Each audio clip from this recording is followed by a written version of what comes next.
The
Speaker.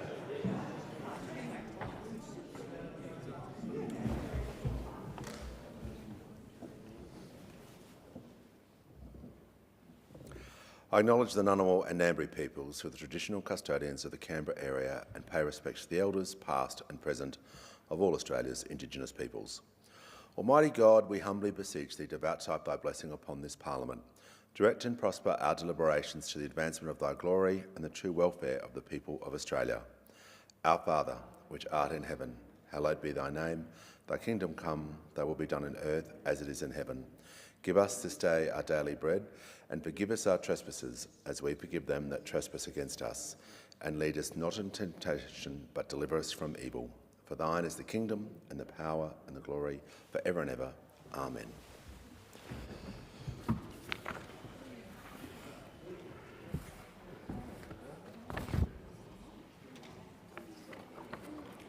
I'm going to call the clerk. Government business, notice number 1. Statements on the significant matter of women's health. I give the call to the Assistant Minister for Health and Aged Care. Thank you, Mr Speaker. I'm very pleased to speak in this chamber today on women's health. Because, Speaker, I've had the great privilege of travelling around the country listening to women about their experiences in the health system. And I have learned that every single woman has a story. From the Torres Strait to Melbourne's outer suburbs, from Hobart to the Northern Territory to inner city Adelaide. Every woman has a story about gender bias in the health system, about being dismissed or having their symptoms minimised, about an experience of medical misogyny. Most women, sadly, have many. There are heartbreaking tales of continued pain, of ongoing suffering on women's long journeys to diagnosis. Just last week, I spoke about one of my Cooper constituents, Carmen, who was told as a young 13-year-old with crippling abdominal pain that, bad luck, love, women just have pain. This is not the message our young girls should be hearing as they enter puberty. As a mother, the stories women have told me about care failures around birth trauma are confronting and visceral. As a nurse, I saw much of it firsthand.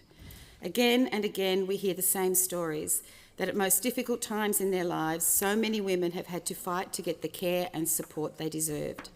Not because they were without symptoms or pain or struggle, but because they were women.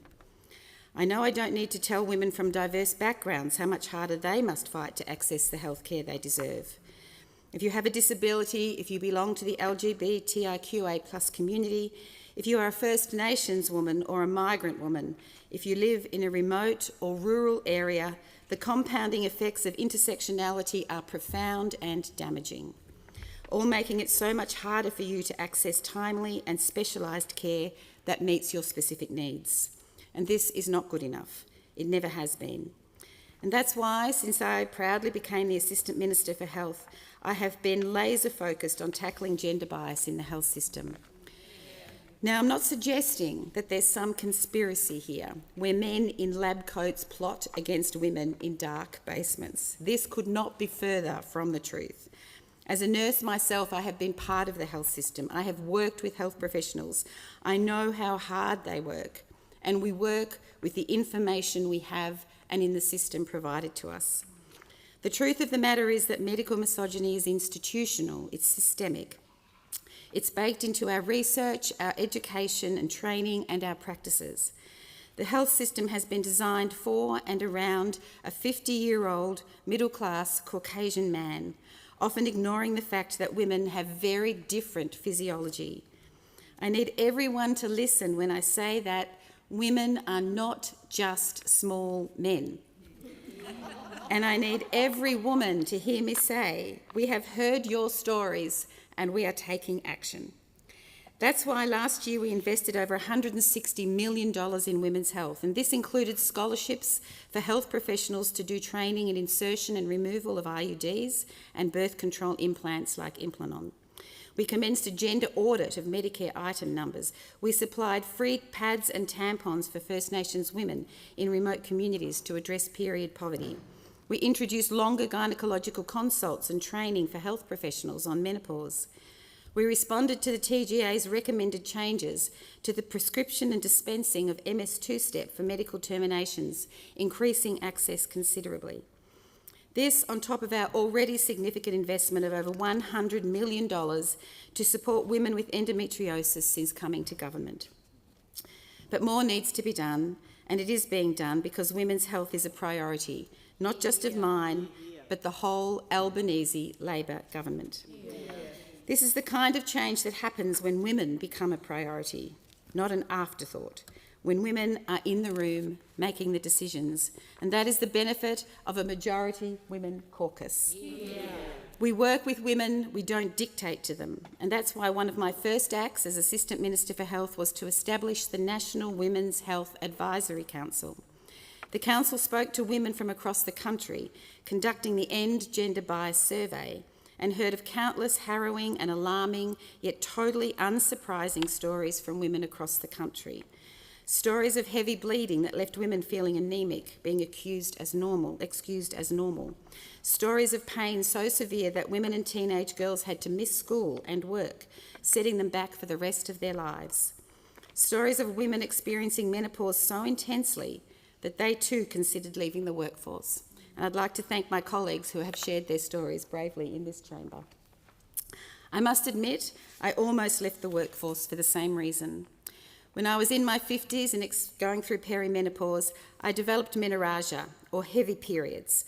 I felt consistently fatigued, weak and unwell. I did what most women would do. I spoke to my doctor about it and he told me it was perimenopause, it will pass. One day, on a busy tram to work, I unexpectedly experienced intense flooding period. It was a mess. There was blood all over the seat, all over my clothes, and all in public. I am sorry to be so graphic, but it was a shocking, humiliating experience that was overwhelming. And I too thought, I can't do this. I'm going to have to give up work. I can't go on. But then after fainting one day at work, I had some blood tests and was told by a doctor that not only was I anemic, but my haemoglobin level was so low, and I quote, he said, "It's not compatible with life." So much for waiting for it to pass. This is my story, and every woman has one. Stories so common that the End Gender Bias Survey found that 2/3 of respondents have experienced gender discrimination in our healthcare system. On top of this, we know women face the dual gender biases in healthcare and society. We face almost the sole responsibility of family planning, physically and financially. Right now, 1 in 2 Australian women will experience an unplanned pregnancy in their lifetime. While long-term contraceptives like an IUD and birth control implants last for 3 to 8 years and are 99% effective, only 1 in 10 Australian women use them. This is one of the lowest uptake rates in the world.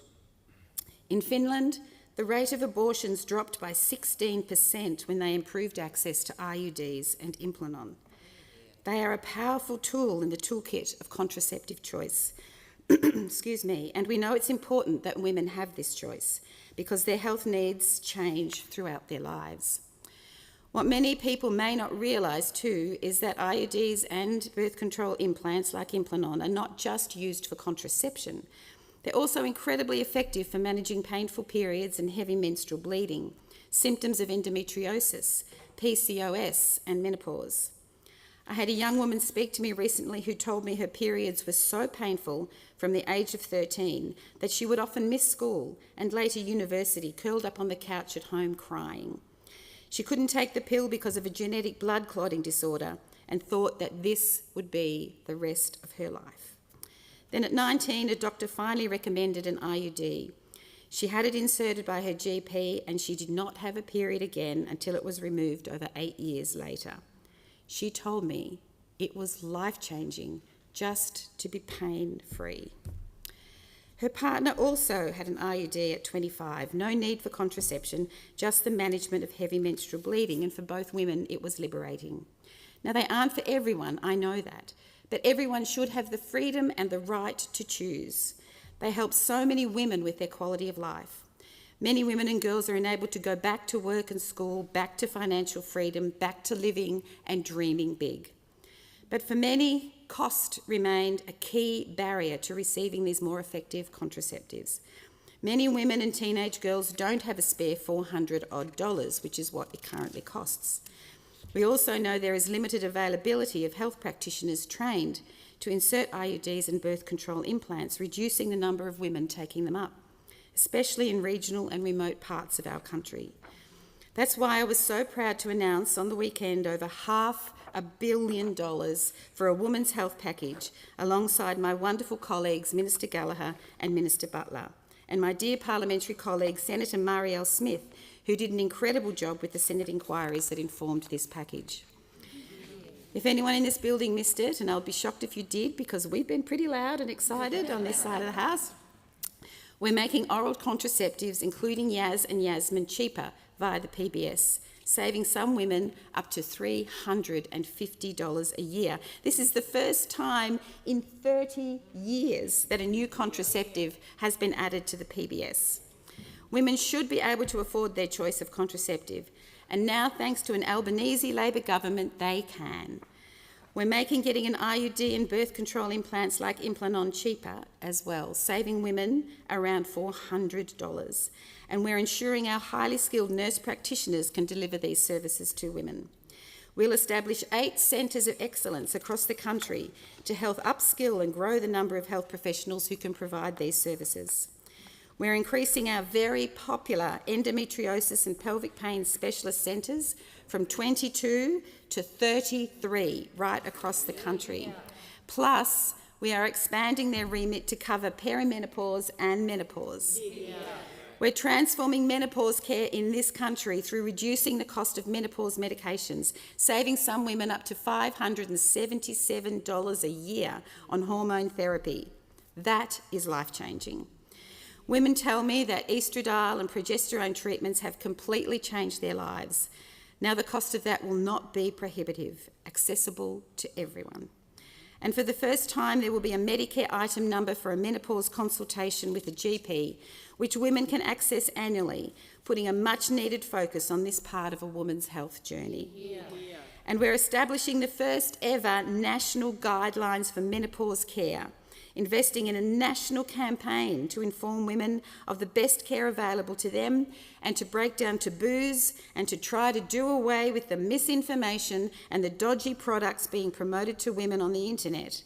We are also using it to encourage support in workplaces. The changes we're introducing are all about providing more choice, accessibility and affordability for all women. And hasn't the reception been resounding? Medical colleges, professional colleges, women's organisations and women right across the country have raised their voice in a chorus of support. Now, I don't know whether it's a selective sigh of relief or a cheer, but realising that this is a government that is working for them. Only last year, the Minister for Women released Working for Women, our gender equality strategy, including the groundbreaking announcement that we will pay superannuation on government-paid parental leave.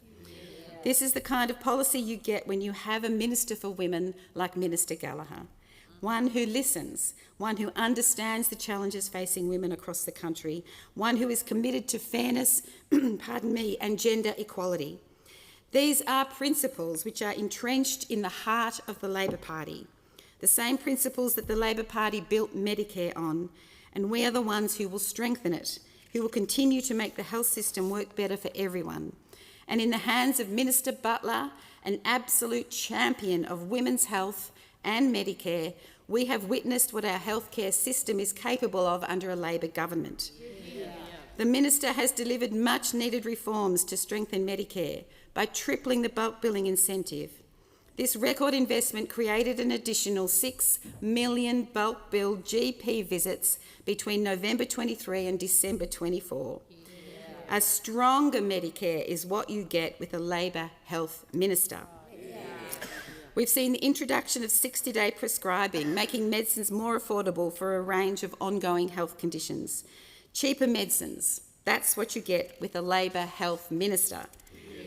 $500 million for women's health, that is what you get with a Labor health minister. Because as Minister Butler said, you can't be serious about strengthening Medicare without a serious focus on women. We cannot take women's healthcare, and in fact anyone's healthcare in this country, for granted, because if it were down to those opposite, our freedom and choice would be stripped away. If the Leader of the Opposition's coalition was serious about women's health, they would have spoken with women. They would have come up with their own health policy. They're matching ours because they recognise that women have a problem with them. It was stark under Scott Morrison, and it is stark under the current Leader of the Opposition. And while they've matched our commitment, I do not trust them to keep it, and I certainly do not trust them to deliver it. It seems all too obvious that when bereft of genuine policies of their own, all they can do is cling to the coattails of ours. So when the Leader of the Opposition was Health Minister himself, it was during the early years of the Abbott government. Many of you will recognise the era I'm referring to, the one where Tony Abbott promised not to cut funding to Medicare before he was elected, only to backtrack immediately once in power, announcing billions of dollars of cuts to our healthcare system, millions from the preventative health system, and proposing to introduce co-payments to see a doctor. The Leader of the Opposition will never live down being voted the worst health minister in Australian history by healthcare professionals themselves. The choice between who is best for healthcare is stark this coming election. Our women's health package signals to the women of Australia that this is a government committed to working for you, for your health. I hope the women of Australia have been listening, because this is for you. For every menopausal or perimenopausal woman who has had flooding periods, night sweats or brain fogs, this is for you. For every woman who hasn't been able to afford their choice of contraception, this is for you. For every woman who has had agonising pelvic pain and been told that it's all in your head or just suck it up, that women should be in pain, this is for you. Women deserve better, everyone deserves better, and that's what you get with an Albanese Labor government. The call order. Give a call to the Deputy Leader of the Opposition to speak in response to the Assistant Minister's statement. Thank you, Mr Speaker, and I rise today to respond to the government's announcement on women's health. Immediately after I was elected Deputy Leader of the Liberal Party, one of my first statements was to make clear that I accepted we did not meet the expectations of women at the last election and that we had work to do. In responding to this announcement, I hope that women will see we have not only heard them, but we have listened to them. Through this term of Parliament, we have worked to represent women and their interests every single day. Now, I understand many women will be looking closely at women's health policy, and they will want to have confidence that the government they choose at the next election will ensure their health care and deliver better outcomes for women and girls across this country. When they do, I want them to understand that on the issue of women's health, there is no separation from what the government has announced and the position of the opposition. Whether you vote for the Liberal Party or the Labor Party, I want women to know they are going to get the support that has been announced by the Commonwealth over recent days. I also want to make this message very clear to the women of Australia too. Today, I rise to speak on women's health as the Deputy Leader of the Opposition, and I represent my friend and colleague, Senator Anne Ruston, who is the Shadow Minister and Deputy Leader of the Opposition in the Senate. Senator Ruston is Deputy to Michaelia Cash, our Leader in the Senate. 3 of our most senior Liberal office holders in this place are women. Now, I tell you that because I want the women of Australia to understand that women's health policy is personal for us, just as it is for women on the other side of the chamber today. We know what period pain feels like. We have lived through the debilitation of endometriosis. We have felt the pangs of despair when the doctors told us that the IVF didn't work again, and we've held our babies in maternity wards too. We've experienced the judgment of medical professionals who just don't get what we've told them. And we've had to make hard choices about how much information we can disclose to get the healthcare we need without putting ourselves at risk of reprisal. Women's healthcare is personal for the women of the Liberal Party, as it is for all women in this place. So I want women to hear me say that as a woman and as the Deputy Leader of the Liberal Party, I will support, advance and safeguard women's healthcare. As a coalition, we will continue to represent the interests of women on the opposition benches and, if we are elected, in the Cabinet. Whether it is better access to contraceptives, as this commitment ensures, or greater access to endometriosis care, we support this. We will ensure women's healthcare is supported, advanced and safeguarded. I also want to make this point strongly too. Australia just cannot allow women's health to become a political football in the weeks and months ahead at this election. So in making our commitment clear to the women of Australia and in backing in this women's health policy announcement, I ask that the Prime Minister and the crossbench extend their goodwill too and not seek to politicise women's health at this election. Women have enough rubbish to deal with, as it is, and they deserve better than the sorts of Labor scare campaigns that we saw during the Queensland election. The Leader of the Opposition and I sat around the Cabinet table and delivered the significant funding that underpinned the National Women's Health Strategy 2020 to 2030. In our last budget alone, we allocated $330 million to fund initiatives supporting the maternal, sexual and reproductive health of Australian women and girls as part of that strategy, the very initiatives we're building on today.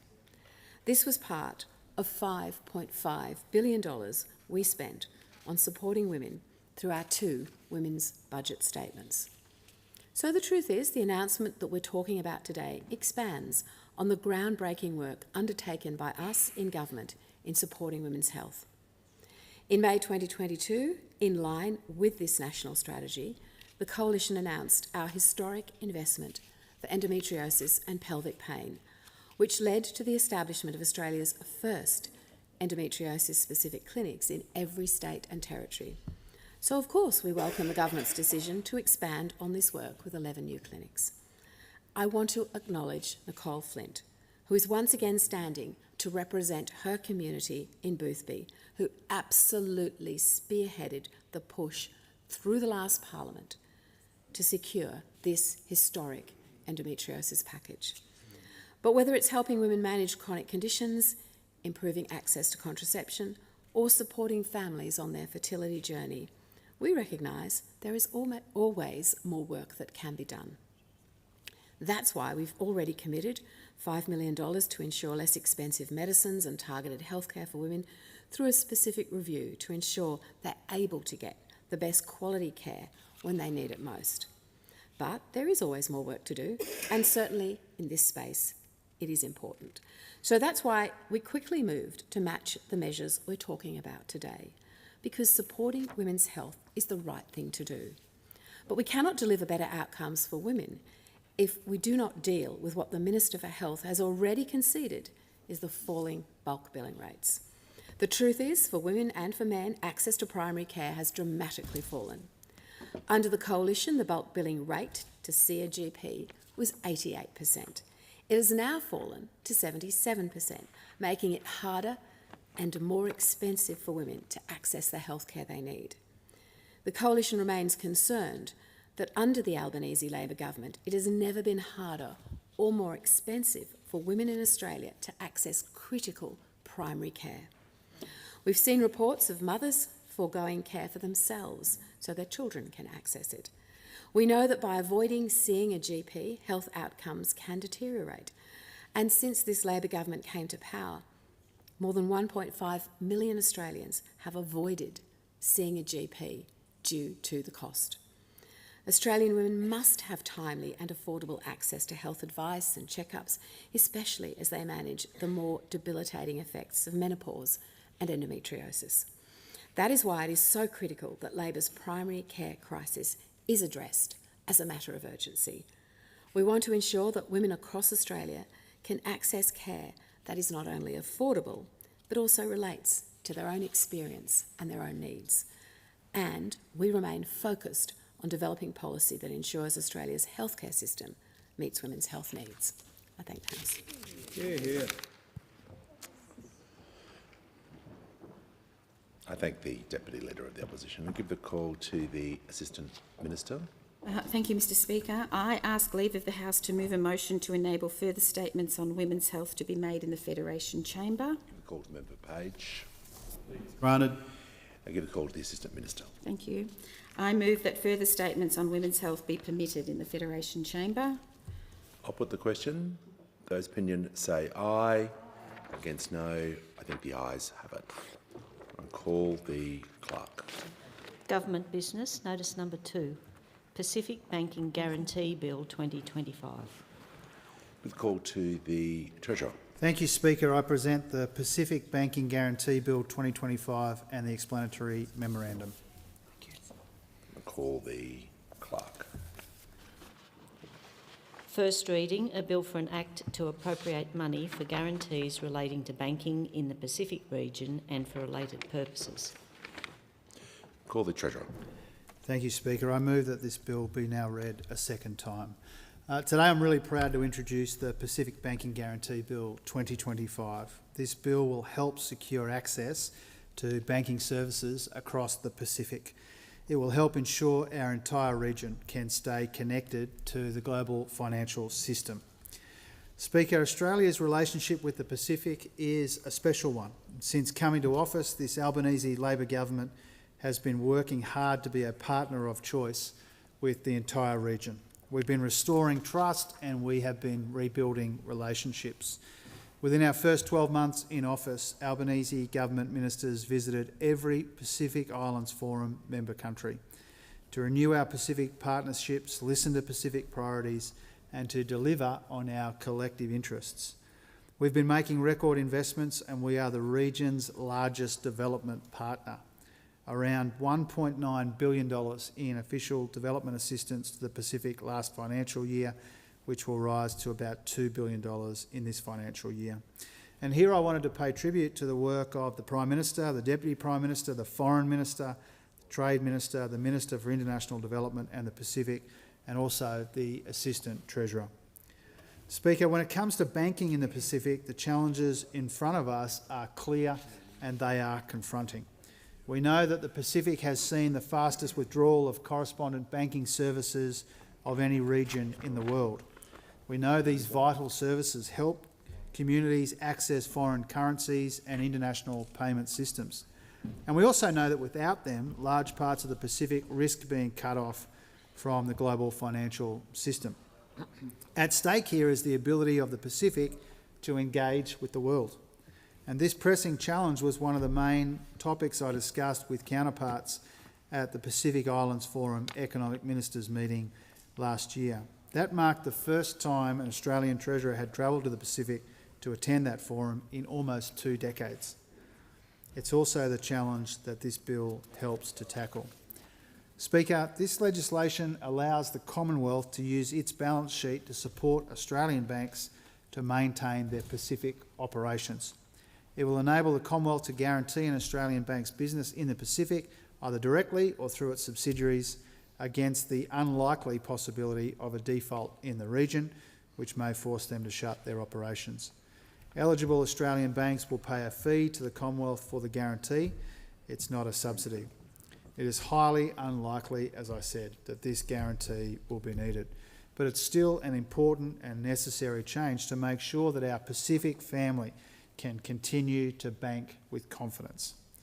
Speaker, this legislation is just one part of the substantial progress that we have made to secure the future of banking services in the region, working with the Commonwealth Bank to establish banking operations in Nauru this year, working with ANZ and Westpac to secure their continued presence in the Pacific, working with the World Bank and the Asian Development Bank to develop digital identity infrastructure and improve compliance with regulations, and funding our Attorney General's Department to help build capacity in Pacific countries to strengthen protections from financial crime and to build more trust in the system.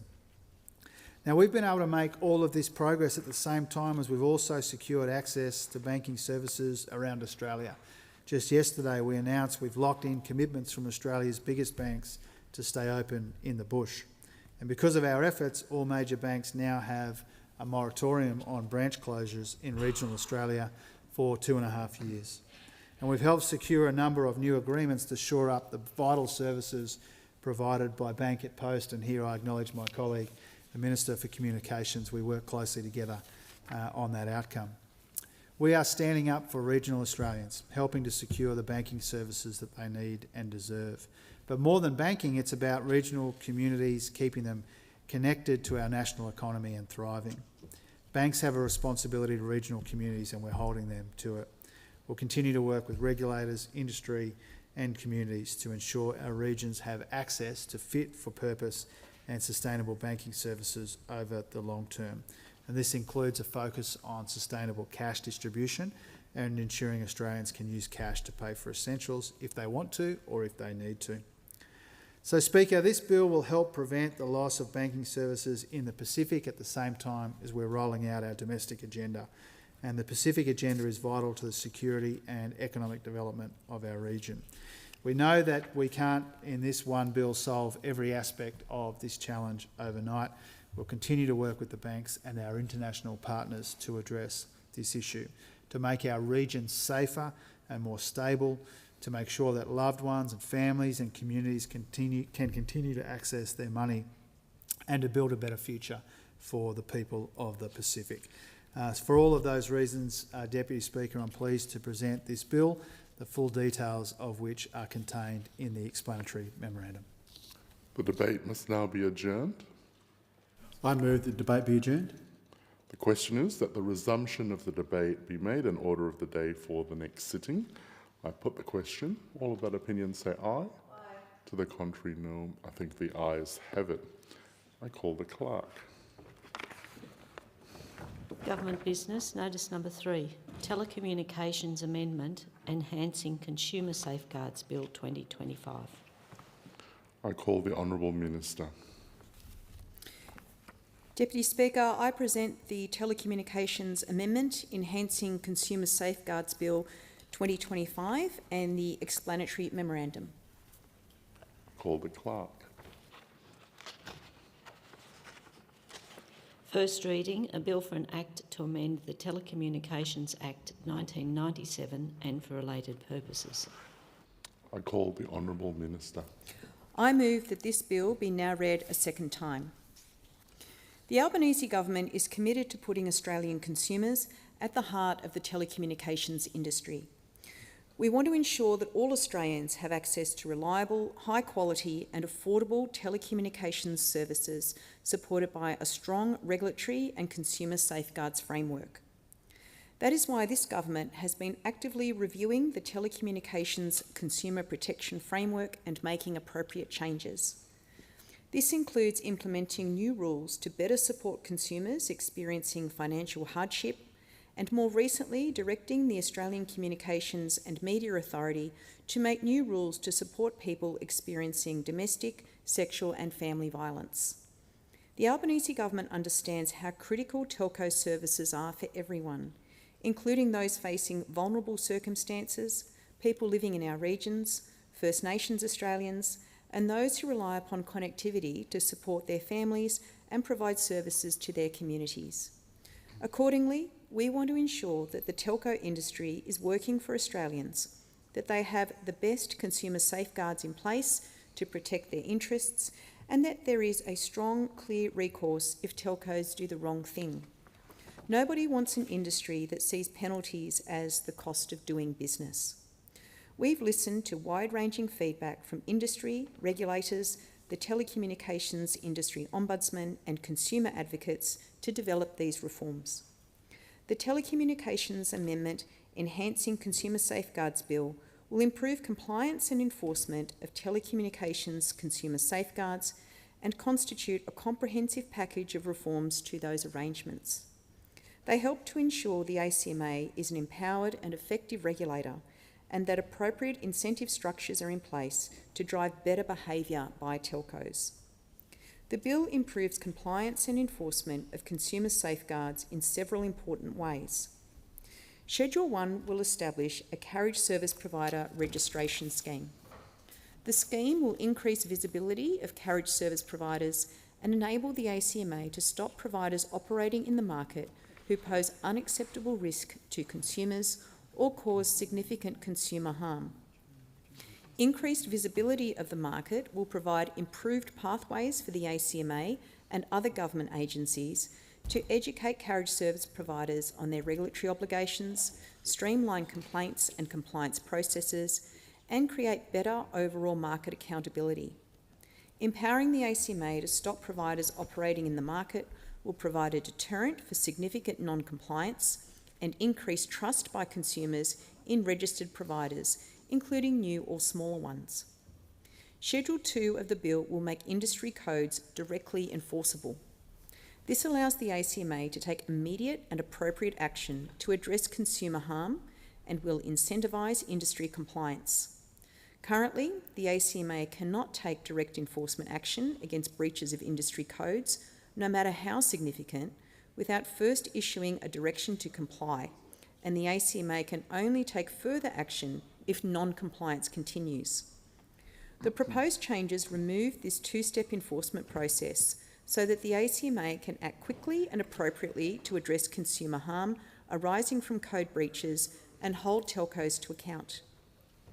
Schedule 3 will increase the maximum general civil penalty for breaches of industry codes and industry standards from $250,000 to 30,300 penalty units, which is currently $9.9 million. This aligns with penalties currently available for breaches of service provider determinations, meaning the penalty amount for these three types of regulatory instruments will be aligned.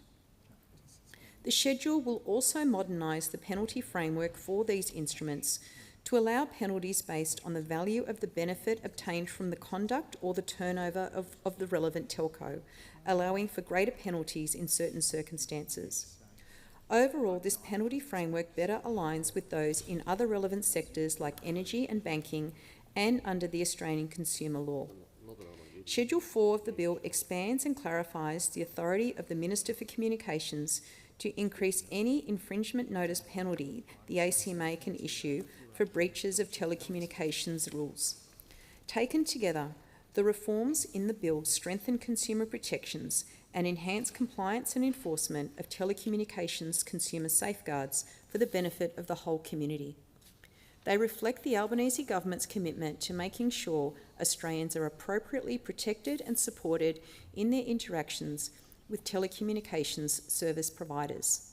Importantly, these reforms have received strong support from stakeholders, including the Australian Communications Consumer Action Network, Consumer Action Law Centre, Telecommunications Industry Ombudsman, Australian Communications and Media Authority, and Communications Alliance. This comprehensive support from consumer groups, regulators and industry alike demonstrates the importance of these common sense reforms and is representative of close engagement with these key stakeholders over the past year in particular. I thank them for their ongoing engagement and support and acknowledge the important work they do. Noting this level of strong support for these reforms and the important outcomes they enable for Australian telco consumers, I encourage all representatives in this place to give it their support as well. I commend the bill to the House. The debate must now be adjourned. I move the debate be adjourned. I move that the debate be adjourned. The question is that the resumption of the debate be made an order of the day for the next sitting. I put the question. All of that opinion say aye. Aye. To the contrary, no. I think the ayes have it. I call the Manager of Opposition Business. Thanks, Mr Deputy Speaker. I move that so much of the standing and sessional orders be suspended as would prevent the following from occurring. 1. Government Business Order of the Day number 5 relating to the Treasury Laws Amendment Tax Incentives and Integrity Bill 2024 being called on immediately, and 2. All questions required to complete passage of the bill being put without delay.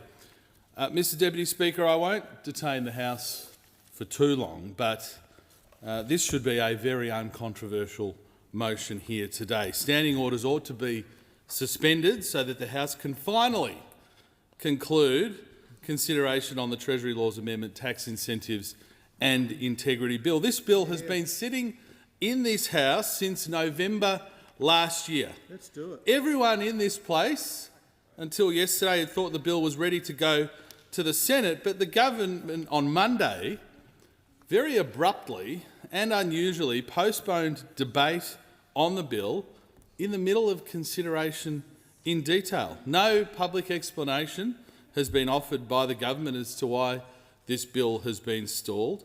And absent any credible explanation from the government, the bill should be passed today. Of course, because the Assistant Treasurer is responsible for the bill, it may not be surprising that there's some stuff up along the way. Part of the object of the bill is to obviously legislate the instant asset write-off, which is a proud coalition reform.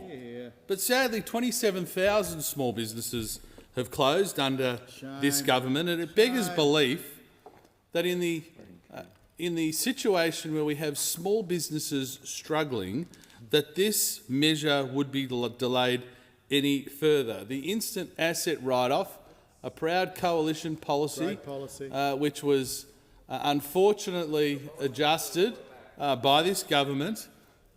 We are enthusiastically willing to support it. So why don't we do it today and support small businesses? This has been sitting here since November. Let's get moving. To be clear, the coalition's position, as outlined by the Leader of the Opposition in last year's budget in reply, is to extend the value of assets that are eligible for the instant asset write-off to $30,000 and to make this permanent for small businesses. There are small businesses throughout our country who are struggling like never before. They have an increasingly aggressive ATO pursuing tax debts. They have a weak economy and very little consumer confidence, which I know is weighing on small businesses in every single member's electorate. On that basis, one would imagine that government MPs in particular are keen to get this measure through the House, get this measure into the Senate, and ultimately deliver the tax relief that small businesses need. Now, unfortunately, Labor voted against a series of amendments to achieve this 8 times last year. 8 times. It's pretty clear that the government has made a decision that they're going to slowball this, that they're going to filibuster this for as late as possible, but every single day of delay creates uncertainty for small businesses. There's no reason why we can't come together as a Parliament today, pass the bill. This unexplained delay is highly unusual. One can only imagine the sort of errors that have occurred or are occurring, and the busy fix that's sort of going on behind the scenes. But the Parliament has not been advised of what that is. The Parliament has no explanation as to how the government may have stuffed up this bill, to put it in that ineloquent way. And so on that basis, it should be debated immediately. We can conclude this bill today, right now, and get it done. And ultimately, if the government truly cared about supporting small businesses, which I'm sure many members opposite do, they would support this motion. End the uncertainty on the instant asset write-off scheme, and let's get this bill through the Senate today without delay. There's absolutely no reason why this cannot be dealt with immediately. This could be a moment where we move swiftly to help small businesses throughout our country. Mr Deputy Speaker, the opposition is keen to swiftly facilitate that. Here, here. Is the motion seconded? I second the motion. I put the question that the motion be agreed to. All of that opinion say aye. Aye. To the contrary, no. No. I think the noes have it. Is a division required? Ring the bells for 4 minutes. Managed to rustle up too. Or done. Andrew, what are you doing? Why aren't we getting this bill through? Seriously. Off you go with this. You're the compliment. Sensible people. Sensible people are less close to the rules.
How are you, Marion?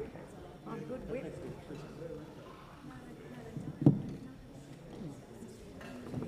Here we go.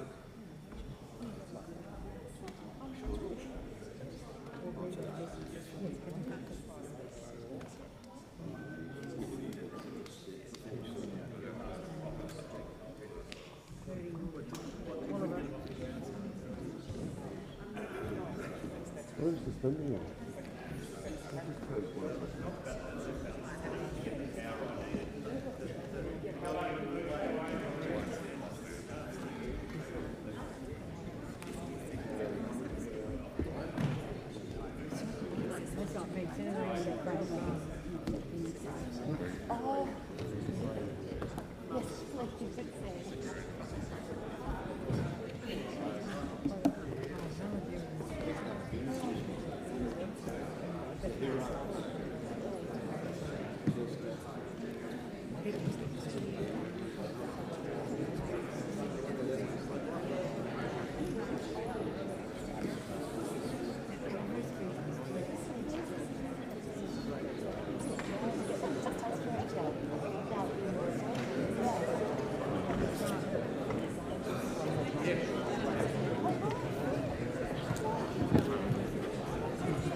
Lock the doors. The question before the House is the motion moved by the Honourable the Manager of Opposition Business be agreed to. The ayes will pass to the right of the chair and the noes to the left. Appoint the honourable members for Parkes and Gray as tellers for the ayes, and the honourable members for Werriwa and Bean as tellers for the noes.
The result of the division is ayes 58, no 74. The matter was resolved in the negative.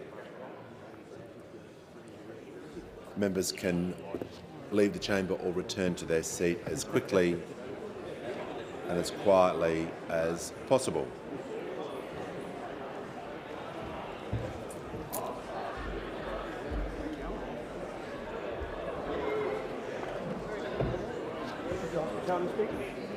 I give the call to the honourable member for Bendigo. Thank you, Speaker. On behalf of the Joint Standing Committee on Treaties, I present the committee's report incorporating a dissenting report 225 Australia UAE CPPA Australia UAE Investment Agreement, and I ask leave of the House to make a short statement in connection to the report. Is leave granted?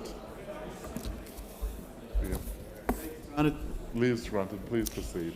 Thank you, Deputy Speaker. I'm pleased to make a statement on the Joint Standing Committee's report on the Joint Standing Committee on Treaties Report 225, Australia UAE CPPA and Australia UAE Investment Agreement. The major treaty actions considered in this report are the Comprehensive Economic Partnership Agreement between Australia and the United Arab Emirates and the Agreement between the United Arab Emirates and Australia on the promotion and protection of investments. The Promotion and Protection of Investments Agreement is an integral part of the economic partnership. Whilst the agreements were discussed separately in this report, they were considered together throughout this inquiry. This report also contains 3 minor treaty actions for which an inquiry was not conducted. The major treaties seek to diversify Australian trade with the UAE on over 99% of exported goods. I'll repeat that, 99% of exported goods. It provides for an expanding Australia-UAE investment in sectors such as renewable energy, agribusiness, tourism, health and aged care and resources. It also provides investors with greater certainty of access. The CEAP is Australia's first free trade agreement with the Middle East. It's first. And it sets to increase Australian exports by around $678 million per year. In addition to tariff removal, the 2 treaties provide scope for expanding Australia's UAE investment in sectors such as renewable energy, agribusiness, tourism, health and aged care and resources. Once fully implemented, it is estimated that the agreements will increase Australian export by approximately $678 million per year. These agreements include standalone chapters that encourage environmental sustainability, women's economic empowerment, labour rights and improved animal welfare standards. These agreements are trying something new. In a first for Australia, these agreements also include standalone chapters that encourage sustainable agriculture and food systems and trade and investment economic cooperation with First Nations people. In considering these agreements, the committee held 2 public hearings and received a combination of 24 submissions. A range of witnesses were consulted throughout the hearings, including agriculture, farming and livestock industry representatives, representatives from unions, fair trade investment industry and government agencies. The committee heard that these agreements will boost trade and investment between Australia and the UAE, which is great news for Australian farmers, primary producers and associated businesses. It will make goods and services from Australia cheaper for the UAE, making us more competitive on the global market and making Australia more attractive to the UAE traders and investors. Throughout the hearing, some issues were raised and discussed. The importance of ongoing and transparency communication throughout the consultation process has been acknowledged by the committee, as have the concerns around labour rights and human rights in the UAE. The committee noted that the UAE is undertaking a process of reform in their practices around labour rights and human rights and believes that these agreements will encourage ongoing productive dialogue on these matters. Some unions and NGOs have expressed concern about the UAE's labour laws. However, it is evident that the promotion of labour protections was a priority in the trade negotiations between the Australian government and the UAE. The UAE has agreed for the first time a dedicated chapter covering trade and labour. This chapter establishes a dialogue on labour to advance labour rights, promotes compliance with international labour organisation standards and enforcement of labour laws, affirms a commitment to address forced labour and, including in the supply chain, supports workforce development and respect for labour rights in the digital economy, promotes public awareness of labour laws and provides procedural guarantees, and enhances cooperation on labour matters of mutual respect. The agreements also include standalone chapters on women's economic empowerment. The UAE CEPA does not include an investor-state dispute settlement mechanism, labour market testing waiver, or changes to Foreign Investment Review Board. The committee supports both major treaties and recommends that binding treaty be taken. The committee also supports the intent, the 3 minor treaty actions that have been included in this report. I'd like to thank everyone who's been involved in this inquiry for their time, their honesty and participation. Thank you for your valuable evidence. I'd also like to thank the Secretariat for working to get this one done over the summer break. On behalf of the committee, I recommend the report to the House. I call the honourable member for Calare. Thank you, Deputy Speaker. I move that so much of the standing and sessional orders be suspended as would prevent the following from occurring immediately. 1. The member for Calare introducing the Keeping Cash Transactions in Australia Bill, and 2. Debate on the second reading of the bill proceeding for a period of no longer than 1 hour, after which any questions required to complete passage of the bill then being put without delay.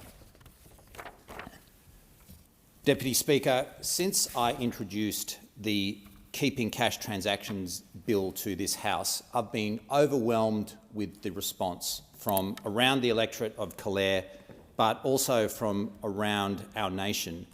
And the response has been so positive and so forceful because people are very worried that cash is going to be phased out. And this groundbreaking legislation preserves the use of cash in our national economy. And it does this by legislating that businesses operating in face-to-face settings must offer to accept and, crucially, must accept cash payments for transactions that do not exceed $10,000. The bill provides for maximum civil penalties of $5,000 for individuals and $25,000 for companies.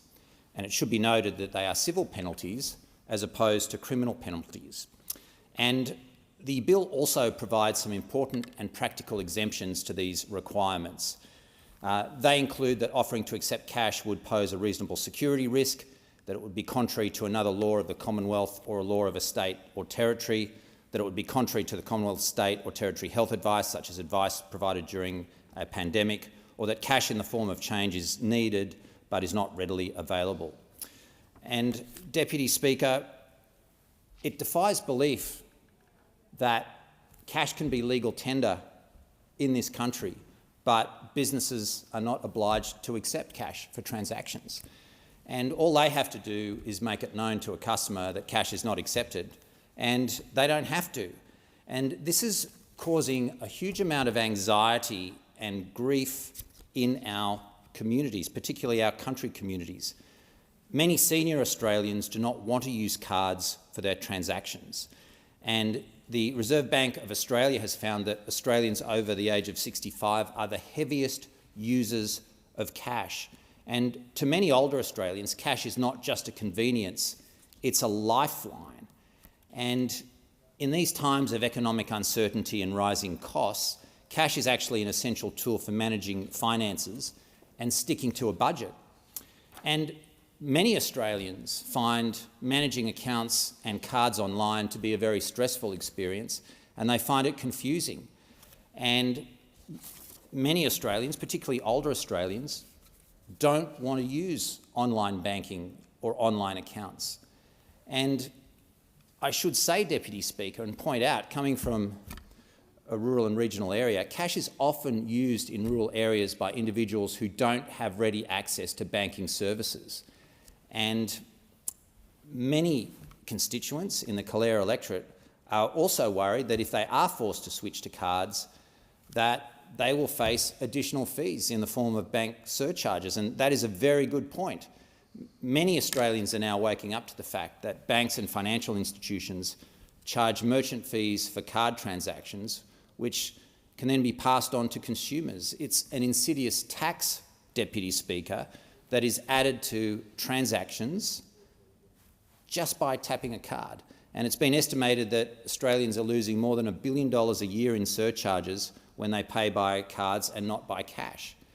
And I've had feedback from local businesses about my Keeping Cash Transactions in Australia bill. And many businesses actually want to keep cash as well. They don't want to switch to being solely digital.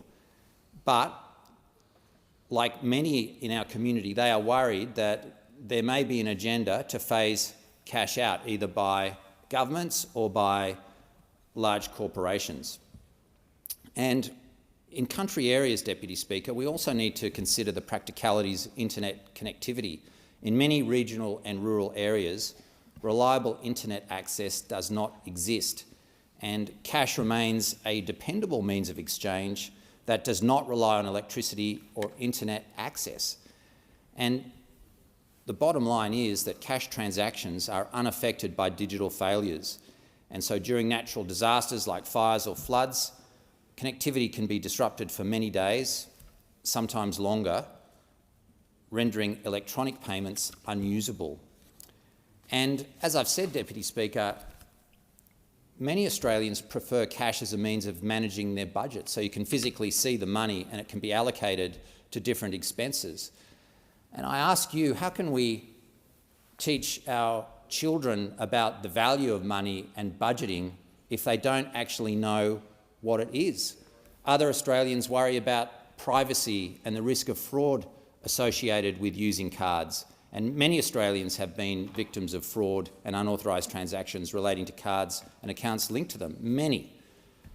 Privacy is another reason that some Australians prefer to use cash over cards. And some people simply don't like or want corporations knowing every single thing they buy. It should be their choice. And they should have the right to use cash if they want to. This bill is not about imposing burdensome regulations on businesses. It's about striking a balance between innovation and inclusivity and preserving the essence of choice in our financial transactions and in our economy. And it's about the freedom of Australians to choose how they will pay for their transactions. I note, Deputy Speaker, that the government has responded to my Keeping Cash Transactions in Australia bill by stating that there is a plan to make cash transactions compulsory for essential services. But the Treasurer and the member for Fenner, I accept that they've worked on this with the best will in the world, but unfortunately I don't think it is the approach that most in our communities would support. I think, speaking frankly, it's a second-best approach that acknowledges that the community wants action to keep cash, but I don't think it will be effective. I don't think it will stop businesses phasing out the use of cash, and I don't think it will keep cash king in Australia.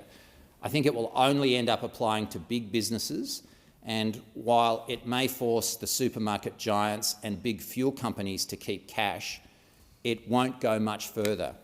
And I think Australians around our nation who still want to use cash for everyday transactions will be disappointed by the government's response to this issue.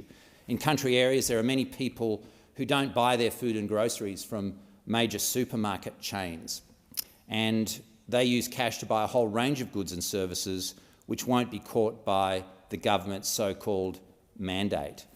And what the government is proposing simply is not strong enough. And if the government is serious about keeping cash in Australia, it should be backing my bill. And that's why this bill needs to be discussed and debated in this House and passed as a matter of urgencies. Australians should have the confidence to carry cash in their wallets, knowing that any given moment they can use their legal tender to make a purchase anywhere at any time. And as I've said, there are people out there, many people in our community, who are crying out for action on this, and they haven't received it from this parliament. And that's what my bill remedies. And I would urge all members to support this bill. I think that this bill is vital to protect choice, the choice of Australians to choose how they will pay for their transactions. And that's not a choice that should be made for them by financial institutions or businesses. And so I commend this motion to the House, and I urge Australians all over our great nation to get behind this bill and lobby their members of Parliament to support this bill to preserve the use of cash in our society and in our economy. And many Australians are being felt marginalised by the move to the digital economy. They feel that they are being left behind, and they feel that their voices are not being heard. And they want to keep cash king in Australia. So I would urge all members to back this motion and keep cash king in Australia. Is the motion seconded? Seconded the member for Fowler. Thank you, Deputy Speaker. I second the motion. And I'd like to thank the member for Calais for introducing this bill in the first place, which we know highlights the fundamental right that many take for granted, and that's the right to choose how we pay for goods and services. As you know, I represent one of the most multicultural electorates in the country, in the electorate of Fowler, home to hard-working families, small businesses and elderly residents who rely on cash for their daily transactions. Walk into any grocery store or restaurant in my area and you'll see signs plastered often in grocery stores saying cash only. Cash isn't just a convenience, it's essential to our local economy. While I understand the shift towards digital payments, we cannot ignore the fact that many in our community still depends on cash. Not everyone has access to digital banking, and not everyone is comfortable using it. Whether it's seniors who have used cash all their lives, small business owners managing their costs, or families sending money overseas, cash plays a crucial role in their daily lives. The importance of cash extends beyond convenience. It is also a matter of safety, privacy, and financial inclusion. Consider those escaping domestic violence. For them, cash can be a lifeline, allowing them to purchase essentials without fear of financial surveillance by their abuser. Carers of individuals with intellectual disabilities have also shared with me their struggles when their loved ones cannot navigate online banking. For these families, cash is the only way to ensure independence and dignity in managing their finances. This bill does not force businesses to accept cash for every transaction. It simply ensures that cash remains a valid option for purchases up to $10,000. Businesses remain free to set their own policies for larger transactions. This is a reasonable, balanced approach that acknowledges both consumer rights and business realities. At its core, the bill is about respecting for diverse communities, different traditions, and the right to privacy. Cash payments provide anonymity, allowing Australians to donate to charities, support small businesses, or make personal purchases without unnecessary tracking or oversight. As we move further into a digital age, we must not leave behind those who are not part of the online economy. Excluding cash from transactions risks isolating vulnerable groups, the elderly, people with disabilities, and those in difficult financial or personal circumstances. We must ensure that no one is forced into a system they do not trust or understand.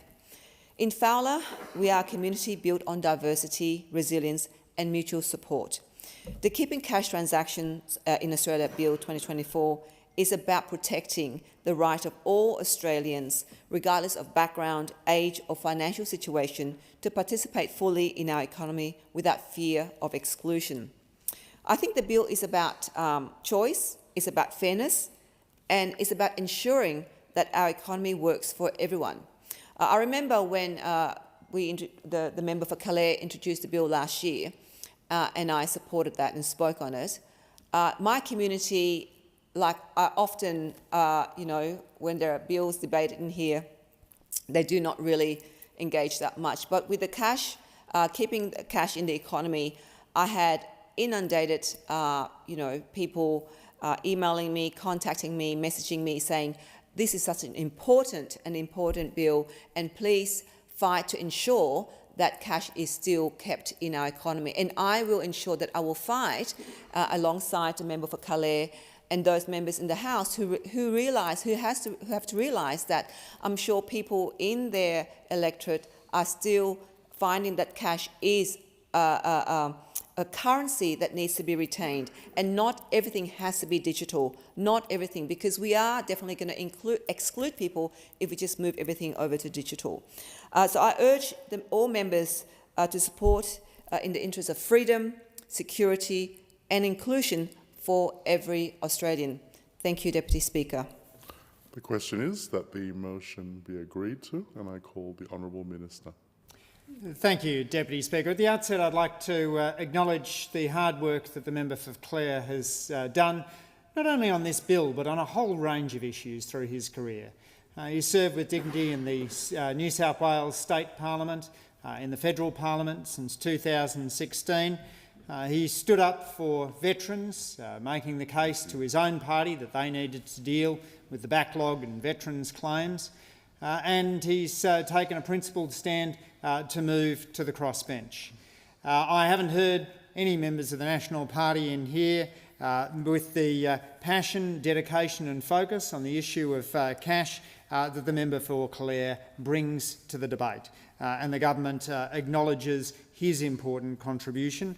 The Treasurer's Office has been pleased to discuss the issue with the member for Clare on 11 occasions since June of last year, and welcomes his thoughtful engagement with it. Deputy Speaker, we've seen a significant change in the way in Australian spending patterns over the course of the last couple of decades. As the government's consultation paper on the cash mandate makes clear, in 2007 the Reserve Bank estimated that about 3/4 of retail transactions were conducted by cash. In 2022 that number was down to 13%. And that's why on the 18th of November last year the Treasurer and Assistant Treasurer announced a cash mandate for essential services, which would ensure an ongoing place for cash in society. Right now, 94% of businesses accept cash, and we know that the risk of cash not being accepted looms large for particular groups of vulnerable Australians. Some of those have been mentioned in this debate: older Australians, migrants, lower income Australians, the unbanked. These are Labor's people. These are the people who typically suffer when the coalition is in office and who Labor has fought to look after in every budget we've brought down since we've come to office. There are around 1.5 million Australians for whom cash makes up over 4/5 of their retail transactions. For them, it's more than the payment method, it is a lifeline. But cash is also an important backup in instances of natural disasters. It is a form of financial system resilience. The government's consultation paper quotes numbers from the Reserve Bank around the frequency of such outages. They have occurred hundreds, or in some cases of some categories of outage, thousands of times per year. While the system has a resiliency rate of over 99%, those outages, when they occur, can be extremely damaging. We've seen in the instance of floods and fires, the online payment systems struggle to keep pace, and it is therefore critical that cash is available. So the government has announced a mandate to ensure that Australians continue to pay cash for essential items if they want to, while providing appropriate exemptions for small business. That announcement's been well received by community groups, by the business community and by individuals who prefer to use cash. Cash Welcome campaign spokesperson Jason Bryce said, quote, "This is exactly what we have been asking for." Whether it's the supermarket or filling up at the petrol station, when Australians are paying for things they need, they will have the comfort of knowing that they can pay in cash. Labor's targeted approach balances the needs of the community with the impact on business. We want to avoid putting extra pressure on small businesses with big fines, particularly at a time when they're doing it tough. And we're consulting on exactly what the definition of essential services would be.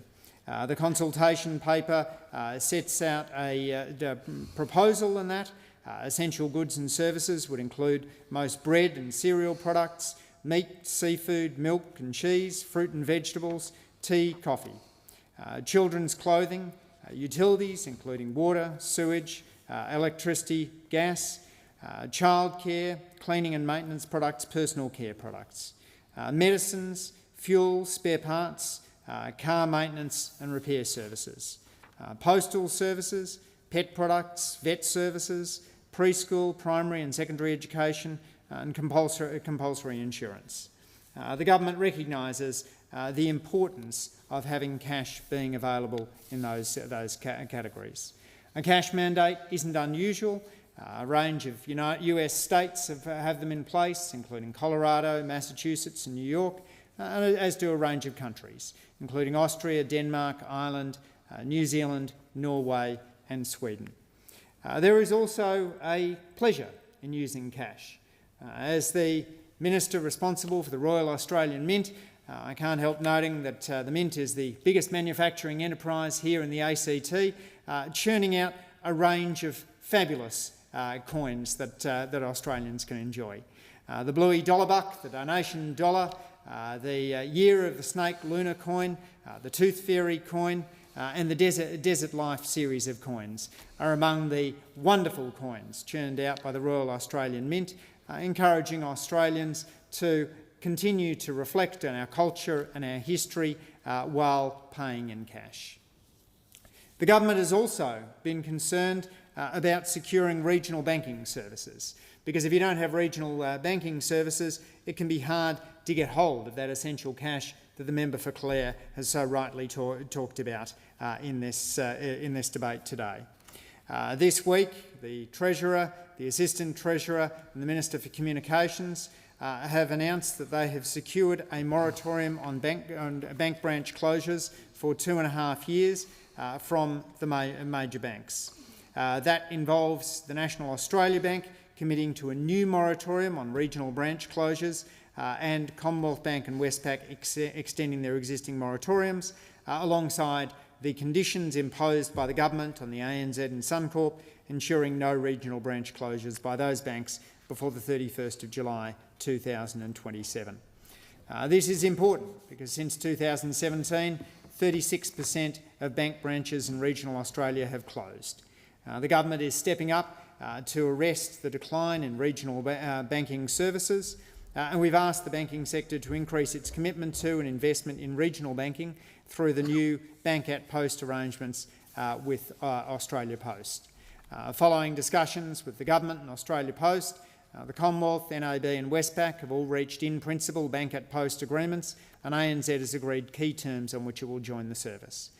That shores up the financial outlook for Bank at Post, provides greater certainty and choice to banking customers, particularly in rural and regional areas. The government welcomes too the decision by Macquarie and HSBC to start negotiations with Australia Post on Bank at Post services. The government will continue to work with regulators, industry and community to ensure our regions have access to fit-for-purpose and sustainable banking services over the long term. And the Albanese government is standing up for the regions and standing up for vulnerable Australians on the issue of cash. The government's consultation paper is available on the Treasury website. Submissions are open until this Friday, Valentine's Day. So for those listening to Parliament who are thinking, what will I be doing on Valentine's Day? Well, penning a submission to the government's cash mandate paper is an option for how you can spend your Valentine's Day. The issue of cash acceptance is one of great importance to the government. The government wants to get this right. We intend to have that mandate in place from the beginning of next year. Again, I want to thank the member for Clare for his thoughtful engagement on this and many other issues of public policy. The Parliament is better for his energy, for his activism, for his focus on issues which are so often neglected by the National Party, which says that it looks after regional Australia, but too often turns its back on the bush. The question is that the motion be agreed to. I put the question. All of that opinion say aye. Aye. To the contrary, no. No. I think the noes have it. Is a division required? Division required. Ring the bells for 4 minutes.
bumped into that bloody Warren Snowden.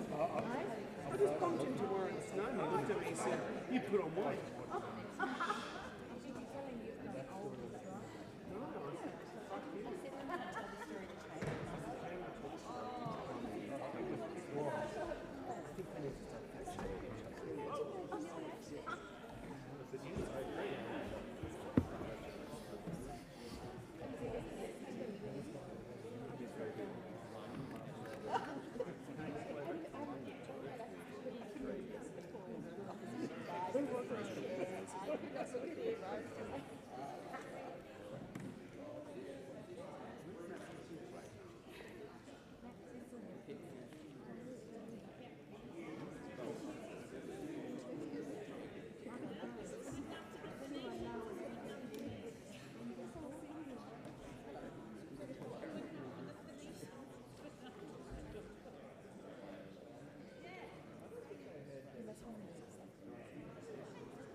Lock the doors. The question before the House is the motion be agreed to.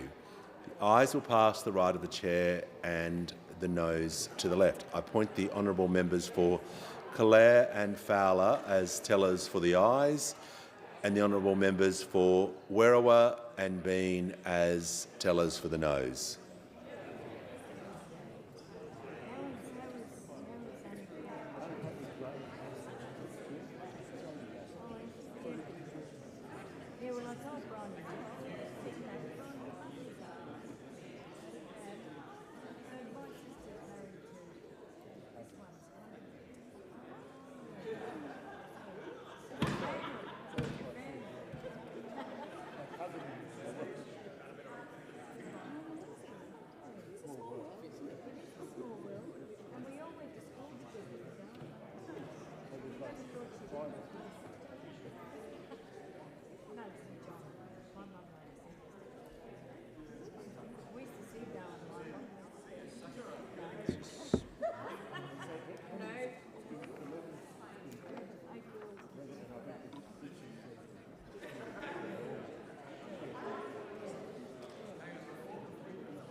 Order. The result of the division is ayes 12, noes 43.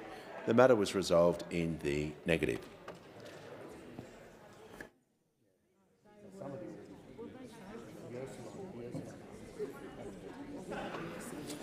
Order. If members can leave the chamber or return to their seats, I shall call the clerk. Government business. Order of the day number 1. Electricity Infrastructure Legislation Amendment Bill 2025. Resumption of debate on second reading.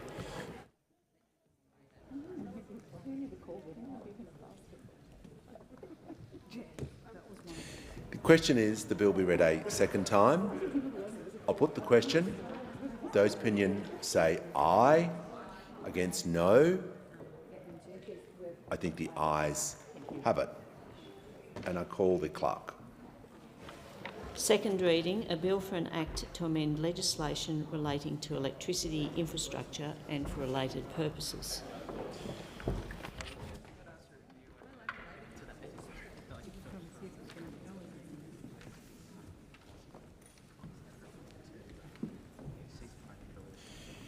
The House will now consider the bill in detail. I understand it is the wish of the House to take the bill as a whole.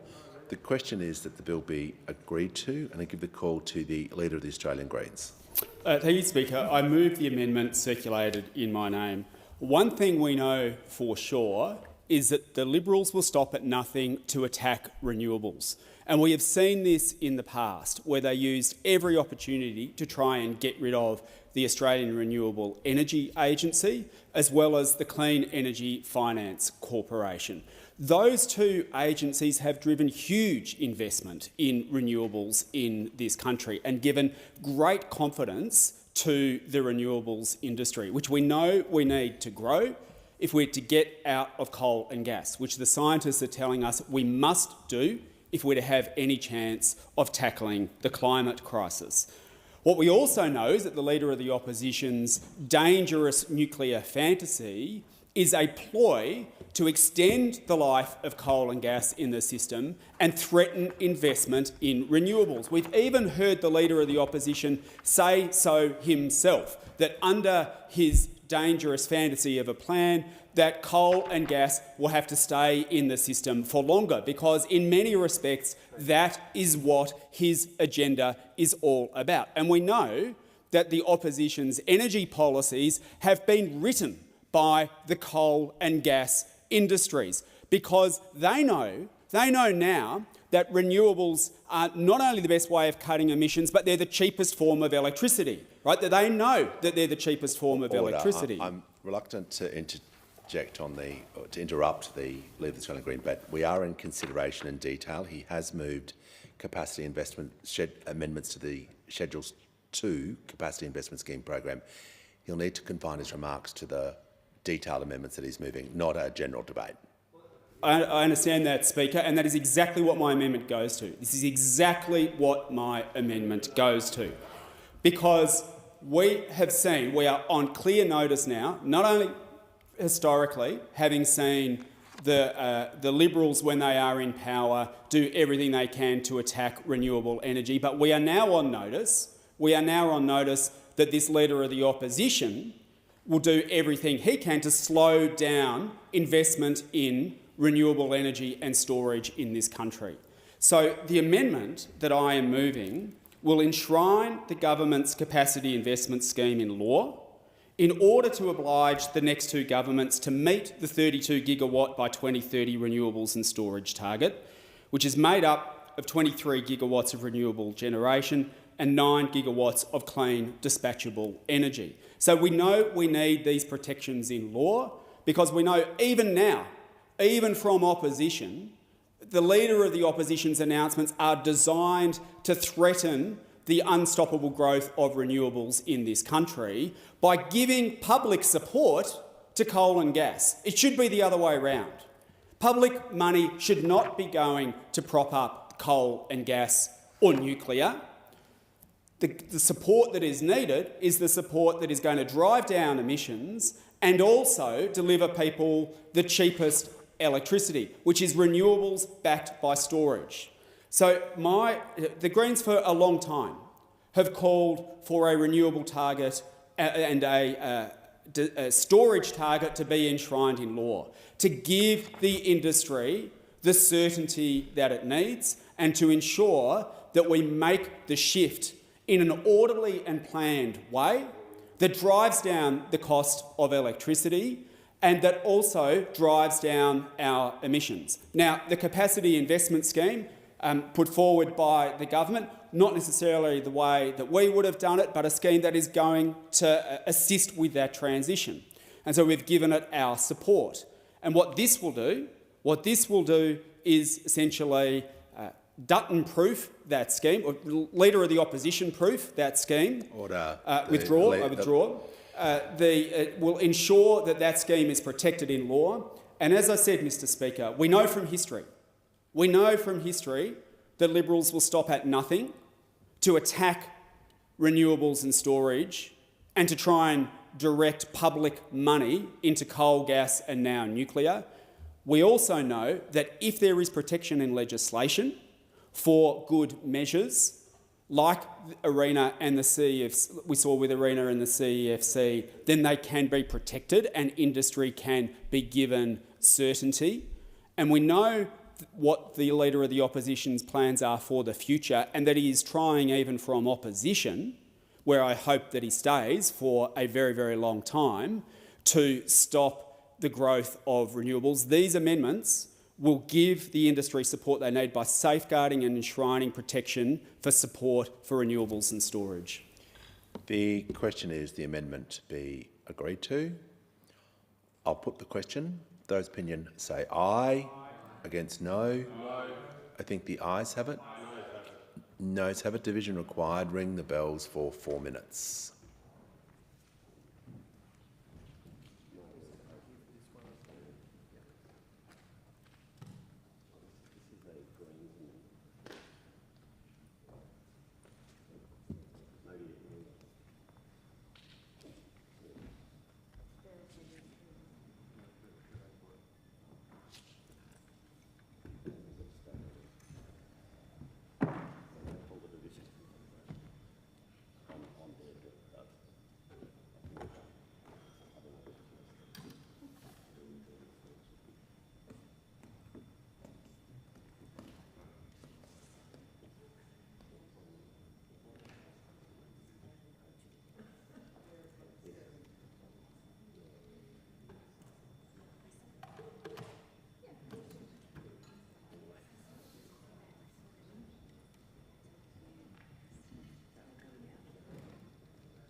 Yeah, we're told it's real. Yeah. Looks pretty real from your side, no?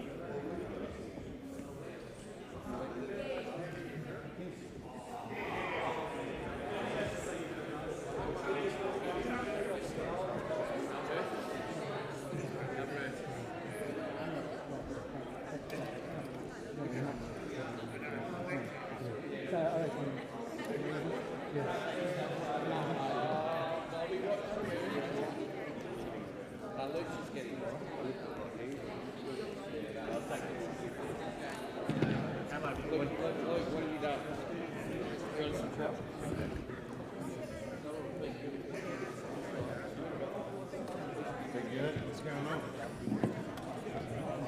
I knew we were not my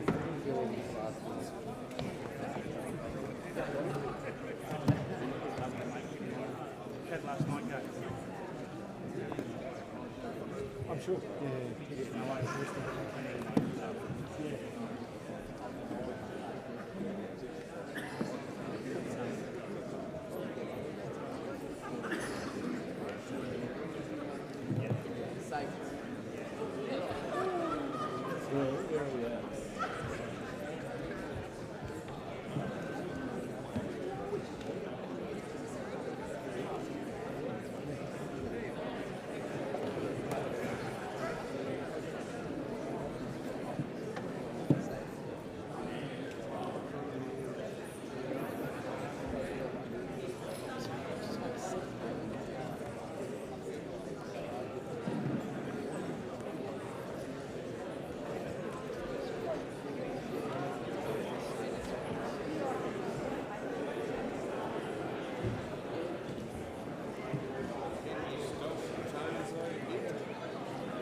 Lock the doors. The question before the House is the amendment be agreed to. The ayes will pass to the right of the chair and the noes to the left. I appoint the honourable members for Werriwa and Bean as tellers for the ayes, and the honourable members for Parkes and Grey as tellers for the noes.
Order. The result of the division is ayes 86, noes 50. The matter was resolved in the affirmative. The question now is that this bill as amended be agreed to. I'll put the question. Those opinions say aye, against no. I think the ayes have it. Those have a division required. Ring the bells.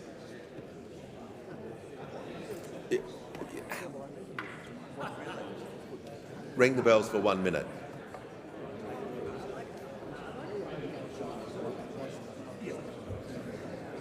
Huh?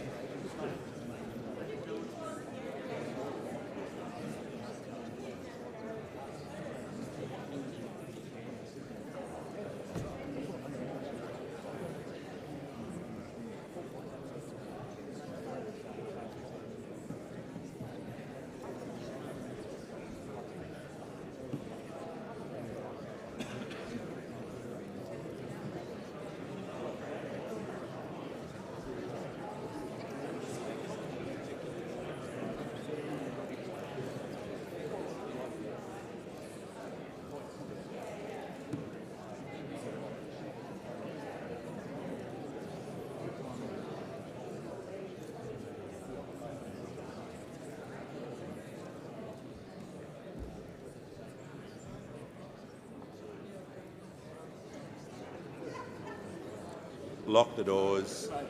The question is the bill as amended be agreed to. And the ayes will pass to the right of the chair and the noes to the left. I appoint the honourable members for Werriwa and Bean as tellers for the ayes and the honourable members for Parkes and Grey as tellers for the noes.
Order. The result of the division is ayes 86, no 50. the matter was resolved in the affirmative.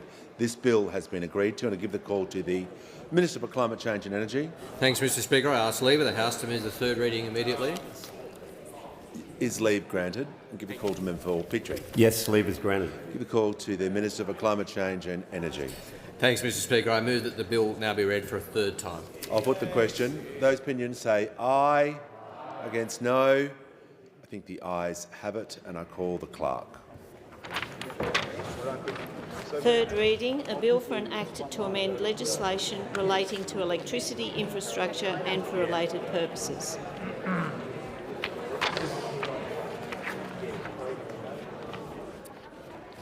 And I call the clerk.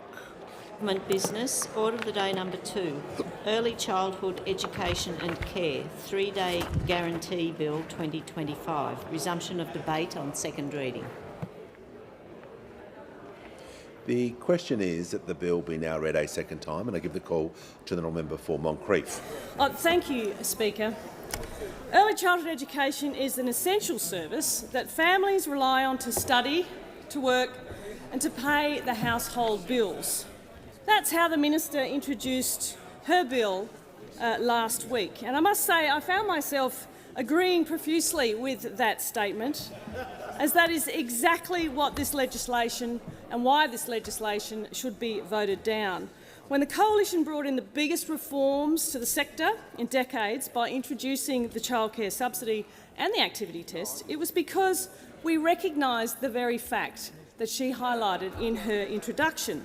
Now, it was to strike the balance between targeted childcare support for hard-working families who rely on it, a generous safety net to protect, of course, the most vulnerable, and most importantly, ongoing support for high-quality learning. Labor's proposed changes are a slap in the face for working parents, parents who want to work and those who have to work because of Labor's cost of living crisis. Now, once again, this is what they do, those opposite. They are at war with aspiration. They are removing the priority of access for working Australian families. And what Labor is proposing, to remove the activity test for 3 days, is fundamentally unfair and it's divisive. It's pitting working families against non-working families, pitting them against each other. And it's pitting those who access early childhood education against those who don't, whether that's by choice or because there are no available options. Increasing access to early childhood education in this way without any meaningful policies to address supply does not equate to quality education. A 3-day guarantee means nothing if you can't access a place. And Labor has completely neglected this part of the equation, and this policy does not address the current cost of living pressures that families face all over the country. But what more could you expect from a Labor government that has been using early childhood education as a political plaything, as its political pawn in the lead-up to the next election? Let's face the facts.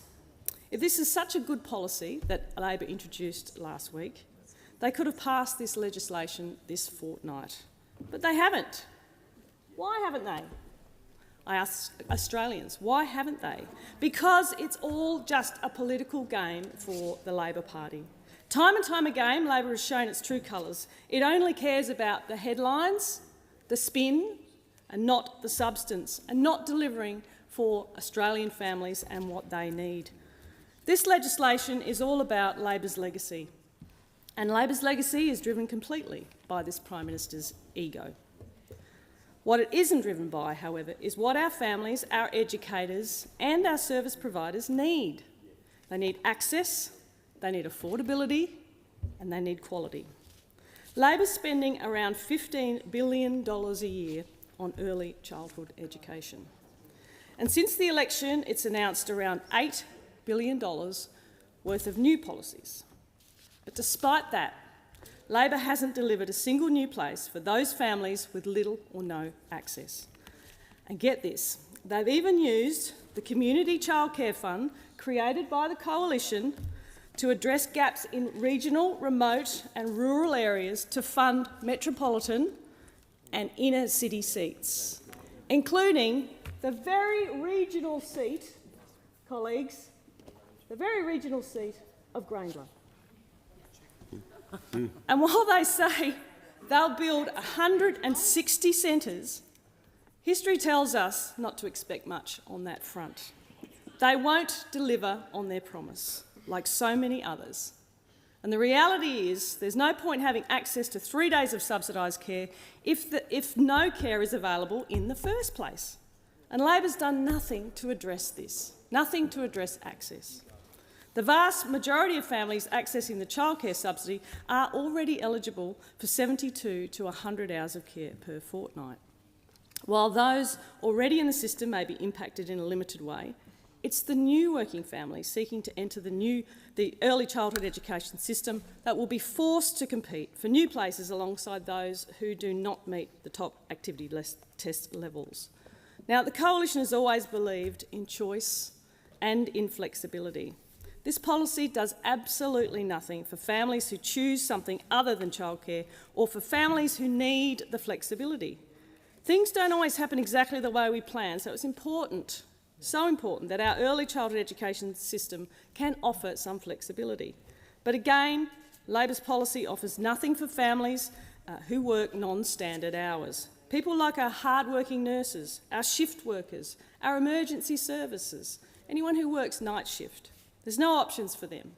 And ultimately, the biggest losers of this policy are families living in those thin markets and childcare deserts.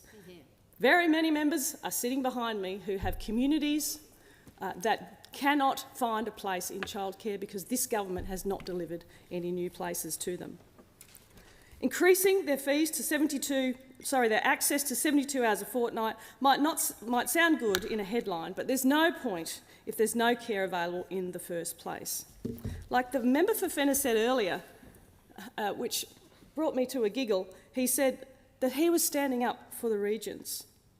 I mean, this is a slogan that Labor throws at regional Australia, and regional Australia just do not buy it. They like to say they're the party for workers, but the proof is in the pudding. Labor doesn't care about what workers need, and they don't care about the regions.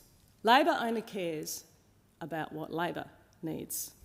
Now, we're in a cost of living crisis and families are counting every single dollar, trying to make it go as far as possible.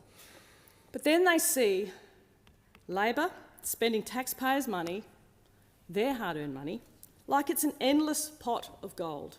In a cost of living crisis, the government must be intentional with every single dollar it spends. Instead, Labor's been on a reckless spending spree with temporary sugar-hit solutions, making the situation simply worse for families. Since coming to power, Labor has added $347 billion in spending. That's around $33,000 per household. But families aren't $33,000 better off, that's for sure. In fact, a family with a typical mortgage has spent $50,000 more in interest on their home loans. Their living standards have collapsed by almost 9%, and we're in a deep household recession.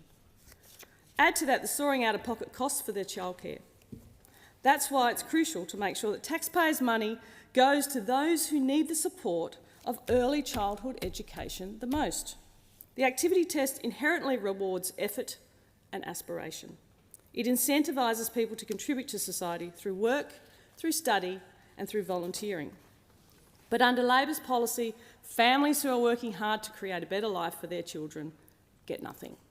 Meanwhile, families who might spend their days, doing an activity like yoga or going to the shops will have the same level of access. Labor continues to punish and disincentivise hard-working, aspirational Australians. And there are serious questions also about the costing on this policy. The bill says it'll cost $426.7 million over 4 years from the 24-25 financial year. 5 years from the 24-25 financial year, even though it's not being rolled out until January 2026. Now, no doubt a sneaky little tactic to try and make it sound better because that's what matters to Labor. It's the headline, not the spin. And the spin. It's not the reality. But more importantly, the Productivity Commission said that removing the activity test completely would cost $2.3 billion a year. So somewhere in there, something is rotten. And the government wants us to accept its modelling that removing the activity test for 3 days will only cost $426.7 million over 4 years. 4 years. It's also worth noting that the vast majority of families are already eligible for 72 and 100 hours of subsidised care, meaning that this policy will barely move the dial on increasing access. And importantly, and this is so very important, exemptions already exist under the current system to assist children and families who are most in need. Labor wants you to think that this policy is revolutionary, that it's going to change millions of lives, but it's simply not going to. We can't trust the future of our children in the hands of the Albanese Labor government, that's for certain, because over the last 3 years they've failed to deliver for the early childhood sector. The Prime Minister promised cheaper childcare for families, and to say the government has failed to deliver that promise is an absolute understatement. Under Labor, these are the facts. The cost of early childhood education has risen by 22.3%, which isn't surprising when you remember that the last time Labor was in government, childcare fees soared, costs soared by 53% in just 6 years. It appears this Labor government is no better, because at their current rate of increase, families can expect prices to skyrocket under them if it keeps going at this rate by 124% by March 2032. And while Labor's been patting themselves on the back, saying parents have saved over $2,000 thanks to their changes to the childcare subsidy, the reality is out-of-pocket costs have soared by 12.7% since those changes came into effect. So affordability is a big fail for the Labor government. The very policy that was supposed to bring costs down for families has forced families to pay more. Plus, there's been an increase in services charging above the hourly rate cap as they struggle also to keep up with soaring costs. This is just more proof of Labor's utter incompetence and their policy failures in this sector. They're so obsessed with the spin, and Australian families and educators deserve so much better. Let's think about their bungled worker retention payment. Labor promised that up to 200,000 educators would have a pay rise by the end of last year. It was an early Christmas present, they said. The Education Minister stood up on December the 5th and declared it was payday for hundreds of thousands of educators. But it wasn't, because we know that only around 15% of educators are employed by services that have been approved for this payment. It's just another proof point that Labor doesn't actually care about early childhood education and is using it as all spin. Labor's failing educators and failing families. Labor's 3-day guarantee is typical of the Albanese Labor government. It has been accompanied by big headlines and big promises by this government. Let's think about the first promise that they still haven't delivered, that $275 electricity bill. Still haven't delivered that. In fact, prices have gone up by $1,000 when it comes to electricity. So this is just another broken promise in the litany of broken promises with no detail. Australian families and Australian educators deserve better than another 3 years of Labor. The Coalition's track record in early childhood education speaks for itself. We undertook the biggest reforms in over 40 years, and we locked in ongoing funding for preschool. We increased access to early childhood education for more than 280,000 children. We brought down costs and we increased women's workforce participation. They are all the measures we should be looking at to make sure we also maintain quality in the sector. They deserve better than a government that only cares about the headlines it can generate, not the impact that their policies will have on hard-working Australian families who need to access early childhood education and care. And that is why the Coalition will vote against this legislation. Thank the member for Moncrieff. The question is the bill be now read a second time, and I call the Assistant Minister for Mental Health and Suicide Prevention, Rural and Regional Health. Thank you, Deputy Speaker. In my time in this Parliament, I've had the privilege of meeting children and educators and families right across the Central Coast of New South Wales. From the entrance to Wyong, Long Jetty to Wyoming, Lake Haven to Lisarow, Warnervale to Batto Bay, I have seen the magic of these early learning centres. and I sat in awe of the educators who bring them to life. I visited with the Minister and with my colleague, the member for Robertson, Dr Gordon Reid. And Deputy Speaker, like you, indeed, I've now been here long enough to see many of those children grow up and start primary school, and even some of them start high school, taking with them the foundational skills and capabilities learned in those very early years. This stage of education is key to future learning and growth in everyone. As much as about their education as it is about their personal development, their socialisation. This early stage of education is key.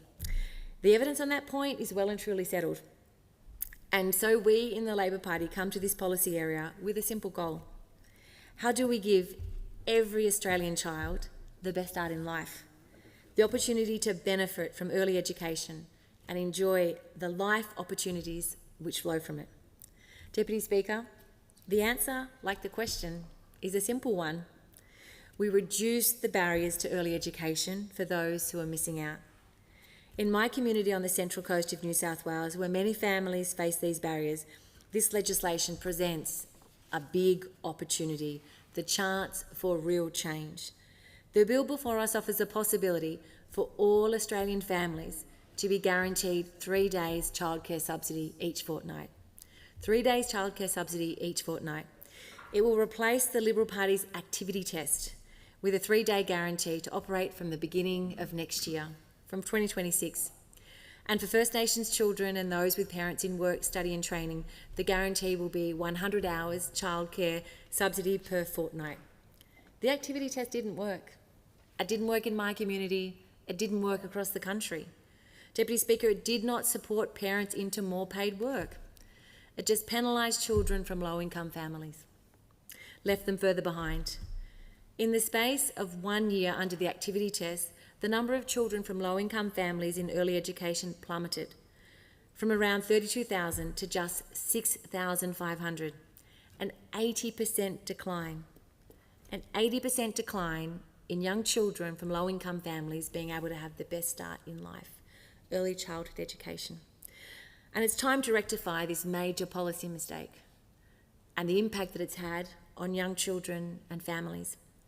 Deputy Speaker, this bill will increase entitlements to more than 100,000 families across the country, growing education opportunities and easing cost of living pressure for families and household budgets. It's a big step towards universal early education, building on our government's cheaper childcare policy and our 15% pay rise for early childhood educators. I visited recently the educators, or I visited Woongarra Good Start in my election, and it was the day after the older children had graduated. And they were very excited to have been graduating from early learning and being off to start school. And the educators at Woongarra Good Start, when I visited, were just wanted to let me know the difference that some of Labor's policies in this area are making to them, but more importantly, to the children and families that they have the privilege of working with.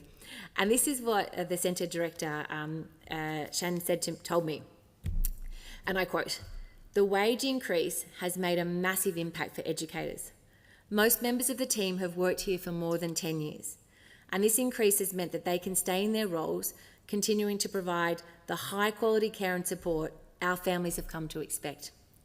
The increase will also help to recruit and retain new staff as our community's needs expand, with a waitlist of over 530 children for our centre alone." Deputy Speaker, these are the words of the director, the centre director, who I had the privilege of catching up with not long, as I said, after the students had graduated. And it was evident from the young children in that centre, the educational opportunities, the care and support, the dedication of the early childhood educators, who for a long time, Deputy Speaker, have been undervalued, who haven't been properly remunerated for the contribution that they make. And I'm so pleased to be part of a government that's improving that. And I know it's been very well received in my electorate. The individual stories I've heard are backed in by the evidence by substantial evidence and expert advice, including through the Economic Inclusion Advisory Committee report from last year and the Women's Economic Equality Task Force before that. Going further back, the Lifting Our Game report of 2017 by Susan Pascoe AM and Professor Deborah Brennan offered the then government the platform to push this work forward. And it's worth reflecting on, and I'll quote back from some of this report. It says, children who participate in high quality early childhood education are more likely to complete Year 12 and are less likely to repeat grades or require additional support. It goes on. High quality early childhood education also has broader impacts. It is linked with higher levels of employment, income and financial security, improved health outcomes and reduced crime. It helps build the skills of that children will need for the jobs of the future. Quality early childhood education and care is best considered as an investment, not a cost. An investment, not a cost. Investment in early childhood education provides a strong return, with a variety of studies indicating the benefits of 2 to 4 times the cost. 2 to 4 times the cost. And I know, Deputy Speaker, with your, as a paediatrician and someone who represents a community not dissimilar to mine in terms of the families and their circumstances, your strong push for the first 100 days and other work... First 1,000 days. First 1,000 days, sorry. First 1,000 days, thank you. The first 1,000 days and the difference it makes to young people and families. And this report goes on to say significant fiscal benefit flows to both the Commonwealth and the state and territory governments. This is good. This is clearly good for young children. It's very beneficial to their families. It makes an incredible difference to communities, but it also helps the budget. This drives the economy. It helps the budget bottom line. There's so many benefits of this type of policy. And recently we had the Minister, Dr. Anne Alley, come and visit the Eleanor Duncan Centre in my community in Wyong, and speak about the work they're doing, particularly with First Nations young people, where they're combining the benefits of early childhood or early learning with health, knowing that bringing these two together will make such a big difference in addressing the social determinants of health and education. And I was so pleased to be able to have the Minister in my electorate and to be able to talk about this, including in preschools like Wyong Preschool, where this is being introduced. Speaker, Deputy Speaker, leaders from across the early education sector support this change. The experts support it, the educators support it, families welcome it. And I believe parliamentarians across a broad range of backgrounds representing electorates from across the country also support it. And I ask the Liberal National parties to put Australian children first, to show their support and to help our nation grasp this opportunity for our future. I commend the bill to the House. Yeah. I thank the Assistant Minister. The question is that the bill be now read a second time, and I call the member for Goulston. Thank you, Deputy Speaker. We have a real opportunity to transform early childhood education and care in this country, and I cannot overstate how important this is for children, women, families and the economy. What could be more important than giving every child the best start in life? The early years are critical. They set the foundations for a child's development and learning trajectory. By the age of 5, 90% of a child's brain is fully developed. The barriers some children face, socioeconomic disadvantage, unstable homes, limited access to education and care, can lead to gaps in learning that become increasingly difficult to bridge as children grow older. Early childhood education and care can level opportunities from the start, with lasting economic and social benefits. Children who attend quality care are twice as likely to reach their development targets when they get to school. Quality care also leads to reduced crime rates and improved health, which ultimately reduces the costs to society. Unlike interventions aimed at addressing inequalities later in life, early childhood education and care is a cost-effective way to close these gaps before they widen. All the evidence is there. Early childhood education is the golden ticket for children, as the Parenthood describes it. It also unlocks the economic potential of women. Early childhood education and care is the centrepiece of my work to accelerate women's economic security in Goldstein and Australia-wide. Women in Australia are among the most highly educated in the world and have similar levels of labour force participation to men until they have children, when they begin to fall behind and never catch up. The differences are most pronounced in families with children under the age of 5. The extent to which childcare is available and affordable has consistently been found to lift rates of female participation.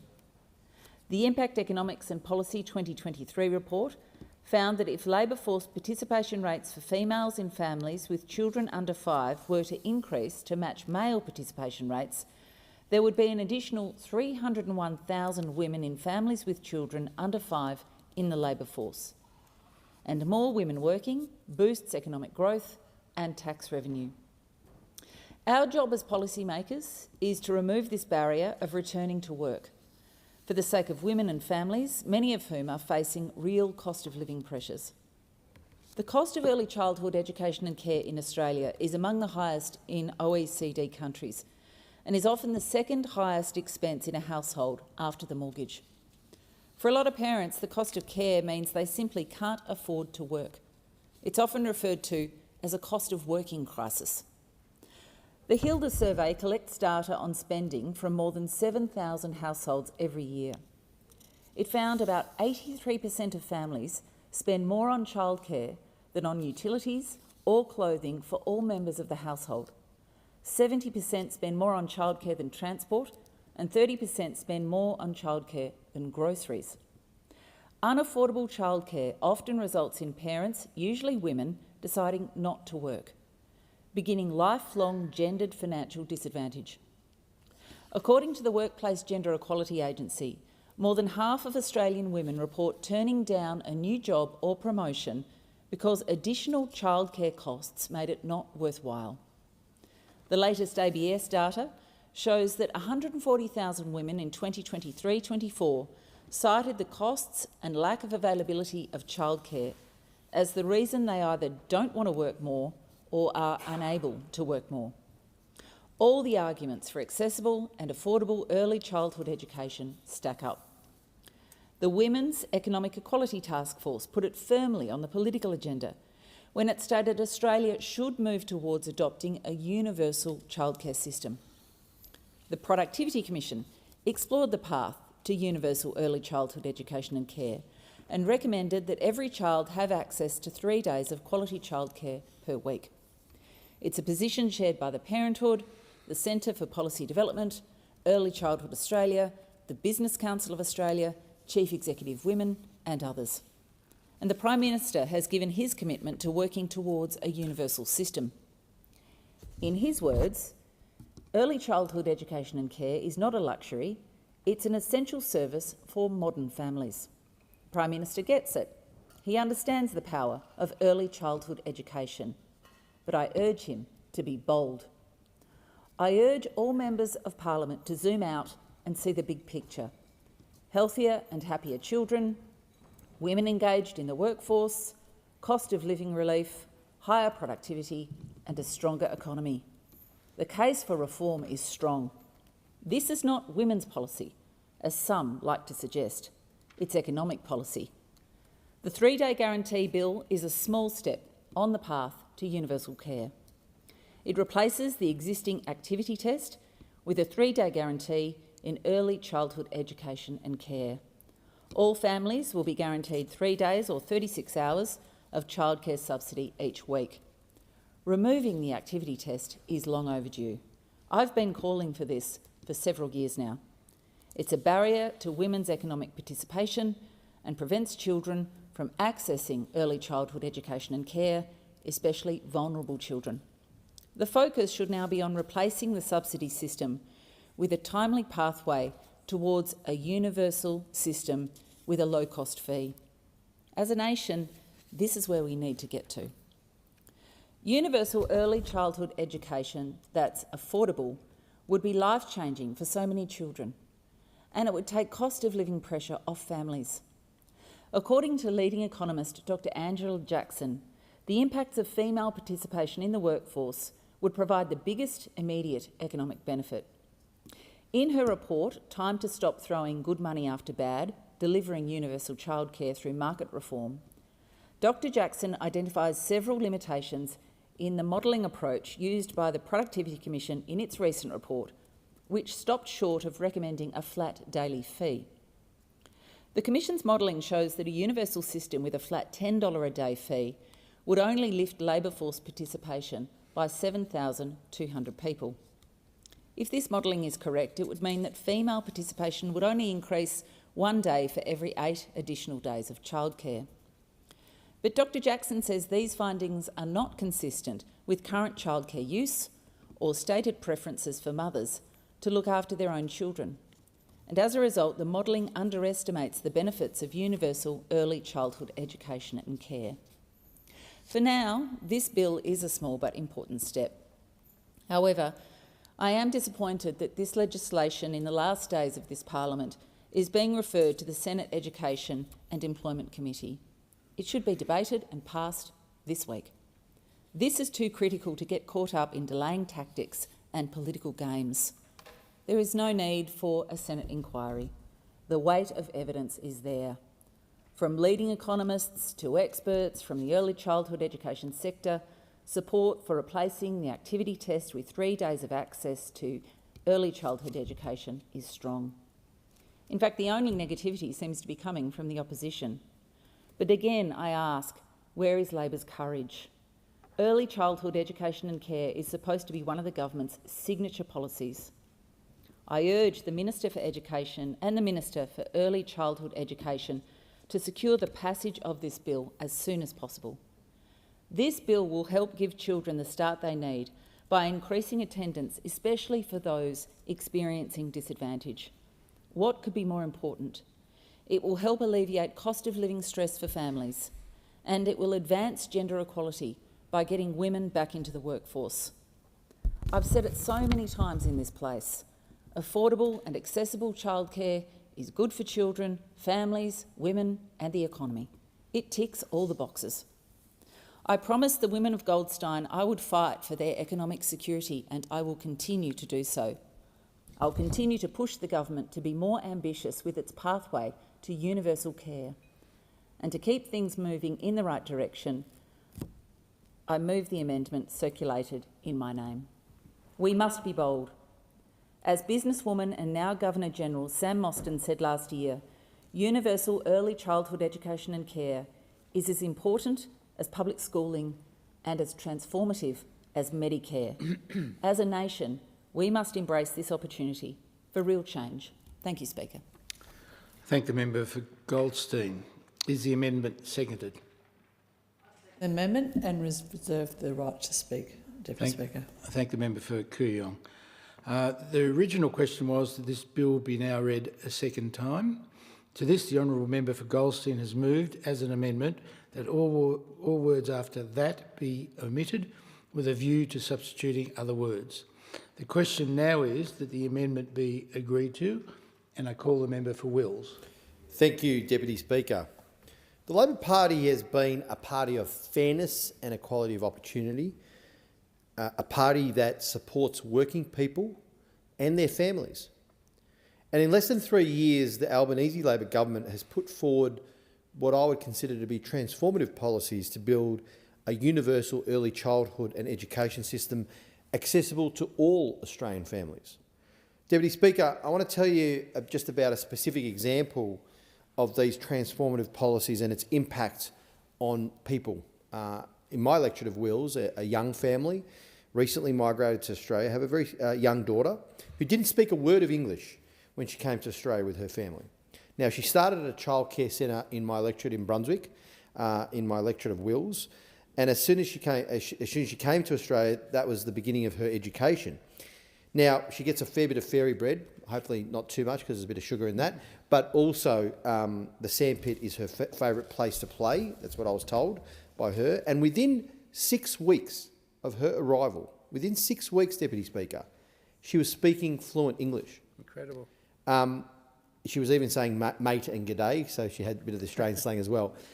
That is the power of early childhood education It is not just childcare. You know, these are early educators. The people that work in this sector are trained, have specific qualifications, tertiary qualifications and diplomas that go to the very important development of young children and their early education. And that's why we respect the work that they do and also supported pay rises for those workers. Now, those opposite, in resisting and opposing this bill, you know, I can't remember the last time they advocated for families or for equality of opportunity or for choices for women or for an equitable and open educational system to give every single child the same start in life. I don't think they ever have. And in contrast, this is a Labor government, the Albanese Labor government, that is building Australia's future. And the Early Education and Care 3-day guarantee bill is an important part of this. We want, Deputy Speaker, to make sure every child gets the best possible start in life. That's why we've introduced the 3-day guarantee for all families. This is to guarantee all families 3 days of childcare subsidy each fortnight, with 100 hours guaranteed for families caring for First Nations children and families who work, study or train.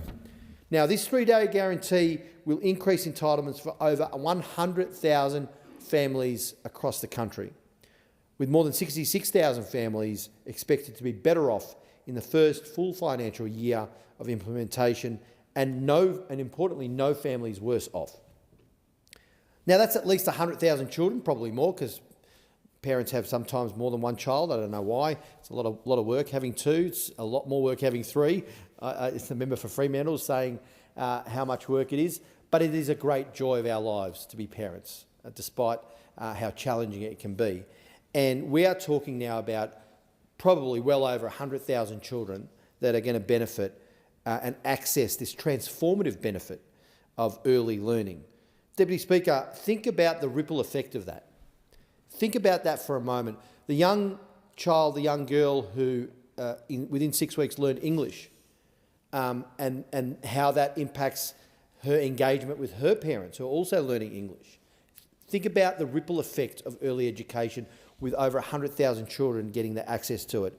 If one child in my community of Wills has the potential to make a difference to the lives of her family and the community around her, each of those people will do the same and contribute positively to the world around them, times it by over 100,000. It's such a positive and wonderful thing for the members of the community across the country. This is a bill is another step in our plan to build a universal early education system and saves, and in an economic point here, it saves parents an average family of about $1,370 in the first financial year. And it replaces the former activity test put forward by the former coalition government, the Liberal government, with a new 3-day guarantee in early education. Now, when the former coalition government delivered their 2018 childcare package, they actually halved the number of subsidised hours of care that low-income families could access, and that went from 48 to 24 hours. The number of low-income families accessing care went from 32,000 down to 6,500. That wasn't an accidental policy. It was built on an ideological position of those opposite, which led to increasing inequity and excluded communities of people from accessing early education and care. And that also has a ripple effect, not a very good one. It has a negative ripple effect. And that is what is most disappointing about their opposition. You know, they can in government do things like that and have a negative impact. But when we try and do something positive, they still stand in the way of that, and they still say no. Now, the reforms that we're building on, Deputy Speaker, the cheaper childcare reforms, where we cut the cost of early education and care for more than 1 million families and introduced a 15% pay rise, I should say, for early educators. What I said earlier, Deputy Speaker, about the importance of early educators, the work that they do to teach young children in that very formative part of their development in the early years is so critically important. And that 15% pay rise, I had a bit of a slip of the tongue because I was looking over at the opposition. I think they might have cut if they had the chance. But we supported a pay rise for early educators. And that is so important. These are all the reforms as part of our expansive commitment to early education across the country. Since we came into the government, there have been 1,083 new services, including 325 in regional and remote Australia, and more than 90,000 additional places in early education and care. And that package is part of establishing the $1 billion Building Early Education Fund to build and expand childcare centres in areas of need, including the outer suburbs and regions, as I mentioned. Under our government, the cheaper childcare, we increased the childcare subsidy, meaning a family earning, say, $120,000 with one child in care 3 days a week saved around $2,140 last financial year. This is thousands of dollars back in the pockets of parents, back in the budget of families to provide vital cost of living relief so they can invest also in their children's future.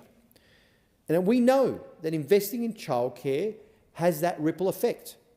It's about the early education, it's about the children's development, it's about the ripple that they will cause in their impact, their positive impact across the community. It's about the economic impact for families and their ability to relieve some of their cost of living pressure, but also reinvest in their children in many other ways. Now, that wage increase for early childhood educators was around $3.6 billion to make it happen. That was a serious commitment because we value the work of those educators, a largely feminised workforce. I think around 90 to 95% women in the workforce was seriously underpaid for the work that they do. That some of them on, if you look at the equivalent tertiary diplomas in education, the Cert 4s and so on, in other sectors where it wasn't as feminised, they were getting paid more and they were really underpaid. So this was a real correction, absolutely necessary correction given the importance of the work that sector does. So if you're a full-time, typically a full-time early educator was paid an award rate, they're going to receive a pay rise of at least $103 per week, increasing to at least $155 per week from December this year. So we know, as I said, that this was a feminised industry. We know that there's a serious challenge with the gender pay gap. This was the Albanese government taking real action, $3.6 billion worth of action to try and address that gender pay gap, which still exists in many sectors, and certainly was the case in the early education sector. I don't think anyone, I hope no one here undervalued the work of these early educators, because as I said, they're not just babysitters. This was a kind of a prevalent view or a stereotype. The work that they do in the development of the child's learning and education is of critical importance, and so many studies have shown in those early years how important that baseline is. So the work they do is professional, it is informed by evidence, and it is critical to the development of our children. And so our commitment to these workers is also a commitment to women, given the very high percentage of women in that workforce. We are also committed, Deputy Speaker, to giving all children equal opportunity. I mentioned the Labor Party being the party of equality of opportunity and fairness, and it's about equal opportunity for early childhood education and care. We're also committed, Deputy Speaker, to the families, to giving all the families the choice to work out a childcare arrangement that works for them. Some of us who have smaller children know how difficult it is to juggle their schedules, but also taxi them around, or be a taxi driver or Uber driver now for your kids. But more than that, the emotional investment that we make, the planning and the investment in the children's education is so important. Parents, families need choice to be able to manage and have flexible arrangements. And we understand that more choice and support for families, particularly for women, is so vital, giving them that ability to be flexible and to make their own arrangements. So unlike those opposite us, we're working towards a universal early childhood education so that families choose rather than feel compelled to stay home with the kids or send them to childcare. It should be up to the families. And we all know how vital it is for parents to have time to care for and bond with their child. This is for the well-being of children, their parents and the broader community. That's why we expanded the paid parental leave scheme to a full 6 months by 2025, and we added superannuation to that scheme as well. We have made it more flexible to support parents in the transition back to work and made it much easier for parents to share care by creating a single gender-neutral entitlement that both parents can access, and I think that's great for dads. Again, removing stereotypes about that, because it is important that families have that flexibility to choose their arrangements. Now, it might be a cliche, we've heard it before about, you know, it needing to be a village to raise a child and so on, and having a community to raise a child. I think there's a great truth to that.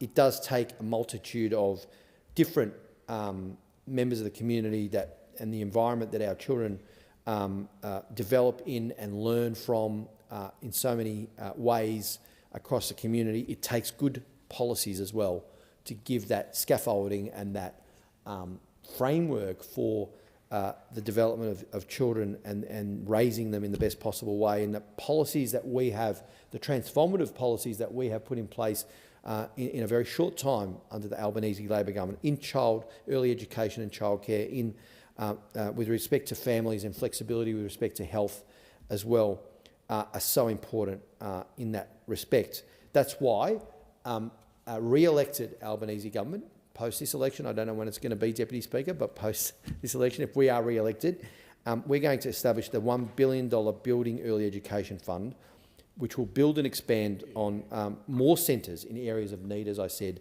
including those outer suburbs and in parts of regional and remote Australia.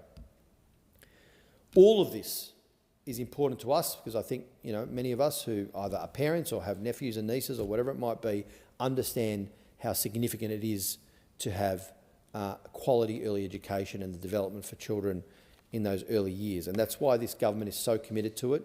We care about this.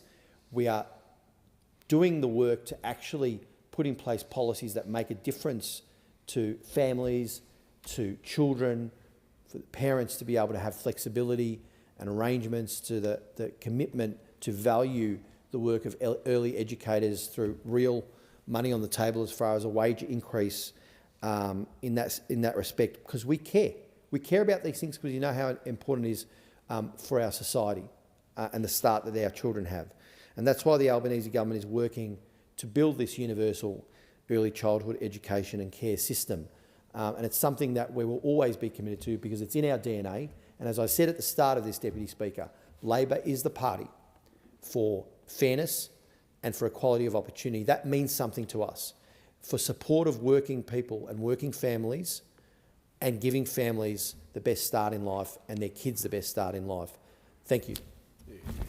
The question is that the amendment be agreed to, and I call the honourable member for North Sydney. Thank you, Deputy Speaker.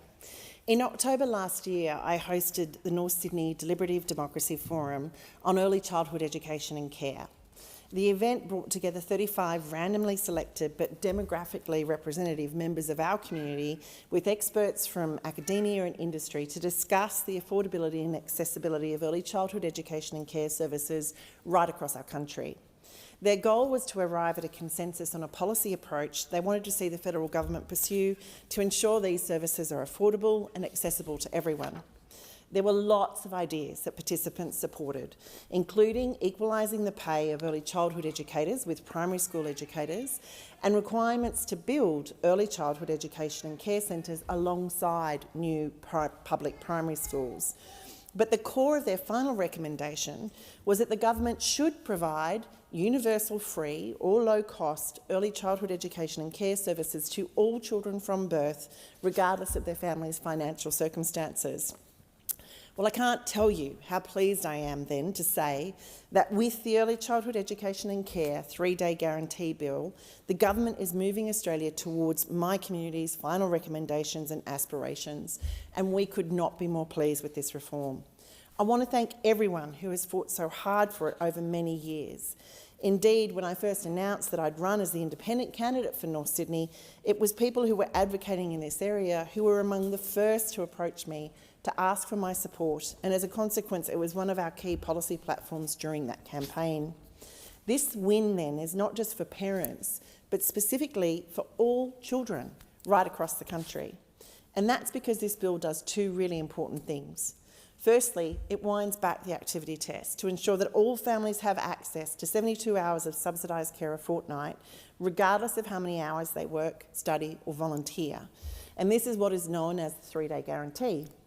At the same time, it allows families caring for Aboriginal or Torres Strait Islander children, or those who work, train, study or volunteer for more than 48 hours a fortnight, to have access to 100 hours of subsidised care. And it's not an understatement to say this reform is incredibly important, as we've known for a long time that rather than acting as a stimulus for workforce participation, the activity test has been acting as a barrier, particularly for many lower income families and families with irregular patterns of work. Indeed, the Economic Inclusion Advisory Committee itself has called the test poorly designed and punitive, highlighting the barrier it creates for many parents wanting to participate in the workforce. While research by the Australian Institute of Family Studies found no evidence, Mr Deputy Speaker, that the test had increased workforce participation. The Minister herself noted in her speech that in 2021, only 54% of children in the most disadvantaged areas were enrolled in early childhood education and care, compared with 76% in the highest socioeconomic areas, whilst an analysis from the Impact Economics and Policy found removing the activity test could allow around 126,000 children from lower income families to access early childhood education. Ultimately, although ostensibly designed to encourage work, the activity test has failed, instead excluding many struggling families from access to early childhood education and care for no substantial gain. For this reason, countless researchers, peak bodies, committees and indeed many on the crossbench have been calling for the end of this test for years. As Georgie Dent, the CEO of Parenthood, says, removing the activity test is the most significant step towards creating truly universal education and care. At the heart of the problem with the activity test is the fact that it places the focus on the parents, when ultimately many, including myself, argue the focus should be on children and ensuring every child, regardless of their circumstance, has the same opportunities from the earliest days of their life. With all that said, I acknowledge some people are struggling to understand why those who ostensibly can afford to pay for it will not be charged under this new reform. But I'm comfortable the reform is absolutely the right thing to do, as it essentially aligns our attitudes and the attitudes we have always espoused as a nation when it comes to public education. As someone herself who was educated through the public system, I am so proud of that attitude and I will defend it to the death knell. As ultimately, I do not believe that a level of educational care a child receives should be based on an accounting declaration. Nor should we as a society aspire to create a two-tier system where those who can afford to pay get access to some form of high-end silver-plated service, while those relying on a public assistance are only offered a white label experience. And indeed, as I said, as someone who was public school educated through the 70s and 80s, I think that's what we've created on other levels of education, and we should wind that back and get it right from early education and care. No public school asks you how much your parents work before letting you in the door. Rather, it's accepted that no matter where you live or what you live in or what your parent does, every child in Australia needs and deserves access to an education without having to crunch numbers about their parents' circumstances. But this does represent a major philosophical shift in our approach to early childhood education and care. And some who may have either made a lot of money in this space or who just think some people have too much and therefore should be paying for it will be uncomfortable with what I've just said. So I accept it may take time for everyone to convalesce around the idea, even though I think it's brilliant. Having grown up in a regional community, however, and now representing the wonderfully vibrant and diverse community, I believe communities are their strongest when environments that surround our kids expose them to all sorts of people, to those that have and those who do not have. In addition to all of that, however, this bill will also bring us further in line with countries like Italy, Sweden, South Korea, Germany and others, who already operate more universal systems for early childhood education and care, and we know their systems work. In Germany, for example, researchers found the expansion of the government's childcare system to children aged 1 to 3 significantly improved the socio-emotional development of less advantaged children. And in the Nordic countries, which have generous and robust early education and care systems, they consistently rank as the best places in the world to raise children. But of course, the bill doesn't fix everything. For one thing, the sector has and is still facing a workforce crisis, losing workers to primary education and other careers due to the fact that this work is historically poorly paid and supported.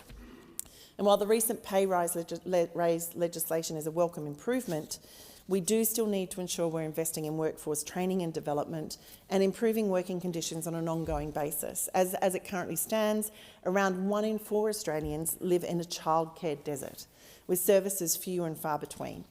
Now, this leaves many families completely unable to access care for their children, which adds to their overall struggles. And this inequity is particularly stark in some regional areas.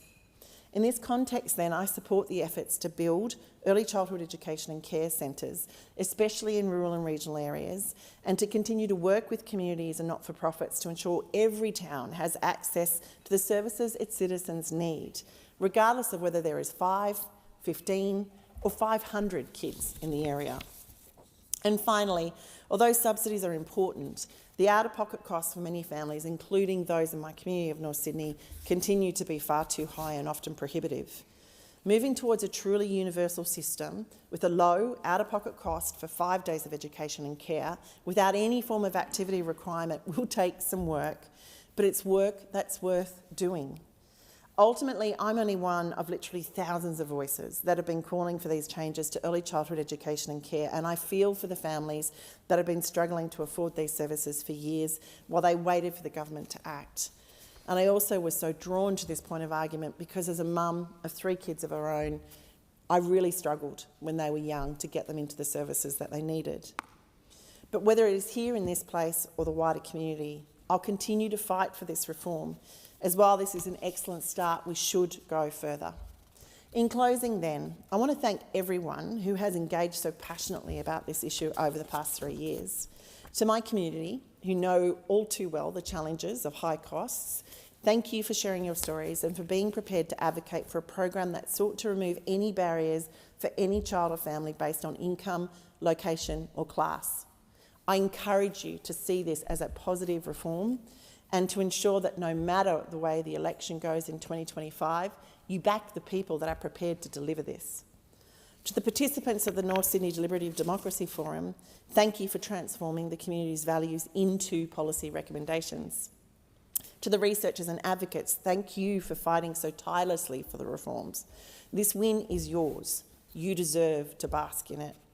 But finally, to the Minister for Early Education, the Minister for Youth and Minister assisting the Minister for the National Disability Insurance Scheme, the Honourable Dr Anne Ali, thank you for finally bringing this to life.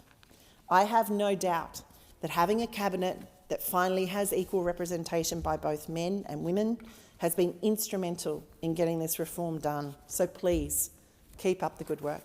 Thank you. The question is that the amendment be agreed to, and I call the Honourable Member for Adelaide. Thank you, Deputy Speaker. And Deputy Speaker, it gives me great pleasure and pride to be here supporting the Family Assistance Legislation Amendment 3-Day Guarantee Bill of 2025. And I do so because we on this side want to make sure that every child gets the best possible start in life. And we believe that every child has the right to go to early education to help make sure they don't start school behind.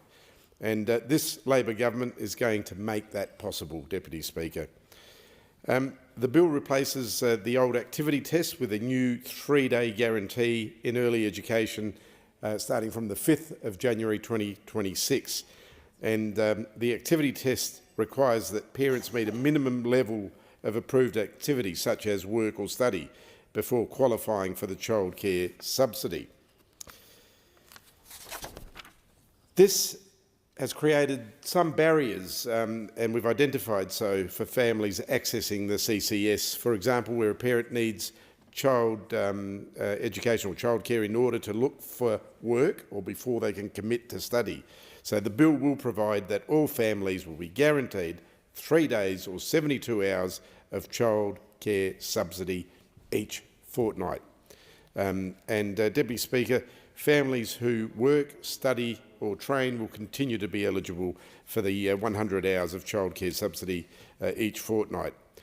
The 3-day guarantee will increase entitlements for over 100,000 Australian families, Deputy Speaker, with more than 66,000 families expected to be better off in the first full financial year of implementation, and no family, absolutely no family, to be worse off.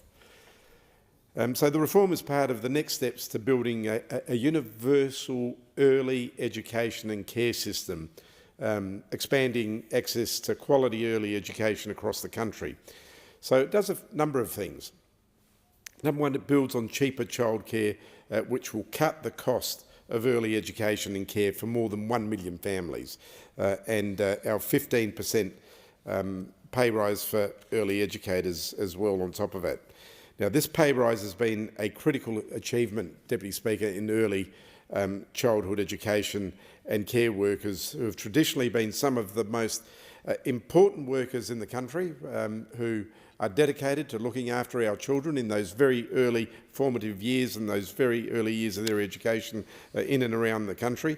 And they're also important for our economy, and they deserved to be paid fairly. This government recognised that and pushed for it.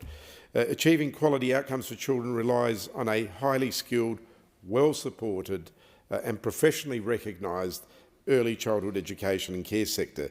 So decent wages are absolutely critical for this sector to reversing the attrition and growing this crucial workforce.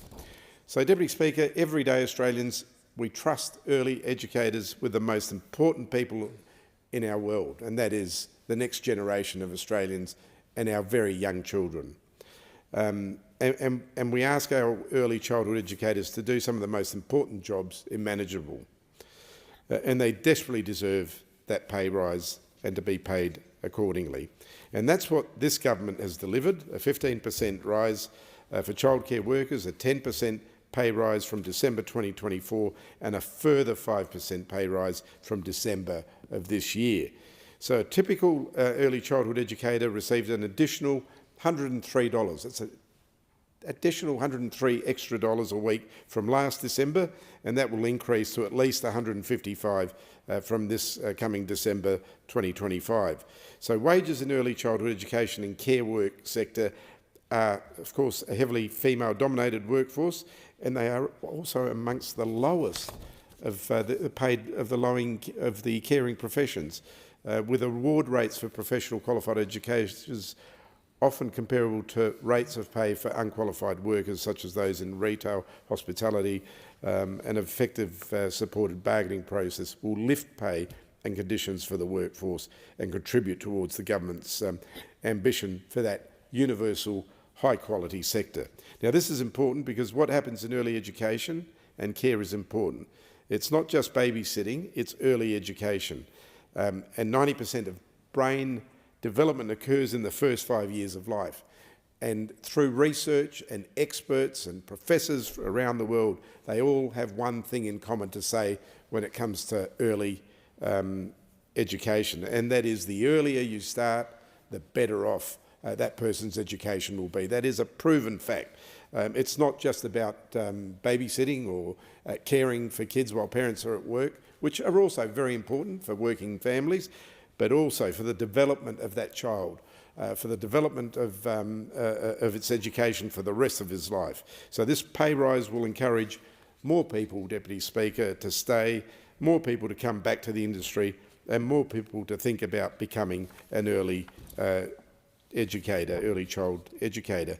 And more educators means more children, more parents can benefit from the life-changing work that they do. Deputy Speaker, the Wage Justice for Early Childhood Education and Care Workers Bill of 2024 also supported affordability for families by establishing the fee increase cap in the terms and conditions of the Worker Retention Payment Grant. And this means that providers are not able to raise their fees more than 4.4% in the first year. And this will put downward pressure on fees, helping to make education and care more affordable for families. Why am I saying all this? Because all of it is part of a package to ensure that we have a professional, early education industry that does the utmost and best for our children, our grandchildren, our great-grandchildren, so they can develop and have the best education possible to them, which will then benefit the nation as a whole. So we're committed to a package that establishes $1 billion building early education fund to build and expand child care centres in areas of need, including outer suburbs and regions where perhaps they're not as able to access them as we do here in the cities. As part of this package, the government will also develop the early education service delivery price to better understand the cost of delivering the services around the country and underpin future reform. Deputy Speaker, I'll go back to the bill, and the bill provides that all families, as I said, will be guaranteed 3 days or 72 hours of childcare subsidy each fortnight. And that is a great start. And on that, we hope that we build on it and future governments will build on those 3 days. Families caring for First Nations children will be guaranteed 100 hours each fortnight. Families who work, study or train will continue to be eligible for 100 hours of subsidies care each fortnight. Now, this is extremely important across the nation, Deputy Speaker. The ABS census data show that there were 2,280 childcare workers working, for example, in metropolitan Adelaide in 2021, which compares with 862 in 2011. And this is an equivalent increase of 1,418 or 164.5%, huge increase. As at July 2024, there was 157 early childhood education and care services in the Adelaide electorate, in my electorate. And this includes centre-based daycare, outside school hours care, family daycare and preschools. There were 70 centre-based daycare services and 50 outside school hour services in the Adelaide electorate, all playing an important role, all playing a crucial role in early education and educating the next generation of Australians. There are 9,800 families benefiting from cheaper childcare in my Adelaide electorate alone. 9,800 families. And I've had the privilege, Deputy Speaker, visiting, as many of us do in this place, quite a number of childcare centres, and I always enjoy going along and seeing the work that they do, that the early educators do, the activity of the children, and I've always been received with open arms wherever I've gone. And in the electorate in recent times, I know how well the news that I've just explained is being received in such centres. And I'll just name a few of them. One that's been there for many years. My own children attended this centre, Lady Gowrie Childcare Centre. My kids, by the way, are now 40 and 36, but that's how long Lady Gowrie Childcare Centre at Thebarton has been, and they do amazing work, incredible work, and they've educated thousands of children in those early years, and I've seen the benefit that our kids got, and then again my grandkids on top of that. The Good Start Early Learning down at Plympton, we visited them about 6 months ago. Good Start Early Learning in Prospect, which I'm visiting again next month. They've invited me to go down. Parkside Community Childcare Centre, Unley Community Childcare Centre, where I had a great meeting with parents, educators, the committee of the centre, and they told me about their trials and tribulations a couple of years ago, and I fed all of that back into the minister, and I hope those discussions that I had may have played a role in developing some of these policies. Another great one, Precious Cargo Montessori Early Learning, and Little Oxford Montessori. And when you visit these centres, you get a great sense of the important work and the importance of their work, meeting, as I said, with the parents, the committee members and some of the early childhood educators who work there. And I sat and spoke with them, and they showed me the centre, but also told me about their work and how hard their work is. A few years ago, we had a program through the child care centres and their members of their union they ran a campaign saying walk in their shoes, where they gave us the opportunity to go to a centre and sit and actually do the work of an early educator just for 1 hour. And when I went to, I think it was Camden Park back then when I was the member for Hindmarsh, I recall it clearly. Part of the role was lunch, reading a book, and then playing some games. So I sat there with the childcare worker who was guiding me. I was absolutely exhausted after 1 hour. It's not as simple as you think in terms of having 15 to 20 young toddlers in front of you, reading the story, making sure then that they all ate their fruit, and activities. And I'll recall it, I left exhausted just after 1 hour. So these early childhood workers, the work that they put in to looking after our kids is very important, but they do it because they are so committed to it. They do it because they love it, and they do it because they're passionate about it. And I really appreciate, when we all should, the work that early childhood educators do for our children. At the Unley Community Childcare Centre a couple of years ago, or about a year ago, I met with staff, advocates and parents, and they also told me about their trials and tribulations. They told me about the long hours of work, their difficulties in recruiting staff, the difficulties in running a family household with such low pay. And of course, all of these policies that we've put in place will ensure that we attract more staff, that they are paid a decent wage, and that we continue to offer education to those early early years of our children. Deputy Speaker, I'm also looking forward, as I said earlier, to attending the official opening of the Prospect Good Start Early Childhood Centre next month.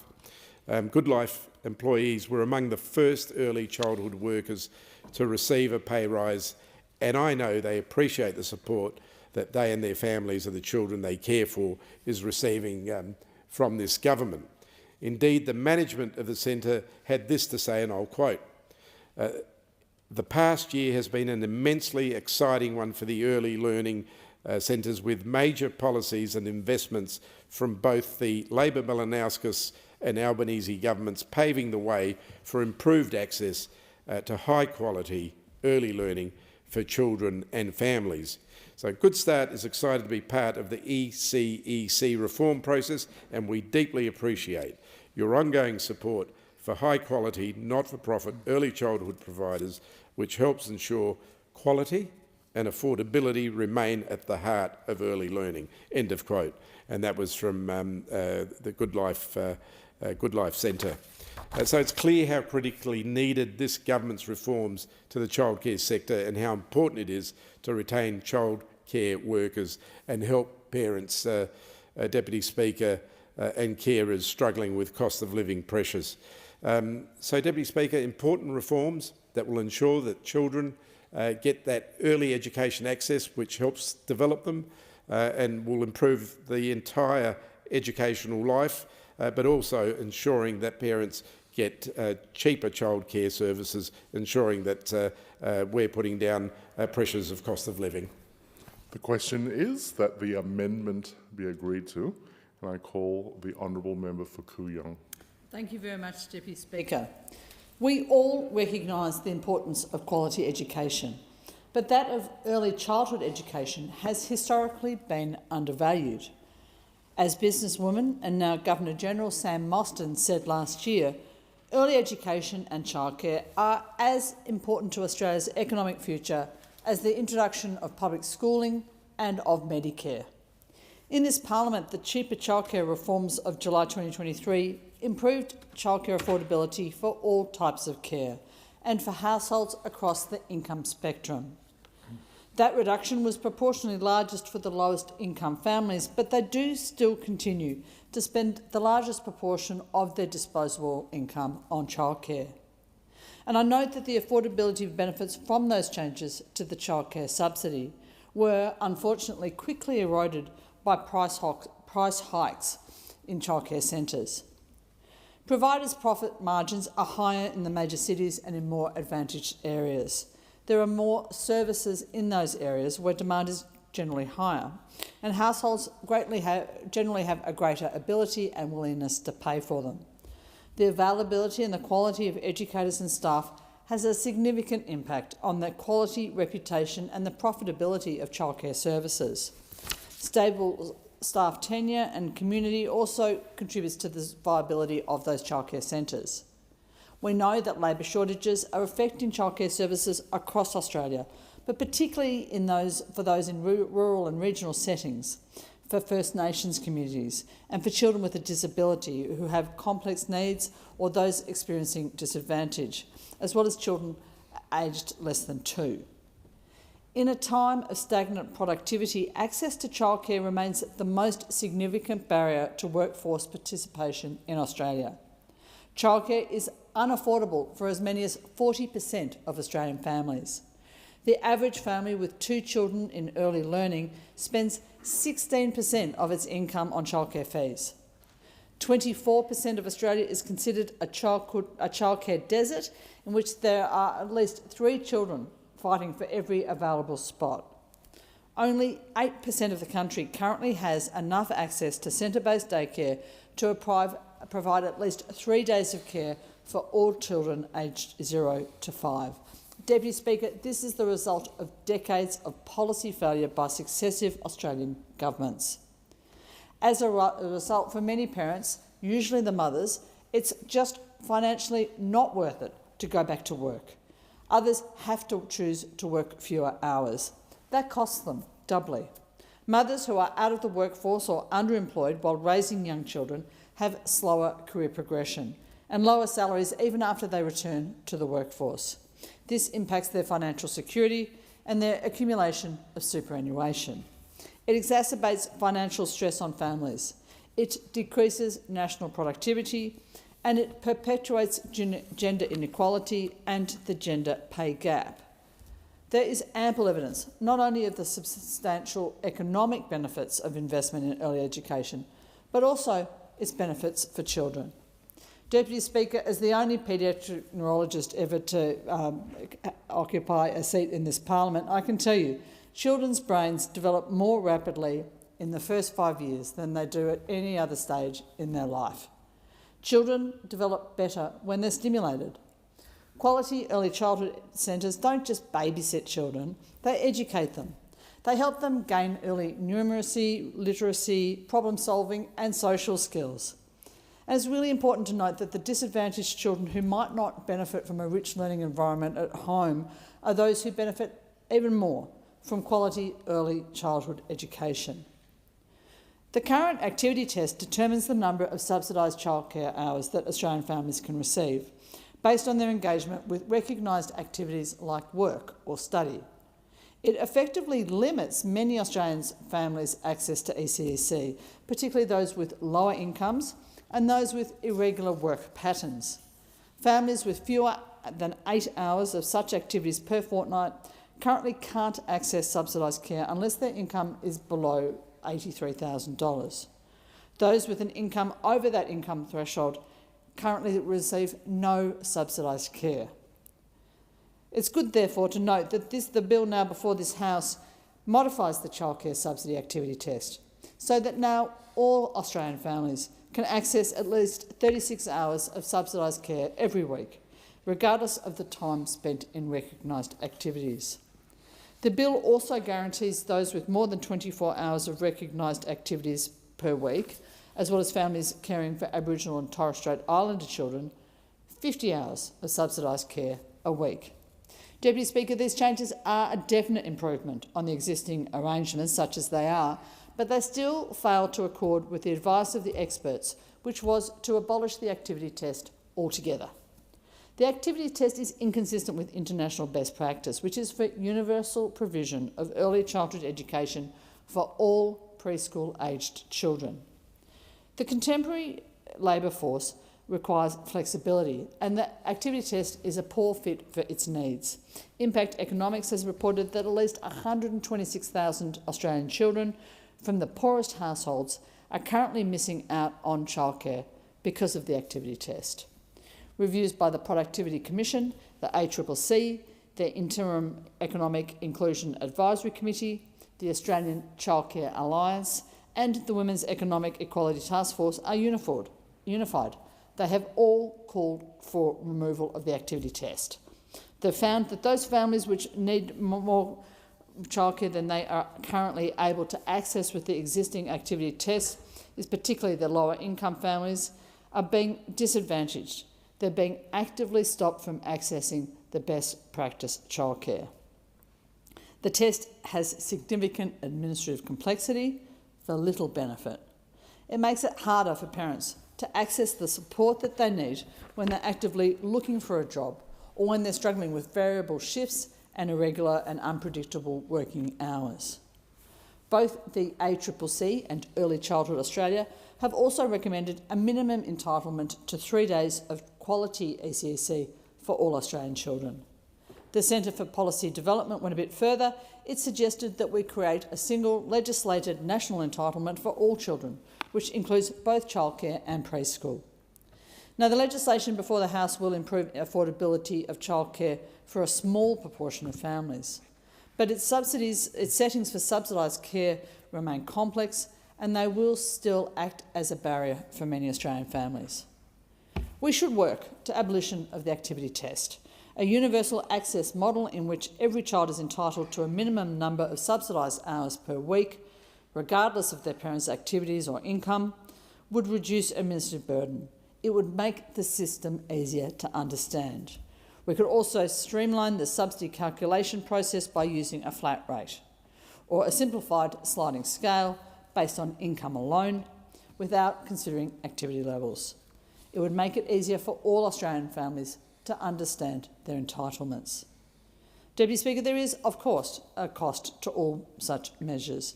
Abolition of the activity test and provision of universal access to subsidised childcare would carry a significant cost. The childcare sector is chronically short of staff. Increasing demand will only exacerbate that issue. We'll also need to increase the number of childcare places to meet the increased demand generated by these changes. But if something matters to a country, it finds the money for it. This is such an important issue for our economy, for Australian parents and for Australian children. The ACCC has found that the current one-size-fits-all policy approach cannot meet all needs across the childcare centre. The highly localised nature of childcare markets, the way that parents select services based on availability and informal assessments of quality, and providers' supply decisions all mean that market forces alone are not meeting the needs of all children and all households. We need a mix of different regulatory measures to improve outcomes for households in diverse circumstances and in locations across the country. As Gina Cass-Gottlieb, the chair of the ACCC, has said, market stewardship roles can be effective in care-based economies where competition-driven market dynamics do not always achieve the desired outcomes. The ACCC recommended that the government consider providing funding or grants directly to providers to assist with the costs of supplying services in areas that are currently considered unprofitable, or supplying services to groups within the community where the costs of providing care are higher. We know that First Nations children are less likely to be enrolled in childcare. There's a number of reasons for that. The burden of the administrative process can discourage carers from using formal childcare services, but also many families are hesitant to provide the information required because of their previous negative experiences in dealing with government departments. In addition, the childcare subsidy system doesn't always recognise First Nations kinship care relationships in a timely way, and that can deter families and carers from accessing the subsidy. The subsidy also has limited influence on reducing childcare fees or prices for family daycare, outside school hours care and in-home care. Family daycare is an important alternative childcare choice for many families, as it may offer more flexible hours of care, may offer adjustable session lengths, and sometimes it better caters to cultural and linguistic needs. Despite that, since 2018, the number of family daycare and in-home services has declined in this country. 116 family daycare services and 19 in-home care services have closed. This decline in family care services has disproportionately affected culturally and linguistically diverse households, low-income households, those living in very remote areas, and carers working non-standard hours. Deputy Speaker, offering universal childhood education and childcare is not as simple as merely making existing centres free or nearly free. We have to have an overarching vision for best practice childcare. And to that end, my colleague, the member for Goldstein, in her amendment today, which I supported, called for establishment of an Early Childhood Development Commission. Such a commission, which was recommended by the Productivity Commission, could play a crucial role in enhancing the quality, accessibility and equity of early childhood education and care across this country. It could offer many benefits. Firstly, a dedicated commission would provide centralised oversight and coordination of early childhood education and care policies and programs. It would ensure consistency and quality across the country. It could address disparities in access and quality of care, particularly for disadvantaged and vulnerable children. It could set and enforce high standards for early childhood education, developing and implementing best practices and professional development for educators, leading to improved outcomes for our children. The Commission could collect and analyse data on early childhood development, providing valuable insights to inform policy decisions and improve practices. This evidence-based approach would help identify gaps and areas for improvement. The Commission could offer resources and support to families, helping them navigate the ECEC system and access the services that they need. This would include providing information on available programs and subsidies. With a focus on long-term planning, the Commission could develop strategies to address future challenges and opportunities in early childhood education, ensuring sustainable and ongoing improvement. The quality of our early childhood education has to be high. Workforce issues and barriers to access must be addressed. The sector must be valued. We need to have a concerted effort to ensure that all disadvantaged families can access the services and support that they need and deserve. It's a lofty goal, but it's worth pursuing. Universal early childhood education has the potential to be a game changer for Australian children and families, and for our economy now and into the future. Universal early childhood education has the potential to benefit children through quality learning environments, to reduce financial pressure on parents, to reduce gender inequity, and to enhance economic outcomes for Australia. And for that reason, Deputy Speaker, I commend this bill to the House. The question is that the amendment be agreed to, and I call the honourable member for Bean. Thanks, Deputy Speaker. I also rise to speak on this bill. And Deputy Speaker, the member for Adelaide reminisced about the Work in Our Shoes campaign, and it brought back memories for me.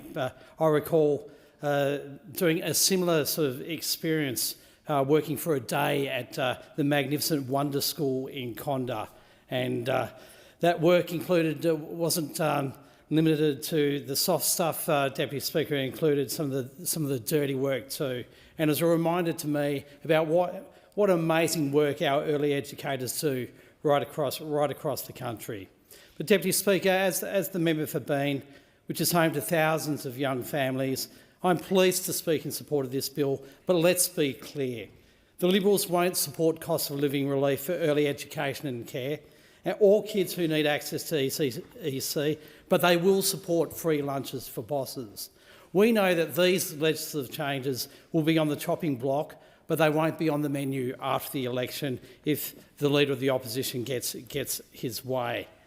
Deputy Speaker, like all my Labor colleagues, I want to make sure that every child gets the best possible start in life. I know the benefits that my family have received from access to early education, particularly at Jenny Wren Busy Bees Centre in Mawson in the electorate of Bean. And I'd like to thank those early educators who did so much great work for my family, but for all early educators right across Bean. As a government, we believe every child has the right to go to early education to help make sure they don't start school behind, and our Labor government is going to make this possible. This bill will replace the activity test introduced by the Liberals with a new 3-day guarantee. The 3-day guarantee will deliver additional cost of living relief for more than 66,000 families after the changes commence in 2026. The young families and children who live in Bean will benefit from this move. This reform is just part of Labor's next steps to building a universal early education and care system, expanding access to quality early education right across the country. It builds on cheaper childcare, which cut the cost of early education and care for more than 1 million families across the country, and our 15% pay rise for early educators. Deputy Speaker, childcare is of critical importance to the residents of Bean. Availability, cost and quality are issues that are raised with me as I do my job, listening to the views, concerns and aspirations of local residents right across Bean. And I believe that all those involved in the early education childcare sector, state, territory governments which regulate the industry, the private and public bodies which participate in the industry, and the national government which provides considerable funds into the sector have a duty to update the rules and arrangements to meet the needs of today. For many, family life in Australia, and no less so in Bean, Deputy Speaker, is changing. The nature of work is also changing, with more and more workers not having regular hours or work patterns. And consequently, the rules around childcare and early education need to be adjusted to make sure that all kids, but particularly those in disadvantaged groups, get access to the services that are available. As outlined by the Minister and previous speakers, Deputy Speaker, the bill provides that all families will be guaranteed 3 days or 72 hours of childcare subsidy each fortnight. Families caring for First Nations children will be guaranteed 100 hours each fortnight. And families who work, study or train will continue to be eligible for 100 hours of subsidised care each fortnight. Now, Deputy Speaker, the background and context to the changes are important, and I'll now address the background to what we're discussing today and cover some of the other essential actions being taken by this government that are complementary to the bill under consideration. But, Deputy Speaker, as reflected on by the Minister when introducing this bill, when the Labor government came to office in 2022, we came with a commitment to make early childhood education and care more affordable through our cheaper childcare programs. We quickly turned that commitment into progress, with more than 1 million families benefiting from those changes. Recent data shows that an Australian family on an income of $120,000 a year, paying the average quarterly fee for 30 hours childcare per week, has saved approximately $2,768 since September 2023. Deputy Speaker, this is of great assistance to the young families of Bean and throughout the nation. Deputy Speaker, we also commissioned the Australian Competition and Consumer Commission and Productivity Commission to each do a review, providing guidance on how we can achieve our vision of a universal early learning system, a system where every child, no matter who they are, no matter their background, and no matter where they live, has access to quality early childhood education and care. The Productivity Commission inquiry in its interim report told us that the early childhood education workforce should be the first priority for reform, including through better pay and conditions. The Productivity Commission made it crystal clear that the workforce is fundamental in addressing any changes in availability. And Deputy Speaker, last year we passed our Wage Justice for Early Childhood Educators Act, supporting a 15% pay rise for early childhood education and care workers, increasing the wages of up to 200,000 early educators, addressing exactly this issue. Significant, momentous, historic, a monumental moment, proof that early learning matters and life-changing.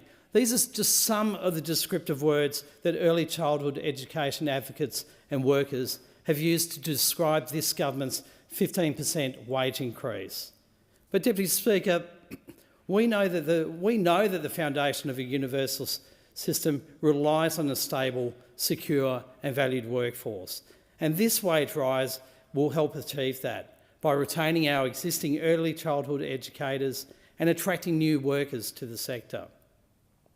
Deputy Speaker, recent Jobs and Skills Australia data indicates that workforce vacancy rates in the early childhood education and care sector have plummeted over the last 12 months, with internet vacancy rates down 22% since December 2023. But that's not all. The wage rise is linked to caps on fees. For providers to be eligible, they must not increase their fees by 4.4% in the first year and 4.2% in the second year. This is putting wages up for workers and keeping costs down for families. Over the last 2.5 years, we've made significant progress in building these foundations for a universal early childhood education and care system, but we know that there is still more work to do. And Deputy Speaker, the Australian Competition and Consumer Commission inquiry recommended that the government consider removing, relaxing or substantially reconfiguring the current activity test. In their final report, the Productivity Commission recommended that all families who choose to use early childhood education and care should be able to access at least 30 hours or 3 days a week of high-quality early learning. The Productivity Commission also noted that ensuring that all children aged 0 to 5 years have access to some form of high-quality subsidised ECEC for at least 3 days a week, or 30 hours, for 48 weeks per year would accommodate the needs of families and the benefits for children from ECEC participation. Again, Deputy Speaker, the government is acting in introducing the Early Childhood Education and Care 3-day guarantee bill, guaranteeing families at least 72 hours of subsidised care per fortnight. The 3-day guarantee is about making sure that every child can have the best start in life, that all children are ready to learn and ready to start school. Deputy Speaker, it's about making sure that every child, no matter their background and no matter where they live, has access to the transformative benefits of early childhood education and care. And that's as important to the families of Bean as it is to families right across the country. We know how precious the first 5 years of a child's life are. It's a time of extraordinary growth, of emotional and intellectual development. In these years, children learn foundational skills. They learn to socialise, develop emotional skills that they can then build on when they start school. Deputy Speaker, replacing the Liberals' activity test, which locked out children and families, with Labor's 3-day guarantee, is such a crucial step in delivering on our commitment to universal early learning. When the Liberals introduced the childcare subsidy activity test in 2018, they stated it was designed to encourage workforce participation. But Deputy Speaker, as Thrive by Five's Jay Weatherall states, the activity test was intended to encourage parents into work, but in fact it has done the opposite. It has limited choices and it's made it harder for parents, especially single parents, to make an income. An evaluation by the Australian Institute of Family Studies found no evidence that the introduction of the activity test caused any increase in workforce participation. And the Productivity Commission, that well-known socialist organisation, Deputy Speaker, found that the effects of the activity test on workforce participation were at best ambiguous. Instead, the activity test has made early learning harder to access for many families, including disproportionately affecting those families that may be experiencing disadvantage, possibly the families that can benefit most from this access, Deputy Speaker.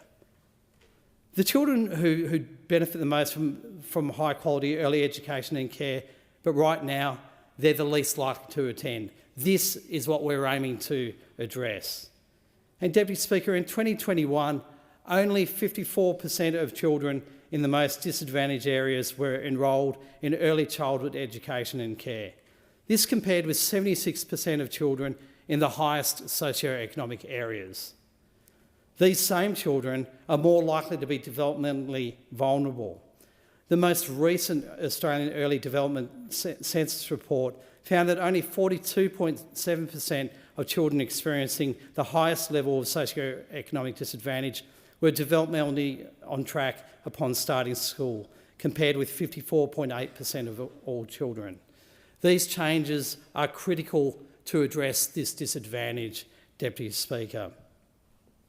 So, Deputy Speaker, in conclusion, as the member for Bean, which is home to thousands of young families, I'm pleased to speak in support of this bill. I know how critical the work of our early educators is right across Bean. I'm fortunate in that my family has benefited from access to early education for each of our children, and I want to see that access provided to families right across Bean. I want to make sure that every child gets the best possible start in life. But the truth is, the benefits of these reforms are at risk from those opposite. Free lunches for bosses take priority over cost of living relief for early education and care. We know that this is likely to be one of the areas that will be on the $350 billion of costs that maybe the constituents of Bean and the constituents of every electorate across this country will find out about the day after the election. But, Deputy Speaker, that's not good enough for the people of Bean. It's not good enough that we put such critical reforms at risk. The new 3-day guarantee meets the needs of families today. It will benefit many families and children in Bean and right across Australia. Don't put these critical reforms at risk. Make sure that they don't go on the chopping block. Support early educators, not just across Bean, but right across the country for the extraordinary work that they do now and the extraordinary work that they can continue to do across some of the most disadvantaged communities in the country. The question is that the amendment be agreed to, and I call the Honourable Member for Hughes. Thank you, Deputy Speaker. Deputy Speaker, I rise to speak on the Early Childhood Education and Care 3-day Guarantee Bill of 2025, and as has no doubt already been highlighted, the opposition will be opposing this bill for some of the reasons I intend to set out, Deputy Speaker. So if we just go back to the background to this legislation, the bill's intended to amend a new tax system, Family Assistance Act of 1999, and replaces reference to the childcare subsidy activity test with a new 3-day guarantee. The legislation at this point is set to commence in January 2026, and the 3-day guarantee is intended to provide all families up to a combined income of $533,000 with access to 72 hours a fortnight of subsidised childcare. And, Deputy Speaker, that all sounds absolutely fabulous as a motherhood statement, no pun intended. But what this legislation does not do, does not guarantee or prioritise access for working families over non-working families. And, Deputy Speaker, it's absolutely crucial when parents return to work that they are able to access and have choice about the type of childcare and early learning that is most appropriate for their family.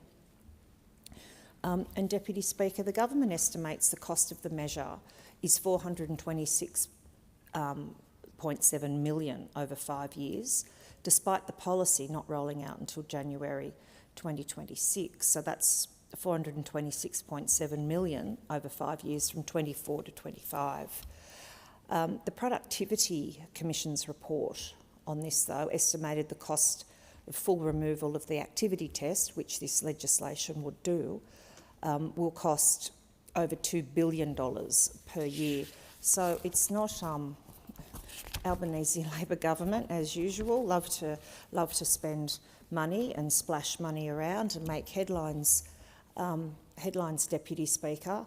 But as always, the proof is in the pudding, and whether or not this will actually deliver any additional assistance for working families is really completely questionable.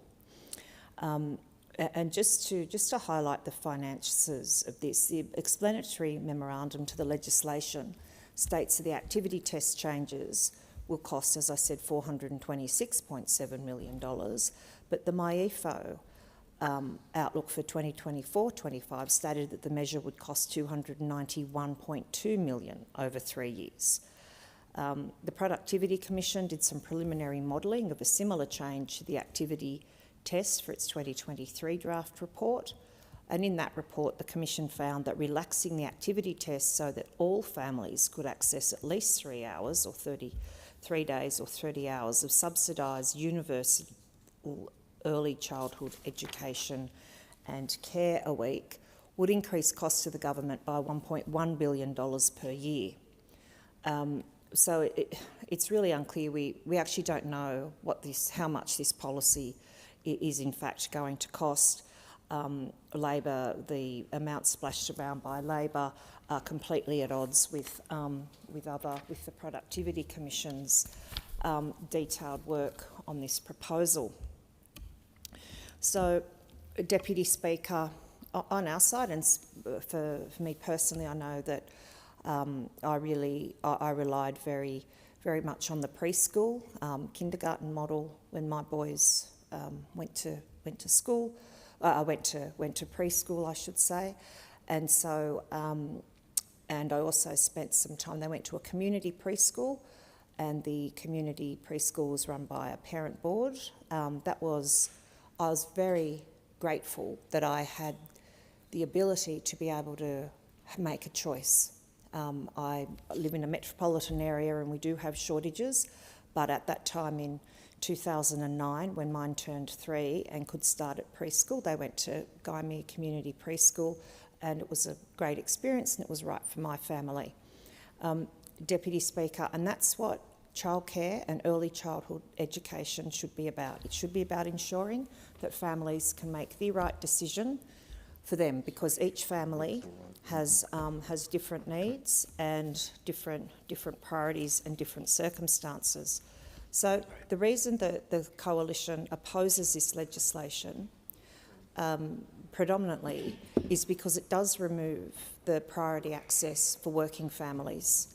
In that way, we say it disincentivises aspiration, increases access without addressing supply issues, and that's, I know, a very big issue out in the regions particularly, and I know many of my colleagues on this side who represent those electorates will be speaking about that. The legislation also does nothing to increase access or flexibility for families, and it doesn't attempt to address the current cost of living pressures. Deputy Speaker, so that is a summary of why we on this side will be opposing this legislation. We are relieved to see that the bill has at least been referred to a Senate inquiry with a reporting date of 21st of March this year. So, Deputy Speaker, the background to this, the Prime Minister first announced this policy on the 11th of December last year, and at the time it was described as the next steps in the Albanese Labor government's plan for a universal early learning system. In some of the commentary that went with the introduction of the legislation, Labor estimated that over 100,000 families will have access to more subsidised care. More than 66,000 families will be better off overall. But, Deputy Speaker, 66,000 families represents only about 6% of all families that are currently engaged and utilising the childcare subsidy system. So this is again a big cash splash with very little return, for the majority of parents and families who are using this system. So, Deputy Speaker, one of the other important reasons that we oppose this legislation is we say that this guarantee is fundamentally unfair and divisive. A 3-day guarantee, it will only increase access for a very small number of families. Again, I said about 6%, but it will have a wide-ranging impact on all families. Deputy Speaker, families who need early childhood education so they can work, and many Australian parents are in that position, particularly with the cost of living crisis that we are subject to because of this government. So families who need to access early childhood education will be competing against families who now have extra subsidised access but may not be working, studying or volunteering at all. And that is the unintended impact and implication of this legislation. So families already in the system are unlikely to be impacted, but working families about to enter the system or trying to enrol a new child will be greatly impacted. So this appears to be once again Labor simply at war with aspiration, at war with working families and at war with working parents. The biggest problem with this is that it simply fails to address the supply side constraints, and we've heard Labor championing particularly cheaper childcare, but what is the point if childcare is cheaper if you actually cannot access a spot for your child when you need to return to work or study or other obligations? So modelling from the Productivity Commissioner shows that most of the children affected by the activity test changes live in major cities. So families, what we call in thin markets and childcare deserts, who have little or no access at all to childcare, will be the most disadvantaged. They're already disadvantaged, and this is going to make them more disadvantaged. So, again, Deputy Speaker, there is no point bringing in legislation that states, yep, you've now got 3 days guaranteed care if there is no actual childcare available where you live. I think this legislation just again shows the divisive nature of this government, and we've seen it over the almost 3 years that they've been in power now. This is just pitting working families against non-working families, metropolitan families against regional families, and this is inherently unfair, Deputy Speaker, and not the Australian way, doesn't reflect really Australian values, and it should be, the Prime Minister should be here bringing the nation together and governing for all Australians instead of continuing this divisiveness that he started back in May 2022 when he was elected. This legislation also, Deputy Speaker, does not provide sufficient choice for families. It does nothing for parents who need flexibility, families who do shift work, for example, or work non-standard hours. There is no provision whatsoever for those families, and they will see no benefit from this change. But we, on this side of the House, Deputy Speaker, are well and truly believe that families need a choice as to the sort of care and the type of care that they can access to suit their individual needs of their families. So this, Deputy Speaker, legislation, we say, will reward families who already access childcare at the expense of families who are unable to or choose not to access it. So, Deputy Speaker, just to conclude, we on this side of the House are absolutely committed to assisting families to access childcare and early education. However, we say that this legislation, for all of the reasons that I have just set out, will not do the job that it is intended to do. Thank you, Deputy Speaker. The question is that the amendment be agreed to. The Assistant Minister for Immigration. Sorry, the Assistant Minister for Women's Social Security and Ageing. Thank you very much, Deputy Speaker. Early education is so important. The evidence is clear that children benefit from access to early education and care, and that it sets them up for the best start in life. And so it is confounding to hear those opposite, including the last speaker, try and paint this in some way as being divisive to make sure that all Australian children get the best start in life.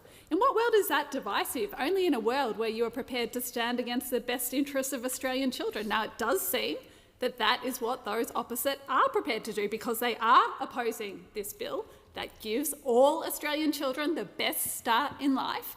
That is the hill they've chosen to die on, and look, that is their choice. But I must say I am very, very surprised. Our government, of course, started this term delivering on our commitment to deliver cheaper childcare to Australian families. And families across Australia have saved up to $2,768 since our government's childcare subsidies took effect. This is real cost of living relief that's going back into the pockets of Australian families. And now we are once again delivering reform in early education. We are replacing the activity test introduced by the previous Liberal government. We are introducing the new 3-day guarantee from January next year, guaranteeing 72 hours of childcare subsidy each fortnight. We do believe that every child has the right to early education to the best start in life, and this reform will help make that a reality right around the country. From early education through to school education, university and TAFE, our government has been delivering the investments we need to make sure that Australians are set up to get quality education, to get the education that they deserve right through life. Of course, again, we have been opposed by those opposite who do not share our belief that the best way to support Australians is to support them with education, with the best start in life, all the way through to a tertiary degree and their best start into a career. Early education is the starting point. It does set children up for their educational journey. And I, of course, have seen this in my community where I get to visit childcare centres from Watsonia to Bundoora to Eltham North, talk with the wonderful educators there about the difference they are making in those children's lives, to see the many special moments that add up to giving those children the skills they need for heading on to school. I also, of course, get to see it in my own life. My 4-year-old still is a strong participant in the early education system. And so every evening I get to come home and hear from him about what he's learnt during the day. Sometimes it is a fact or a figure. Sometimes it's a new number or a new letter.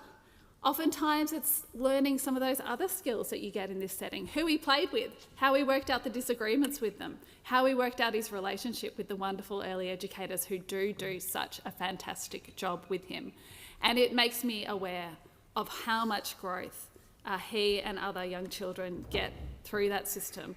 No Australian family should be shut out from that because of an unfair activity test. And yet that is what those opposite are doing by opposing this bill. They are saying that my child should have the privilege of having that best start in life because I can afford to pay for it. But others should be locked out of that system that gives their child the best start in life. Well, I am proud to say that our government has brought an unprecedented focus to early education over the past 2.5 years. We do know how important it is to get the building blocks in place for a child to be ready for school and for what comes next. It's why we did take to the last election our commitment to cheaper childcare, a measure to help families with childcare costs, but also because we do want to be supporting families to make the most of early education and care. As I said, this is good for children. It gives them the chance to learn and grow in an environment alongside other children with the guidance of those fantastic educators, but it is also good for families, helping to save costs on childcare and providing more choice for parents, particularly for women who might want to return to work or to pick up more hours. And of course, it is good for the economy and for our country as a whole, encouraging more parents back to work, allowing them that flexibility to do more hours, setting up our next generation for the future. All of this brings economic benefits. Alongside the work we have done to support families in early education, we have also been supporting early educators because we recognise that this environment where our children are being set up for the best start in life, it doesn't just happen.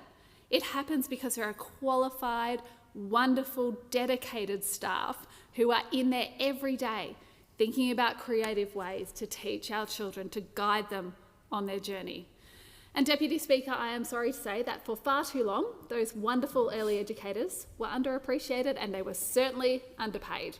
This is a heavily feminised industry, and like many heavily feminised industries, like our aged care industry, where we have also raised wages, for too long, it hasn't been recognised with the wages that it should be. I am very proud to say that this government is fixing that we are raising the wages for those who are bringing our next generation on the path that's going to set them up for a quality education and a quality start in life. So respecting those educators while also making sure that we are keeping costs down for families. So this is really important. The next part is what this bill does, which is replacing the activity test and introducing the 3-day guarantee. Another part of our government's ambition to make our early education system the best it can be. I did say I wasn't surprised that those opposite are opposing this, because they regularly come into this place and oppose measures that are good for Australian women and good for Australian families. In fact, in responding to this announcement, some of the rhetoric from those opposite has just been I wouldn't say unhinged, but so detached from reality. And the reality, look, some might say unhinged, I probably wouldn't. The reality of Australian families' life and Australian women's lives. We saw Simon Birmingham, Senator, in an opinion piece at the end of last year, making an incredibly out of touch and frustrating claim, suggesting that changes to the activity test would mean that women would be dropping their children off to childcare so they can go play golf or Pilates. That is not the reality of Australian women's lives. They're not thinking, oh, I've got 2 hours, I'll pop off to Pilates. They are thinking about, how do I hold down a job? How do I support my family? How do I get all the other things I need to get done? And I hope they do get a bit of time for some Pilates and some exercise. But certainly they are not thinking, well, I'll just pop my child into childcare for 2 hours now because the government's taken away the activity test to go to Pilates. So I would encourage those opposite to get in touch with some Australian women, to get in touch with some Australian families. It is concerning that someone who until very recently was such a senior member of the Liberals' front bench team would show such disrespect to Australian women and to Australian families. This is a benefit for Australian families, and in particular, it is a benefit for those families who can get locked out of our early education system, not because they're going to Pilates, but because they have other strains and pressures on their lives that makes it difficult for them to access early education. So this is actually about making sure those children who most need that support to get the best start in life are able to access it. Again, it is something that those opposite should be able to bring themselves to support, but once again, they are saying no to Australian families and no to Australian women. They are diminishing the value of this really important service for all children in our community, diminishing the value of the work that our early educators do. And of course, it's not, as I said, just in this area when it comes to the difference that this government is making for women that we see opposition from those opposite. We see it time and time again when this government brings forward measures that are designed to support the lives of Australian women. What we get from those opposite is a no. Just last week, again in the Senate, Senator Canavan was targeting the Workplace Gender Equality Agency, suggesting it was a form-filling agency that was taking away from businesses judging people on merit. Gee, I wonder who he's been listening to. For someone who was a minister in the last government, again, it is surprising how little Senator Canavan understands not just about a government agency, but again, about women's lives. Through WGEA, our government has been driving forward gender equity in Australian workplaces. And again, this is good for Australian women. It is good for Australian families, and it is good for Australian businesses and the Australian economy. This term, we have worked and we have closed the gender pay gap to its lowest level ever. More work to do, but that's the achievement we have already made. We've helped employers make their workplaces more flexible for staff with caring responsibilities through our reforms to paid parental leave. We're working to remove barriers to workforce participation with measures like this 3-day guarantee. And we're collecting the data through WGEA that lets us know that we are making this progress. This is not a form-filling exercise. This is about making sure that Australian women are supported, that Australian businesses are better off, and that Australian children get the best start in life. So those opposite should really have a look around, read the room, talk to some Australian women, find out what's going on in their life, and get behind these measures.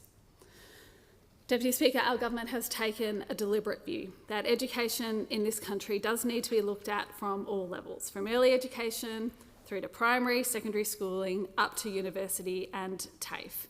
We are investing across all of these levels to give Australians the best education they can. As a Victorian, I am particularly pleased to say that last month we reached a historic funding agreement with the Victorian Government to put all public schools in Victoria on the pathway to their full and fair funding. Through this agreement, our government will be increasing our funding to Victorian public schools by $2.5 billion over the next 10 years. And this is the biggest ever investment in Victorian public schools by an Australian government. And we will see this play out in our schools in an incredibly positive way for students in my community and in schools right across Victoria. It goes to all those things that I know parents want to see in our local schools. More individualised support for students, mandating evidence-based teaching practices, and more mental health support in schools. So coupled with these broad reforms that we're delivering in the early education sector, this full and fair funding for public schools in Victoria is a massive win for children in my community, for students in my community, right across Victoria. They will be getting the support and quality education they need, all the way from those early childhood years right up to year 12. And wait, it doesn't stop there. At the tertiary level, our government is making significant investments to support both university students and TAFE students. We have, of course, already delivered cost of living relief to students with HECS debts, cutting $3 billion worth of HECS debt through our changes to the student loan indexation formula. So for around 22,000 people in my community, they saw credits on their HECS balances last year. We've been clear that if our government's returned at the coming election, we are taking HECS relief even further by cutting 20% off all student loans. So this will wipe $16 billion in student debt, benefiting 3 million Australians. And of course, today the Treasurer has also announced that he is taking moves to make sure that HECS debts don't get in the way of students being able to apply for a mortgage in their first home, and that is a very important reform.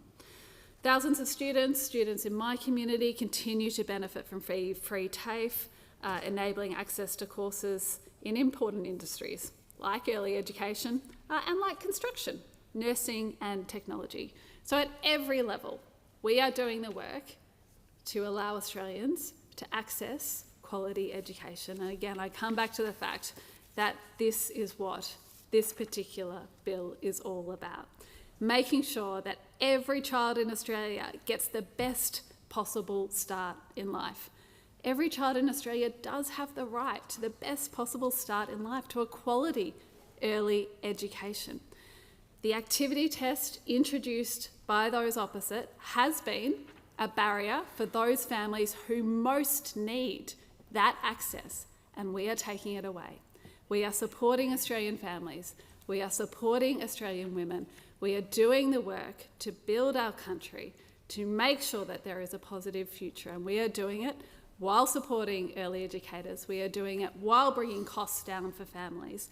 And this is a work we will continue to do in the face of opposition from those on the other side, in the face of an opposition that cannot see when a measure is good for Australian families and good for Australian women, in fact, who actively work against our efforts to support the lives of Australian women and Australian families. Well, we won't be deterred. We will continue the work up, and I am very pleased to support this bill. The question now is that the amendment be agreed to. The member for Forrest. Deputy Speaker, and it was interesting to listen to the government now saying that this bill will actually support every child in Australia. Well, if they're going to get the best start possible, it's supposed to be a Labor guarantee. That's, of course, except for rural and regional families where there actually is no childcare available today and won't be in the future. So this will guarantee 72 hours a fortnight of taxpayer subsidised childcare, but certainly not if you're in a childcare desert where there is no childcare available at all. So it's supposed to be 3 days for all families. A guarantee? Well, it won't guarantee those families in rural and regional, more remote areas where there's actually no childcare at all. So what this guarantee what this bill does not guarantee, that it will actually prioritise places and access for working families or single parents over non-working families. What will a single mum do who has to work to keep her children, especially during a cost of living crisis? What does she do if she cannot access childcare at all? How does the government think she will feel when she looks in the door at the childcare centre and sees children from families where parent or parents are not working or not having to work because they're earning up to $533,000, which this bill actually allows subsidised childcare for? What are her options? Not only is this unfair, it is divisive in communities. Removing priority access for working families is a terrible decision by Labor. I can only imagine how this will pit family against family, where there are and where there will be no childcare places available for the families who need it most. This is divisive, not only for family against family, but metro versus rural, regional and remote families. Where is the childcare for those in our regional rural areas that don't have access to any childcare at all? How can this be for all and every child in Australia when there's no childcare available in our communities? That's how out of touch this side is. And I look at the divisive nature of this. But for the ones for whom there is no childcare centre or places available because there's no childcare or no workers and no accommodation, especially in our smaller regional towns and communities, this bill does absolutely nothing for them. Why not? I don't know why not. Why does this Labor government continue to ignore regional communities that don't have any childcare available at all? And what do these families do right now in the midst of a Labor's cost of living crisis, where both parents have to work probably more than one job because the interest on their mortgage has gone up by thousands of dollars, the cost of their energy, their fuel, their food, insurance has gone through the roof under this government? There are many of these people who don't have family who can babysit for them living close by. When you live in a regional and remote community, or you're a farmer and you've got to get on a tractor because it's hay season, what do you do if there's no childcare? Because that's what's happening out in our communities. There are so many childcare deserts in Australia where there is no childcare available at all. This bill does nothing for them, and it's a false claim to say that every child in Australia will benefit from that. What do you do where there is no childcare available? What are they supposed to do when they haven't got family living close by? What do they have to? Why do they have to continue just to be beggars, begging for the government to act on their behalf, to actually look at the childcare needs in their small communities? Keep in mind that these people who don't have access to childcare work in the regions where Australia's wealth comes from, in the mining and ag sector, often in remote locations. And what good is a 3-day guarantee for families living in a regional and a remote area where there is actually no childcare centre or services available? What do you do? What do you do? It's obvious that Labor is only interested in supporting inner city and metro areas because they've completely ignored this fact. Come and live in regional and rural and remote Australia and see how you go with a 3-day guarantee when there is no childcare centre or facility available and you've got no family and you have to work because you can't make ends meet. And it does nothing as well for parents who need flexibility, for the families on shift work or those needing out-of-hours childcare. And only Labor would think that taxpayers on a modest income of just over $45,000 who are paying 30 cents in the dollar in tax should be subsidising childcare for families earning up to $533,000. How on earth is that fair? And I've got a prime example of a childcare desert that's been in my electorate. For several years I've been working with a wonderful but desperate group of women in the small town of Augusta in my electorate. They've been working their hearts out constantly to provide Augusta parents, families and the small businesses access to childcare. They know how important this is. Prior to this and their efforts, there was no childcare available at all in Augusta. So how good was this Every Child in Australia promise when it ignores this fact? There was actually no childcare without these women getting busy. But this group of amazing, persistent women have never given up. And recently, they've finally secured some funding to renovate a building, and with the previous federal approvals, have successfully run a vacation program now for 3 years. Unfortunately, they were not successful in their application to the current government for a Community Childcare Fund grant in 2024. Classified as interregional when they're well over 300 kilometres from Perth, 3.5 hours away. They've told me there are many regional areas in the same lack of childcare and resourcing predicament because others are getting in touch saying, we've got no childcare, we can't work, we can't support our local businesses, we can't support our families. But in spite of their setbacks, they're hoping to open their early childhood project in mid to late 2025. Good on them.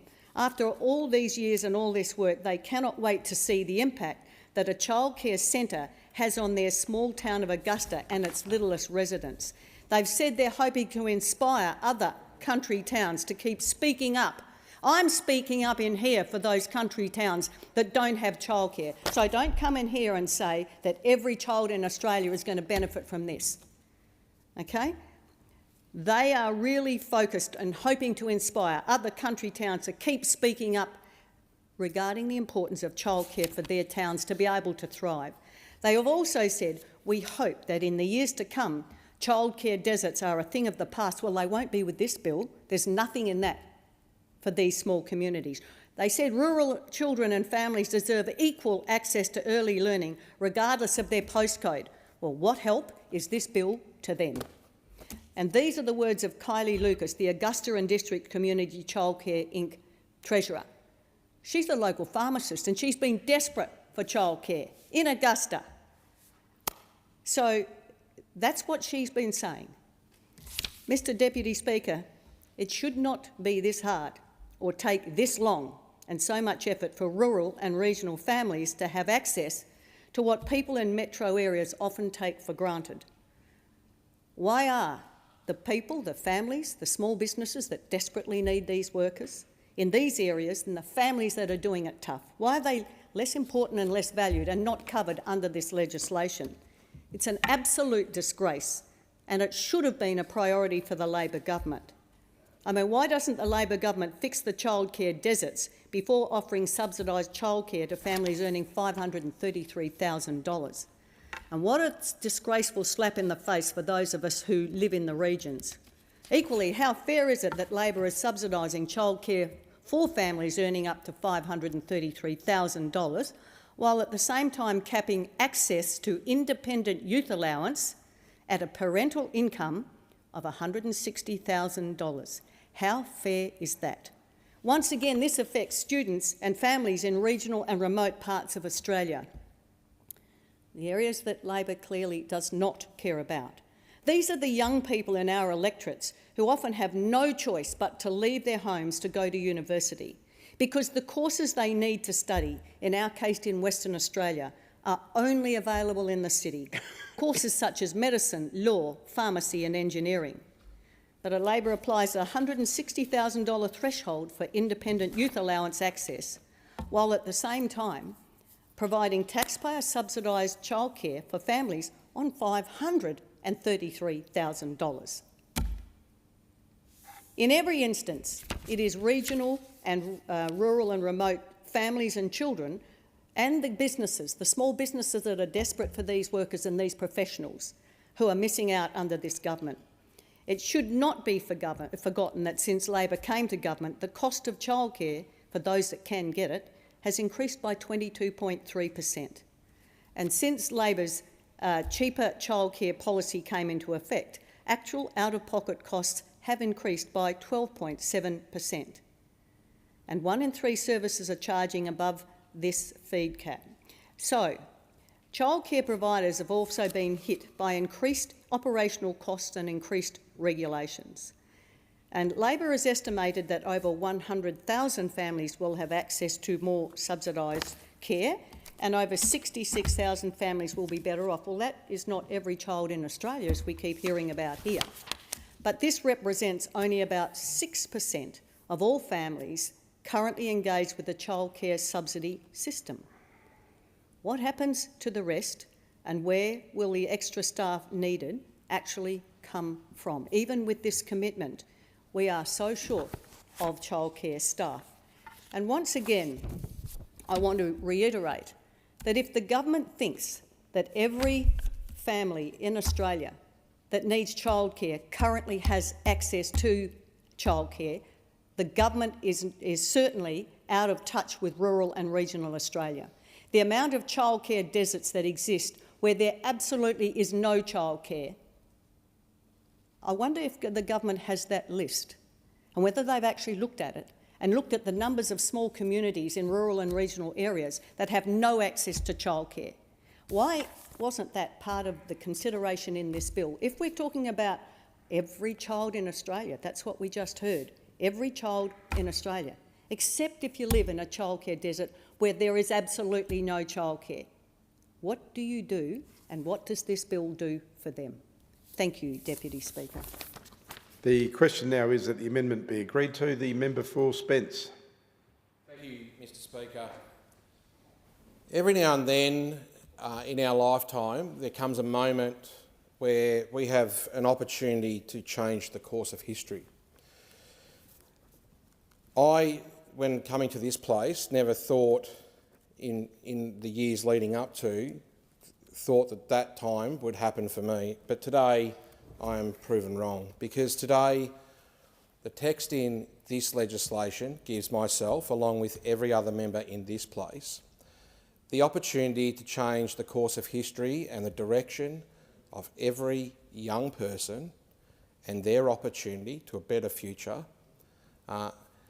as they continue to grow. And the reason why I say that is because the research is very, very clear around the positive impacts of early childhood learning. Those years from 0 to 5 are some of the most important years that a child can be exposed to the benefits of an education to ensure that they have the basis for a successful learning pathway throughout primary school, secondary and off into vet or university. I'm the benefactor of a vet qualification. Many in this chamber have got one, but also probably a much larger number have got a university degree, and probably for the most part set up because of the learning that they were exposed to when they were between the ages of 0 and 5. We know that it has become harder for parents to be able to look after or raise their children with the pressures of keeping a roof over their head, food at the table, paying for the cost of an education.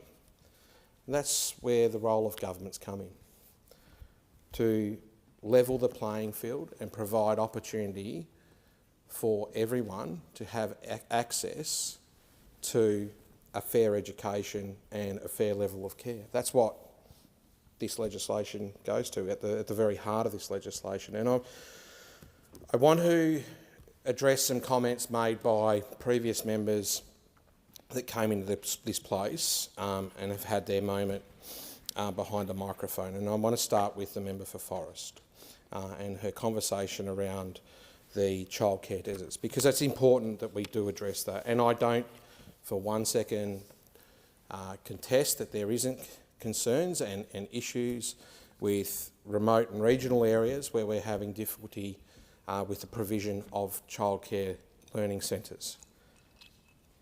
But I also want to be very clear on this front that for the 9 years before this government came to find ourselves on this side of the chamber, there was another government that had an opportunity to change the course of history and the direction that our early learning centres took and the opportunities provided for our younger citizens. And that was not taken. It is why this government has had to put so much emphasis into training early childhood educators. It's why we have had to fight to lift early childhood educator wages by 15%, because we had a retention issue. And I want to address the House and let it know that because of our measures, there are 1,083 new services, including, the member for Forest should take note of this, 325 in regional and remote Australia, and more than 90,000 additional places in educational centres across Australia. It is an important point. Yes, we know there is an issue, but we are getting to work and we are getting that done, and we are making sure that we fill those gaps. That's what good governments do. That's what this government is doing. Now, the member for Moncrieff came in here earlier, and disappointingly, I say disappointingly because I know the member for Moncrieff has a personal connection to my electorate. She knows my electorate probably better than most people in this chamber. She knows the level of disadvantage that exists in my electorate, the electorate of Spence, specifically around places like Elizabeth Vale, a place I speak about on a regular basis, Davron Park, Elizabeth Downs. There are numerous suburbs I can list off in my electorate, and Speaker, you know this all too well. You reside in Adelaide and not too far from my electorate. We have significant challenges, and one of those is equitable access to early childhood education for our youngest people.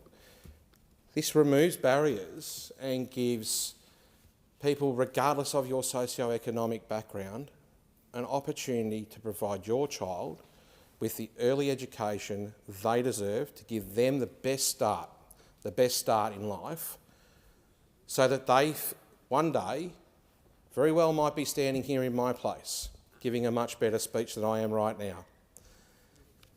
Wouldn't it be hard?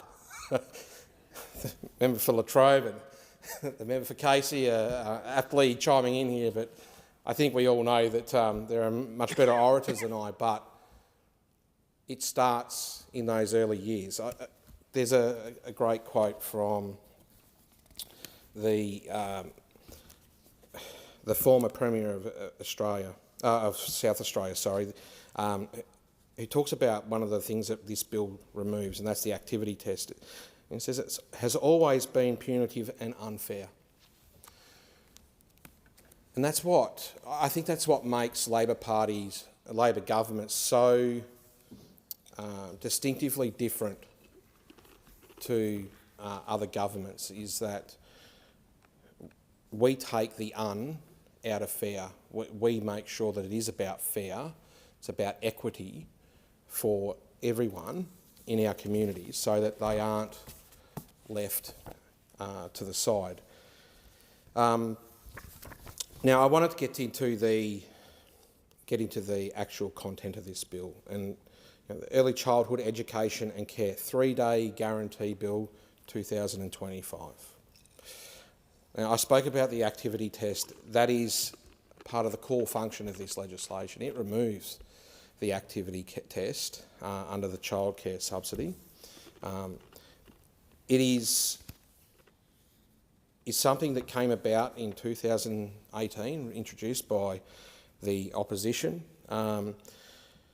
which in fairness, it did limit the scope of two existing childcare affordability schemes. So they were the childcare benefit and childcare rebate schemes, which merged them together and put in place this activity test. For those that don't know what the activity test, it refers to the hours a caregiver would need to work, study or look for work, which would determine the amount of hours childcare is subsidised under the CCS, the childcare scheme. What we've done is we've taken that away because we see that as a punitive measure, as the former Premier of South Australia has said, because we want to put the fare back into equality for early childhood education. The Liberals' approach via the activity test has the minimum childcare hours for a family is up to 24 hours a fortnight or 2 days per fortnight for families under $83,000 per annum, or 0 hours for families over that threshold. Now, the member for Forrest came in here and talked about fairness and how it's unfair for people in the regions and remote Australia. But here we have legislation currently in place that says if you earn under $83,000 a year, you are able to access 24 hours a fortnight of subsidised care. But if you're over $83,000, you get nothing. Now, I just don't understand that. If you look at what we are proposing in this bill, it is 72 hours guaranteed, 3 days, for every family in Australia. 100,000 families, improving the lives of over 100,000 young Australians, putting the fare back into equality. That's what good Labor governments do. In 2019, the Department of Education told us that low-income families accessing care went from 32,000 in 2018 to around 6,500 in 2019.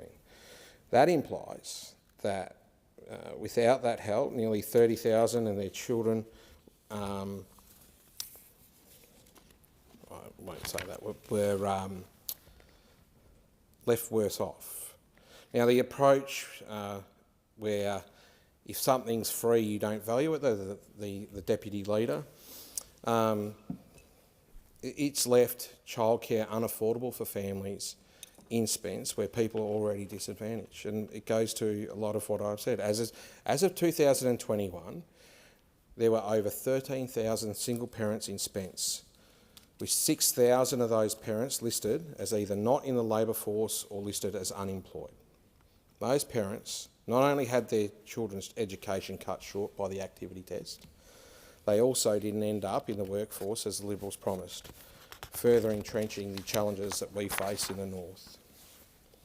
So, like I've said just recently or earlier, we are scrapping the activity test and we are guaranteeing every Australian family 72 hours a fortnight, 3 days a fortnight, regardless of your income. Fair and equitable. That will benefit over 100,000 families directly affected by the text before the House today in the most crucial stage of their development. Beyond that, it's estimated that more than 66,000 of those families will be better off in the first full financial year of implementation. Moreover, this policy leaves no families worse off. No families worse off. That's why we're retaining the measure to provide 100 hours per fortnight to families who record more than 48 hours of activity. Families who are relying on childcare in order to their work needs, to be assured that these subsidies will remain. Also, families caring for First Nations children will be guaranteed 100 hours each fortnight to help close the gap. Now, I say that because I think this is very timely, given Friday this week, marks 17 years to the day, of the formal apology to Australia's Indigenous peoples by Kevin Rudd. The previous system made it harder for low-income families to access the childcare subsidy. We're making it easier. We're making it easier because it's the right thing to do, to ensure that our youngest people have the best opportunity at a better future, at an opportunity that's been afforded to every person in this House, an opportunity to every person that's been able to get ahead and can consider themselves thankful for the place where they find themselves. So in closing, I refer back to my electorate of the northern suburbs of Adelaide. In our community, which again is one of the most disadvantaged metropolitan areas in the country, there are very young children in the north who worry about costs to their parents when they go to the shops. There are children who turn down the chocolate bar they want, the bag of lollies, whatever it may be, when their parents offer it, because those children have developed in a household in Elizabeth Park, Davron Park, Salisbury North, or many other areas north of Adelaide, where the financial pressures felt by the parents have filtered down into the character and behaviour of their children, where kids of a single-digit age have the household budget at the forefront of their mind, feeling their parents' stress, because they've developed under the sheer stress their family is under to provide. No child in Australia should ever have to feel that way, and I fight to correct that record. The 3-day guarantee helps do exactly that, because by guaranteeing 72 hours of subsidised early childhood education and care, in giving families unconditional and affordable access to these essential services, no matter who they are or what they earn, we take another step towards ensuring families can live without those pressures, towards ending cycles of poverty in the north, and towards ensuring our children can live the way they should. I commend this bill to the House. The question now is that the amendment be agreed to. The member for Casey. Thank you, Deputy Speaker. Well, we all want to see adequate and affordable childcare services available to Australian families. That's not the debate that we are having here. The question we're talking about is how we do that and the best and most efficient use of taxpayer funds to achieve that objective. And childcare is crucial to allow parents to work, to make an income and contribute to their communities. Unfortunately, like so many bills we debate in this House, it's another bill by Labor with a catchy headline, but underneath the spin, it will make access in early childcare even harder for working parents and all parents. And those opposite use a phrase, guaranteed access.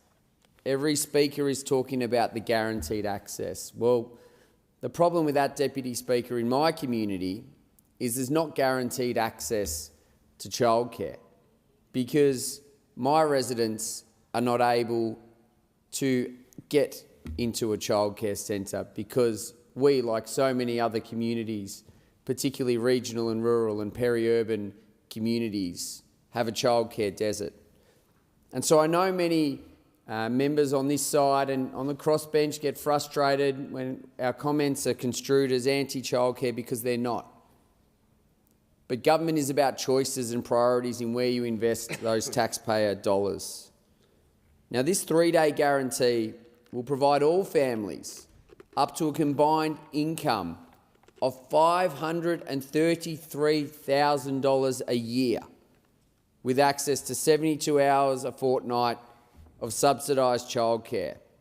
Now, as I said, that guarantee is only there if you can find a place.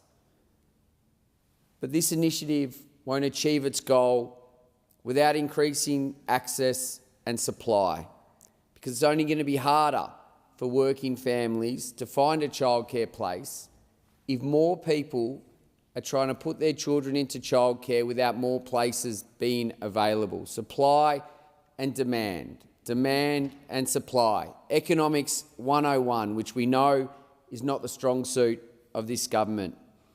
And in addition, there are several issues with the bill, including the removal of priority access for working families. It does nothing to increase flexibility for families, and it does not address the rising childcare costs under the Albanese Labor government.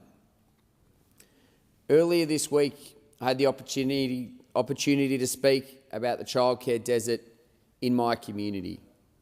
And finding childcare has become one of the biggest concerns for parents of young children in Casey, especially in this cost of living crisis. Families have been prevented from any attempts to provide additional income at a time when interest rates and living costs are through the roof due to the inability to find childcare. For these parents, there is little point to have access to 3 days of care when there's no care available.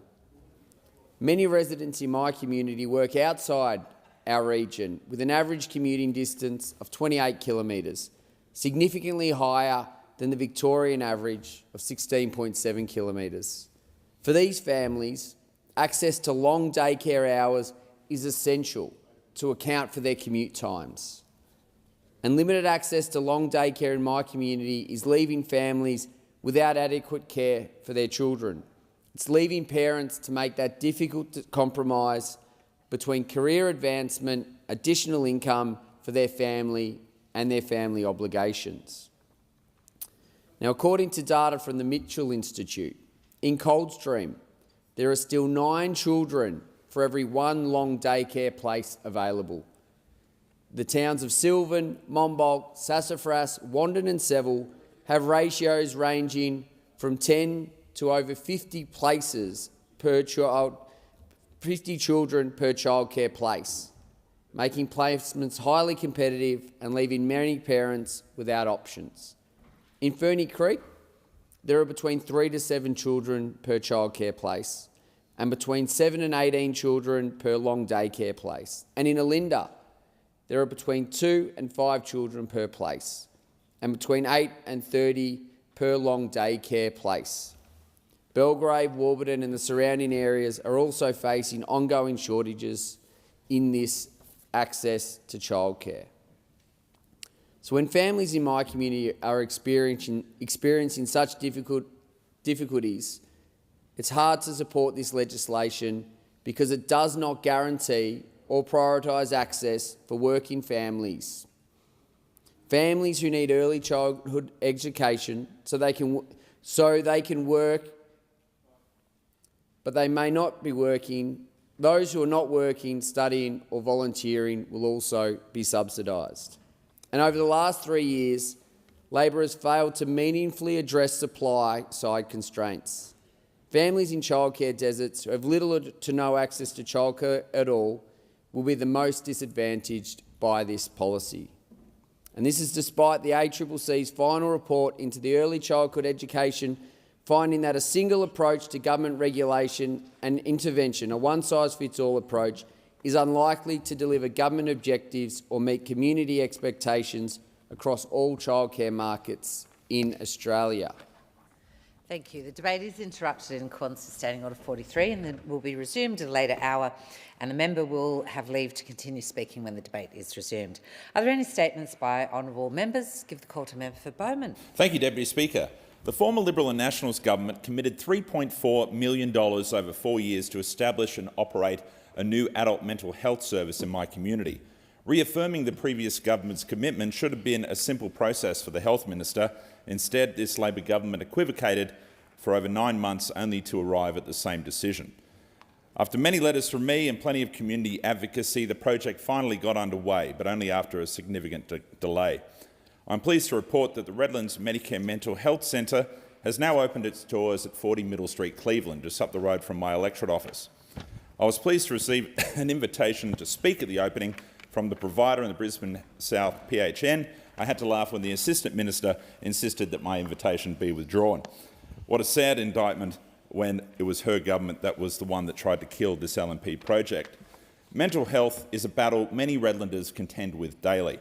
The Redlands Medicare Mental Health Centre is a vital step towards addressing this crisis. It offers free, immediate and accessible mental health support to those in need. No Medicare card, GP referral or appointment is required. Whether someone is seeking help for the first time or they're continuing a complex mental health journey, they'll find a welcoming team of highly qualified professionals and people with lived experience who will take the time to understand their needs and connect them to support. Thank you for everyone who's been involved in that project. It's going to serve our community well for years to come. Member for Cunningham. Thank you, Deputy Speaker. Corrimal Fire Station has just celebrated an incredible milestone, 100 years of service. This is an incredible achievement and it is due to the amazing firefighters, both past and present. Under the leadership of Captain Paul Doran, their 8th captain, Corrimal Fire Station has continued to excel in serving our community with impeccable dedication and resilience. I met Paul almost 2 years ago, where he and his team spoke to me about a small project they were working on, Smoke Alarm Action Day. I was so thrilled to see it come to life on the 1st of June last year. Since then, I have taken every opportunity to promote smoke alarm safety, including on my Christmas card, informing all of my constituents about their amazing initiative where they can get free smoke alarms and some advice from our fire team. Corrimal Fire Station's Deputy Captain, Graham Yates, has spent the past 2 years documenting the history of Corrimal Fire Brigade. The book, Corrimal Fire Brigade, 100 Years, 1925 to 2025, is an incredible tribute to the past 100 years at this station. Congratulations and thank you to Paul, Graham and the rest of the team and their families at Corrimal Fire Station for the incredible work that you do in our community. You keep us safe, not only attending to the hundreds of call-outs that you respond to each year, but also through initiatives like the free fire home safety visits. Thank you again. Member for Braddon. Thank you, Deputy Speaker. This weekend we celebrate a remarkable milestone, 50 years of the Don River Railway on the northwest coast of Tasmania. Since 1973, this heritage railway has been more than just a collection of locomotives and tracks. It's been a living link to Tasmania's rich rail history, built and maintained by passionate volunteers who refuse to let our past be forgotten.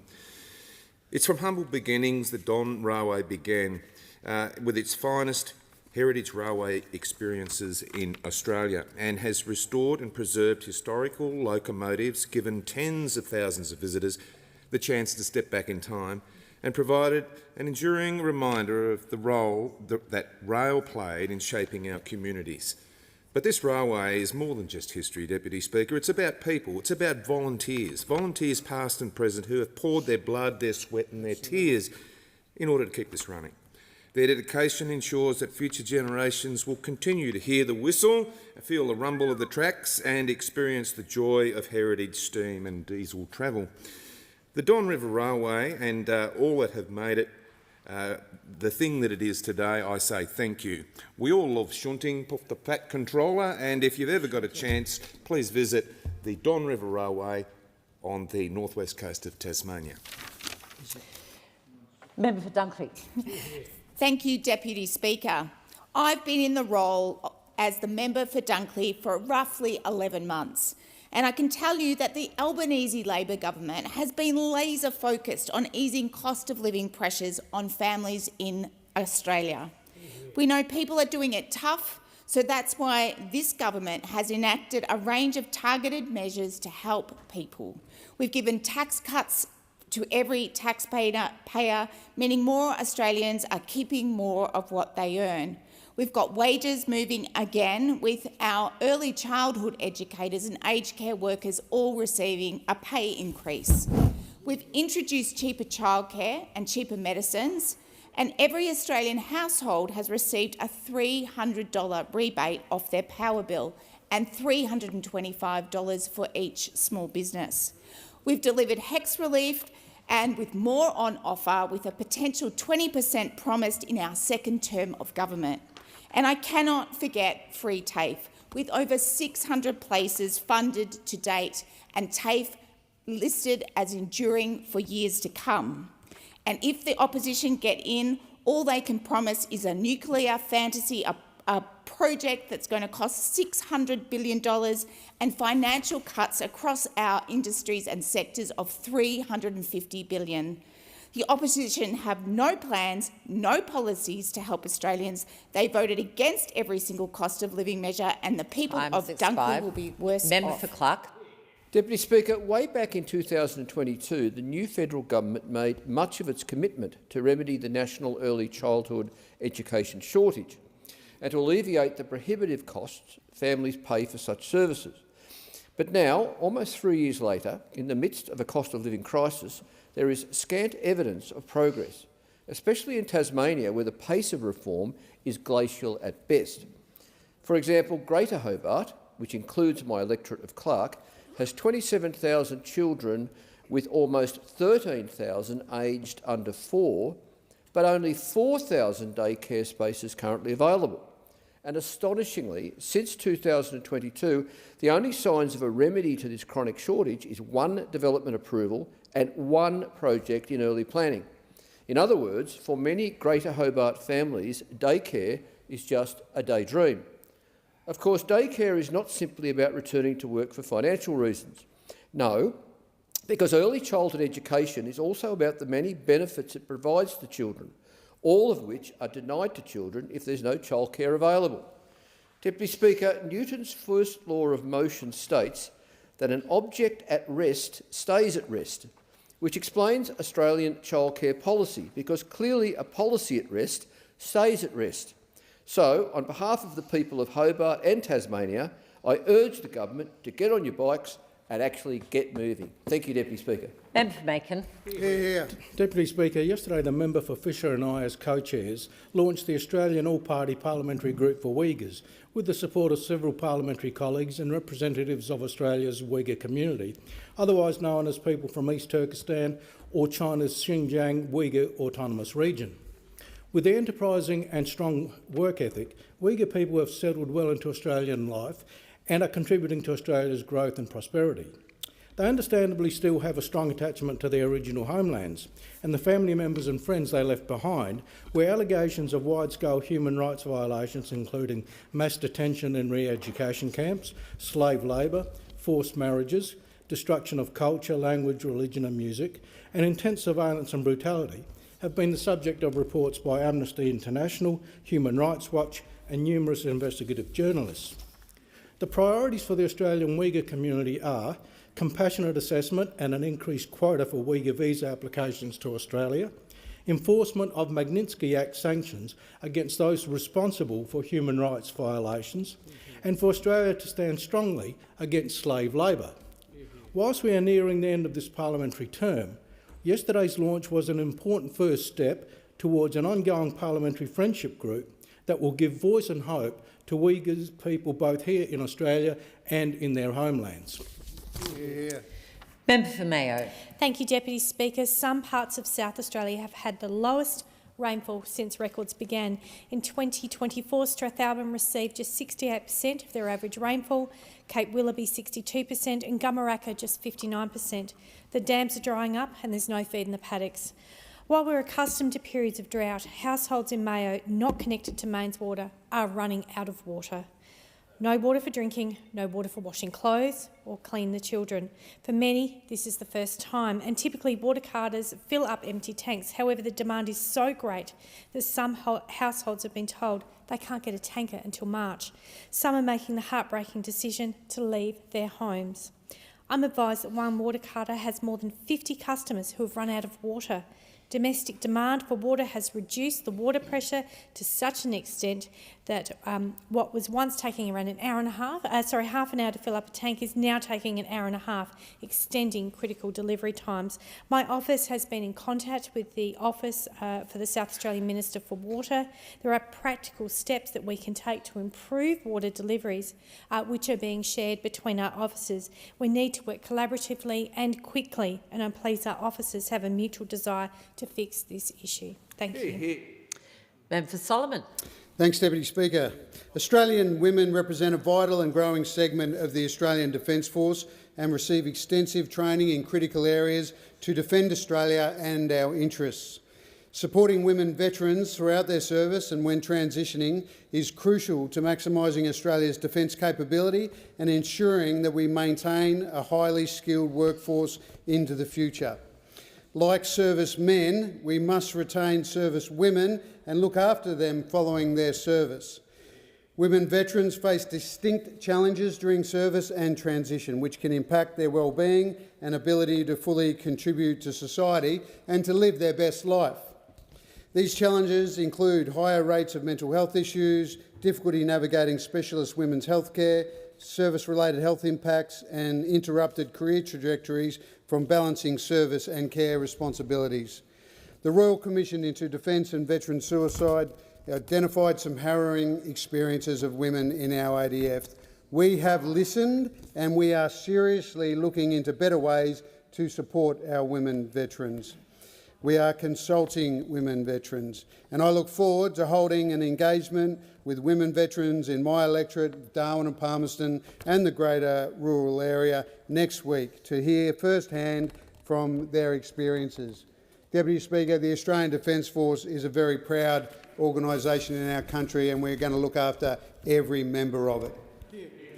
Member for Riverina. Thank you, Deputy Speaker. Yesterday I had the pleasure to have a meeting with the immediate past president of the Rural Doctors Association of Australia, Dr Megan Belleau, who is a Charleville-based rural generalist in outback Queensland. Indeed, today I had a meeting with the Royal Australian College of General Practice's Rural Council Chair, Associate Professor Michael Clements, and they both expressed to me great disappointment, huge disappointment, that the Labor government had changed the distribution priority areas for doctors, changed it such that when Labor took government in May 2022, what happens now is that Labor considers Newcastle and Wollongong and coastal areas of peri-urban areas of capital cities are priority areas, whereas we know that those doctors should be staying in regional and remote areas. And what happened when they made the change is that doctors in those areas, in those remote and regional areas, took their shingle off their surgeries and moved to the coast. And this is outrageous, because you shouldn't have to, when you are in pain, catch a plane. You should be able to have a doctor's appointment in your own country town, and yet unfortunately Labor has just ignored that. And for many women, and I appreciate that Labor is spruiking its new women's health plan this week, many women are missing out. Why is Labor shunning country areas and medicine like this? Member for Canberra. Thank you, Deputy Speaker. Imagine spending $91 billion on a power station that's years behind schedule. That's what's happening in the UK right now.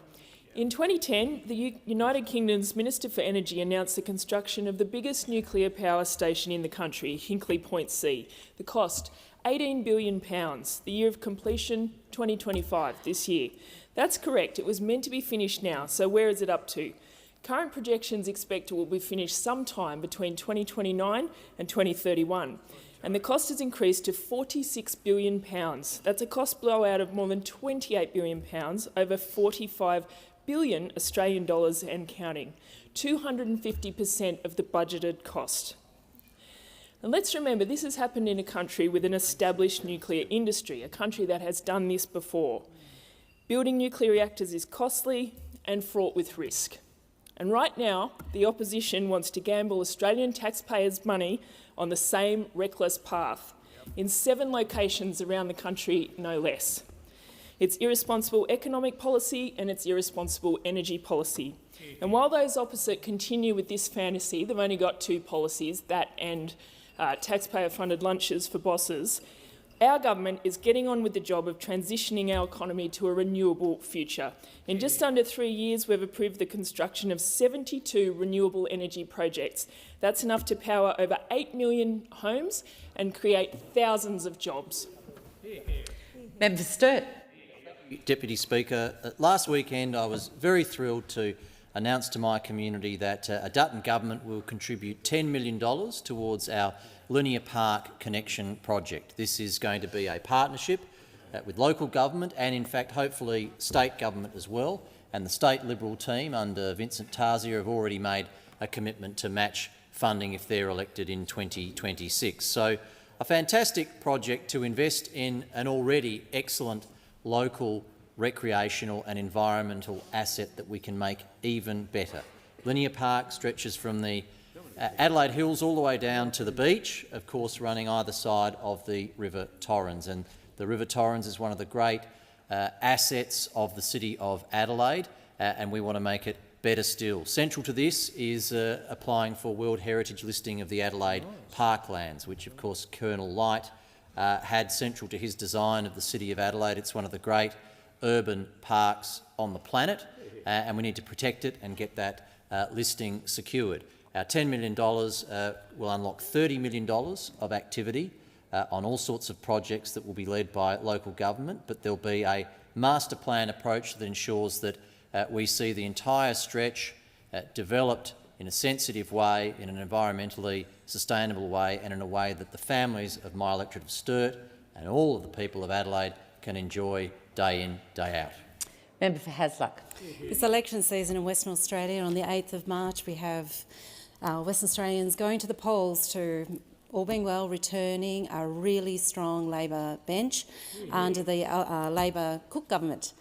And sometime shortly thereafter, perhaps, will be the federal election too. So what does that mean? It means your doors are going to be knocked on a lot more frequently. I have enjoyed thoroughly for the past 3 years and more door knocking to understand what my community expect from me as their representative in Canberra. And I want to ensure that everyone understands when those doors are knocked, please open and please enter in and engage in a discussion. I know I love getting the tips on gardening and I love meeting your pets and meeting your children, but what I want you to do right now is to ask the right questions.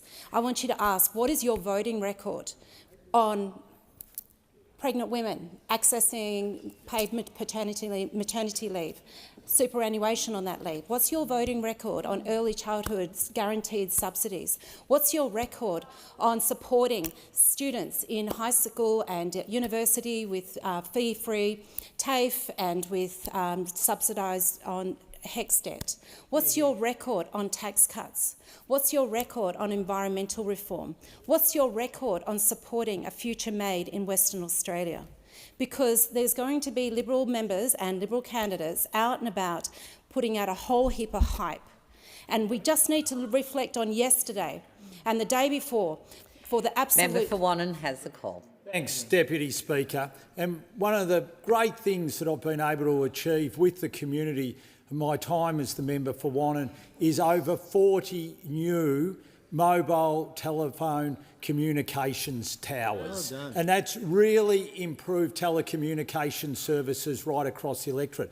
But with utter dismay, my constituents now are reporting in that telecommunications network has shrunk because the government has completely botched the dismantling of the 3G network. So it means places where you used to be able to get coverage, you can no longer get coverage. So we've been out right across the community and asked those communities where this impact has been felt. And the list is long. Apollo Bay, Colac West, Hawkesdale, Inverleigh, Mafeking, Pomona, Woolsthorpe, Yambuck, and the list goes on and on and on. And so I say to the government, please speak to the telecommunication providers, find out what has gone wrong with your dismantling of the 3G network. You told the community that this would not have an impact on telecommunication services right across Australia. Well, your botched handling of it has, and you need to act to fix it. Member for Macarthur. Thank you, Madam Deputy Speaker. Something happened today which shook me to my very core. The footage circulating online this morning, which involves 2 alleged New South Wales health personnel, is revolting, vile and dehumanising, where they said they would kill any patient who was Israeli who was admitted to a hospital that is actually in the Area Health Service where I've worked for 40 years. I congratulate New South Wales Health Minister Ryan Park for his rapid response, and also I congratulate the New South Wales Police and those involved in Task Force Pearl for their investigation and their immediate action. The alleged role of these health professionals is just disgusting to me, where they have abrogated their sacred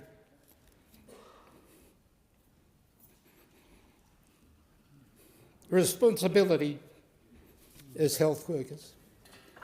The fact that they come from the area health service that I work in and live in our society is disgusting to me. We are all Australians. Our health workers deserve admiration, and the fact that they could behave like this is just revolting to me. It is important to know that our health workers do not discriminate on the basis of race or religion. Of all the people I've worked with in the health service of all religions, I honour their responsibility and I honour their service. And what has happened today has shaken me to my very core as a Jewish Australian. Thank you. Member for Moncrieff. Well, Australian families do not believe the Prime Minister when he says that you'll be better off under Labor again. Aussies are not mugs. They know they've been fooled once, but not twice. His promises that life will be easy have simply not come true. Ask yourself, are you better off now than you were under a coalition government just 3 short years ago? No. Under Labor's economic mismanagement, Australians are experiencing the longest sustained period of inflation since the 1980s, when Indiana Jones was in the Temple of Doom. We're all feeling doom at the checkout. We're feeling doom when we get our power bills that have risen by $1,000. Doom that our living standards have collapsed by 9%. It's the biggest fall in household disposable income in the developed world. Interest rates have increased 12 times. 27,000 businesses have gone insolvent. Childcare costs are up by 22.3%. If that's not doom, I don't know what is. It's impacting the lives of Australians and putting pressure on families and especially young people. The Prime Minister is so out of touch with what's happening in the lives of Australians, he should apologise for Labor's economic damage. We need a stronger economy with low inflation and rising living standards, and that's what we're determined to deliver on this side of the chamber. We need a strong and decisive Prime Minister, not a weak and divisive one. Member for Macquarie has the call. Thank you, Deputy Speaker. We've had to listen to the opposition degrade and attack our country's public services every day of this parliament. Shame. They've had a plan. They have a plan now to cut 36,000 jobs from our vital public services. That's a 20% cut. Imagine the damage of a 20% cut to the Department of Veterans Affairs, a 20% cut to Medicare and Services Australia, a 20% cut to the aged care and NDIS regulators, and a 20% cut to biosecurity, defence and the ABC. Labor knows it's important Australians can access and are protected by a well-resourced public service. Labor knows it's important that we have staff in biosecurity to protect Australia from pests, disease and weeds. Labor knows it's important that a new mum can ring Medicare and get her baby onto her card so they can access our world-leading healthcare system, or a senior can discuss whether they're eligible for a pension. And Labor knows that it's important that a veteran can find someone in DVA who knows the systems to help and support them. All the Liberals want to do is sack public servants so they can hand over work to Labor hire and their mates in the Big Four consulting firms, who in the final term of the Morrison government received nearly 10,000 contracts worth more than $7.2 billion. The people of the Blue Mountains, the Plains and the Hawkesbury need and deserve good public services and not a return to the days of cuts, cuts and more cuts. Member for Wannon. Thanks, Deputy Speaker. And before the last election, on over 90 occasions, the Prime Minister mentioned the words $275. Over 90 times the words $275. Yet not once since the election has he mentioned those words. So my hope today is that he will come into this chamber, because we know we're getting near the end of this parliamentary term, and he will mention the words $275. And in mentioning those words, $275, he will also apologise to the Australian people, because he said that their electricity bill would go down by $275, yet nothing of the like has happened. As a matter of fact, most people's power bills have gone up by nearly $1,000. So, Prime Minister, you've got a couple of days to come into this chamber and mention those words. $275, and along with those words, you can say sorry to the Australian people, because you have driven up their cost of living. And not only have you done it to families, but you've also done it to businesses. And here he comes. $275 are the words we want to hear mentioned, and we want to hear an apology go with them. Member for Hunter. Thank you, Deputy Speaker. One thing people always ask me is, what has Labor done for the hunter? And I love that question, Speaker, because I get to tell them all the great things we've delivered. A Medicare urgent care clinic in Cessnock.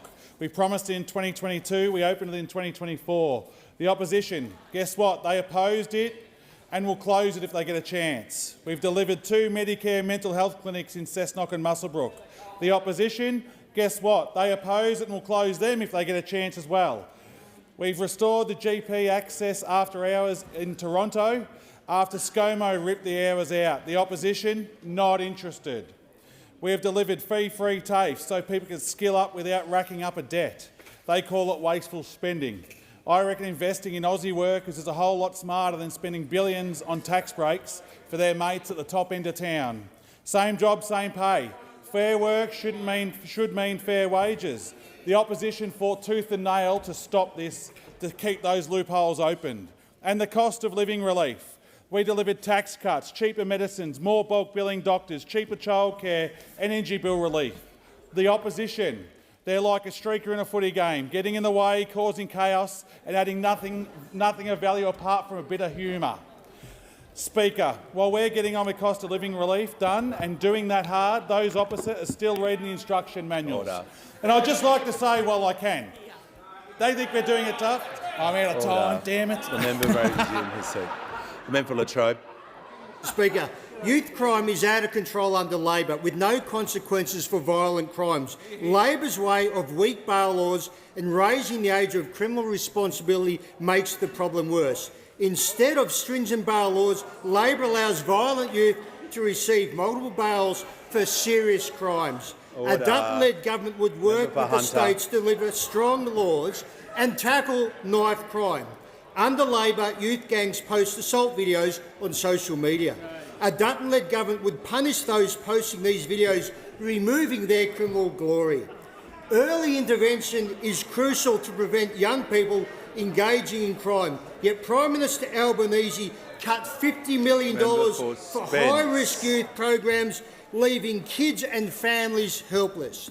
For example, Labor cut the funding for regional youth support services in Gosford, New South Wales, which helped 3,000 young people and achieved a 25% reduction in crime and 85% reduction in recidivism. Member for Lyons. For former member Robinson, Lucy Wicks, who initiated this program, now it has been cut. But well done, Lucy, who's standing up for the people of Robinson to have this program recommitted. Under Liberals, we committed $120 million. This Prime Minister should be condemned for allowing youth crime to go untouched across the nation. Give the call to the honourable member for Hawke. Speaker, Australians are strong, resilient and optimistic people. But over the last few years, people across our communities have been doing it tough. We faced COVID and the challenges it brought, while the Liberals forgot to order vaccines and squandered billions of dollars on rorts and corporate handouts. As we began to recover, the world faced a global inflation crisis, pushing up costs for families and businesses. When Australians gave Scott Morrison the flick, the Liberals left us with inflation soaring above 6%, interest rates climbing and $1 trillion of Liberal debt. Acting in our national interest isn't always easy. It needs more than cheap slogans and angry, divisive politics. Let's remember the Liberals have opposed every single cost of living measure that our government has put on the table. But our Prime Minister and this Labor government have made the responsible decisions necessary to get the budget under control, get real wages moving and put in place an economic plan that works for Australians. We've delivered tax cuts, strengthened Medicare, reduced energy costs and made childcare more affordable. We're building homes, investing in manufacturing and creating secure jobs. While we fight for Australians, the Liberals are backing taxpayer-funded long lunches for bosses. The Liberal leader is even goading the Reserve Bank into delaying rate cuts for his own cheap political gain. Speaker, make no mistake. If they're elected, the Liberals will cut Medicare. The Liberals will slash school funding. They'll abandon it.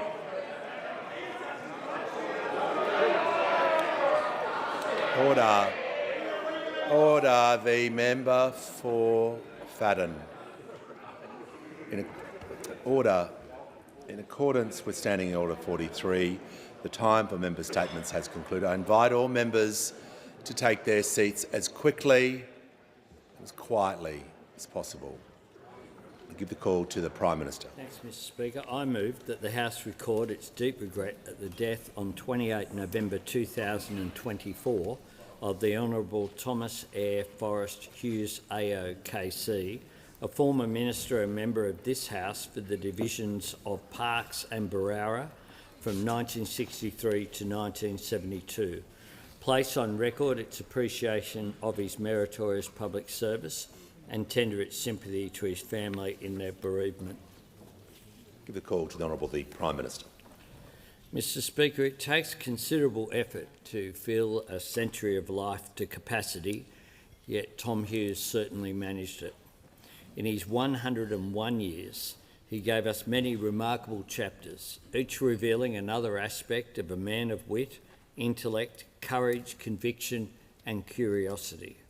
The son of a decorated World War I flying ace, Tom served in the Second World War as a RAF flying boat pilot, both as a protector and as a hunter.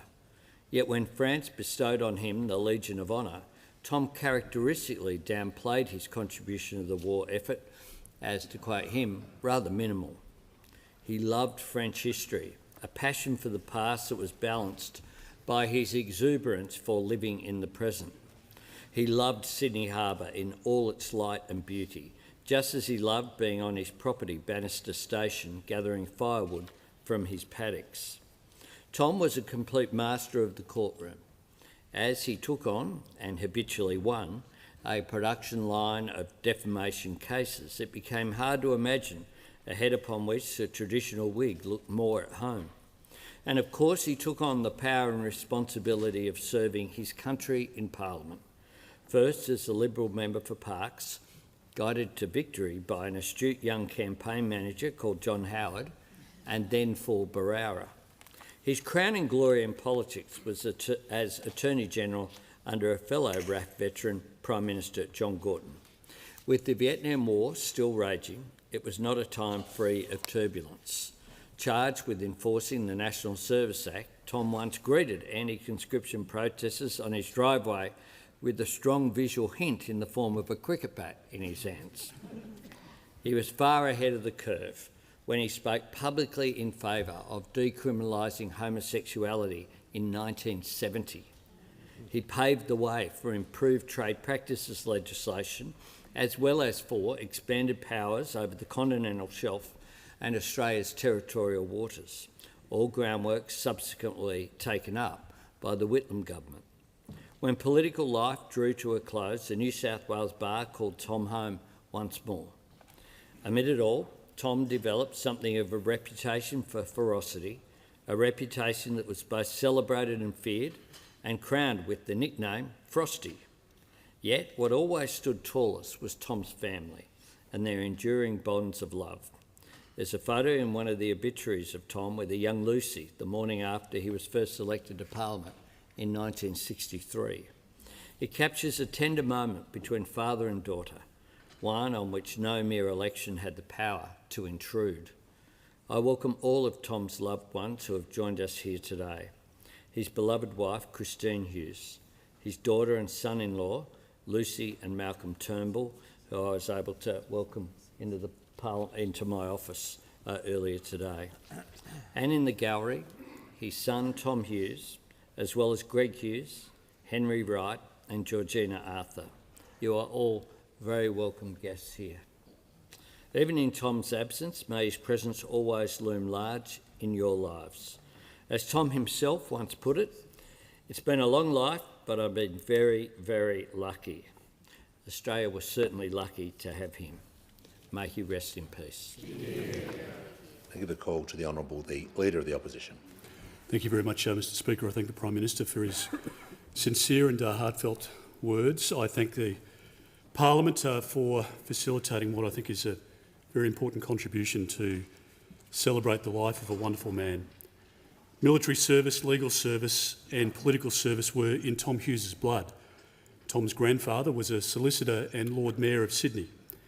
Tom's father was a solicitor and a pilot decorated for his tours of duty in the First World War. Born into a greatly accomplished family, Tom Hughes undoubtedly felt the weight of great expectations. But imbued with the same sense of service as his grandfather and father, it was inevitable that Tom would add to the Hughes family legacy and leave his mark on this nation. And he most certainly did. Wartime pilot, barrister, parliamentarian and farmer, Tom Hughes's contributions extend from the cockpit to the courtroom and from the corridors of Canberra to the countryside. As historian and his biographer Ian Hancock wrote, Tom's first love was the law. But like so many of the greatest generation, Tom put his life and love on hold to do his duty in war. Piloting Sunderland flying boats, Tom and his crew supported the 1944 Normandy landings. They escorted Allied convoys, uncovered enemy artillery placements and captured the German MV Rostock that was masquerading as a hospital ship. Whilst unsuccessful in the hunts for the U-boats left Tom somewhat disappointed, he was later decorated with the French Legion of Honour in recognition of his courage and deeds. Returning to Sydney, Tom finished his studies and was admitted to the bar in 1949. During the next 14 years, and in a thriving post-war economy, Tom had plenty of work. He built a reputation as a formidable and principled barrister who accepted briefs in a cab-off-the-rank manner, and he took silk in 1962. Tom's foray into the political realm started humbly in handing out how-to-vote cards. By 1963, the New South Wales Liberals resoundingly chose Tom to contest the seat of Parkes. And with the help of a young campaign manager, as the Prime Minister pointed out, named John Howard, Tom Hughes achieved a two-party preferred swing of almost 6% to win the seat. Serving as a backbencher during the apex of the Menzies era and the tragically brief Holt Prime Ministership, Tom's talents were underutilised. But in contesting the new seat of Berowra, and with the backing of a new Prime Minister and fellow wartime pilot in John Gorton, Tom won a seat on the front bench. The skilled barrister was appointed as the first law officer of Australia. In persona and performance in that role, Tom was pragmatic and non-partisan. His legal opinions were a hallmark of brevity, clarity and readability. As Attorney-General, Tom had notable successes. He prepared the Seas and Submerged Lands Act that clarified the Commonwealth's power over Australia's continental shelf and territorial sea. That power was upheld in a later High Court decision, a decision which has supported offshore oil and gas ventures in our nation's interests. Tom also argued and won the landmark Concrete Pipes case. That High Court decision helped safeguard free enterprise and bolster fair competition. As Attorney-General, Tom was also contending with controversy, responsible for administering the National Service Act and prosecuting those who resisted the draft for Vietnam. He came up against a tide of anti-conscription and anti-war sentiment. And as the Prime Minister pointed out, in 1970, some 40 protesters turned up on the doorstep of the Hughes family home. Tom's then 5-year-old son, Michael, was exhilarated by the experience, especially when his father confronted them with a cricket bat. An unfailingly loyal Gortonite, Tom admired his leader and his great friend for being an agent of change and a very decent man. But by 1971, the anti-Gortonites were working to bring down Australia's 19th Prime Minister. In this case, Malcolm Fraser proved to be the agent of change. At Gorton's memorial service 31 years later, Hughes delivered a eulogy remembered not only for its regard for Gorton, but for its reprimand of Fraser. Demoted to the backbench by new Prime Minister Billy McMahon, Tom called time in Canberra in 1972. He returned to his first love. In an age of increasing legal specialists, Tom remained a generalist. He moved seamlessly between constitutional, commercial and criminal law. With an insatiable appetite for working to win and a theatrical quality to his courtroom performances, Tom's celebrity soared with his success. He finished his career as the capstone of the barrister pyramid. He was the venerable lion of the Sydney Bar. And last year I had the great honour to deliver the Tom Hughes oration at the Sydney Opera House. It was the last that Tom would attend, but it won't be the last that honours Tom. Despite his frailty, Tom hadn't lost his formidable mind. We spoke about his property near Goulburn, Bannister Station. Tom the grazier almost enjoyed winning a stock auction as much as a case in court. We discussed our mutual love of farming, and we discussed our love of family as well. Ian Hancock's masterful biography of Tom Hughes finishes by quoting a letter Tom received from a fellow Silk, Tom Bathurst, who had been appointed as Chief Justice of New South Wales. Bathurst writes to Tom, "I sought to model myself on you, not only in relation to your outstanding forensic and legal abilities, but also the dignity, honesty and integrity you brought in any matter in which you appeared." Those words speak volumes about Tom Hughes. On behalf of the Coalition, I offer our heartfelt condolences to Tom's wife Chrissy, to Tom's children Lucy, and of course to Malcolm as Tom's son-in-law, to Tom and Michael, and to the wider Hughes family. I say on behalf of the Liberal family to the Hughes family that we have nothing but respect for a great man, for a giant of our party, and for somebody who contributed so significantly to this great country. May a great Australian from our greatest generation rest in peace. Non-indulgence, the member for Barara. Thank you, Mr Speaker. I'm honoured to follow the beautiful words of the Prime Minister and the Leader of the Opposition in their fine tributes to Tom Hughes. For most of us, our time as members of Parliament will be the most significant contribution we make to Australian public life. For others, like Jim Molan or Patrick Dodson, service in the Parliament is a grace note to a contribution that's been substantially made elsewhere. Tom Hughes belongs to a third category, where distinguished service in the Parliament is part of a rich tapestry of a broader series of contributions in a life well lived. Tom Hughes was a war hero, a barrister, a farmer and a parliamentarian. During World War II, Tom served in the RAAF and was part of the invasion of Normandy. For his part in the skies, Tom received the French Legion of Honour. Tom Hughes comes from a family where public service is a watchword. He was first elected in 1963 as the member for Parkes, and when Parkes became abolished, Tom became the first member for Barara. I often reflect on the truth of Tom's description of the communities of Barara as being separate Italian city-states, each with its own identity, personality and traditions. No one should confuse Mount Colah from Mount Ku-ring-gai, Glenhaven from Glenorrhea. In my first election campaign in 2016, there was still a handful of people who'd worked on Tom's election campaign in 1969, and they remembered it fondly. Although Tom didn't live in the Barara electorate, the most substantial contribution he made as a parliamentarian was during his years as its representative. It was during that time he served as Attorney-General in the government of his friend John Gorton. As the Leader of the Opposition said, he sought to use that time to expand the use of Commonwealth power in the corporations and seabed areas, and had a clear understanding of the need to keep Australians safe. The Prime Minister and the Leader of the Opposition have both retold the most famous image of his time as Attorney-General, where he wielded a cricket bat to ward off protesters who had come to invade his family home. The leading protester that day, described by biographer Ian Hancock as a, quote, credentialed and career demonstrator, was later the future New South Wales Labor Minister Ian MacDonald. When John Gorton lost the Prime Ministership, Tom also left the Parliament, but he remained loyal to Gorton to the end. Not since Pericles has there been a more famous or cutting funeral oration than the one Tom delivered at John Gorton's funeral. After politics, Tom returned to the bar. He was admitted to the bar in his 20s and he left the bar at age 90. At his peak, every big case required Tom Hughes. As I've told the House before, at one time he was defending Gough Whitlam in a case in a New South Wales court, while simultaneously seeking an order against Mr Whitlam in an ACT court. They were totally unrelated matters, but such was his reputation that everyone was happy with such an arrangement. Tom Hughes was a wonderful mentor and friend to me.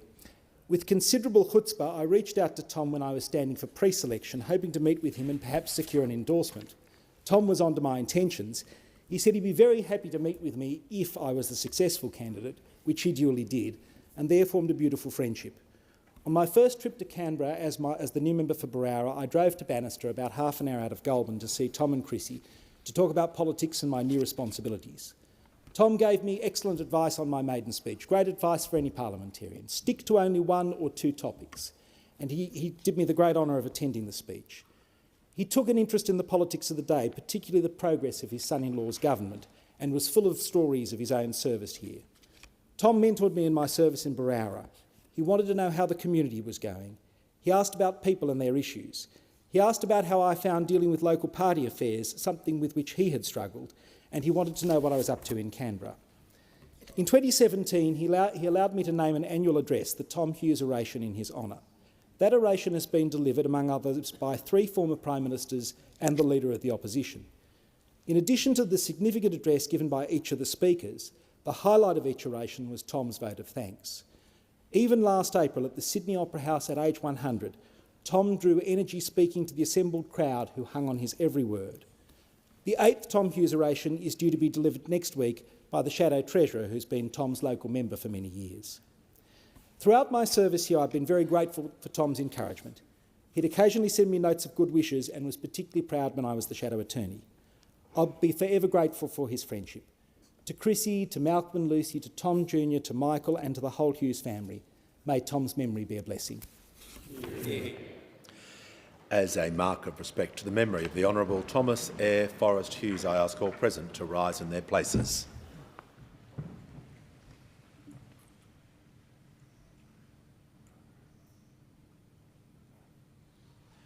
I thank the House. Give the call to the Leader of the House. I move that the debate be adjourned. The question is the debate be adjourned and the resumption of the debate be made an order of the day for a later hour. I'll put the question. Those opinions say aye. Against no. I think the ayes have it. I call the Leader of the House. Thanks, Speaker. I declare that the resumption of debate on the Prime Minister's motion of condolence in connection with the death of the Honourable Thomas Eyre Forrest Hughes stands referred to the Federation Chamber. We shall move to questions without notice. Are there any questions? Give the call to the member for Barara. Thank you, Mr Speaker. My question is to the Prime Minister. Prime Minister, for the last 15 months, Jewish Australians have been subjected to harassment, doxing, firebombing, death threats and terror plots. Today we've seen revelations of New South Wales health workers calling for Israeli patients to be refused treatment and claiming to have murdered Israelis under their care. Prime Minister, the Australian Jewish community is living in fear. How did the country get to this point? The call to the Prime Minister. I thank the member for Barara for his question. I have seen this anti-Semitic video. It's driven by hate and it's disgusting. The comments are vile, the footage is sickening and it is shameful. These anti-Semitic comments have no place, certainly in our health system, but no place anywhere else in Australia either. Overwhelmingly, people in our health system, our nurses, our doctors, our orderlies, they go into the health system because they care about their fellow Australians, their fellow humans. The idea that people would perpetrate the language and hate and vile that is there in this video versus they're talking, I'm not sure the format. It's apparently some format where people can talk to each other in different countries. The person they're talking to is speaking about peace and is someone who's being very respectful back in amongst this extraordinary provocation. These individuals, the New South Wales Government has acted, the New South Wales Health Minister, they've been stood down by the New South Wales authorities, they've rightly been referred to the New South Wales Police for criminal investigation. I've had a discussion with the AFP Commissioner, Commissioner Kershaw, about these matters and they have offered whatever assistance is required at this stage that has been not requested. And I'll make this point. It is very clear to me that these people have committed what are crimes and they should face the full force of the law. Give the call to the member for Dunkley. Thank you, Speaker. My question is to the Treasurer. How is the Albanese Labor government helping more Australians into homes? And what alternatives would leave Australians worse off? Call to the Treasurer. Thanks, Mr Speaker. Thanks to the member for Dunkley for her question, but also being a champion for affordable housing in her community and right around Australia. This government is coming at the housing challenge from every responsible angle, and we've got a really ambitious agenda. Build to rent, help to buy, $32 billion of investment, working with the states and territories, training construction workers, and also some important steps which we have announced today. I've asked the regulators and the banks to take a more reasonable approach to student debt and the financing of new apartment blocks, and the regulators have agreed to do that. For too long there's been an ambiguity here, and we are clearing that up. Student debt is different to other kinds of debt. It should be, and now it will be, treated differently. So these are common sense changes which will help build more homes and get more people into homes. The changes were agreed in the Universities Accord. They go hand in hand with our efforts to cut student debt and also to take pressure off young people in other ways, including our cost of living help. Now, Mr Speaker, you would assume a change this important and this simple would receive the overwhelming and enthusiastic support of the Parliament, but apparently not, Mr Speaker. Even more surprising was the nature of the criticism in the press release that we got from the Shadow Treasurer. And he said that the problem with this announcement was, and I quote, "This announcement provides no new money." Mr Speaker, and the very important reason why it provides no new money is because it doesn't cost any money, Mr Speaker. The same bin fire of economic incoherence over there, which says we are spending too much money on housing, now says that we are spending too little, Mr Speaker. What an absolute clown show it is over there. Now, the reason why this is so surprising is if you think about the $350 billion in cuts that they have in store for the Australian people, but they won't tell them about, housing is included in that total, billions and billions of dollars that they would cut from housing. Housing is a big part of their secret costs and secret cuts when we need as a country more homes, not fewer homes. They can't find the $350 billion they say they'll cut or the $600 billion they'll need for their nuclear fantasy without coming after housing, Mr Speaker. Their cuts to housing are another way that they will make Australians worse off and take Australia backwards. They see investment in housing as wasteful spending, but we don't. We see it as a very important way to get more people into homes, to ease the cost of living and build Australia's future. The call to the Shadow Treasurer. My question is to the Prime Minister. The Albanese Labor government has created a cost of living crisis, a gas crisis, a crime crisis, a rent crisis, an energy crisis and a housing crisis. Living standards have suffered the biggest collapse in the developed world. Australian households have been in recession for more than 700 days, the longest on record. Prime Minister, why are Australians paying the price for Labor's economic incompetence? There was far too much noise during the asking of that question. If members on my right interject, they won't be here to hear the answer. It's highly disorderly.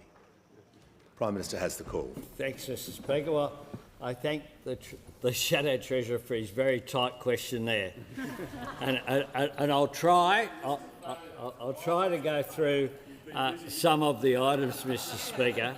Well, our economy, of course, is growing. Unlike most of the advanced economies in the world, we haven't had a single quarter of negative growth. We've continued to have positive growth.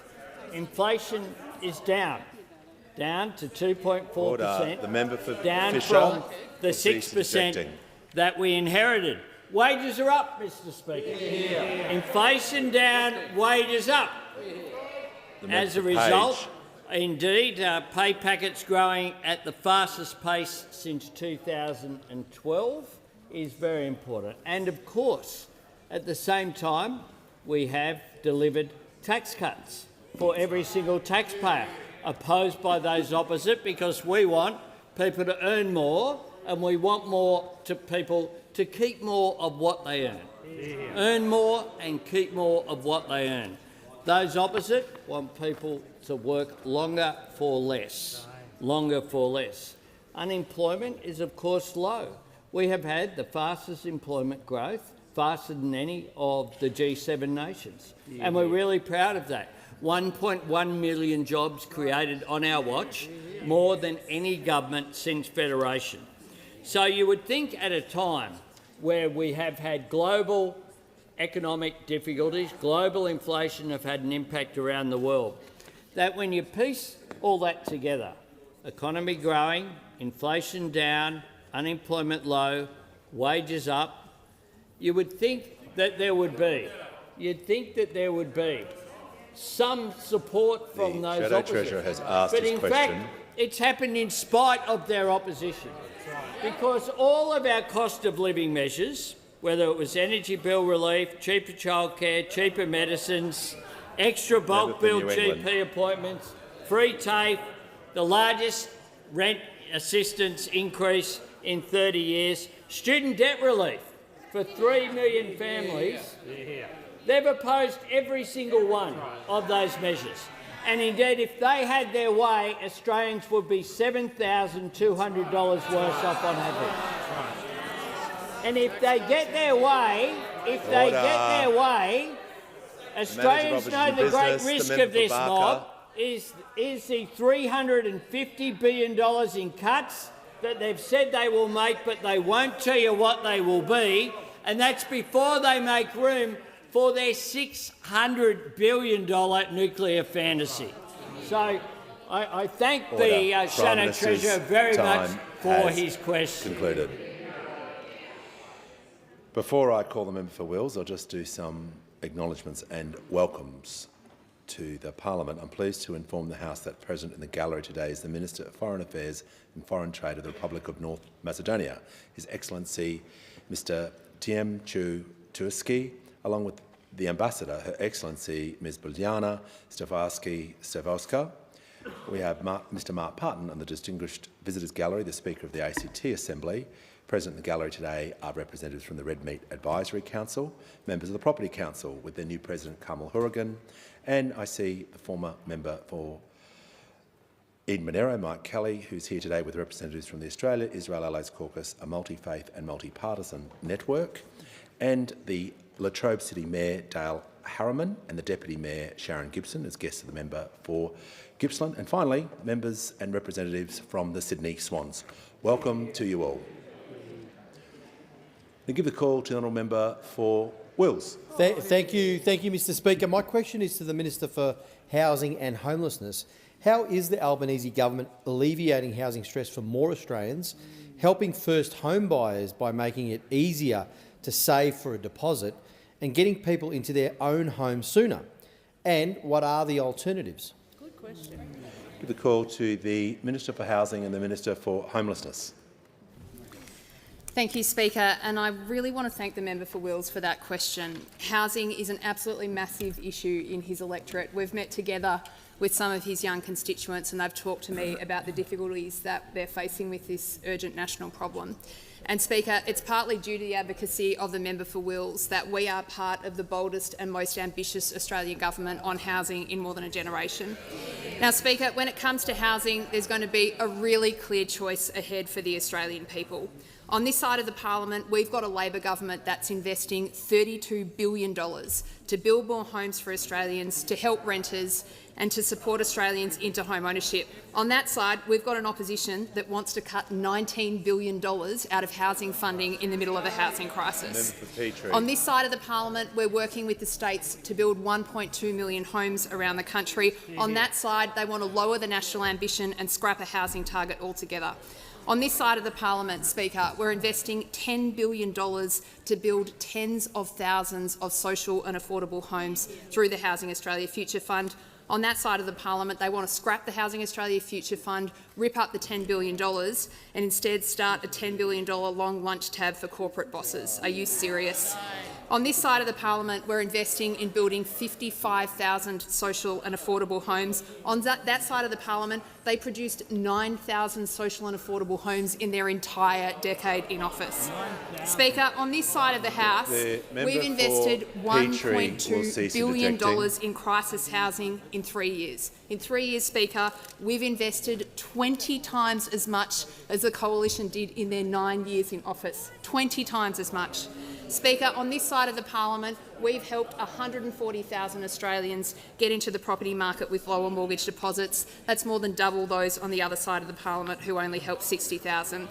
Speaker, on this side of the parliament, we've helped 1 million Australian households struggling to pay their rent with a 45% increase in Commonwealth rent assistance.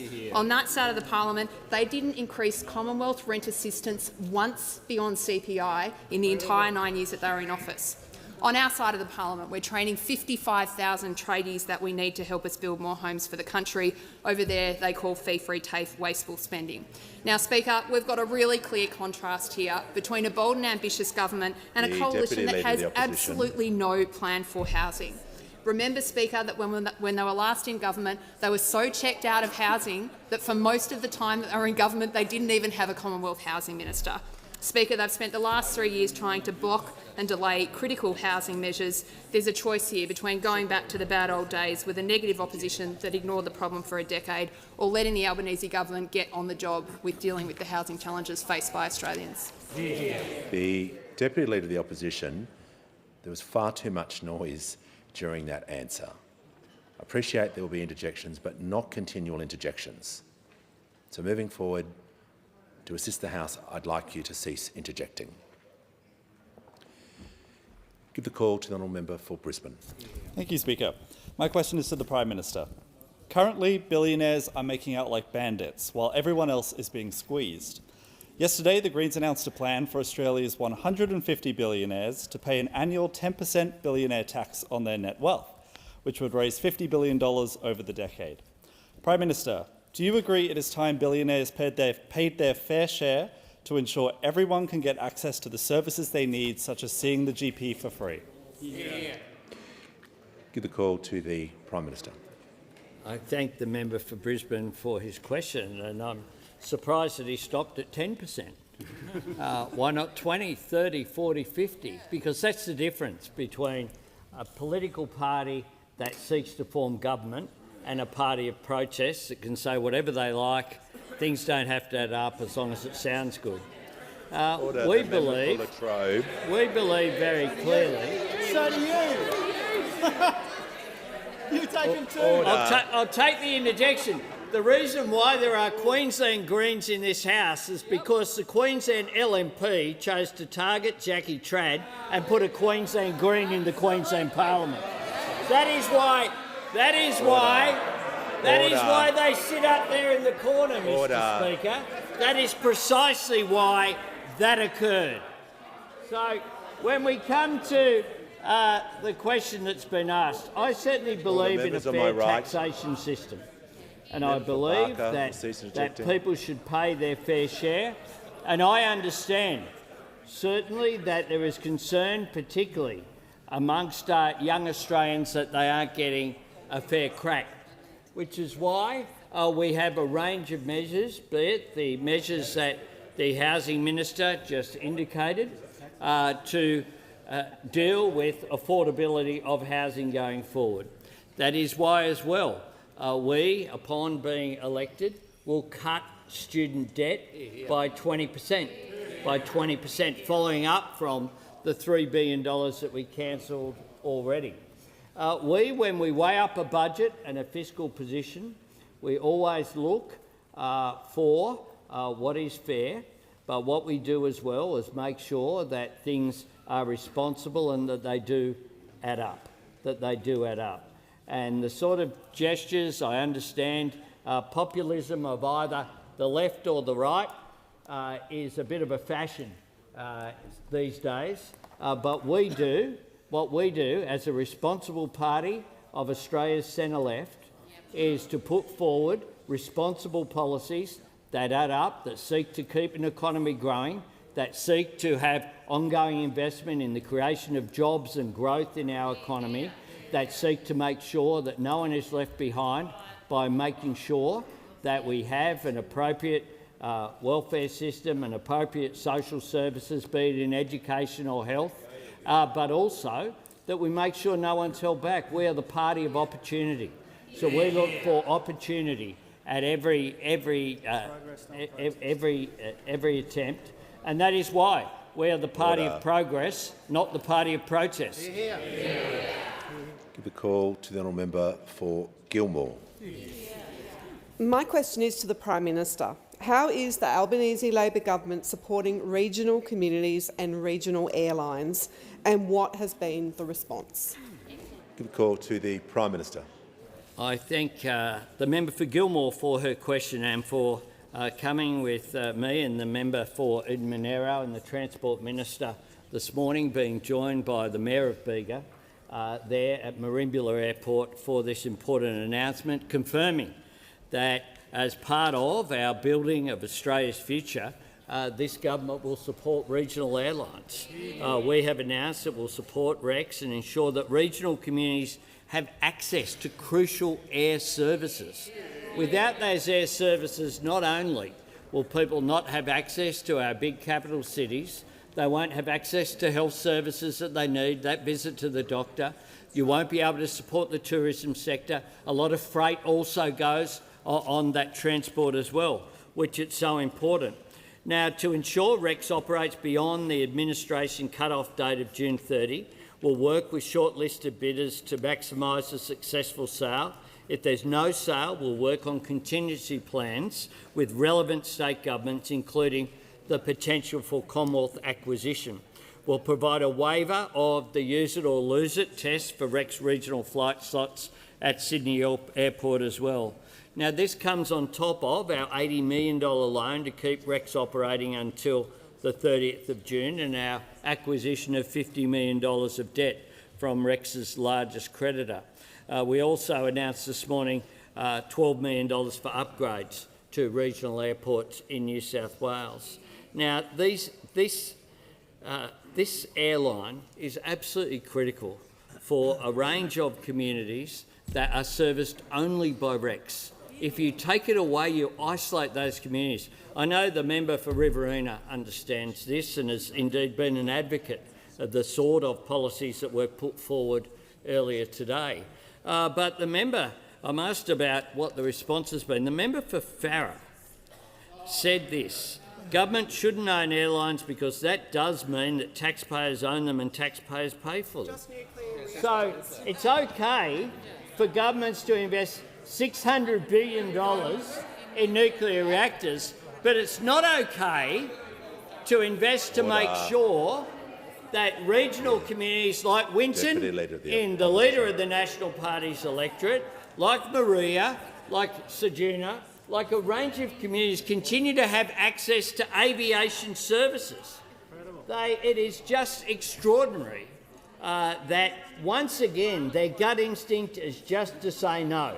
Well, what we will do is work constructively with those regional communities. We'll also work with people in the aviation sector, constructively to see we want there to be a private sector buyer of REX. But if not, we won't leave those. Call to the Manager of Opposition Business. Thanks, Mr Speaker. My question is to the Prime Minister. Will the Prime Minister rule out appointing his close friend Alan Joyce as CEO of the new Albo Air?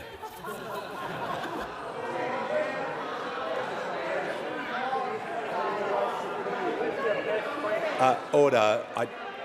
Order. Yeah, I didn't hear. If members on my right, I just didn't hear the end part of the question. I heard about Mr Joyce. Order. Order. Members on my left, I just want to make sure we get this right. And we'll do this in an orderly way. Every member is entitled to ask the question of their choice. The Leader of the House on a point of order. Mr Speaker, the question is simply out of order. It's as simple as that. It makes a question has to refer to ministerial responsibilities. Yeah. The tag at the end, I respect that you didn't hear it, but it would be to repeat an abuse. The member knows full well that he was asking that question for the purpose of getting up a grab. He knows he was not referring to a government agency. The question's completely out of order. Look, can I just make sure and to ask the manager's assistance, just to make sure the question was within standing orders and the responsibility of the Prime Minister. The Prime Minister is happy to answer the question. Okay. The Leader, I said we would do this in an orderly way. You don't need to jump down my throat. We're just going to deal with one situation at a time. Order. The Minister for Regional Development is warned. Prime Minister has the call. Thanks, Mr Speaker. Having seen the mess that the previous people who were operating Rex Airlines, who have close links with a political party, not ours, in having delusions of grandeur, being given by the former government $150 million untied of taxpayers' money during the pandemic, on top of JobKeeper, who chose, rather than fix up the Saab aircraft, member for Holt, who chose, with delusions of grandeur, to buy or lease big aircraft to try and compete on Sydney to Melbourne route, and drove an airline into the ground, following the following airlines that were grounded under the former government: Pacific Express, JetGo, Skytrans, Air Pelican, Brindabella, Tiger and Virgin all went into either administration or fell apart. We fix the problems that they created, and they come up with that sort of childishness. For, as we've said before, Casey. The only time Alan Joyce got to a Prime Minister's residence was under the former government, Scott Morrison. But that's the sort of nonsense, and that shows how seriously they take regional Australia. Let me name these towns: Ceduna, Maria, Narrandera, Parkes, Cooper Pedy, Esperance, Carnarvon, Winton and Mornington Island. You know what they have in common? They would all be isolated from being able to get health care. They'd all be isolated from being able to get freight. They'd all be isolated from those small businesses being able to operate properly. And every one of them are being represented by those people over there. But they have this contempt for them that this clown asks a question like that, Mr Speaker. Well, here's what a serious member of the National Party had to say. If not for Rex, went on to say, they wouldn't be able to get doctors, nurses, vaccines and, most importantly, medication. People in those towns would also then not be able to make it to their capital city medical appointments. But it's more than just health, and we all know that. It's business, it's tourism, it's so many aspects of modern living. That is why he went on to say, I've raised the possibility of the federal government having an equity stake in Rex to ensure the airline's future. That's a real leader sitting down the end over there for the National Party. And you, sir, are not fit to represent a serious job in this parliament. Order.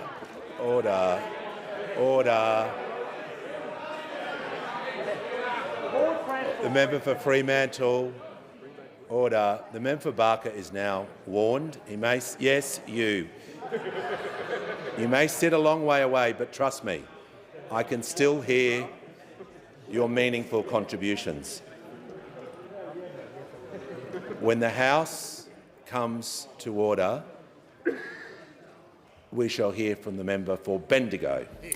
Thank you, Speaker. My question is to the Minister for Infrastructure, Transport, Regional Development and Local Government. What is the Albanese Labor government doing to support and secure aviation in regional Australia? Are there other approaches that will leave regional Australians worse off? Call to the Minister for Infrastructure, Transport, regional development and local government. Thanks very much, Mr Speaker. And I think you just saw the incredible contrast just then. The member for Bendigo, serious about regional aviation, knows the economic importance it is to the regions, and the joke of a question that was asked just by those opposite, and the deputy opposition leader giggling away about the whole thing in terms of regional aviation. Now, Albanese Labor government believes that regional and remote communities do deserve reliable, affordable and accessible air travel. It is why we are taking steps to ensure that communities outside capital cities aren't just shortchanged.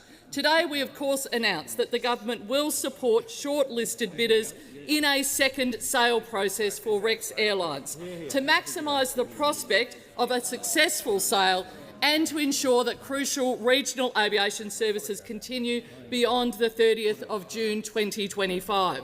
We have been clear that the Commonwealth is not a bidder in this second sales process, and we want to see a successful market-led outcome.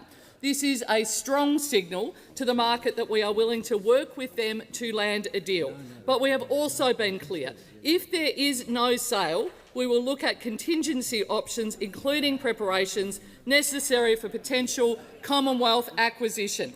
When markets fail or struggle to deliver for regional communities, the government absolutely has a role to ensure that people do not miss out on opportunities, education and critical connections. The same is true of telecommunications as well. We're recognising that today and stepping in to keep these routes flying.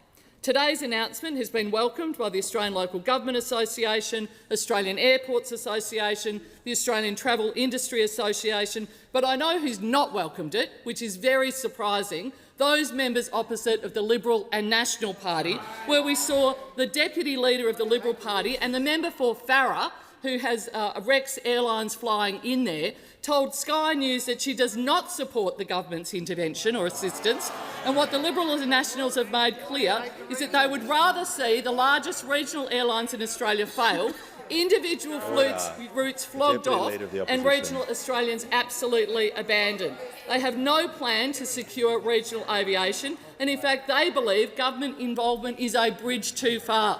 But $600 billion of publicly owned, taxpayer-funded nuclear reactors is not a bridge too far. You can see the absolute contrast when it comes to supporting regional aviation, supporting regional communities in what we just saw from a joke of the question for the member for Deakin.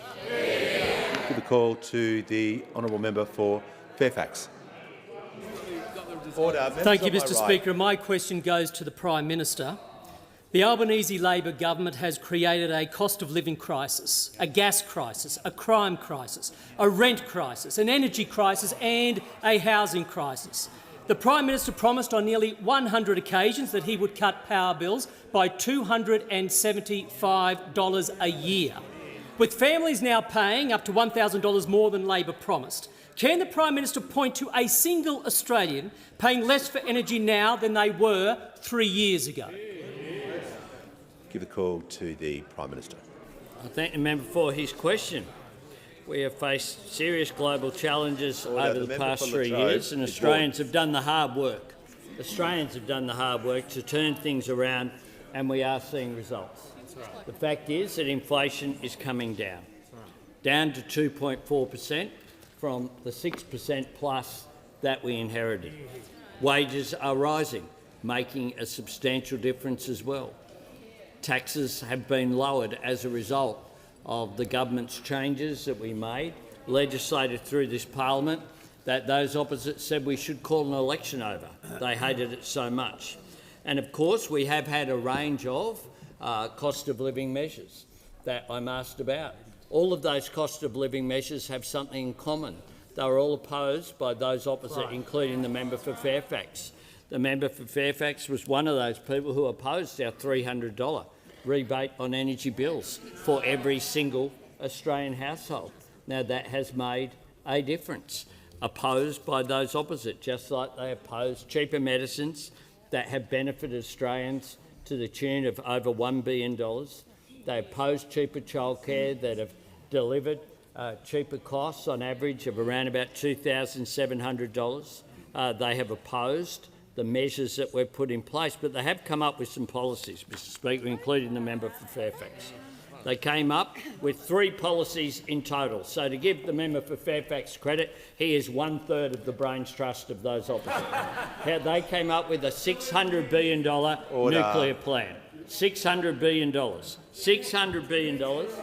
Then they came up with, of course, another plan, $10 billion for long lunches for business. They had that. But then, of course, they've come up with a 3rd plan announced on the Insiders program that they're going to cut everything to pay for it. They won't tell you what they're going to cut. Prime Minister will pause. The Minister for Agriculture, I'm going to hear from the member for Fairfax on a point of order. Thank you, Mr Speaker. It is on relevance because the question to the Prime Minister was if he could point to a single Australian paying less for energy now than they were 3 years ago. He is not addressing that question whatsoever. Order. Members on my right, the member for Gorton. The question had a lot of moving parts to it. Order.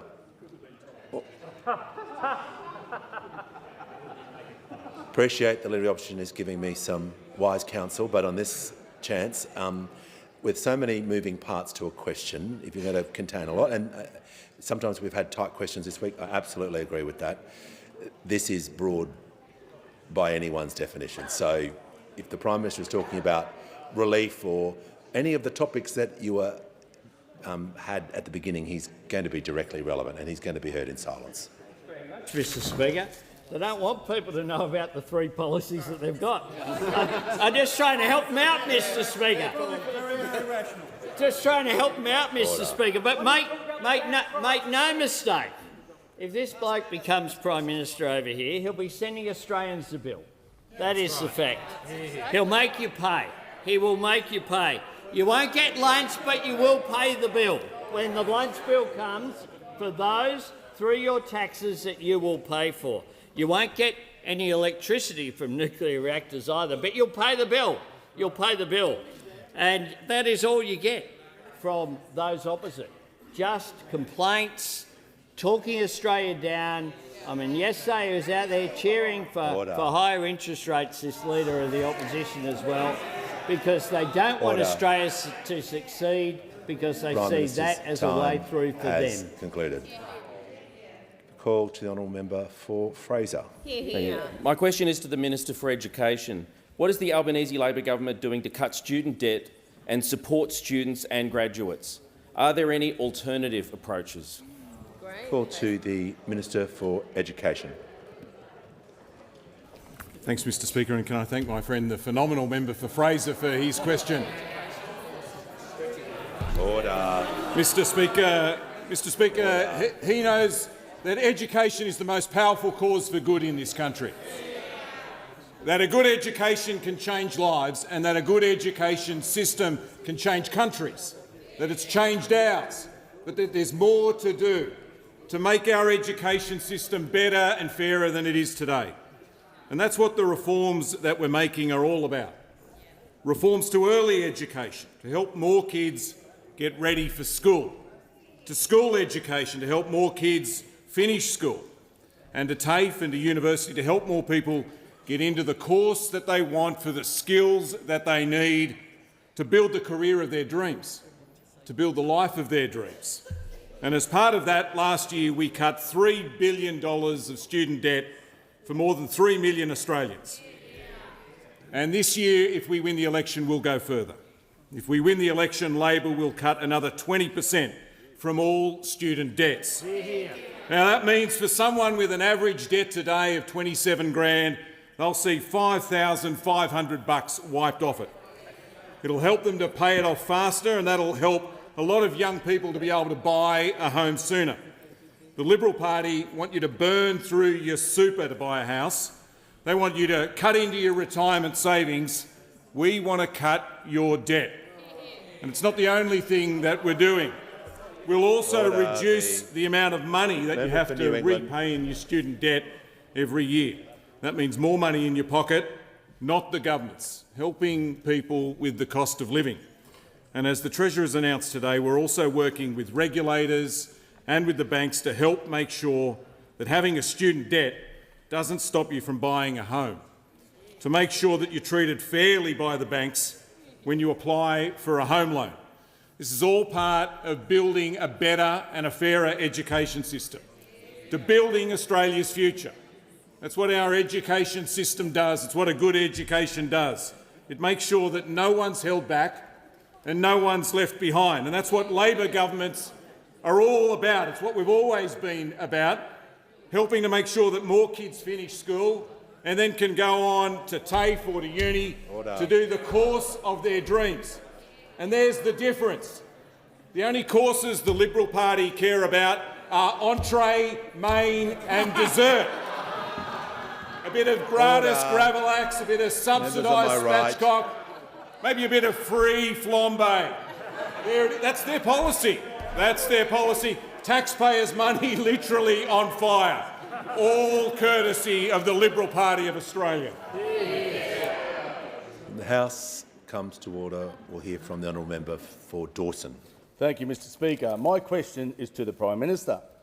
The Albanese Labor government has created a cost of living crisis, a gas crisis, a crime crisis, a rent crisis, an energy crisis and a housing crisis. New Motor Trades Association analysis confirms that Labor's family car and ute tax will slug Australians thousands of dollars more for a family car and ute. When Australians are paying more for everything, why is this government imposing thousands of dollars of additional costs on Australians in this Labor-created cost of living crisis? Order. Yeah, don't worry. Just order. Members on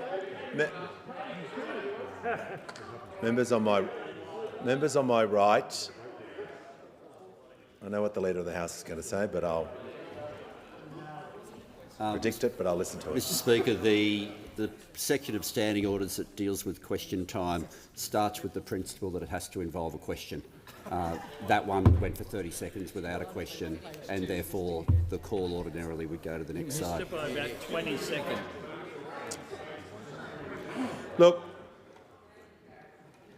this has been a feature of this parliament. When this side reads out their question and it's time, I get the time from that side. And when that side, when ministers get the answers, I get the time from... You can't have it both ways. Okay? So there was far too much in that preamble. That is obvious, because it went on for too long before you got to the question. So it will make my job easier if people just stick to the time limits. They practice their questions to within 30 seconds, and ministers keep within 3 minutes. So for the remainder of this week, I don't want anyone yelling out time, because it cuts both ways. I'm feeling generous today, so the question will stand. The Prime Minister has the call. Thanks, Mr Speaker. I'll do my best to give an answer to a non-question, Mr Speaker. I'll do my best. Order. I'll do my best, but I'm asked in general about cost of living. Order. And I'm happy to speak about cost of living, Mr Speaker, because it's only this side of the parliament that have raised cost of living measures, that have taken action on cost of living through each of our 3 budgets, and indeed every day in this parliament through question time. While those opposite have looked for culture wars, have looked for things they can create arguments over where Australians aren't interested in, which have engaged in the sort of nonsense that we've seen here today, expressing, quite frankly, contempt for regional communities that those opposite represent in their own electorates, including, of course, the regional communities in Queensland. Now, it stands in stark contrast, I'm sure, with people like David Crisafulli, who I spoke this morning, as well, who's up there in North Queensland dealing with real issues in those communities. Now, it says a lot about the priorities that those opposite have had with the nature of the questions they've had today. Having come into this parliament, voted against cheaper medicines, energy rebates, cheaper childcare, the crackdown on supermarkets, voted against tax cuts for every single taxpayer. They then try to get their act together with a 2-page question, which they don't get to. I mean, this morning we had production tax credits go through the Parliament without a vote because they didn't have anyone in here. I know they're down to 50-something, Mr Speaker, but you'd think 2 of them could turn up. Yesterday we had the poor old shadow minister try and call a division as well, and didn't have a seconder. Didn't have a seconder for it. Order. They have lost their way, Mr Speaker. They have not been capable of developing a coherent policy alternative.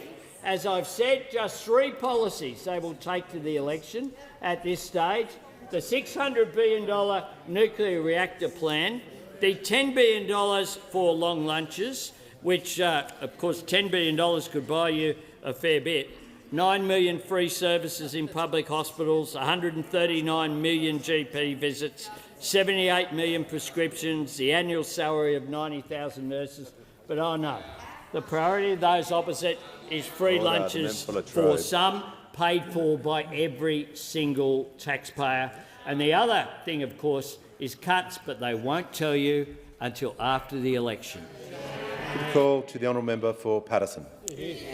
Thank you, Speaker. My question is to the Minister for Health. How is the Albanese Labor government making medicines cheaper for Australian women by listing the first new contraceptive pills and menopausal hormone therapies on the pharmaceutical benefits scheme? How is it that these medicines have been left off the PBS for so long, Minister? The call to the Minister for Health and Aged Care. The member for New England is warned. Thanks, Speaker. I appreciate the interjections from the member for New England on women's health, but I particularly appreciate the question from the member. She's such a strong advocate for healthcare here and in the Hunter, and she tells me, like so many members of our caucus do, reminding us that women right across the course of their life face really significant medical and medicine costs, not because they're sick, but because they're women, particularly around contraception and during menopause and perimenopause. The PBS is a great system, Mr Speaker, but it's got to be kept up to date if it serves the interests of Australians. I'm proud we've made almost 300 new and expanded listings to the PBS, including the first listing of a new endometriosis drug, Vizan, in more than 30 years. But it has to be said that too often the PBS has not been meeting the needs of Australia's women. There has been no new oral contraceptive pill listed on the PBS for more than 30 years. No new menopausal hormone treatment for more than 20 years. And that is why I wrote to the Pharmaceutical Benefits Advisory Committee urging them to work with industry to rectify that. And I'm so delighted to say that all that changes in a couple of weeks' time on the 1st of March. 2 new oral contraceptive pills, Yaz and Yasmin, that are used by tens of thousands of Australian women, will finally go onto the PBS, saving all those women between $200 and $350 a year, Mr Speaker. And on the same day, 3 new menopausal hormone treatments will go onto the PBS as well, used by 150,000 women every year as well. Treatments like Estrogel Pro, which costs about $670 a year but is truly life-changing, as Ali Pepper, Australia's most accomplished female mountaineer, told us on Sunday when we were launching the policy. Women will save up to $580 a year after these listings take effect in a short while. This package, Mr Speaker, reverses decades of neglect and inaction and finally delivers Australia's women more choice, better care and lower costs for these areas. And it builds on all of our other cheaper medicines measures that already have saved Australians $1.2 billion at the pharmacy counter. Important cost of living relief, which of course was opposed by the Leader of the Opposition. So I was intrigued, Mr Speaker, to read that Senator Cash on Sunday had said that they support our package because apparently it builds on what they had done in government, which was surprising, of course, because there was not a single endometriosis medicine, not a single oral contraceptive pill, not a single menopause hormonal treatment added to the PBS in their 9 years. But of course, it was only 9 years. What on earth can you do in a time that short? give the call to the honourable member for North Sydney. Thank you, Mr Speaker. My question is to the Minister for Climate Change and Energy. Minister, for too long Australians were placed at the bottom of the list in terms of priority access to low emissions vehicles, and without intervention, transport will be the largest source of emissions in Australia by 2030. The people of North Sydney, who are surrounded by major freeways and roads, are living with the consequences of that in terms of poor air quality. We fought for and welcomed the new vehicle efficiency standards that have come into effect this year. But with misinformation regarding the impacts of these standards rife, could you please provide an update on them, including their expected impact on both the uptake and price of vehicles? Call to the Minister for Climate Change and Energy. Thank you very much, Mr Speaker. I thank the member for North Sydney for her question and very genuinely thank her for her leadership and engagement on this issue and other issues across this parliament, Mr Speaker. Now, as the member for North Sydney knows, and as the House will recall, Australia and Russia were the only two major economies without new vehicle efficiency standards. The key word there is were, because on the 1st of January that changed with our new vehicle efficiency standards coming into force to give Australians better choices of motor vehicles. It was in the too hard basket for too long, and we put it on the to-do list and we got it done. Passed by the parliament with the support of the crossbench and, of course, opposed by the Liberal and National Party, despite them trying to do it when they were in office. And what this means, Mr Speaker, is more choice for Australian motorists, and it builds on what we've already done. We're already seeing it having an impact, even though it only came into force on the 1st of January. Order. The number of EVs available in Australia, the range of choices, has tripled since May 2022. When we came to office, there were no electric vehicles available for sale in Australia under $45,000. There are now 8, Mr Speaker. 8 models available under $45,000. There are now utes available. The BYD electric hybrid ute has sold very well at a cost of $60,000 since it was introduced just before Christmas. These are the sorts of options and choices we want to give Australians, and of course this leads to lower running costs, lower petrol costs for motorists. And to be fair and with respect to the member for North Sydney, and she did advocate it, and I'm sure her constituents do benefit from it, but actually the people who really benefit from this policy are people in the outer suburbs and regions, the people who drive for longer distances. That is the fact, Mr Speaker. They are the people who benefit. So, for example, an average motorist in the electorate of Mitchell would benefit, Mr Speaker, compared to a motorist in the electorate of North Sydney. $90 billion in overall benefit between now and 2050 in petrol costs, but much more in the outer suburbs. Now, in New South Wales, the suburbs that have taken up the new vehicle discount, the tax cut of the Albanese government, first in New South Wales is Kellyville in the electorate of Mitchell. Second is the electorate of Greenway for the Minister for Communications. Third again is the member for Mitchell. I've got good news for you, Mr Speaker. The biggest take-up of electric vehicles under our policy in Queensland is Springfield in your electorate, sir. So good news for the Speaker. And second is Blair. And in Victoria, the top-selling suburb for electric vehicles and hybrid vehicles is in the electorate of Lawler, and second is Lawler, and third is Holt. So these are the suburbs and electorates that benefit that those opposite try to deny choice to. Try to deny choice to people in outer suburbs and regions of Australia because they don't really represent outer suburbs and regions, Mr Speaker. This side of the House does. The House comes to order. We'll hear from the honourable member for Robertson. Thank you, Mr Speaker. And my question is to the Minister for Immigration. Why is it important to maintain integrity in Australia's visa system? And is the Minister aware of any approaches which threaten the integrity of that system? Call to the Leader of the House. Thanks very much, Speaker, and I thank the member for Robertson for raising an important issue to the House, because the integrity of the visa system in Australia is something that needed to be corrected when we came to government, given what we'd inherited. In October of 2023, this government invested $50 million in compliance. There was a reason why we had to invest additional money in compliance. During the life of the previous government, where the principal person responsible for the portfolio is now the Leader of the Opposition, the number of compliance staff had gone from 360 down to 203.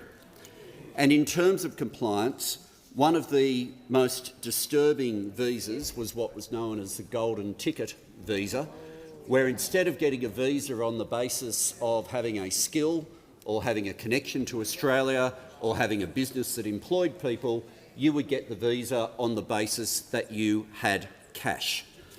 And that was how that worked. Now, a number of reports came through dealing with the huge problems of integrity in the visa system. I referred previously to the Productivity Commission. We also had the Nixon Review. Let me refer to a report that was taken by the former Minister in the Home Affairs portfolio, the member for Latrobe, in the report he gave on the regulation of migration and education agents. This gives a sense of what had happened in integrity in the visa system under them, and these are the words of the member for Latrobe. Organised crime and illegitimate labour hire companies are using this loophole to bring out illegal workers who are often vulnerable and open to exploitation. This represents an orchestrated scam that enables these criminal elements to exploit foreign workers in Australia until their claims are finalised. Now, they're the words of someone who sits on the front bench now of the Leader of the Opposition. A Leader of the Opposition who gets approached at a fundraiser with someone saying, "Can we bring back cash for visas?" and he's straight onto it. If only they'd asked for an au pair as well, he would have been able to deliver that as well.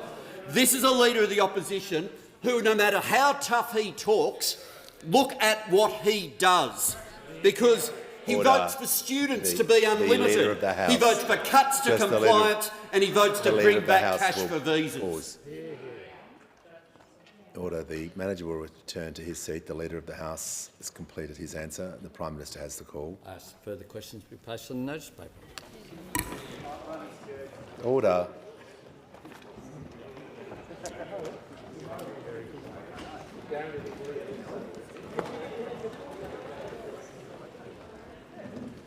Order. If members can leave the chamber as quickly and as quietly as possible. I present the Auditor-General's Performance Audit Report number 23 of 2024-25, entitled Strategic Water Purchasing, Bridging the Gap 2023, Department of Climate Change, Energy, the Environment and Water. And I call the Leader of the House with papers. These documents are tabled in accordance with the list circulated to the honourable members earlier today. Full details of the documents will be recorded in the votes and proceedings. I have received a letter from the honourable member for North Sydney proposing that a definite matter of public importance be submitted to the House for discussion, namely the urgent need for this parliament to set aside political difference and do more to protect Australia's nature and biodiversity. I call upon those honourable members who approve of the proposed discussion to rise in their places, and I give the call to the honourable member for North Sydney. Thank you, Mr Speaker. As the State of the Environment report declared in 2021, nature is in crisis, with the general outlook for our environment deteriorating. It showed Australia has one of the highest rates of species decline in the developed world, with more mammal species lost here than anywhere else. And we are the only developed country that is a deforestation hotspot. Yet 4 years on from that report, logging of native forests is still exempt from federal biodiversity approval processes in some parts of Australia, and hectares of threatened species habitat is routinely destroyed both by approved and unauthorised clearing. And while our legislation does not recognise it, climate change is absolutely compounding the damage from deforestation, invasive species, pollution and urban expansion, with species from Australia and New Zealand among the most at risk of extinction globally. As the 47th Parliament enters its final days, then it's little wonder that greater protection for nature is the call I hear most consistently from my community of North Sydney. Indeed, my office is frequently inundated by people across my electorate asking me and this Parliament to do more to protect nature. Meanwhile, the sentiment is amplified when you look at the results of recent polls, with the Biodiversity Council poll showing nearly 9 in 10 Australians support stronger national nature laws, while 2 in 3 support the establishment of a national environmental standards. This is further supported by the results of a YouGov poll that showed 7 out of 10 voters want the government to do more to protect and restore nature. But fascinatingly, these sentiments are reflected consistently regardless of age or political allegiance. Yet after almost 3 years of discussion, development and debate, this parliament has failed to deliver on any of the ambitions, rightfully leaving our communities bitterly frustrated.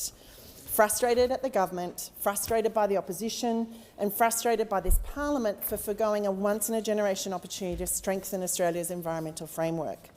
Frustrated that, according to media reports, a deal on the nature-positive reforms was scuttled at the 11th hour following political pressure from Western Australia's Premier. Frustrated that since the last federal election, we've approved 10 new coal mines or expansions with 2,449 million tonnes of lifetime emissions. And frustrated because they, like me, recognise both the huge economic and nature-positive potential of the renewable energy transition. The transition to renewables presents a once-in-a-100-year opportunity to reset how we address environmental concerns, how we engage in community consultation and how we honour First Nations cultural heritage protection in a way that is fundamentally different to that of the fossil fuel and mining industry of the past. But none of this will be possible without stronger environmental laws and adequate funding. Australia has no lack of environmental expertise, but we certainly need more political ambition, commitment and financial support. We must halt biodiversity loss that is currently occurring both on land and in our oceans, and we must stop approving new coal and gas projects. As a parliament, we should have delivered this reform on Australia's nature laws as a national priority, including legislating an independent and well-resourced environmental protection agency.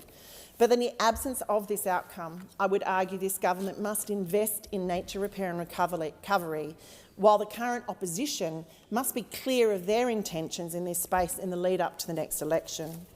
Current federal government spending on protecting nature equates to just 0.1% of the total budget, and while funding has increased in recent years, it is nowhere near the level required to meet our commitments to protect 30% of Australia by 2030 and prevent native species extinctions. Scientists and conservation groups are urgently calling for a measly minimum, just 1% of the federal budget to be allocated towards nature protection. And the shocking thing is this would still be a significant increase in nature funding. And the money is there. According to the 30 by 30 Alliance, the federal government is currently spending 16 times the amount on subsidies for oil and gas production and consumption than it is on protecting biodiversity. And in this context, surely it is beyond time that we finally break with our fossil fuel reliance and redirect that investment towards nature protection. Everyone in this place could choose to set aside petty political point scoring to make nature a priority at the next election. But if they're unable to make that commitment, I call on all voters. In 2025, cast your vote like your kids' future depends on it, because it does. Thank you. Member Assistant Minister for Women, Social Security and Ageing. Thank you, Deputy Speaker, and I do thank the member for North Sydney for bringing forward this important topic, and I absolutely respect her as a champion for the environment and for someone who is passionate about the incredible biodiversity in this country, and it is so important that we do work to protect that. And I agree that this parliament as a whole needs to do more to protect Australia's nature and biodiversity. I would hope that this would be an issue where the parliament could come together to get the action that we do need to see. And certainly from our point of view, from a government side of view, we have been working tirelessly to put together the bills that we brought forward to deliver a new, sensible federal environmental protection agency. And I do want to pay tribute to Minister Plibersek and to the work that she's done to bring that proposal forward, because that is what governments do in this place. We bring these really important reforms forward and we seek the support of the parliament to pass them. And it is important to reflect on how we got to this disappointing place where these sensible laws are not being passed by the parliament, when in fact all of us in this place do know that the current EPBC Act is outdated and it does need reform. Even those opposite had an inkling of this when they commissioned the Samuel Review. And yet when the work was done, when Minister Plibersek put together these laws and brought them to the parliament, we had the typical reaction that we get particularly from those opposite, obstructionist and negative, saying no. And in this occasion, they were joined by the Greens political party. The Greens political party, the Liberals, the Nationals, they all worked together in the Senate to block our nature-positive laws. And we have been here before, of course. This is, in some ways, history repeating itself. And I know that this has been said in this place before, but it is important that we learn from our past, and as a parliament we learn from some of the mistakes we've made before, because we do know that it was that same trio of political parties, the Greens, the Liberals and the Nationals, who teamed up to block the CPRS, and that led to 80 million extra tonnes of carbon dioxide being in our atmosphere than we needed to have. The reality of this parliament, of how it is made up, means that if the Coalition and the Greens both say no in the other place, a bill does not pass. And that is what has unfortunately happened with our very sensible, very necessary, nature-positive reforms.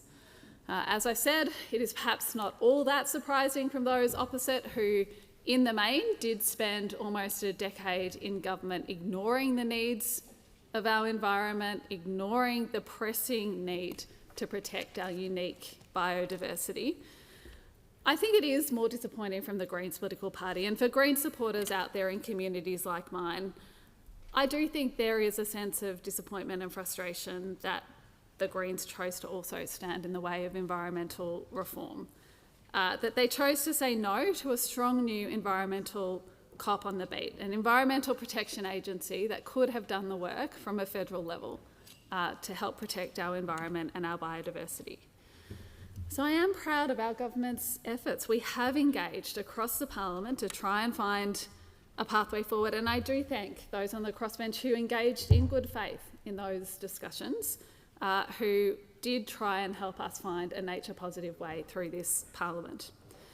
My message to voters in my community, in communities right around Australia who do value our environment, who know how precious the biodiversity we have in this country is, and understand how urgent it is that this is unfinished business for a Labor government. And by voting Labor, you are getting our commitment that this is unfinished business, that we will complete and that we want to get done. I know there's more to be done, but our government has brought a focus to the environment and to the need to protect our biodiversity that we haven't had in this parliament before. Just like the member for Sydney, I want my kids and my grandkids to be able to grow up and see a koala in the wild. My son, my 4-year-old, is particularly obsessed with koalas, so I'm putting that on his list. We don't have much time left. We do need to act now. I am very aware, and I greatly appreciate all the people in my community who raise this really important issue with me over and over again, and who urge us to keep doing the work that needs to be done. We have invested more than $500 million to better protect our threatened species. This includes $224 million for our government's Saving Native Species program, which has done important work to protect 73 species, like the swift parrot and the Australian sea lion. We've doubled funding to our national parks. We've added more oceans under our country's protection, an area, in fact, that's larger than the size of both Italy and Germany put together. We've saved the Great Barrier Reef from an endangered listing, investing $1.2 billion to protect the reef with water quality projects, land restoration, and much more. And again, I want my kids to be able to snorkel and dive and see the beauties of that incredible part of Australia and the legacy that is there. We've legislated to establish the world's first national nature repair market. We're increasing recycling by 1.3 million tonnes a year and keeping more rubbish out of landfill. Last year, $7 billion in green bonds were issued in what was a first for Australia's sustainable finance market, backing projects right around the country that do focus on nature repair and restoration and energy transformation. We are investing in Indigenous rangers, which is a fantastic program doing wonderful work in so many communities, $1.3 billion doubling the number of ranges. 12 new Indigenous protected areas have been established, allowing traditional owners which agree to manage these areas for nature conservation. So there is a lot being done, and as I say, there is more to go. We do know, of course, that all of this work is at risk if the Leader of the Opposition and his Liberals and Nationals get the opportunity to be back on this side of the House after the next election. In fact, the one, I guess, policy pledge we have in this space when it comes to what does the future of the environment, of climate, of biodiversity in this country, the one pledge we know that those opposite are committed to is slow, expensive, risky nuclear energy. A plan for climate denial, really, dressed up with a risky $600 billion commitment to drive up the cost of Australians' power bills. That is all we have from those on the other side. Thank you to the leader of the. Yeah, appreciate it. They're not even the leader. Leader of the Elvis Presley fan club. Appreciate it.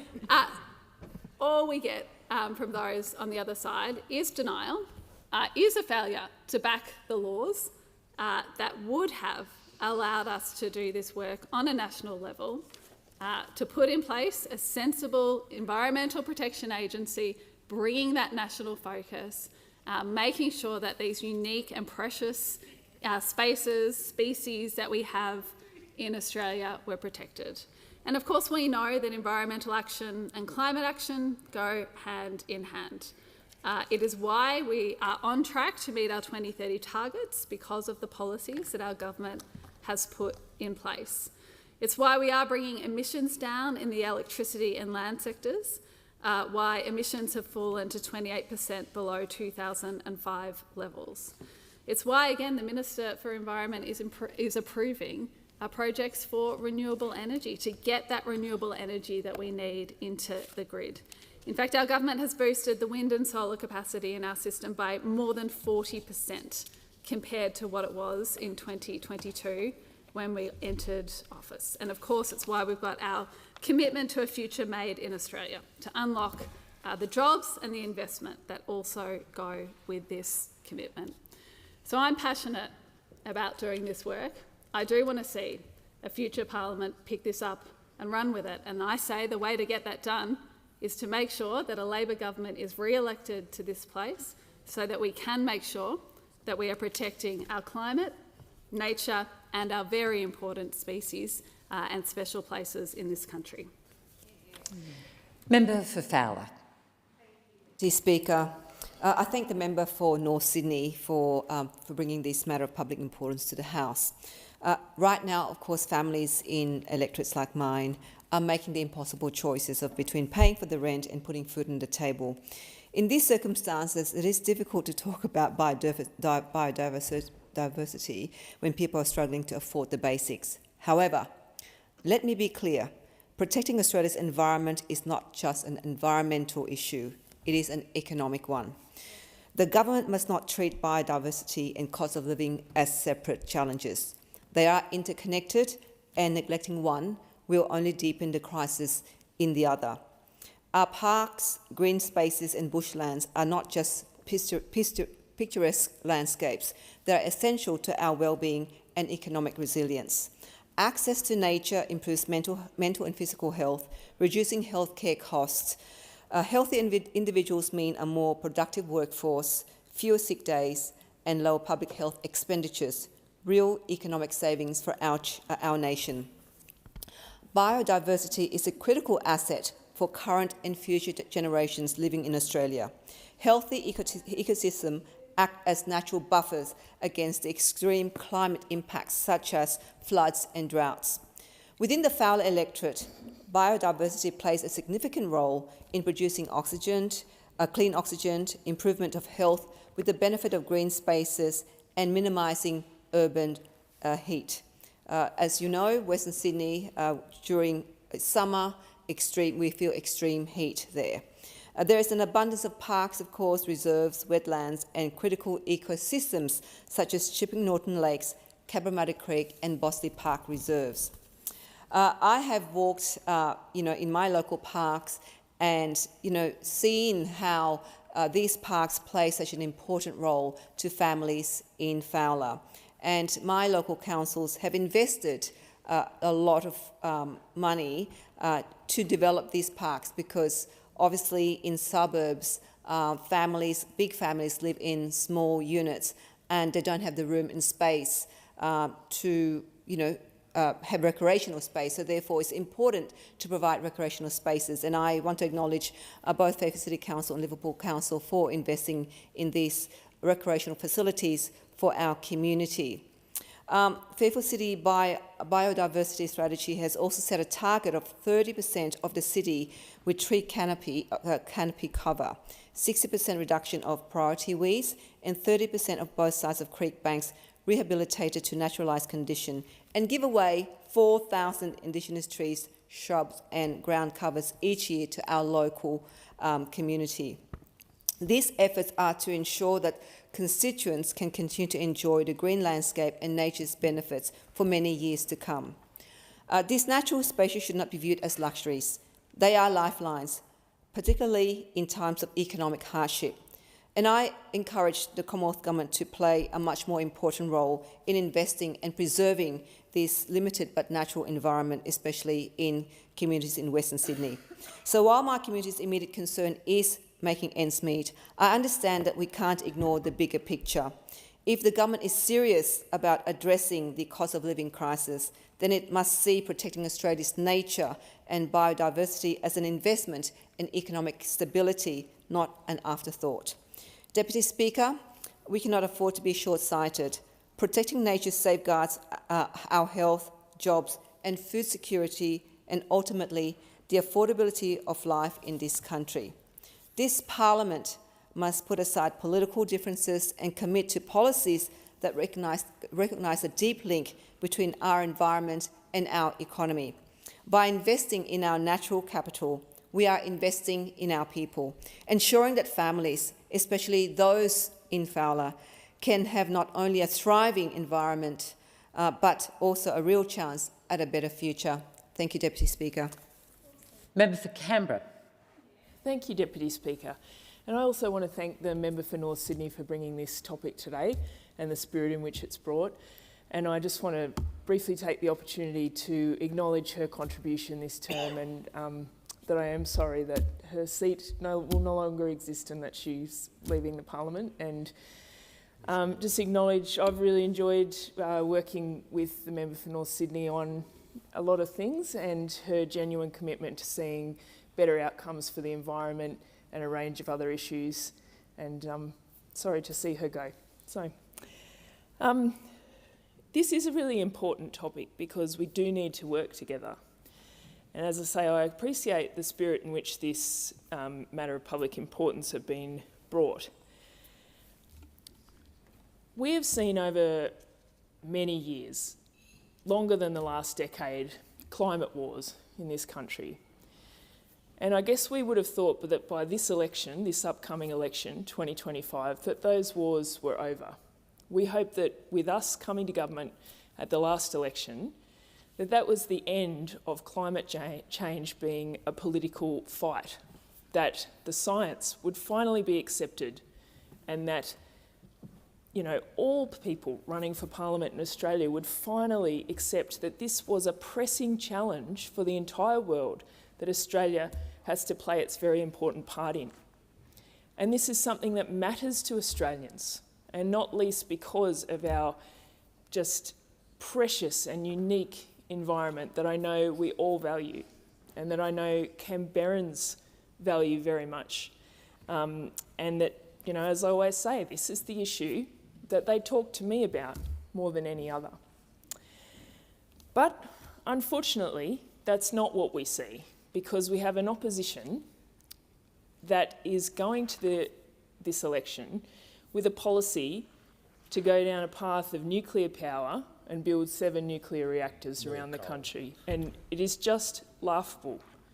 With the really great ground that we, as a Labor government, the Albanese Labor government, have made in the last 3 years, in not much time. What we have achieved in setting targets, in being on track to meet those targets, in record investment in renewable energy. It is devastating that this will again become a fight at the next election, and all of that is at risk. It's at risk. And what the experts tell us is we are at a tipping point for Australia that if these things continue, we are on track at the moment, and if these things do not continue, we will be set back forever. And this is an opportunity for our economy as well, and our government is wanting to make the most of that. We want this to be a jobs opportunity for Australia, to be involved in that manufacturing of what we need for the transition to a sustainable economy. And we want to play our part in a world that is transitioning to a clean energy, to clean energy and away from fossil fuels. So I want to say, I agree with the member for North Sydney when she said, at the next election, you need to vote like your children's future and their children's future depends on it, because it does. I couldn't agree more. But I would say that what is most at risk is a Dutton Liberal National Coalition government, because we will see everything that we are trying to do for climate and for the environment completely trashed, among other things. Like Trump like. Yeah. This is an opposition that still don't know if they believe in climate change. This is an opposition that is suggesting a policy, a nuclear policy, so ridiculous that it is, even one of their own senators has said it is merely a political distraction. We can't risk that. So when my members of the Canberra community come to me, though, it is concerning that they don't always realise everything that we have achieved, It is ambitious. And I will always stand for the most ambitious action on climate and protecting our environment that we can. But the fact of the matter is that it is governments and Labor governments that deliver that. We need a government that is committed to this, as we always have been. And I had planned to talk about all the things we have done over the years, and I'm nearly out of time. But our record speaks for itself. We are the party of environment. We always will be. Member for Goldstein. Thank you, Deputy Speaker. At the 2022 federal election, then aspiring Prime Minister Anthony Albanese committed to delivering an ambitious package of environmental reform named the Nature Positive Plan. Nature Positive is a global movement to halt biodiversity loss by 2030 and achieve recovery by 2050. 3 years later, the lack of substantive progress on this critically important area of policy is one of the most substantive failures of this term of government, and it's frequently raised in that vein with me by my constituents in Goldstein. In the final sitting week of 2024, after much political brinkmanship in the Senate, Minister Plibersek was within striking distance of a deal with the crossbench to pass these reforms. But an intervention by the Prime Minister and the Western Australian Premier left it and the urgent action our native wildlife and environment need shelved indefinitely. The government has a record of folding to powerful corporate interests. This is just one example displayed during the term of this parliament. Australia is endowed with diverse natural beauty and unique native wildlife. Both are central to our lifestyles, our culture and our national identity. With that comes a responsibility on us all to preserve and protect it.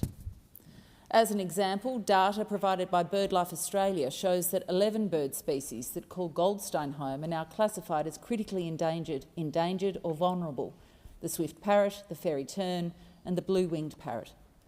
2,142 Australian animals, plants and unique ecological communities were officially recognised as being in danger of extinction last year. Yet even with clear data on the disastrous outlook for those species, this government's proposal for environmental reform in this term of parliament has not been the systemic reform our environment deserves. It was first chopped up across multiple packages of legislation and now terms of parliament.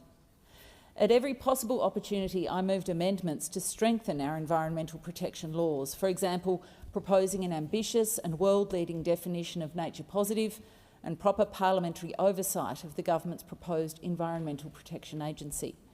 Neither of these common sense improvements were supported by the government. This is incredibly frustrating, not only for the crossbench, but for our communities who put us here to get this done. National environmental standards are the low-hanging fruit in this debate. Ambitious standards should form the foundation of Australia's environmental protection laws. Standards provide conservationists with assurance that action's being taken, industry with the guardrails needed to make decisions with certainty, and our environment with the urgent intervention it needs to restore and recover. Indeed, as Professor Graham Samuel recommended in his review, legally enforceable standards should be legislated immediately. Standards should precede other areas of reform, such as an EPA, because they form the basis for environmental impact assessments across all levels of government, not just the Commonwealth. Unfortunately, this was not the approach adopted by the government. In fact, the government did the opposite. The legislative package didn't even mention standards.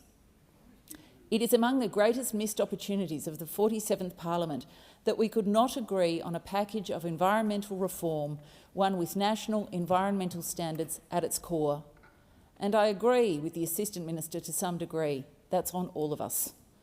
Australia has some of the most biologically diverse and carbon-dense native forests in the world. They're inhabited by among the most unique and diverse wildlife in the world, the koala, the kookaburra and the fierce little Tassie devil.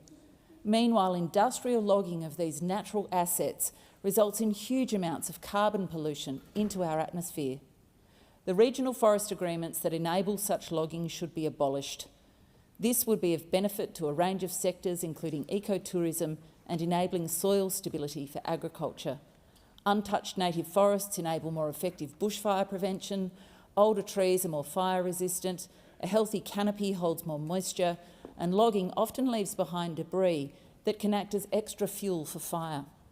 The economy is turning away from this anyway, and it's increasingly taking many state governments along with it, but it's been the usual sluggish approach for the major parties on environmental reform throughout the 47th Parliament, while only the crossbench has stood up for the policies to protect and restore our native wildlife while providing certainty and establishing fair guardrails for industry to operate within. This is a balance that is possible to achieve, one missed by this government, this Parliament, and in that we have failed our children. Thank you. Member for Solomon. Thanks, Deputy Speaker. Our government thanks the member for North Sydney for moving this matter of public importance. And as the member for Canberra did, also want to personally thank her for the spirit in which she has engaged in her work in this Parliament, and wish her well for the future. The truth, Deputy Speaker, is that our government does have some serious runs on the board when it comes to protecting nature and biodiversity. We completely agree that this Parliament should set aside its political differences and work to do more to protect Australia's incredible nature and biodiversity. But it's a bit remiss of the previous speaker and others to try and pretend that the coalition, those opposite, have partnered with the Greens political party to block more action in this regard. But we persist, and we are doing more and more to protect nature and biodiversity, and this is a very important issue to us in the Northern Territory, and that's why our government committed $3.82 million in funding to restore, in my electorate, urban waterways. So in Darwin and Palmerston, we did this through that commitment to the Darwin Harbour Catchment Waterways project. And I thank the member for Sydney for that investment in the capital of the North. Landcare NT welcome this exciting news, and they're leading the project in partnership with local Landcare groups, such as the Ludmilla Landcare group just near our family home. And this is part of our government's Urban Rivers and Catchments program. Now, Landcare NT represents over 20 community landcare groups across the NT in my electorate and in the member for Lingiari's electorate, and they play a really essential role in the ongoing monitoring and improvement of our health, or of the health and our natural landscapes. This particular project will help improve the health of beautiful waterways, including Rapid Creek, Ludmilla Creek, Sandy Creek and Mitchell Creek out there in Palmerston. Enhancing community biodiversity and improving water quality to benefit native species in these regions. The project will ensure that these natural habitats and recreation areas are protected for the future, for our Territory children and our communities to enjoy. Deputy Speaker, we are also protecting our nature and biodiversity through our action on climate change and in our significant investment in renewables. The Albanese Labor government is committed to Northern Australia, and we're committed to net zero and becoming a renewable energy superpower, and those three things are quite interlinked. Australia is lucky, of course, to be one of the sunniest places in the world, with some of the best solar and wind opportunities in the member for Lingiari's electorate. Our government is harnessing those opportunities and executing the lowest cost pathway to a clean, affordable, reliable and resilient energy system. And the North is playing a critical role in supporting our nation's transition to a net zero economy, which is, I'm sure, what the member for North Sydney agrees is important as well. The Middle Arm Sustainable Development Precinct will play a key role in the transition to this net zero economy. Sun Cable and other companies are set to harness the Northern Territory's world-class solar resource, driving green, or I prefer to say golden, Territory electricity into Darwin and into the broader region, including markets such as Singapore. This energy will drive a new wave of green industrial development both at Middle Arm and at East Arm as well, I believe, in the future. New green industries include critical minerals processing, hydrogen, ammonia, sustainable aviation fuels and data centres. And of course there are also very serious CCS proposals to deal with CO2 emissions. The Greens political party like to pretend that Middle Arm has nothing to do with our renewable energy future for their own narrow political ends, but Australia will only be the worser if they are successful. Territorians know better, Australians know better, and our regional neighbours know better as well. Thanks, Deputy Speaker. Okay. I completely agree that this parliament must set aside political differences and work together to protect our natural environment, because nature in Australia is in crisis. Every hour, we bulldoze an area of unique and threatened species habitat the size of 8 Melbourne cricket grounds. Over the last 200 years, we have suffered the largest biodiversity decline of any continent. And while we've made progress towards our 2030 targets, climate change continues to pose an existential threat to our environment, with reports yesterday that we breached the critical threshold of 1.5 degrees of global warming last year. Now, this is dire, but I do want to acknowledge the progress that this parliament has made. We will have now more investment in nature protection through measures like the Nature Repair Market. We stopped fossil fuel exploration in PEP 11 to protect Sydney's coastline from oil and gas extraction. And I want to pay tribute to the communities who have really driven this, many of whom are in my community of Wentworth. You have stood up and government has listened. And we have strengthened our environmental laws with a water trigger to properly assess major projects' impact on water resources. And again, this is something I'm very proud that I advocated for and proud to see done. And finally, we are now on track for 43% reduction in emissions by 2030.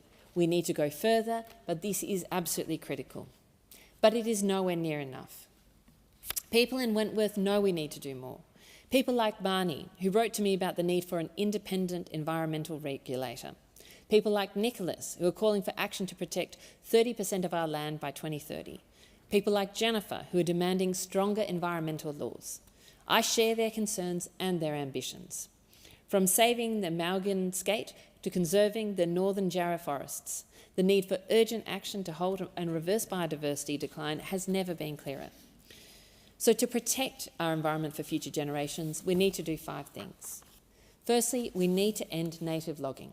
This is an industry that destroys koala habitat, worsens the climate crisis and costs the New South Wales taxpayers millions each year because a state-run logging corporation is not even economically viable. Secondly, we need to fix our broken environmental laws. The EPBC Act doesn't protect the environment and it doesn't work for business. Professor Graham Samuel provided the blueprint for reform back in 2020. We have not made the progress we should have in this parliament, and this must be a priority for the next parliament. Third, we need to account for climate pollution in environmental assessments. Climate change is the biggest threat to nature, yet our environmental laws don't even consider it. That must change so we can accelerate clean energy projects and take account of harm caused by large amounts of climate pollution. Fourth, we need an independent environmental protection authority. Our environmental laws are not being enforced, and too many decisions are being left at the hands of politicians. We need a tough cop on the beat to ensure decisions are based on the evidence, not decided by vested interests. And fifth, and finally, we need to increase our investment in nature. Over the past decade, federal spending on biodiversity has just been 30% of the OECD average, a fraction of what the scientists say is needed. While funding has increased in this parliament, the government still spends 16 times more subsidising fossil fuels than protecting nature. That must change. Deputy Speaker, none of these actions alone is a silver bullet, but together they would put us on a path to protecting our environment for future generations. Implementing won't be easy. It will require conviction to change the status quo. It will require collaboration between parliamentarians, business and civil societies. We can no longer afford to go back and forth, parliament by parliament, and seeing good work reversed. And it will need courage to stand up for vested interests. It is now up to all members of this House to work together to protect the Australian natural environment we all treasure. And so I want to thank particularly the member for North Sydney for bringing this really important issue to the House today. It is absolutely critical. I know that the environment and climate is an issue that North Sydney is passionate about, and the member for North Sydney has represented her community extremely well in consistently advocating for this, and I'm sure she will continue to do this after she leaves this House. Thank you so much. Member for Wills. Thank you, Deputy Speaker, and thank you, the member for North Sydney, for putting up this matter of public importance to the House. Protecting Australia's unique environment and biodiversity is certainly a responsibility that should transcend party or partisanship or party lines. I agree with that 100%, that element of her motion, very important. And with respect to the member for North Sydney and other previous speakers, there is a reality, though, that has kind of been glossed over a bit with some of the previous speakers, and the reality is that this government in 3 short years has been committed and has delivered real, tangible action to safeguard our land, oceans and wildlife. Right. We know Australia is home to some of the most diverse ecosystems on the planet. We know they are under increasing threat. We know we must act decisively to ensure our environment is protected for future generations. And this government has set an ambitious national target to protect and conserve 30% of Australia's land and 30% of our marine areas by 2030. And we're delivering on this commitment with more than 70 million hectares of land and sea added or provided with stronger protections. That's an area bigger than Germany and Italy combined. Australia now leads the world in ocean conservation, with 52% of our oceans protected thanks to our expansion of marine parks. Yeah.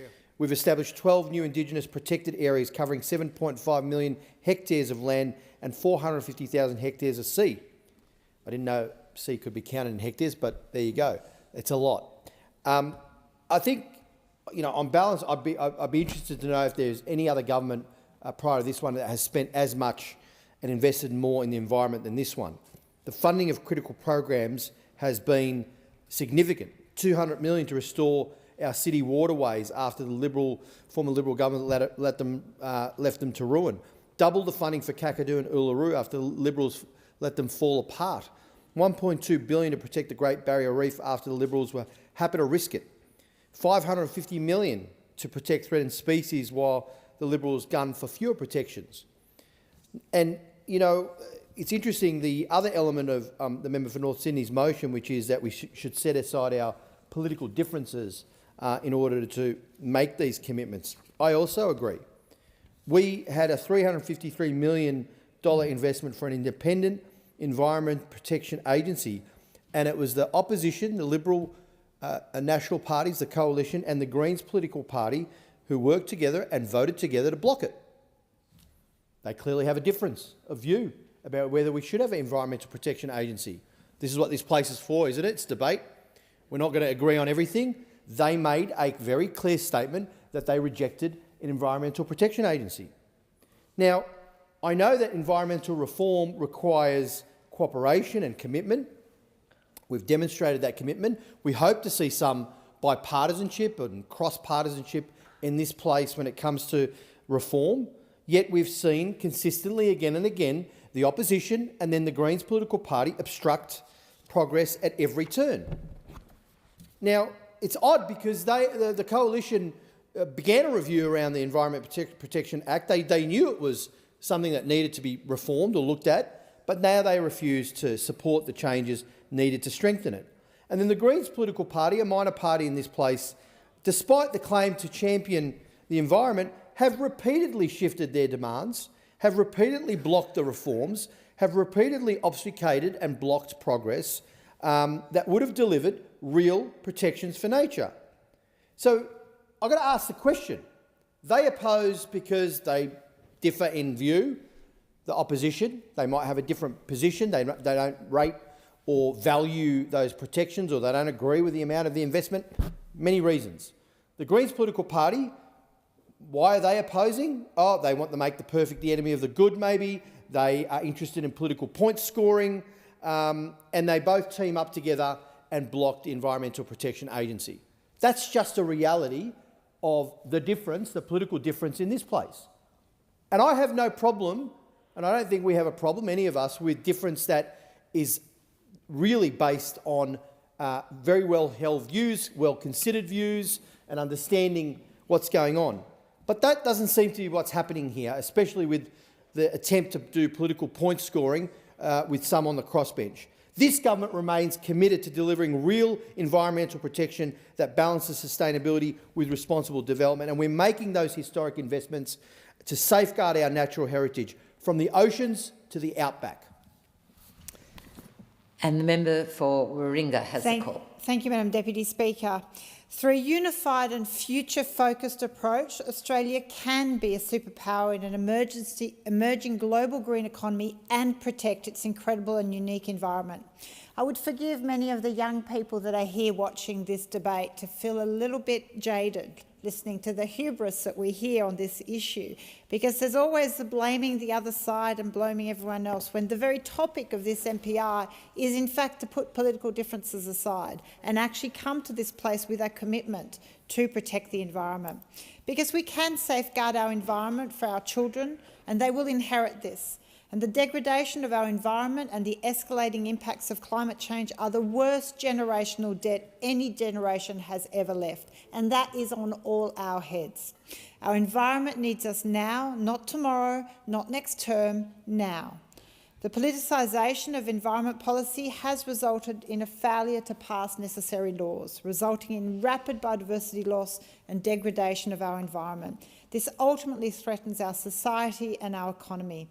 We depend on these systems for clean air, for water, for fertile soils, for crop pollination, protection from extreme weather events, and of course the biodiversity that keeps the whole system working. In Warringah, residents are passionate about protecting our environment and nature. At every school visit, children ask me to fight for our environment. It's their #1 issue. Locally, we celebrate and value access to our ocean, the protected Cabbage Tree Bay Marine Park Reserve, the Sydney Harbour Trust and National Parks at North Head and Middle Head, as well as protected areas of Manly Dam and Bantry Bay. These areas have a deep historical significance, and community support has driven stronger government protection. Of course, that community support and activism was all the more obvious through the PEP 11 campaign, which ultimately that strength and dedication and perseverance of communities, environmental groups, local industries saw the government finally reject that licence. Australia has some of the most unique ecosystems in the world, but they're under threat. My community wants to see greater protection of nature through wildlife corridors and investment in the restoration of nature and biodiversity. And a first step must be to stop native forest logging. Members of Labor simply can have no credibility in protecting nature and their stated means if they continue to fail to require this within their party room. This has to be a line in the sand that native forest logging must stop. It makes no sense economically and is fast driving biodiversity loss. We know everyone has to have the courage to use also existing legislation. The biggest threat to our environment is ultimately our rapidly warming climate. Stop approving fossil fuel projects and extending their licences well beyond 2050. You can't say on one hand you want to protect nature and continue making the problem worse. It flies against all expert advice about how we can preserve our environment and biodiversity. And respectfully, as much as you want to point the finger at the Greens and at the Coalition, you have not lived up to expectations and promises. Protecting our environment is woven also within First Australians' love and respect of country. Just today, I met with First Nations Australians from the Beetaloo Basin who have discussed the serious concerns their communities have in relation to water because of fracking. They are desperate for the Minister for the Environment to use the water trigger to call in and investigate the concerns about groundwater availability and water quality and the increased risks of chemical and wastewater spills. But they have fallen on deaf ears, and there has been whilst we have implemented a water trigger in legislation, the Minister has declined to actually action it and use it. So what our future generations need, what children need, what our environment needs is action, not just word and rhetoric in this place. We know that it's not working for communities. So a government that cares about safeguarding the health and well-being of our communities has to be serious, and is serious, for example, of being a re-energised economy or strong economy, has to take protection of nature and biodiversity seriously. This is a must-have. Roughly half of our GDP, 49%, or some $896 billion, has a dependence on nature. Major industries, agriculture, fisheries, transport, logistics, accommodation, construction, all are impacted if we don't take action. In Western Australia, so the ones that we understand have been responsible for blocking some progress, they are exposed to 67% of their gross economic value dependent on nature. Give the call to member for Hasluck. Thank you, Deputy Speaker. I thank the member for North Sydney for introducing this motion, and I, like my colleagues have expressed, I'm sorry that this is her last term as a consequence of the electoral boundary changes, because she has brought a great deal to this House, and this motion is case in point about the sensible debate to set aside political difference to do more to protect Australia's nature and biodiversity, because I agree wholeheartedly of the need to do exactly that. When Labor took office in 2007, we worked to create a carbon pollution reduction scheme. The scheme was due to start in July 2010. The Leader of the Opposition, the Liberals, Malcolm Turnbull, supported it, and our hopes were high. In December 2009, there was a leadership spill in the Liberal Party. The member for Wentworth was defeated by one vote by the then member for Warringah, Tony Abbott. The member for Warringah opposed the carbon pollution reduction scheme. Did anyone else oppose it? Well, as it turns out, it was the Greens. 2 Liberal senators actually crossed the floor when it came to the vote. We could have had the carbon pollution reduction scheme. The Greens senators voted against it. It's been estimated that if that bill had passed, Australia's carbon emissions would be more than 200 million tonnes lower. Electricity would be more affordable, the air we breathe healthier for all. It didn't happen. But Labor didn't give up. In 2011, the Gillard Labor government managed to achieve the passage of a world-leading package of measures to reduce carbon pollution and shift the Australian economy to a clean energy future. The Abbott government repealed it. Now, the Coalition and the Greens have teamed up again to block Australia's first National Environment Protection Agency and the Environment Information Australia. Contrary to the suggestion, sadly, from the member for Warringah, this is not hubris, this is not rhetoric, this is the real reality of the numbers. We did not have the numbers in the Senate. The Greens had the opportunity in August to vote in support of it. They have told us they have actually had no issue with any of the content in that bill, but they chose to play politics and they voted, or they blocked it. They simply blocked it. Now, you can say that it was a consequence of anyone else, but it wasn't. The only people that matter in that time and place was the people in that Senate. They did not pass the bill. So my community, like me, want to support better environmental laws. And they've seen how I voted on this matter. I voted in support of a federal EPA, but clearly not enough. At this upcoming election, the voters in my community, you need to understand that if you want these reforms through, you have to vote, not just for me to be back in the House to vote as I did, as my record stands. You need to vote Labor in the Senate. The Greens, the Liberals have shown their colours. They will not support the environmental change that you are asking for us to deliver. And we will deliver, but we need your support. We need you to vote for both in the House and in the Senate. Because unlike that record of the Liberals and the Greens, opposition and blockers, Labor has an extraordinary track record, as I've already articulated, but what about the present time? It's Labor that is saving the Great Barrier Reef and its abundant life forms from the in danger list. It's Labor that's rescuing the Murray-Darling Basin, investing $2.8 billion in new dams. The Liberals promised 100 new dams and they delivered 2. It's Labor that doubled the funding to national parks. It's Labor that stopped Jubilee from being mined for uranium.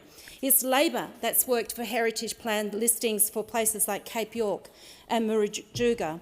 It's Labor that funds the science and teaches us to understand what we need to protect. It's the Liberals who defunded the CSIRO and closing down laboratories. We voted to invest in $1.5 billion Antarctic science. The Liberals voted against it. It's completely unbelievable. It's Labor that invested $550 million in Save Threatened Species. The Liberals, they want to withdraw us from the United Nations Nature Treaty. I can go on, but right now I know I've got Liberal candidates, I've got national candidates unbelievably traipsing around our territory in Western Australia up in the Perth Hills. My community want people who will actually vote both in the House and the Senate for environmental reform. It will only be Labor who does it. Member for Calais. Thank you, Deputy Speaker. We take many things for granted in this country. One of them is our freedoms. We just take it for granted that we'll always have them. Our national prosperity, it's taken for granted all too often. And another thing that's often taken for granted is our environment. We just take it for granted that we'll always have fresh air to breathe, that the rain will always fall when we need it, and that our land, which has always sustained our regions and country, will always provide for us. But like our freedoms and prosperity, we can't take our environment for granted. My parents ran a wholesale and retail nursery, and I grew up working in them and valuing our trees and native shrubs and native flora. And they're so crucial in providing shade, stunning beauty, homes and food for our wildlife, our native wildlife, and also combating global warming. And that's why last year I launched the G Tree Challenge, where we threw down the challenge to schools and community groups and not-for-profits to tell us what they'd do with 24 native trees in 2024. The winners were Deb Porter and her wonderful team from Bathurst Early Childhood Intervention Service, and also the team from St Joseph's Catholic Primary School at Manildra. We've already had a wonderful community tree planting at Bathurst Early Childhood Intervention Service that involved students and staff and parents and the team from Charles Sturt University. And we'll be going out to St Joey's to do their planting soon. I just want to thank Ian and Sue Rogan from Millthorpe Garden Nursery for their support in this important initiative. I also want to pay tribute to some key organisations in the electorate of Calare doing such a huge amount of work to protect and care for our flora, fauna and land. Firstly, Secret Creek Sanctuary. Secret Creek is situated just on the outskirts of Lithgow on the edge of the Blue Mountains, and it was set up to provide a feral animal-proof enclosure where endangered native species are protected from predators. The sanctuary is best known for the reintroduction of the eastern quoll to New South Wales in 2001, and it's also home to brush-tailed rock wallabies, potoroos, Tasmanian devils, tiger quolls, dingoes, koalas, and a growing colony of the endangered mountain pygmy possums. The sanctuary was almost destroyed in the devastating Black Summer bushfires, but thanks to a number of state and federal grants, the sanctuary is being protected and revitalised with a new wildlife hospital and rehabilitation centre, a new cultural community and visitor centre, repairs to the sanctuary which were damaged during the Black Summer blazes, and also upgrades to the camping facilities. Also want to thank Trevor Evans and his family, who is the founder and owner of the Secret Creek Sanctuary, for his wonderful work. It's a passion, and I want him to know how grateful the community is, and it was an honour for the member for Bathurst, Paul Toole, and I to recently attend the sanctuary for a pre-opening of the new community centre. Deputy Speaker, I also wish to pay tribute to the hard-working team from Little River Landcare, which is based at Yeovil in the Cabonne Shire. Their mission is to engage, empower and support the Little River community to manage and restore natural environments and improve sustainability of agricultural activities within the catchment. And to date, they have successfully delivered $10 million worth of projects since 1998. And one of them, which is the very successful Soils PET project, standing for People, Education and Technology. It's a pilot project involving soil testing right around the Little River catchment and beyond. It's designed to ensure that farmers are getting the best out of the land in an environmentally friendly and sustainable way, and it has been wildly successful. I'd like to pay tribute to the Chair of Little River, Don Bruce, Vice Chair and long-term board member Alan Nicholson, Secretary Mel Keel, the Treasurer Linda Reynolds, and also Phoebe Gallagher, who is the CEO of Little River Landcare. Lastly, Deputy Speaker, I'd like to pay tribute to the hard-working team at Burrendong Arboretum. Now, the Burrendong Botanic Garden and Arboretum is situated on 164 acres just outside of Wellington and Stewarttown and Mumble, and it is basically a native flora reserve, and it's a plant bank. And it currently houses over 50,000 specimens covering 2,000 species. And the Friends of the Burrendong Arboretum do a wonderful job in caring for it. I'd like to pay tribute to Alison and John Newton for their decades of service, and also Rachel Mack-Smith from the Friends of the Burrendong Botanic Garden and Arboretum for the wonderful work that they all do. Thank you, and the discussion has now concluded.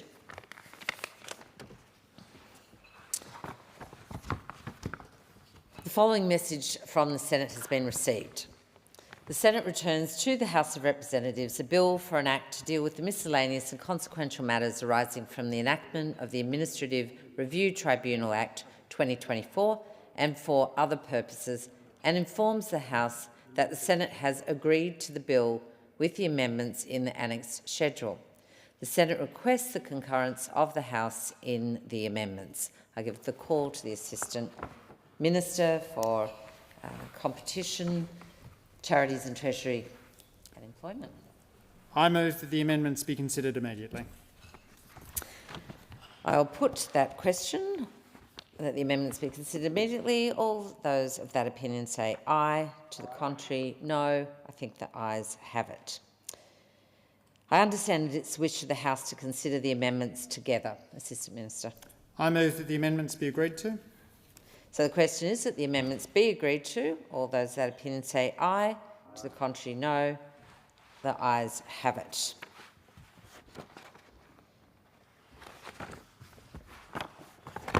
I have to report that the Customs Amendment Expedited Seizure and Disposal of Engineered Stone Bill of 2024 has been fully considered by the Federation Chamber and has been agreed to without amendment. I present a certified copy of the bill to the clerk.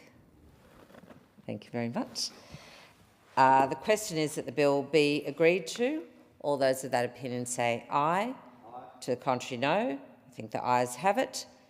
This bill has been agreed to. I call the Assistant Minister for Immigration. Thanks, Speaker. I ask leave of the House to move the third reading immediately. Is leave granted? Leave is granted. Thank you, Assistant Minister. I move that the bill now be read a third time.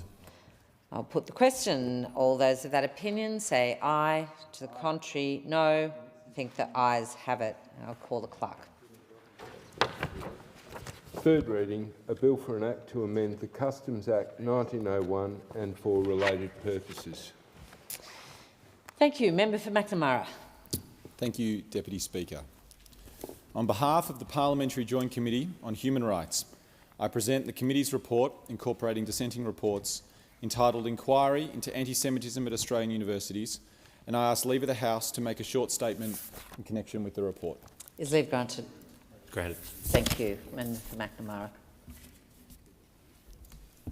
In August 2023, the Social Research Centre released a report on the experiences of Jewish students on our university campuses. It found that almost 2 in every 3 students had experienced anti-Semitism on campus. Over half the Jewish students were hiding their identity on campus, and almost a quarter of all Jewish students that took part of the survey were avoiding campus altogether. And yet, as many of the Vice-Chancellors gave evidence in our inquiry, the situation for Jewish students and staff since October 7, 2023 has only gotten worse. We have seen students glorify terrorism, allege Nazi salutes, staff's offices occupied, academics doxed, and students' requests for support ignored. For too long, Jewish students have been vilified, intimidated, excluded from societies and clubs. They have been ostracised in student union meetings, and they have been fundamentally let down by the university procedures that are meant to look after their safety and their well-being. The status quo is not good enough. The status quo must change before students return to campus in a few weeks' time, and that was the purpose of our inquiry. On the 29th of October 2024, the Attorney-General requested that the committee inquire into and report on anti-Semitism at Australian universities, and to consider not only the prevalence, nature and experience of anti-Semitic activity at universities, but also the effectiveness of university frameworks to prevent and respond to anti-Semitism, as well as the support provided to Jewish students and staff. We received 47 public submissions and held 4 public hearings during which we heard evidence from numerous universities, community groups, peak bodies, the Department of Education and the Tertiary Education Quality and Standards Agency. And the committee also had close regard to the public evidence provided to the Legal and Constitutional Affairs Committee inquiry into the Commission of Inquiry into Anti-Semitism at Australian Universities Bill 2024. That inquiry received over 600 submissions, many from Jewish students and staff detailing their own personal experiences. What became evidence was not only were there brazen incidents of anti-Semitism that went without consequence or leadership by some of our university vice-chancellors, but there was a serious lack of consistency across our university sector. Some universities had clear policies on anti-Semitism, and others were without an adequate understanding or commitment to combating incidents of anti-Semitism. We heard from Jewish students and staff who did not have faith in university reporting procedures to keep them safe. They didn't feel that their experiences were being acknowledged or taken seriously. nor did they feel they were being acted upon. They felt they were let down by an institution that was meant to be welcoming and safe. And our inquiry highlighted the importance of listening to the lived experiences of Jewish students and staff. There was a stark difference between the universities who engaged proactively with the Jewish community and those who let their experiences guide the university's response, and those who did not. The committee has made 10 recommendations, most of which relate to policies that universities can put into place for the beginning of this academic year, including direct engagement with Jewish students and staff by the Vice-Chancellors, adopting a definition of anti-Semitism, introducing anti-Semitism training for staff, simplifying the complaints processes to encourage students to report any incidents, as well as publishing de-identified complaints reports to improve transparency and trust in the system. And importantly, the implementation of these recommendations must be monitored, and there must be an improvement in accountability across our country. Within 12 months of tabling this report, the National Student Ombudsman should review university practices to reduce anti-Semitism on campus. Over the summer, we worked tirelessly to be able to table this report today because immediate action is what is required. It should not have taken a national anti-Semitism crisis and a parliamentary inquiry for universities and vice-chancellors to take the concerns of Jewish students and staff seriously, concerns that they have been sharing for years. It shouldn't have taken this moment for universities to take accountability and consider their own duty of care. It shouldn't have taken our committee's work for universities to stand up and proactively and with firmness reject anti-Semitism on campus. Right now, we are at a pivotal point where universities must implement significant changes to ensure that Jewish students and staff go back to campus for 2025 knowing their safety is taken seriously, and if there are incidents on campus, they will be addressed in a timely and transparent way. I want to thank all of the committee members for working together on this report. I especially want to make note of the Deputy Chair, who was a very fine colleague throughout this inquiry and who brought great intent and effort to this inquiry and was firm and fair and very easy to work with, and I thank you, Deputy Chair. The recommendations in this report were bipartisan, and I'm proud of that, and they should be monitored and implemented regardless of what happens at the election. I want to thank and acknowledge the Committee Secretariat, who spend much of their summer compiling this report and the evidence given in it. I want to thank them for their tireless work in supporting me and all of the committee members. But most importantly, Deputy Speaker, I want to thank the Jewish students and staff who shared their experiences with both our committees. The advocacy that you provided on behalf of the Jewish students and the entire Jewish community, as well as all minorities who attend university, means that change is coming. And for that, you should be proud, and for that, we are grateful. Universities must act now. There has been progress. We are seeing an improvement in attitudes by some university leaders, and I have no doubt the role in our committee has played in that. And I also want to acknowledge the work that the universities are doing, engaging with a special envoy to combat anti-Semitism, as well as through the Group of 8. However, significant reform is still needed so that Jewish students and staff are safe on campus. Our report outlines the policies needed to achieve exactly that. It is now up to the universities, Deputy Speaker. We are watching, and we will continue to work to ensure that our Jewish students and staff are safe, just as everyone deserves to be. I commend the committee's inquiry report to the House. Thanks. Are you seeking leave? Leave to make a short statement in connection with the report. Is leave granted? Leave is granted. Thank you, Member for Bowman. Thank you, Deputy Speaker. I rise to speak on the report of the Parliamentary Joint Committee on Human Rights Inquiry into Anti-Semitism at Australian Universities. Coalition members of the committee support the report's findings, but believe stronger action is needed in key areas to drive real change on campus. Our addendum to the report outlines where we want to see further action. The evidence the committee received demonstrated that there has been an alarming and abhorrent rise in anti-Semitism among students and staff at Australian universities. Ancient hatreds like anti-Semitism should have no place in Australia. Anti-Semitism is inherently un-Australian. In the last century, nearly 40,000 Australians sacrificed their lives to bring an end to the evils of Nazism.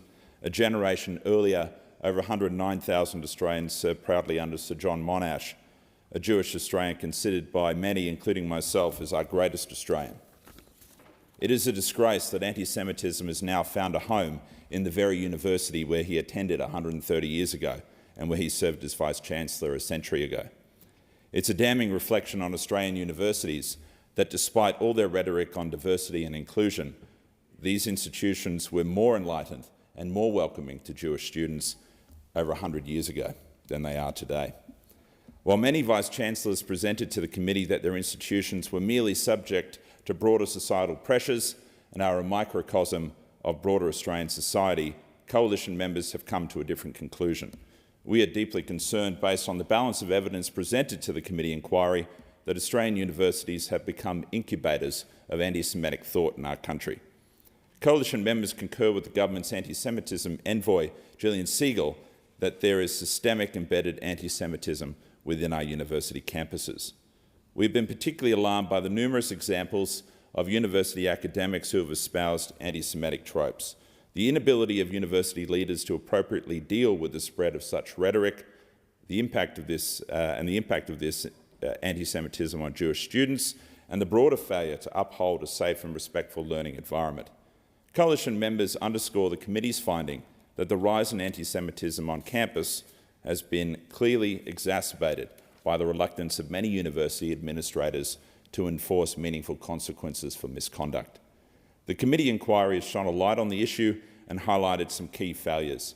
However, the committee's inquiry has demonstrated the limits of a parliamentary inquiry into such an important topic. Despite the best efforts of members to get to the truth and secure answers to our questions, our hearings were a masterclass in obfuscation by university leaders. Coalition members maintain our position that a properly constituted full-time judicial inquiry led by a respected and eminent jurist is the only way to ensure the necessary powers, confidentiality and expertise required to forensically examine and address the crisis. Coalition members support the call of Gillian Segal and representatives of every major Jewish organisation across the nation who strongly support the establishment of an independent judicial inquiry. Coalition members disagree with the position of the majority of committee members that the government should wait even further to see if Australian universities take appropriate action before establishing a judicial inquiry.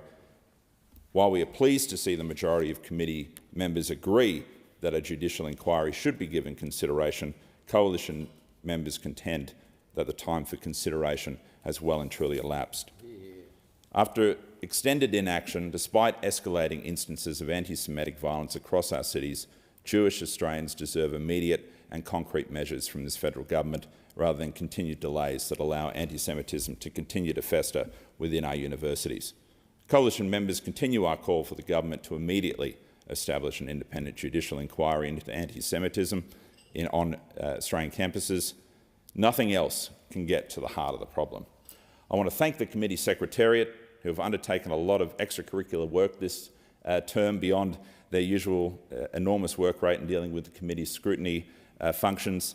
And I'd particularly like to thank the committee chair, the member for McNamara, for the approach he's taken during this inquiry. I trust we have done some good together.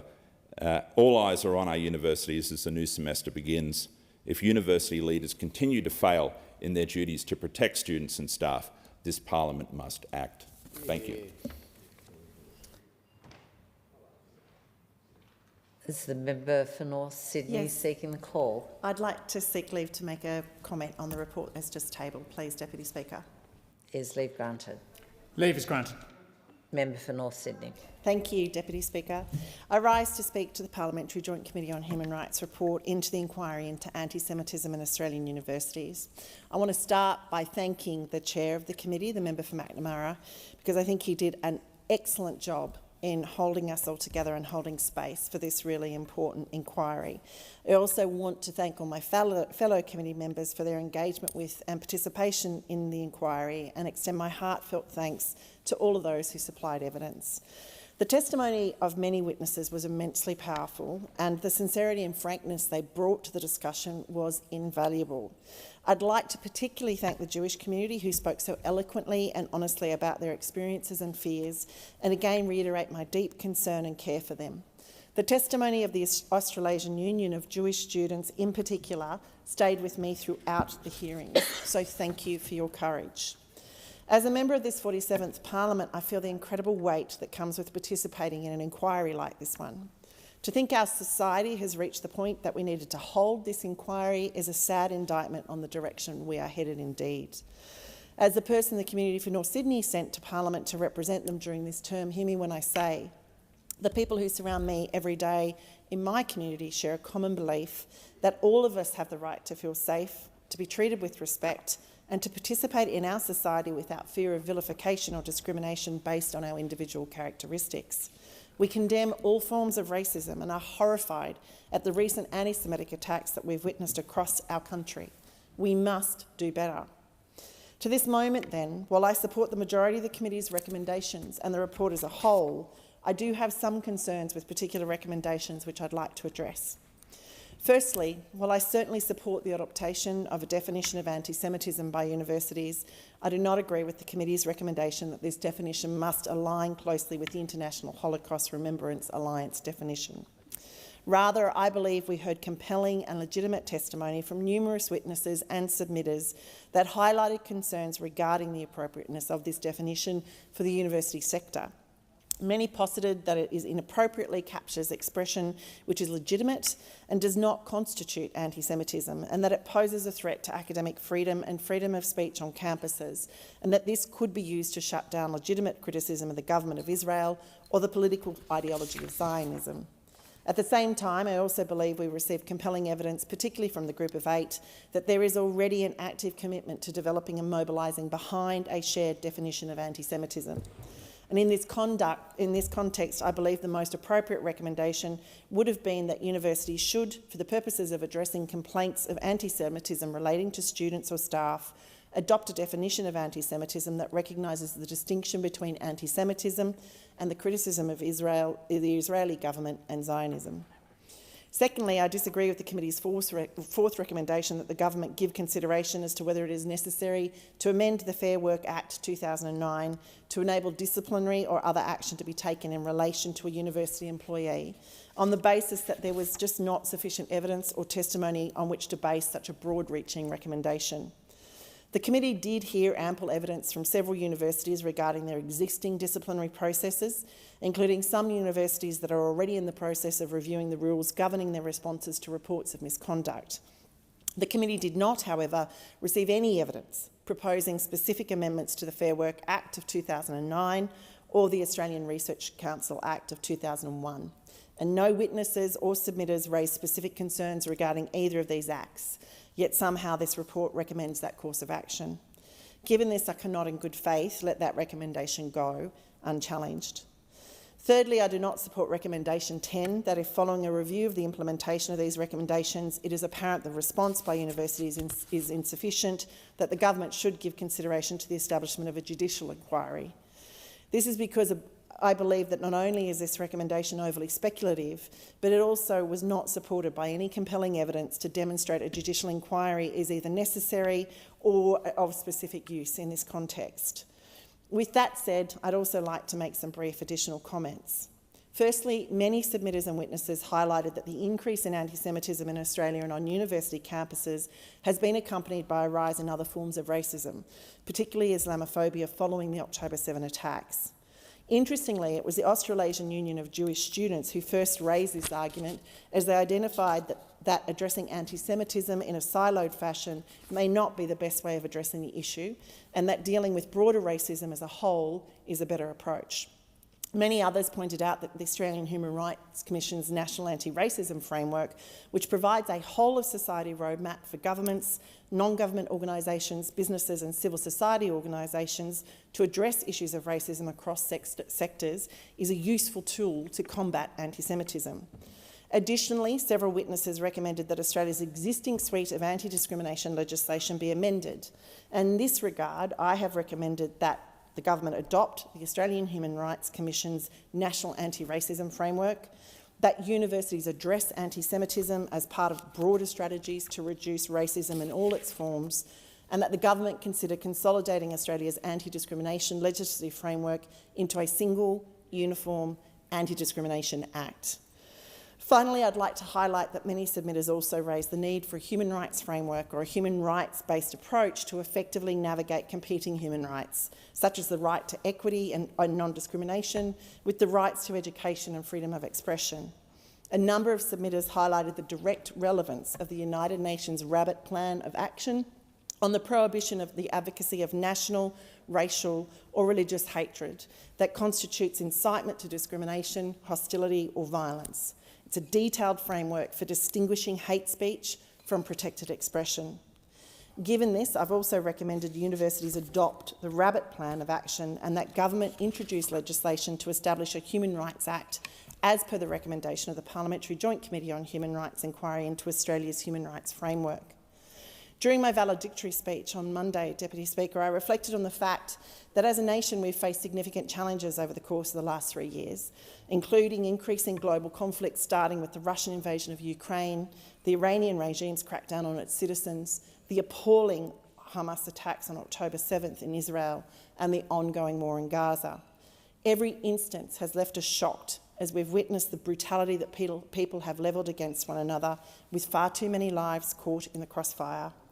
Here at home, the campaign around the Voice referendum unveiled a schism in our society that stunned many, while more recently the rise of all forms of racism, and in particular the completely incomprehensible instances of anti-Semitism, has created a sense that hate is boiling over. Surely in this context we must ask ourselves, what is it that we believe in today, and what are we prepared to do to fight for those beliefs?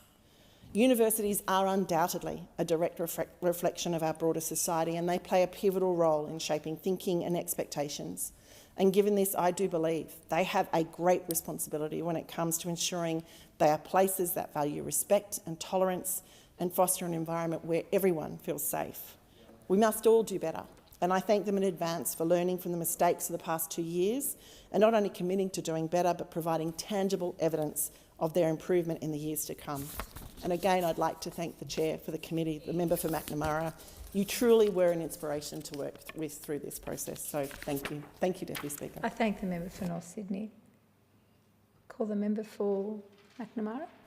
Thank you. I move that the House take note of the report. Now the debate is adjourned and the resumption of the debate will be made in order of the day for the next sitting. I move that the order of the day be referred to the Federation Chamber for debate. I'll put the question. The question is the order of the day be referred to the Federation Chamber for the debate. Those of that opinion say aye. Those against no. I think the ayes have it. Clerk. Government business, order of the day number 2, Early Childhood Education and Care 3-Day Guarantee Bill 2025, resumption of debate on the second reading and on the amendment moved by the member for Goldstein. The question now is that the amendment be agreed to, and I give the call to the member for Casey in continuation. Thank you. We always have to be concerned around Labor's costings. I mean, we know in my EFO that there was a $11 billion black hole. We saw that with the public service. So for the next 4 years, no increase in spending in my EFO for the public service. Now, the only problem with that was the government had agreed to an 11% wage increase from the public service, which leaves us with two conclusions. They're either going to cut headcount or there is an $11 billion black hole. So that's why with every piece of legislation and every commitment from this government, we should understand what their costings are. And they've estimated that it's going to cost $426.7 million over 4 years. And the but the true impact of removing the activity test for 3 days is not yet fully known. And the department is unable to advise how many families are eligible for the childcare subsidy but not enrolling their children.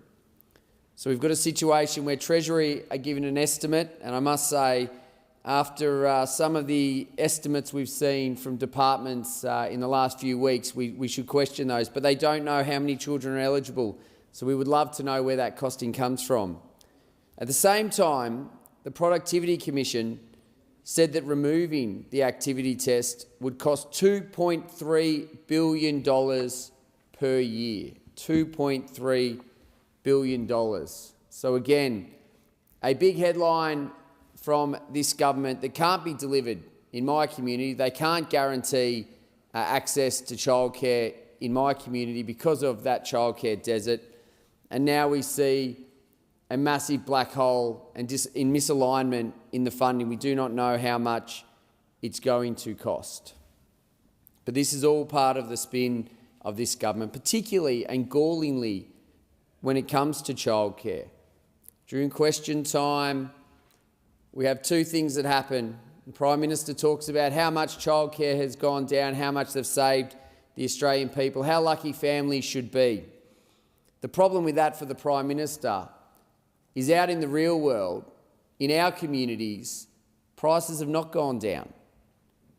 Childcare has increased by 22.3% since the Albanese Labor government came to power in 2022. Yet the Prime Minister talks about how he has supposedly reduced prices. But the spin when it comes to childcare from this government continues even more. The Prime Minister in question time today and all week, and the Treasurer and those opposite, list off these dot points of supposed things that they've done for the Australian people and how they say that they've done all these things, the opposition has opposed them all. Now, the problem the Prime Minister's got with that line that he spins is this really annoying thing for him called Hansard, where all votes are recorded. Now, what the voting would show is that the opposition supported the subsidy that the government brought forward. We raised complaints. I stood here and raised complaints and concerns that it was addressing demand. It was a subsidy that wasn't increasing supply, and it would lead to, shock horror, higher prices that we're seeing. So we put our counsel forward to the government that it was a mistake, but we still supported it because we knew that the Australian people were struggling under this government, under the mismanagement of this Prime Minister and this Treasurer, and that we should do what we can to support them. So we supported that legislation. Yet member after member and the Prime Minister and the Treasurer continue to mislead the Australian people by saying that the opposition didn't support that legislation. And the reason they do that, the reason the Prime Minister has to mislead the Australian people, the reason he is obsessed with the opposition and with the opposition leader is that after 2.5 years, this Prime Minister has not delivered for the Australian people. There is no one better off today than when Anthony Albanese was elected Prime Minister in 2022. And he's institutionalised to opposition. And he's focused so much on the coalition that he's not actually solving the challenges the Australian people face at the root cause. And we're seeing that when it comes to childcare, up 22.3% since this government came to power.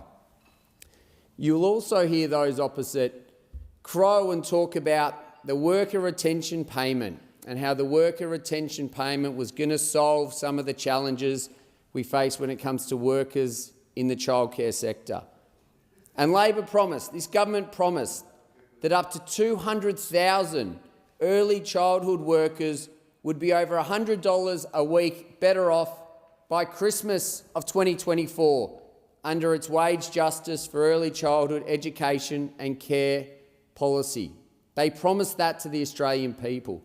The Prime Minister and ministers opposite have crowed about that legislation, how they've helped people. But again, when you leave the Parliament, which the Prime Minister doesn't like to do, he's institutionalised to this House. When you go to the real world, and you look at what's actually happening, the Department of Education's own data shows that just 15% of early childhood educators are employed by services that are approved for the payment as of January 20 this year, 2025. So it's another example of the spin, the headline from the Prime Minister and the government, but the reality on the ground is that there is not 200,000 workers better off.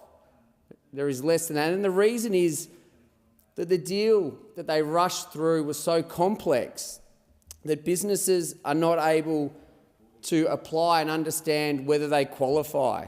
Now, Labor's refused to reveal the formula to determine how much services will receive. So they're expecting businesses to apply for a grant with a blindfold on. They've also asked businesses to apply for that grant with a blindfold on, cap their prices, despite at a time when energy is through the roof, food costs are through the roof, insurances are through the roof for these businesses, for these community organisations in early childhood.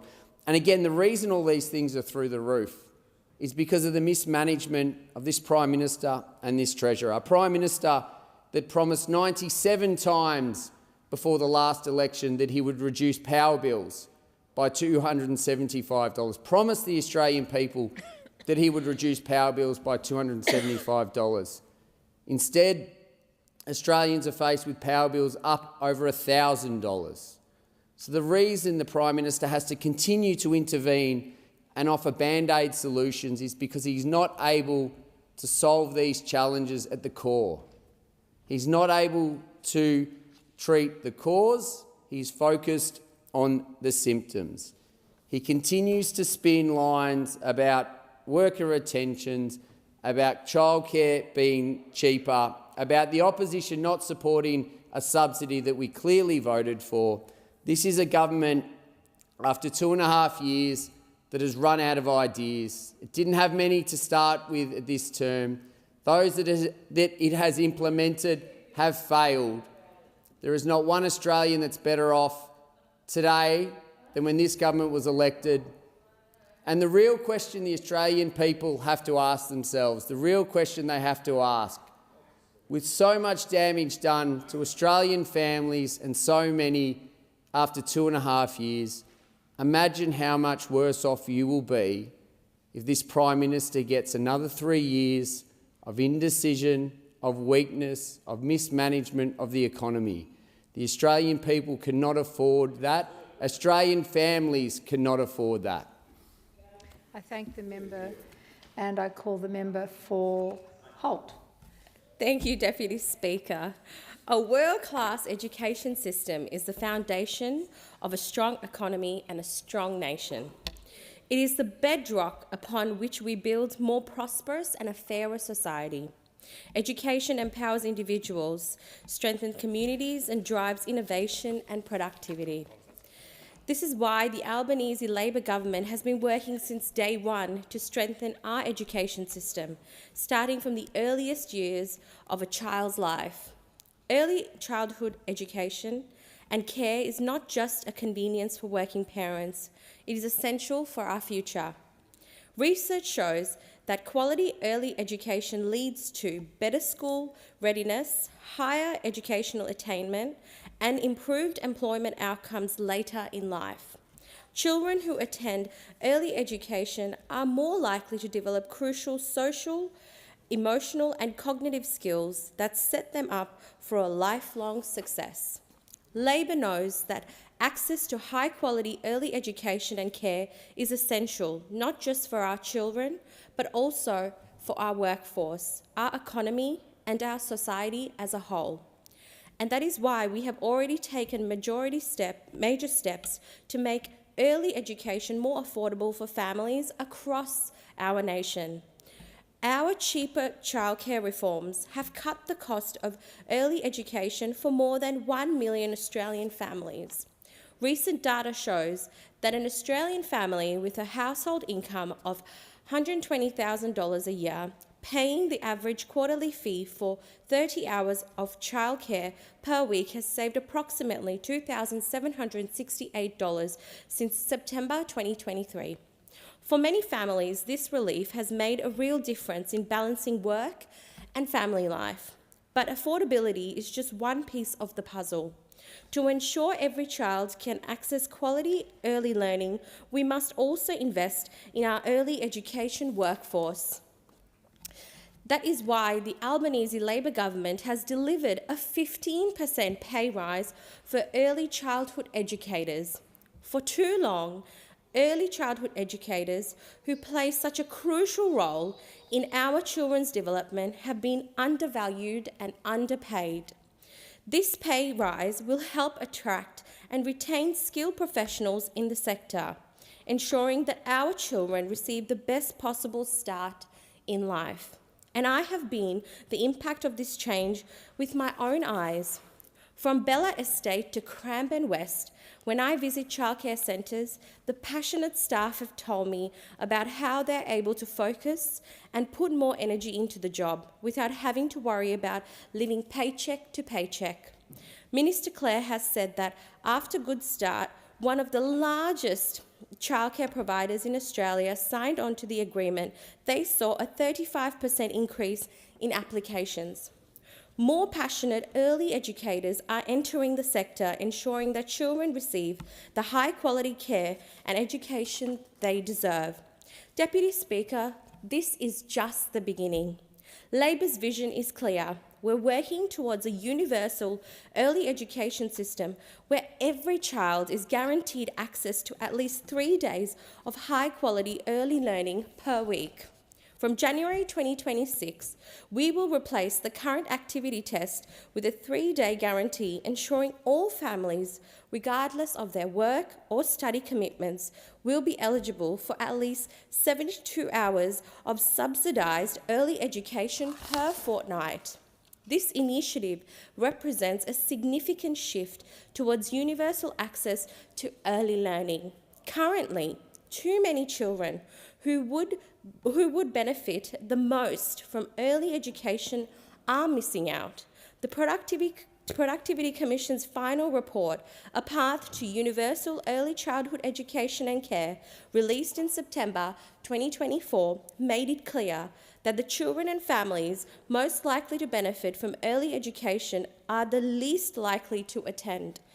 Those are children in our outer suburbs. Children in communities like mine in Hampton Park, Cranbourne, Clyde and Narre South. The 3-day guarantee will ensure that no child starts school behind simply because their families was unable to access early education. It will provide certainty for families, helping parents, particularly women, returning to work, take on more hours or pursue further education and training. We know that a lack of access to affordable childcare is one of the biggest barriers preventing parents from fully participating in the workforce. This is why these reforms are also a crucial part of our plan to strengthen Australia's economy by ensuring parents have more opportunities to work, to study or train. We are unlocking growth across the economy. These reforms will help address crucial skill shortages to ensure that Australia has the workforce it needs for the future. In the first full financial year, the 3-day guarantee will benefit around 66,700 families, with more than 100,000 families becoming eligible for additional hours of subsidised care. Under the new system, families that meet activity requirements or have a valid exemption can still access 100 hours of subsidised early education per fortnight. We know that we can't get more children into the sector without expanding the number of places available. In suburbs like Clyde, Clyde North and Botanic Ridge, there are over 7 children for each childcare places, 3 times the national average. That is why we have announced one of the largest investments in expansion of childcare centres in history through Labor's $1 billion Building Early Childhood Early Education Fund. We will build and expand early education centres in areas of need across our outer suburbs. This includes areas in my electorate like Clyde, Clyde North and Botanic Ridge. This fund will provide grants and invest directly in owning and leasing out services. It will also focus on co-locating early education services on school sites where possible. Deputy Speaker, our commitment to education does not stop at early childhood learning.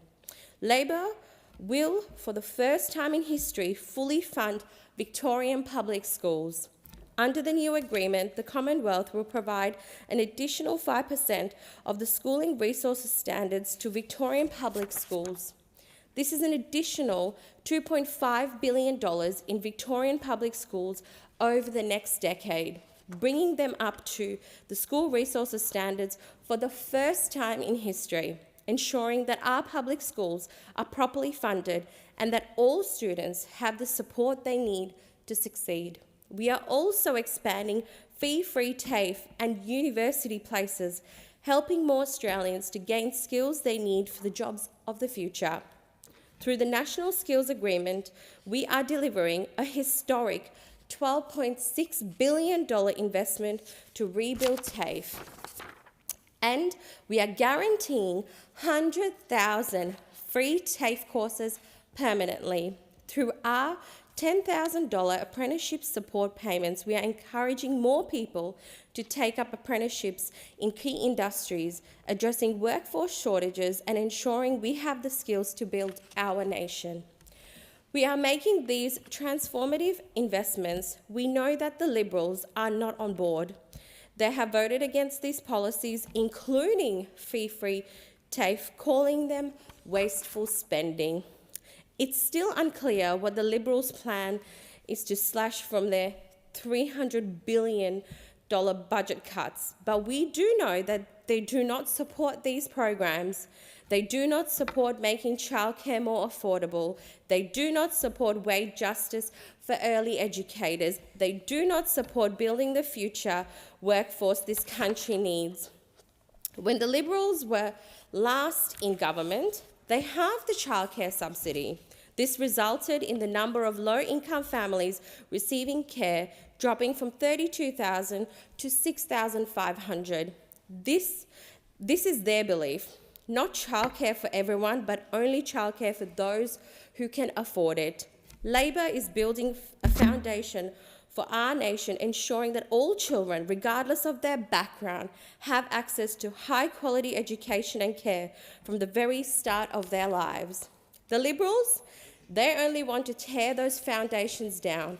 Deputy Speaker, the benefits couldn't be clearer. The Productivity Commission supports these changes. The Business Council supports these changes. Childcare operators support these changes, and parenting groups support these changes. The Albanese Labor government believes that every child deserves access to quality early childcare and also education. That is why we are building a universal early childhood education system, one that is simple, affordable and accessible for every family. We are abolishing the activity test, guaranteeing a 3 days a fortnight of childcare for every Australian family, so that all Australians get the best start in life. We are investing $1 billion to expand childcare places in suburbs like Hampton Park, Clyde, Cranbourne West and Botanic Ridge to make sure that happens. Labor believes every child has the right to go to school and, just as importantly, the right to early education. This is why we are supporting families, strengthening the early education system and laying the groundwork for Australia's future success. We are building Australia's future. We are doing it by investing in our youngest. I want to thank the Minister for Education, Jason Clare, and the Minister for Youth, Dr. Anne Ali, for driving these reforms and ensuring that all Australians have the best start in life. I commend this bill to the House. I thank the member for Holt, and the question now is that the amendment be agreed to, and I call the member for Griffith. Thanks, Deputy Speaker.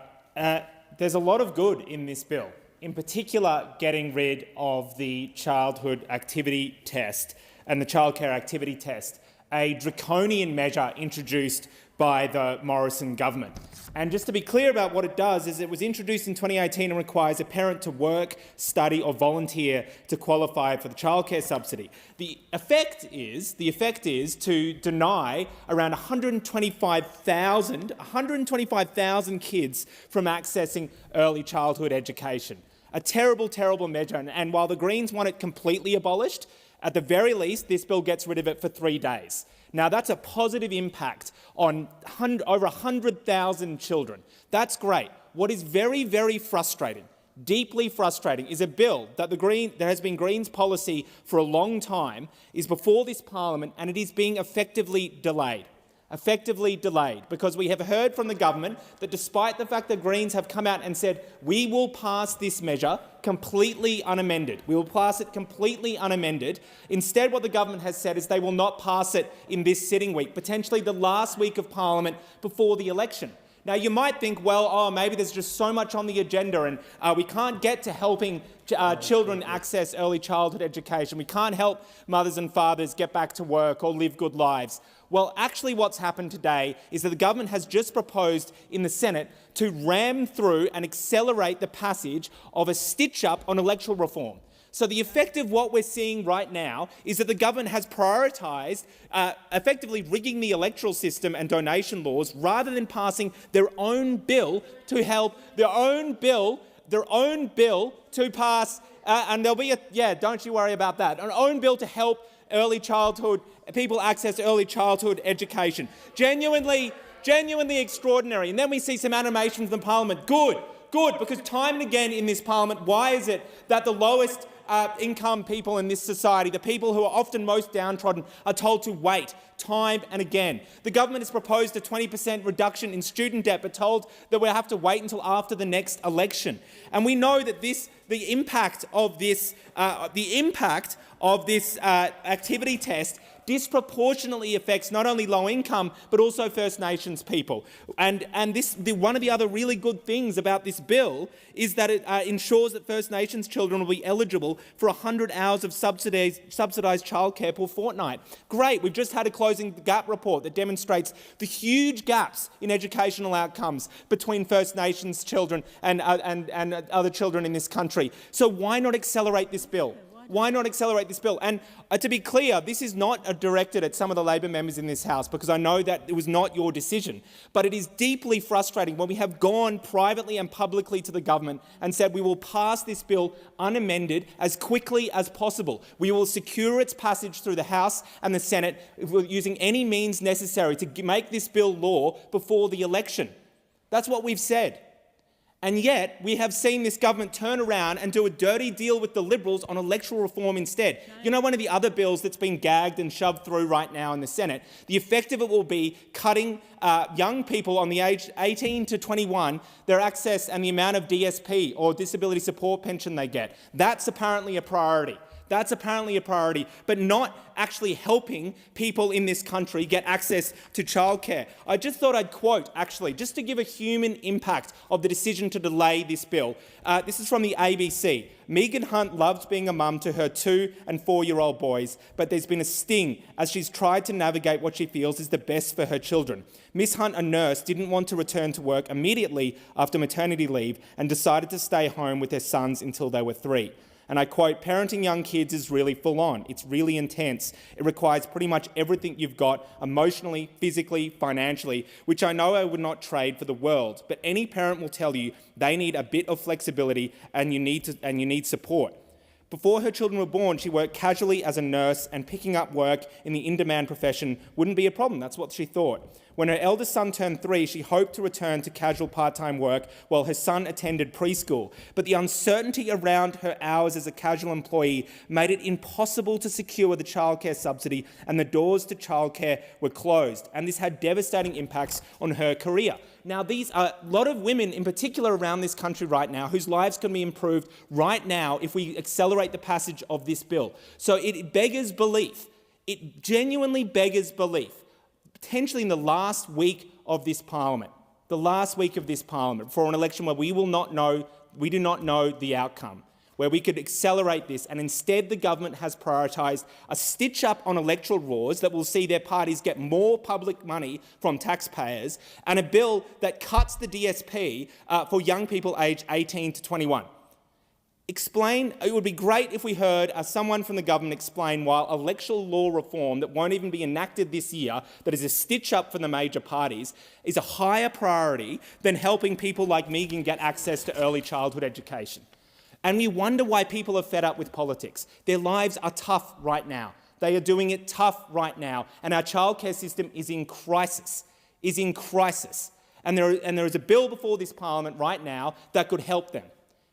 And are we seriously going to suggest that we're going to get through this entire week and not do our jobs and get this bill through as quickly as possible? It's genuinely shocking. Now, of course, the Greens have a much more expansive childhood policy. We think it should be completely universal and free for everyone, because we think that access to early childhood education is just as important as access to primary or secondary school, and we wouldn't countenance charging sometimes thousands of dollars of fees to access and prohibit people from accessing primary or secondary school. So why would we do it for early childhood education? Notwithstanding the fact that often, even when you're trying to get the subsidies under these schemes, it's deeply complex and it almost feels like you need a master's degree to get through it. Notwithstanding all of that and our much more extensive policy, we have put that aside and said not one single amendment will we demand in return for the passage of this bill. We will pass it unamended. I hope that there are ministers right now and the people in charge of the Labor Party watching this and understanding that that is our message to the Labor Party here. We'll pass it. And the choice that the Labor Party has is take that olive branch and use it to get it through the House and the Senate as quickly as possible. Drop their over-prioritisation of stitch-ups on electoral reforms, drop the over-prioritisation of cutting the disability support pension for 18 to 21-year-olds to effectively close a loophole, and instead let's prioritise getting women and children and parents access to good quality early childhood education and get rid of a draconian Morrison-era law that effectively cruelled people's access to early childhood education. Indeed, one of the things that Megan said in this article is the activity test is really tied up in what parents are doing, when the question should really be, would this benefit kids? Because then it really doesn't matter what the parents are doing.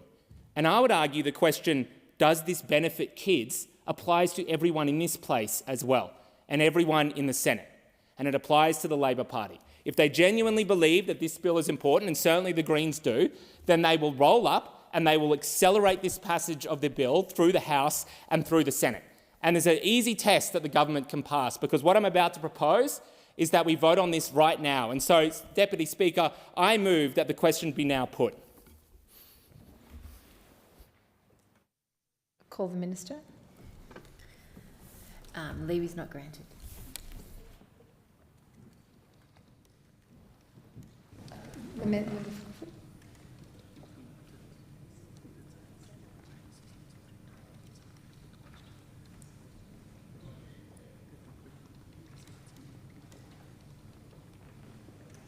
I will put the question. I will put the question. Those of that opinion say aye. Those against no. Noes have it. Division required. Ring the bells. We want it to pass. We'll pass it unamended. Put a step down. You ranted for 8 minutes. Well, I'm hoping that's right. Just pass it. Help the kids. Yeah, I want to speak and why. Well, I would argue that rather than speaking up, we could pass it, and then that would help kids. You just ranted for 8 minutes. Why can't I rant for 8 minutes about why it's a good bill? Yeah. Yeah, but pass it. If you think it's good, pass it rather than delaying it. Oh, it's genuinely like that. Greens call. I was just sitting outside. No, the Greens call. Good. So you think we should delay it so everyone can speak? I can't even. Is it your bill? You can, can't you? Gag and debate. I'm pretty sure you can. Greens really have to go. We'll see what happens.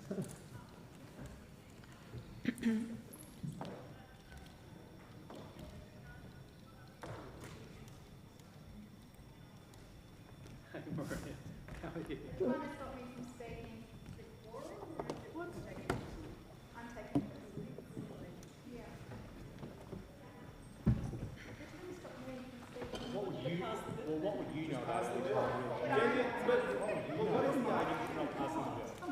What is the argument for not passing the bill?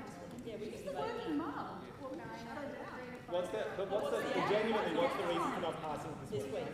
We'll pass the amendment. But it's not a joke, right? Like, it'll actually help people. We said we pass it.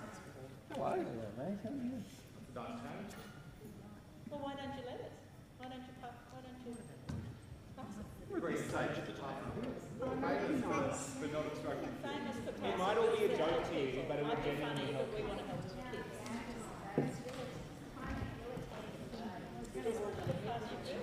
If you think it's good, let us help you pass it. It's a bit rich coming from you. Pass bill. Last 3 years ago, you've lost the NGA, you've lost housing, you've lost you've lost your own bills.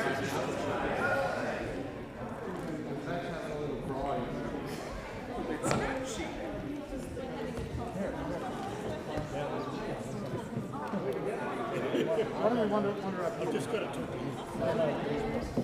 No, but Why is the green shiny? because we're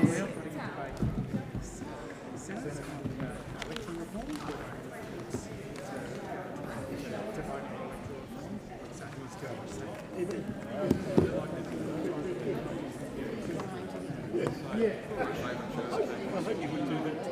Yeah, exactly.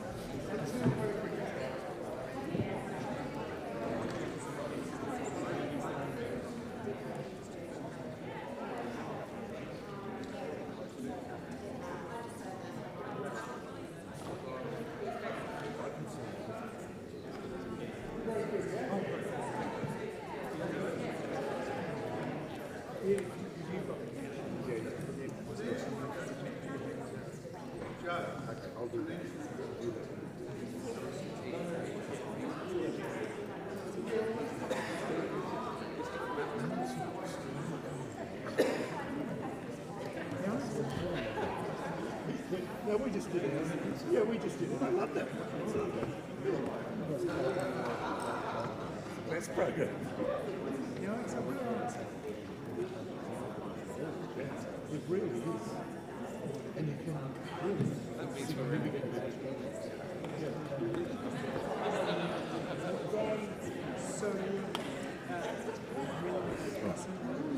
Lock the doors. The question is the question be put. The ayes will pass to the right of the chair and the noes to the left. I point the honourable members for Ryan and Brisbane as tellers for the ayes, and the honourable members for Werriwa and Bean as tellers for the noes.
The result of the division is ayes 7, noes 55. The matter was resolved in the negative.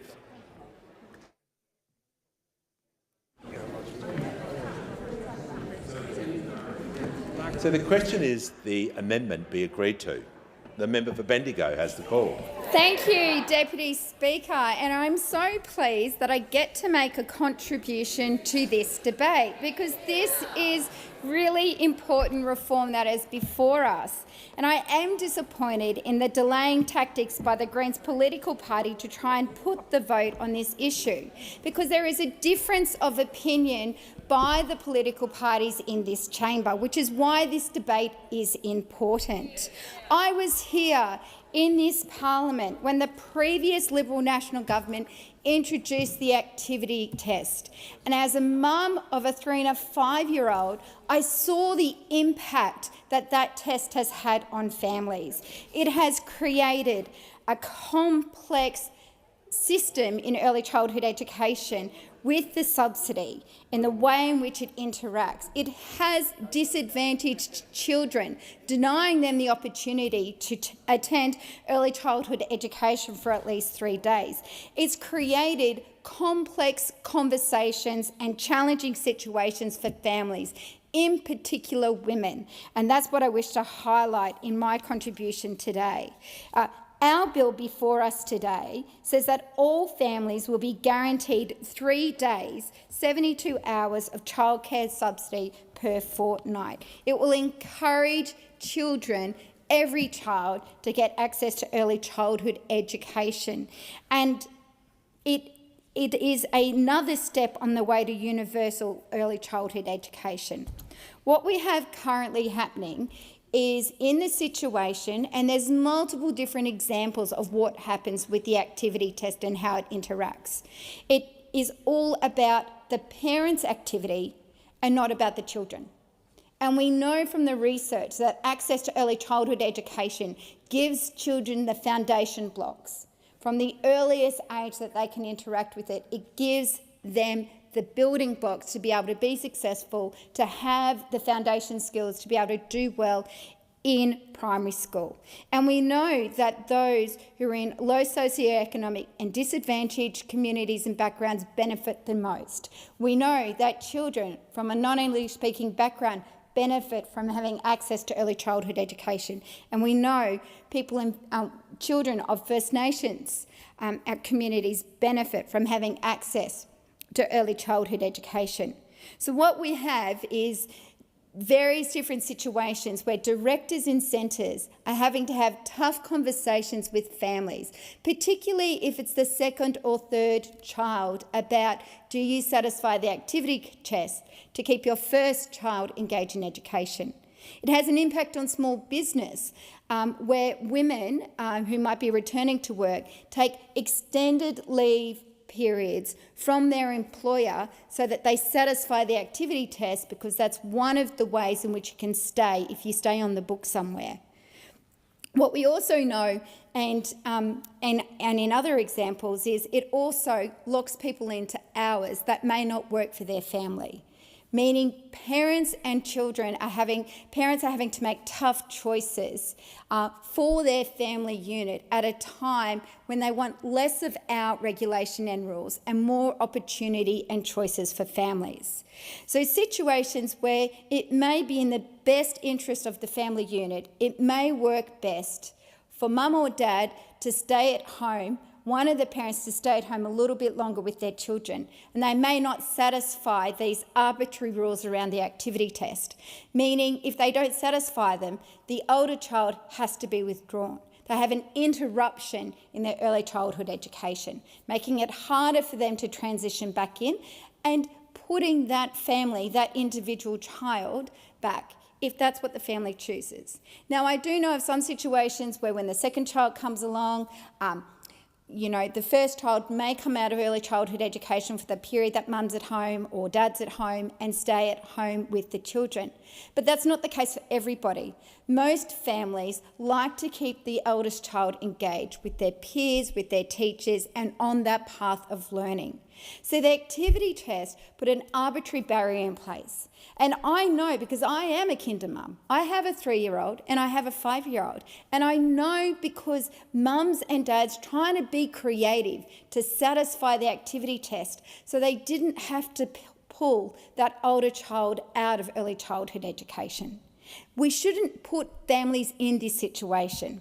That is why this reform is sensible. That is why this reform is measured. And that is why this reform is needed. It is about putting children at the centre of early childhood education and our childhood subsidy, and making sure that every child has access to a guaranteed 3 days or 72 hours a fortnight of childcare subsidy.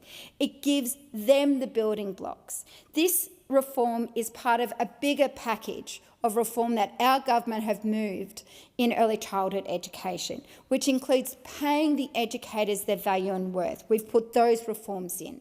It means making sure that we are building the centres where there are deserts, and that's a term in early childhood education, where we don't have enough childcare places for the children seeking access to childcare. We are lowering the fees through our changes with cheaper childcare, and we're working with free TAFE and making sure that we have that pipeline of skilled workers coming in. Like what the Liberals are proposing and the Nationals are proposing is extraordinary. They want to scrap free TAFE, which is the pathway to get more people working in early childhood education. They're opposed to our proposal here to scrap the activity test, which is about giving younger Australians that access to early childhood education that gives them the foundation skills. They had to be dragged to the table around lifting wages for early childhood education, and I bet at the first opportunity that they'd get, they'd scrap that fund, because they did it the last time they got elected when we, as a Labor government, put in place the Quality Fund. The opposition is not committed to early childhood education. They are not committed to rolling out universal access to early childhood education. They still see the sector as largely about babysitting children while mum returns to work. It is not. And that old, archaic thinking should have been put to bed a long time ago. The research is in, and it's been in for a long time. Early childhood education matters. It gives our children the foundation skills that they need to do well at kinder and to go on into primary school. It allows families to identify early learning difficulties or have early intervention to help their young person settle into school and education sooner and quicker. It is transformative in terms of behavioural issues. It is transformative in terms of confidence building, and it ensures all of our young people, if they all get access to early childhood education, enter primary school with largely the same skills and the same opportunities. Being a mum of a young person, a little person who's just transitioned from early childhood education into primary school, and watching all of her peers go through it, it is just extraordinary what our educators do. Daisy and her peers, the foundation kids this year and prep kids, are so ready. They are so set up. And she has had access to good quality early childhood education every year of her life since 9 months of age. Charlie, my son, is going through that journey. Any parent who's seen their little person flourish in early childhood education and has had that success of a good transition knows how important early childhood education is. And that is why I stand today shocked that despite all the research, despite all the personal experience that women and families are raising in electorates, we still have the Liberal and the National Party voting against stepping towards universal childhood education. And then we have the Greens political party trying to gag debate on a debate we need to have. This is a moment to put the children, the youngest children of Australia first, by opening up and guaranteeing access to early childhood education. I encourage people to support this bill. I thank the member for Bendigo. And the question now is that the amendment be agreed to, and I give the call to the member for Lawler. Thank you, Deputy Speaker. Well, Deputy Speaker, I rise today in support of this legislation. Like the member for Bendigo, I was here when the former Liberal government removed the universal access and implemented their terrible, terrible activity test. And like the member for Bendigo, I will be incredibly disappointed if and when those opposite do as they say they're going to do, which is oppose the measures in this bill. Because I understand the power of education. I understand how important it is for us to get to universal education, and I understand how important this 3-day guarantee is for families. Not just for families. I know how important this 3-day guarantee is for our youngest Australians across our country. Being an educator, I understand that sometimes children come from chaotic homes. And I understand the power of them having a safe place, a calm environment that allows them to learn to socialise and prepares them for more education.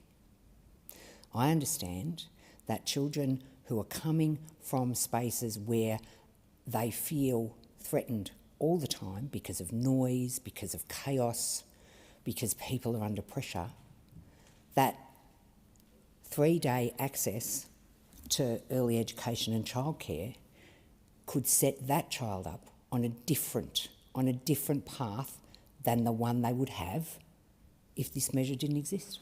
It really is that simple. And I remember the families who came to see me when the activity test was brought in, who were sad that their child was excluded from early education, from that calm environment, from that learning, from that opportunity to socialise with other children, from the preparation that was going to set them up for life. We know, everybody in this place knows, the research has been in for decades. We know how important early education is. We know it can be the difference between success and failure for children. We know it can be the difference between success and failure for us as a society. So why on earth would we not create a system where our most vulnerable children have access as a right, universal access to learning as early as we can give it to them? Why on earth would we not do that? And that's why I stand absolutely and firmly supportive of this bill. And that's why I reject the arguments of those opposite, who so often in this place argue, well, if I can't have the nice things, no one can. I mean, that is simply what they're arguing. They want to suggest that this is about, terrible, mothers who are offered Pilates. For goodness sake, what year is it? Where are you from? What year is it? Why does it have to be about, well, we only pay for this, families need to, only if women are working? This isn't about women, this is about families, and this is about children. This measure is specifically about creating access for vulnerable children from vulnerable homes to ensure that they're getting the early education they need. And I've taught in low socioeconomic areas and kids at risk my whole professional life. And I can tell you, the first thing I, as a principal, told new teachers in my school was, you might find you've got some kids in your classroom that are a little bit disruptive. Let me give you a tip. Don't raise your voice. Because the chances are they hear that all the time and it doesn't have any impact. You know what you do? You lower your voice. You drop to your knees so you can look the child in the eye and be that comforting adult. That's what happens in early education and childcare for kids who need to know that they are safe in the world. I can't tell you that the difference that this could make in some of the children in my community's lives. So I support this measure. I cannot believe those opposite will not support this measure. I couldn't believe it when they ripped it away from families in my electorate when we came in 2013. I can't believe they're going to argue it against it now. I cannot believe the National Party members can come here and argue against it. I seriously, if I think about families doing it tough in the regions and the pressures they might be under, and the littlest Australians are in that kitchen when the bills that come in that can't be paid are stuck on the fridge or pushed to the back of the fridge to be forgotten, and the chaos begins because the pressure's on, because the stresses are on. You add alcoholism and drug abuse into that family, that child needs this measure. They need this measure. They need to be in a calm environment for some part of their day, and their parents do too. Thank you, Speaker. I thank the member for her contribution, and the question is now that the amendment be agreed to. And with that, I give the call to the honourable member for Cunningham. Thank you, Deputy Speaker. I'll forgive you for not knowing my electorate's name. The Albanese Labor government believes that every child has the right to access early education, and the member for Lawler, who was just in here, was speaking about how quite often the only place that some children feel safe is at school or is at early education. She was spot on about that. We are committed to ensuring that all Australians have access to quality education from early childhood education and care all the way through to university. And we know that early childhood education is crucial to helping children develop the skills that they need to succeed in school and in life. All of us in this building have a responsibility to ensure that all children, regardless of their background, have access to high-quality education. And this bill will make that a reality for thousands of families across the country and also in the Illawarra. Currently in the Illawarra, many parents are struggling to find available early childhood education places due to long wait lists. This is putting pressure on families as one parent, often mothers, are having to delay their return to the workforce because they can't find affordable and available childcare places. This reduces household incomes and limits career progression for the parent who is elected to stay home to care for their child. Businesses also feel the strain as they struggle to retain skilled workers who are unable to return or are having to leave their job due to caregiving responsibilities. Addressing these challenges isn't just about supporting families and children, it's also about strengthening our workforce and our economy as a whole. Our government has already started taking steps to build a universal early education and care system that provides quality education. We have delivered cheaper childcare, which cut the cost of early education and care for more than 1 million families. We passed legislation that sees our early childhood education and care workers get a 15% pay rise. We are investing over $1 billion in a Building Early Education Fund to build and expand early education and care centres in areas of need. We are working with the sector to develop an early education service delivery price to better understand the cost of delivering services around the country and to also shape future reform. The Albanese Labor government believes that every child has the right to early education to help make sure that they don't start school behind.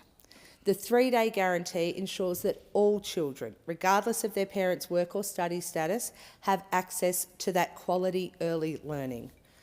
And through this bill, we are replacing the Liberals' activity test and introducing this 3-day guarantee in early education from the 5th of January next year. The 3-day guarantee will increase entitlements for over 100,000 families, with 66,700 families expected to be better off in the first full financial year of implementation, and no families will be worse off. The bill guarantees that all families will receive 72 hours or 3 days of childcare subsidy each fortnight. Additionally, families caring for First Nations children will be guaranteed 100 hours of subsidised childcare per fortnight.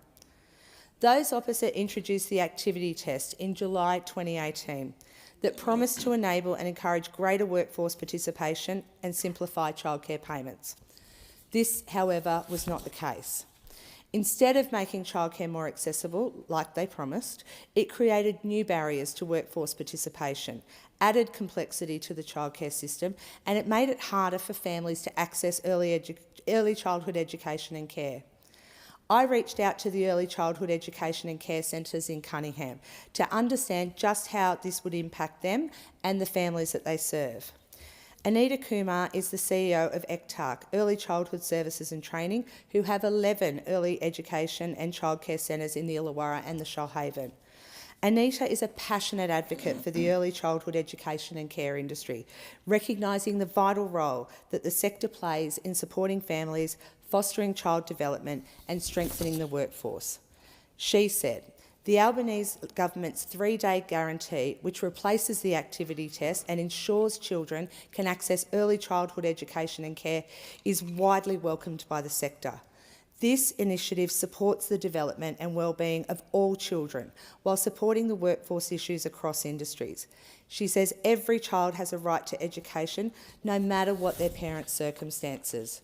She also says, in Australia, we keep talking about having a fair go, and the 3-day guarantee policy epitomises that, giving every child, no matter where they live or who their parents are, an opportunity to access early childhood education.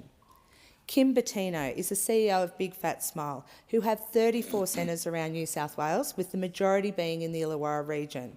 Kim is another passionate advocate who said, at Big Fat Smile, we are excited about the news that legislation to enact the guarantee will be introduced into Parliament, and we urge all parties to work together to get the law passed by Parliament as soon as possible.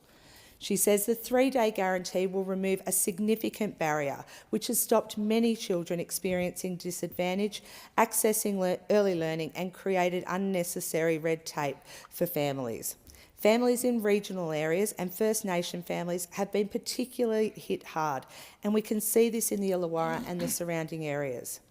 Cassie, who is a very dedicated and passionate early education educator working in my electorate, said, I think it's super beneficial for children and for families. Children being in care isn't just about playing with Play-Doh. It's about supporting them to learn the key skills that they will use for the rest of their lives. She says children who don't access care before kindy are more likely to struggle to develop their fine motor skills, social skills, emotional regulation and independence. She also thinks that this will help primary school teachers, children who we can flag as needing more support before they go to school. This will give teachers a better opportunity at managing behaviours and not being thrown in the deep end from day one. She also says if we have more days with them to build skills or support families to seek developmental support, they're already heading down the right track. These comments highlight the critical importance of this bill from the experts, which will ensure that every child has access to quality early education. Ensuring that every child has access to early learning isn't just about fairness, it's about investing in our future. We are giving every child, no matter what their background, the opportunity to learn, to grow and to thrive from the earliest years of their life. By guaranteeing a minimum level of subsidised early education, we are not only giving our kids the best possible chance in the future, we are also supporting families and our teachers. And this reform will also help to strengthen our economy. A more accessible and affordable early childhood education system means that more parents can return to work, boosting productivity and easing workforce shortages across our key industries. The benefits of early learning are clear. Studies show that children who participate in quality early education are more likely to succeed in school, develop strong social skills and achieve better long-term outcomes. And that's certainly what we've heard in the previous comments from our local experts in the Illawarra. For disadvantaged children, access to early learning is even more critical, helping to close developmental gaps before they widen. The Albanese Labor government is determined to give every child the best start in life. We will continue working with early childhood educators, parents and teachers and industry leaders to strengthen and expand early learning opportunities. This bill is a step towards a stronger and fairer system, one that works for families, supports businesses and sets our children up for success. I thank the honourable member for her contribution, and the question is now that the amendments before the House be agreed to, and with that I give the call to the most honourable member for Indi. Thank you, Deputy Speaker. Today I speak in support of the Early Education and Care 3-Day Guarantee Bill 2025. I support this bill because it's another step towards an Australia where all children and their parents can access the childcare they need when they want to. Childcare is good for kids and it's good for parents. Wide-ranging benefits come when government supports an accessible and affordable childcare system. For children, it supports their cognitive, social and emotional development and prepares them for the challenges that life throws to all of us. One of the greatest indicators of success in the first year of school is the quality of the educators and the education in childcare. For parents and caregivers, it helps make it easier to balance parenthood and work. And this benefits the whole community because so many mums and dads work in vital jobs in our regions, whether that be nursing, teaching, psychology, running a small business or so many other jobs and professions. This bill is going to see more children receive life-changing early education by guaranteeing all families at least 3 days of subsidised childcare each week, regardless of the parent's activity level. Families that undertake work, study or training for more than 48 hours per fortnight will be guaranteed 100 hours of childcare subsidies each fortnight. Over 67,000 families in Australia will have their childcare entitlements increased under this bill. It will benefit low-income families especially by saving them on average $1,460 per year. The 3-day guarantee of childcare under the bill replaces the activity test. The activity test required a parent to work, study or volunteer to qualify for their childcare subsidy.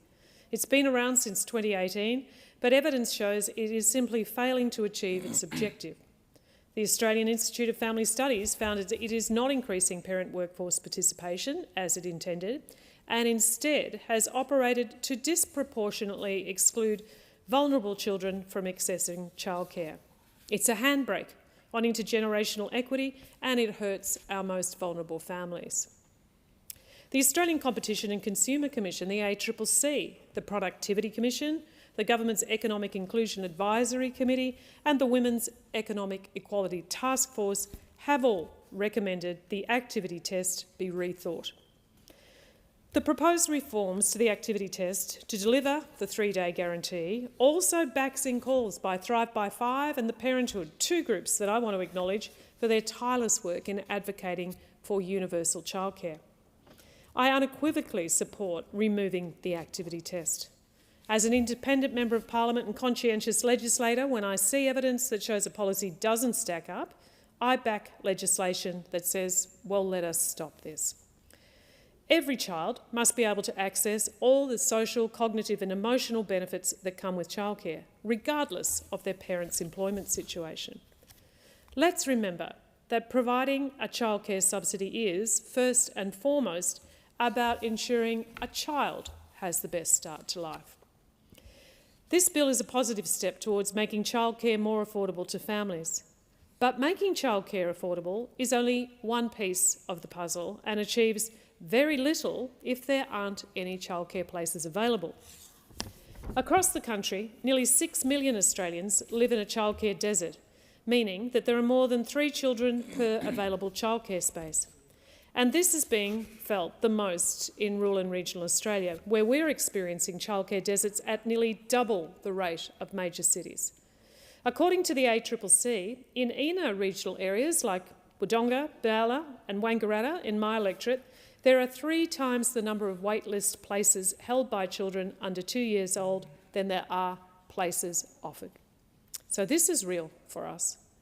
Since being elected to the Parliament in 2019, I've noticed a substantial increase in constituents contacting my office about their experiences with childcare.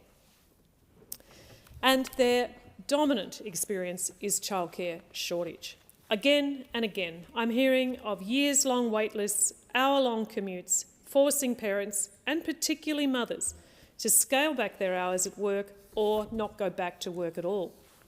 I'm hearing of GPs who can't work because they can't find childcare places. This is one of the reasons we have GP shortages right now. The wait lists for a childcare place are ridiculously long.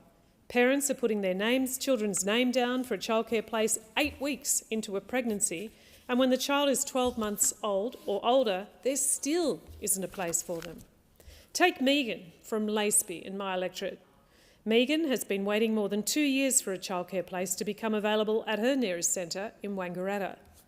When my office spoke to her yesterday, she said she's actually given up on finding a spot near home and instead is driving her daughter to Benalla, an hour round trip twice a day. The impacts of not having a childcare place for parents, and especially women and mothers, has detrimental career and income impacts. Hannah in Wodonga had attained high standing in her profession and a mortgage. When she and her husband had their first child, they'd prepared as best they could and put themselves on waiting lists in the early stages of pregnancy. So you can imagine their shock when the time came to go back to work and they could only get care 3 days a week. Keep in mind that in Wodonga there are 2.4 children for every available childcare place. Because extra care could not be found, Hannah had to reduce her work to 4 days a week. Like many couples, Hannah earns less than her male partner. Therefore, they made the decision that she will work part-time instead of him. So, Hannah's income was reduced by 20% each and every week. She missed out on 20% of her superannuation. This is why we need childcare systems that work for all of us, but especially for mothers. I hear from mums driving their children 20, 40 or 60 kilometres to neighbouring towns just so they can find a centre with availability. Amy in Wangaratta is studying to be a nurse. There are not enough childcare places in Wangaratta to accommodate her son. So she says, and I quote, that twice a week I drive 50 kilometres, about 40 minutes each way, to Yarrawonga. I study at the library in Yarrawonga while my son is at daycare, as the driving time and cost would add up if I returned to Wangaratta. Day in, day out, Amy is having to make hard decisions about cost and time versus care and connection. And like so many families, Amy's pushed to the brink of burnout because her family cannot access the childcare they need. I'm also hearing from childcare providers who are trying to solve these problems and make childcare more available. And this includes local governments, which are increasingly taking on the role of providing childcare in regional towns because the private market is failing.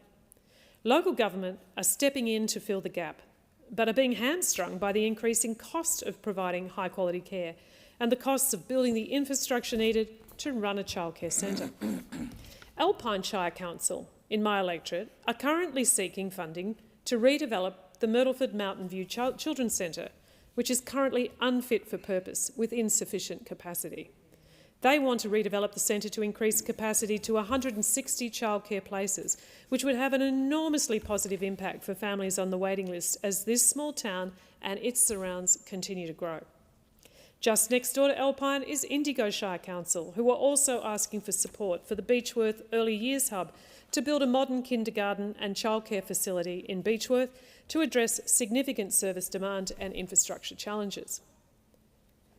Speaker, what all these stories show is that we simply do not have enough supply of childcare places in regional Australia. So, while I support changes to the childcare subsidy that make care more affordable for families, it simply won't benefit people in my electorate if they can't access care in the first place. Now, like me, the government recognises there's no silver bullet to fixing our childcare deserts, and that's why we must focus on increasing supply in the regions, growing the workforce and supporting the viability and sustainability of existing services. And I acknowledge the government have made a start in all these areas. Late last year, the Parliament passed a 15% wage rise for early educators, and the bill before us is a long-awaited measure to ensure more families can access subsidised childcare, making it much more affordable. The government have also started to tackle the infrastructure problem by announcing a $1 billion Building Early Education Fund, the BEEF, to build more than 160 new childcare centres and deliver 12,000 additional places in areas of shortages. The BEEF includes $500 million in grants for not-for-profit childcare providers and state and local governments to establish new services and increase the capacity of existing services. The National Farmers Federation backed the government's Building Early Education Fund because it's regional towns that will need it most. They're calling on the Coalition to support the BEEF, but it's a mystery why they won't. In fact, if they truly supported regional Australia like they claim, the National Party, and I have the minister right here, would be calling for it to be beefed up even further. The $500 million for the grants to build or expand services will deliver only a 1.7% increase in childcare places nationwide. This is hardly going to shift the dial for Indi, and it won't meaningfully address existing shortages, let alone the increased demand that will result from the bill before us now.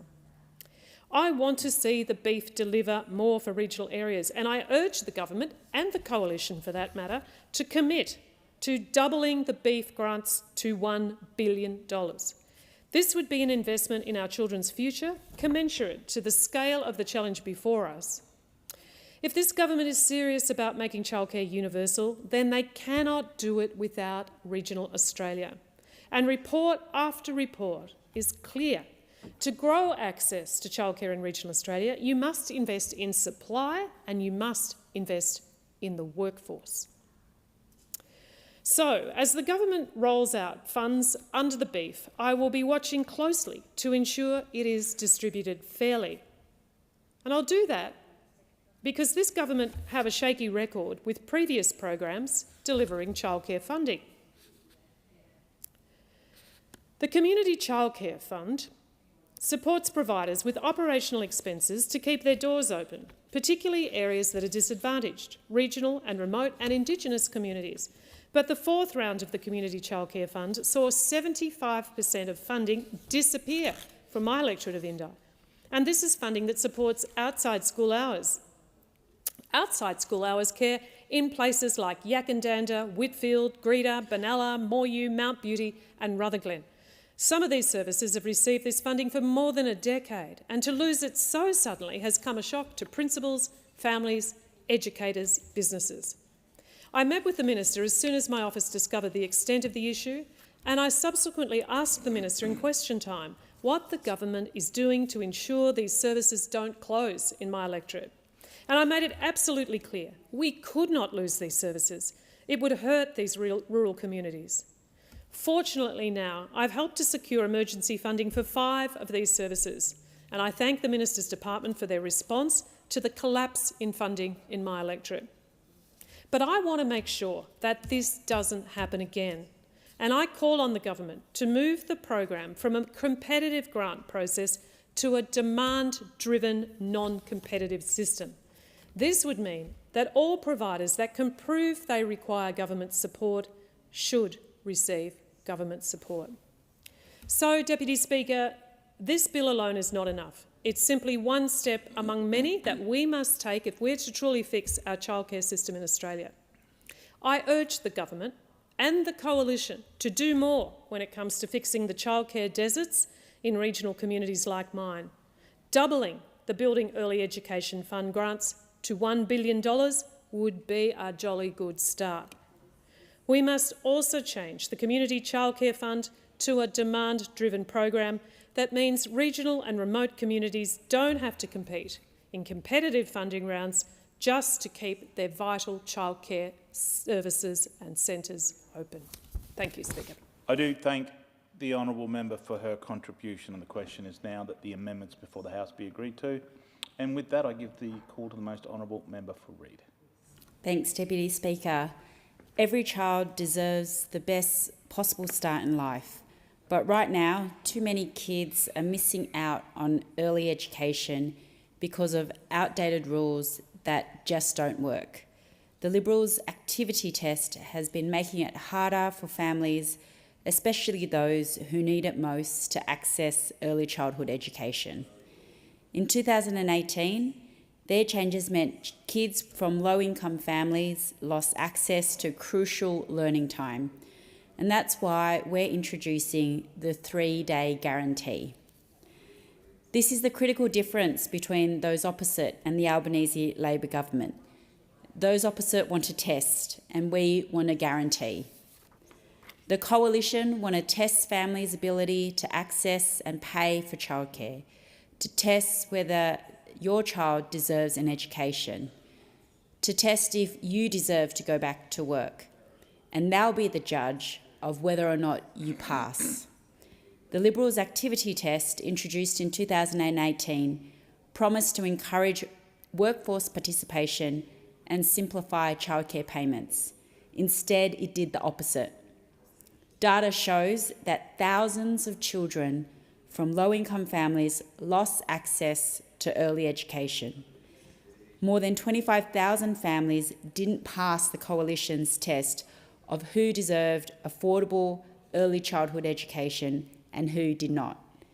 The number of children in low-income families in early education dropped from around 32,000 in 2018 to just 6,500 in 2019, an extraordinary drop. These are the children who would benefit most from early learning, and yet these were the ones who were left behind. The Liberals won't support kids and families who need good quality and affordable early childhood education, but they will support free lunches for bosses. We can see the priorities that those opposite have. Early childhood education is not just about learning letters and numbers. It's about building confidence, curiosity, and a lifelong love for learning. And that's why our government is introducing the 3-day guarantee. We believe that government should be here to guarantee your child has access to quality early learning, to guarantee that it will be high quality and affordable, to guarantee that if you choose to go back to work, you can do so. And from January 2026, all families will be guaranteed 3 days. That's 72 hours of subsidised early education each fortnight. And for First Nations children, we are guaranteeing 100 hours. More than 100,000 families will see increased education hours. More than 66,000 families will be better off in the first full financial year of the implementation of this policy. And let me be clear, no family will be worse off. But this is just one step. Our commitment to universal early education goes beyond these changes. We've already made childcare more affordable for over 1 million families. We secured a 15% pay increase for early educators because they deserve to be paid fairly for the invaluable work they do in nurturing the minds of our very youngest. We're investing an additional $1 billion to build and expand childcare centres in areas where families need them most, our outer suburbs, regions and remote communities. And critics argue that this policy will put pressure on supply, that there aren't enough childcare places. But let me give you the facts. Since we came into government, we've seen the establishment of more than 1,000 new childcare services, including 325 in regional and remote areas. That's 90,000 additional places in early education and care. Still, we know there's more to do. That's why we're not just investing in more places, we're also tackling affordability and quality. And as part of this reform, we're introducing an early education service delivery price to ensure funding is sustainable, that services remain accessible, and that families aren't priced out of the system. And the experts are backing us. Dr. Angela Jackson from Impact Economics found that the current activity test actually discourages parents from entering the workforce. The Australian Institute of Family Studies reviewed the Liberals' childcare reforms in 2021 and found that the so-called simplifications made the system harder to navigate and pushed children from disadvantaged families out of early education. So these reforms simply did not work. An independent economic analysis shows that scrapping the activity test will boost Australia's productivity and workforce participation, especially for single mothers, First Nations families and parents in casual and shift work. It just makes sense. This change just makes sense. We've all heard the argument that we can't afford to get rid of the activity test, but the truth is we can't afford not to. We know that children who start school behind their peers often struggle to catch up. We know that investing in early education reduces inequality and lifts entire communities and families. And we know that when we support families, we strengthen our economy.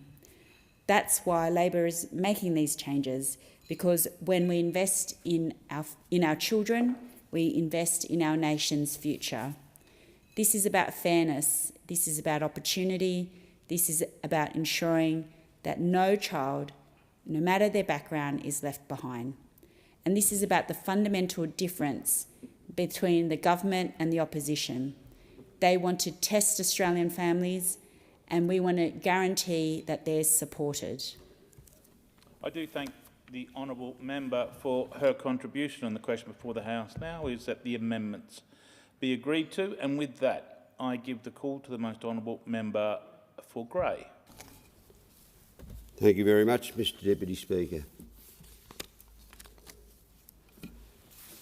In June 2024, the Mitchell Institute, based in Victoria, did a survey of childcare around Australia.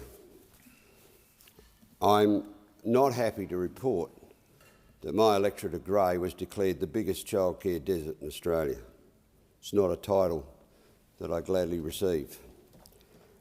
It identified that there were three children under 5 for every available space of childcare in Grey. It's a 3-to-1 ratio. We are desperately short. It is holding my communities back in so many ways, not just for locals, but for businesses that want to employ workers, skilled workers, because we have a skilled worker shortage. They want to employ workers from across Australia, even across the world. And you do the job interview and, oh, great, yes, we'd be very pleased to move your town.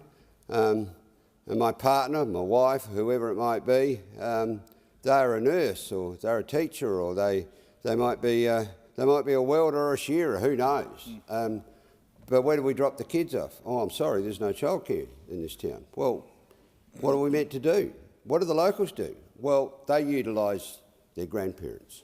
They not utilise their mums and dads and their uncles, who are in many cases getting run into the ground on this child mining service. I know people that travel hundreds of kilometres a week, grandparents, to babysit their grandchildren.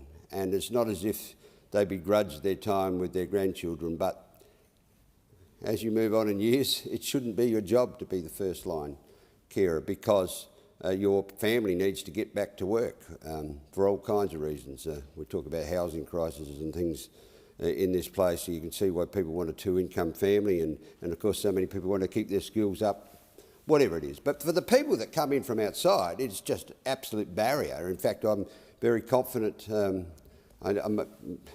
own hometown has just lost its doctor for exactly this reason. No childcare. It really is a multi-layered effect. Now, the government is here speaking about improving childcare for a section of the community, but not for all of the community. Last year I had our Shadow Minister for Childcare, Angie Bell, in the electorate.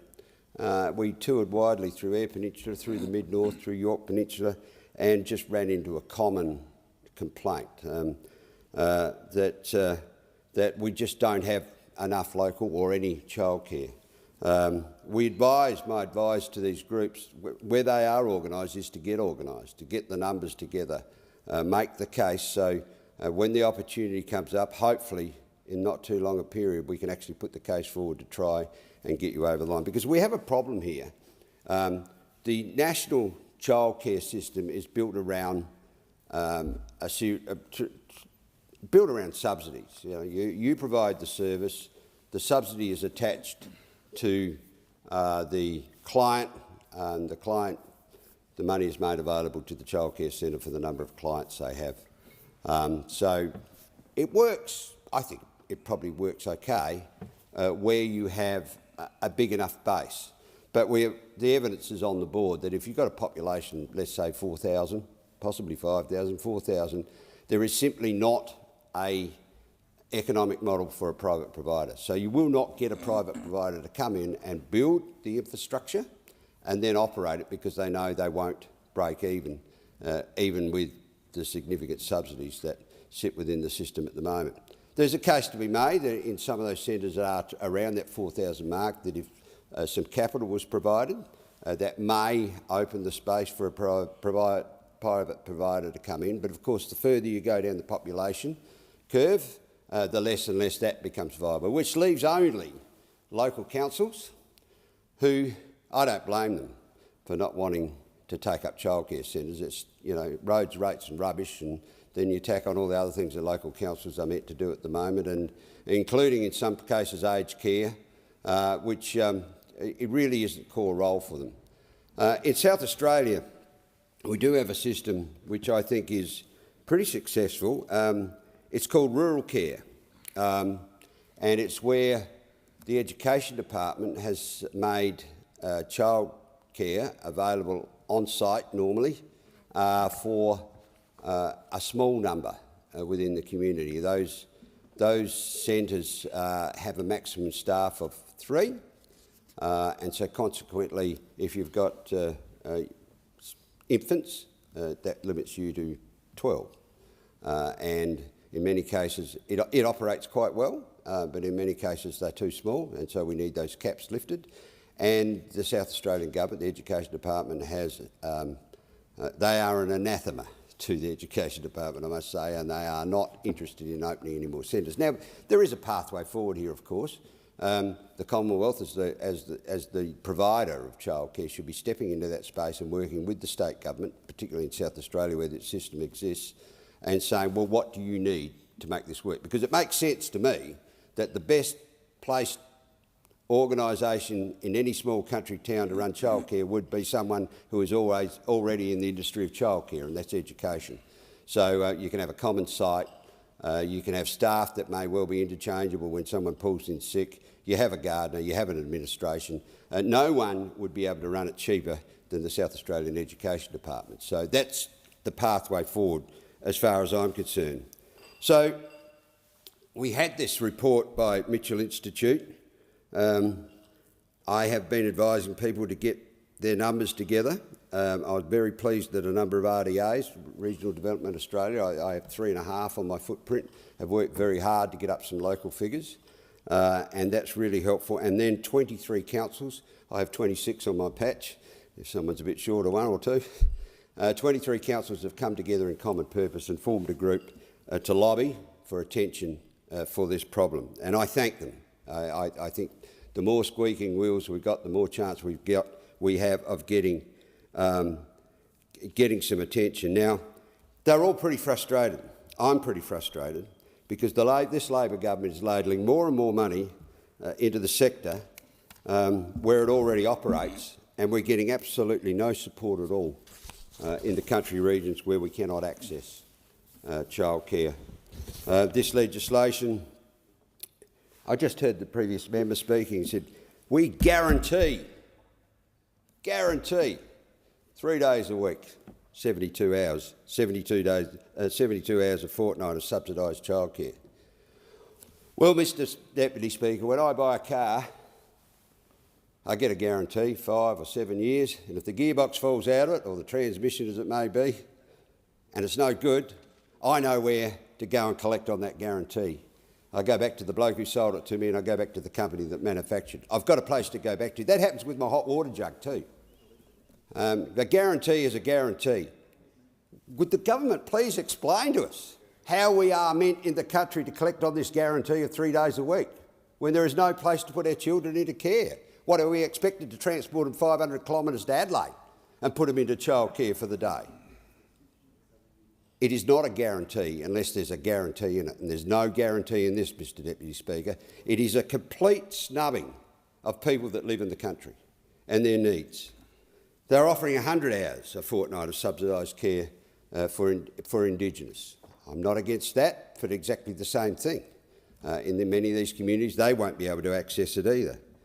And there is no longer any prioritisation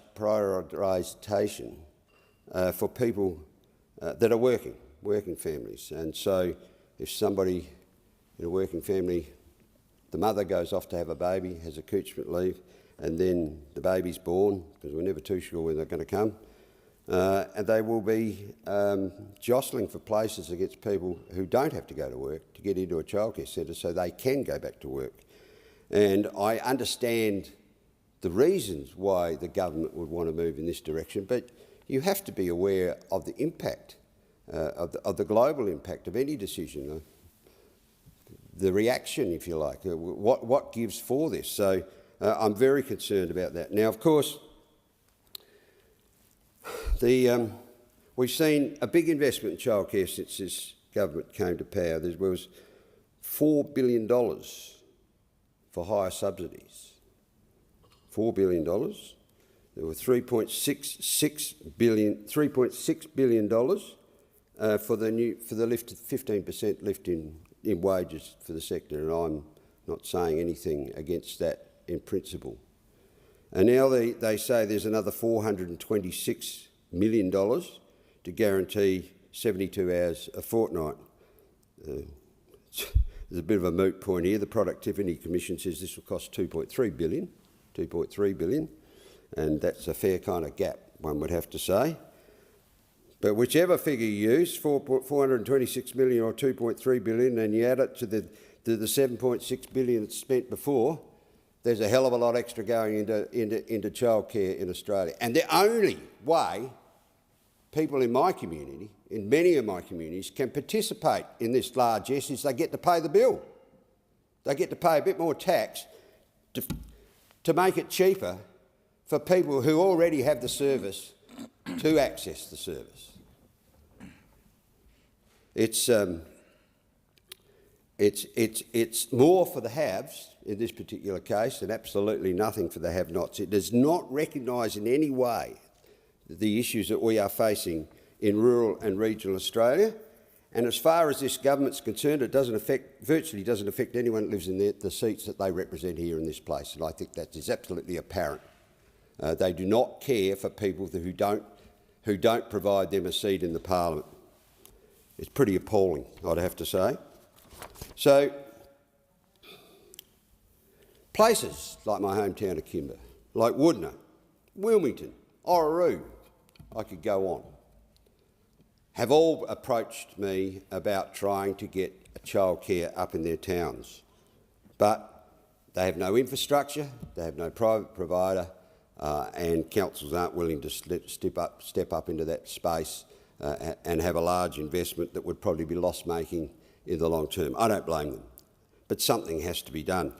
We have a program, it still exists, it's called Home Care, and it's a pretty good idea really, like somebody living and working in their house perhaps, going about household chores or even working in the Home Office from time to time or whatever fits, can manage to have up to 3 kids in their house, just very much like having school holidays and have 3 children in the house where you're running a house. But it's become increasingly difficult and unattractive to run these programs.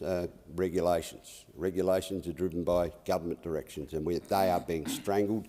And the problem is now you can't get anyone to stick their hand up to have a go. And in fact, they have been trying.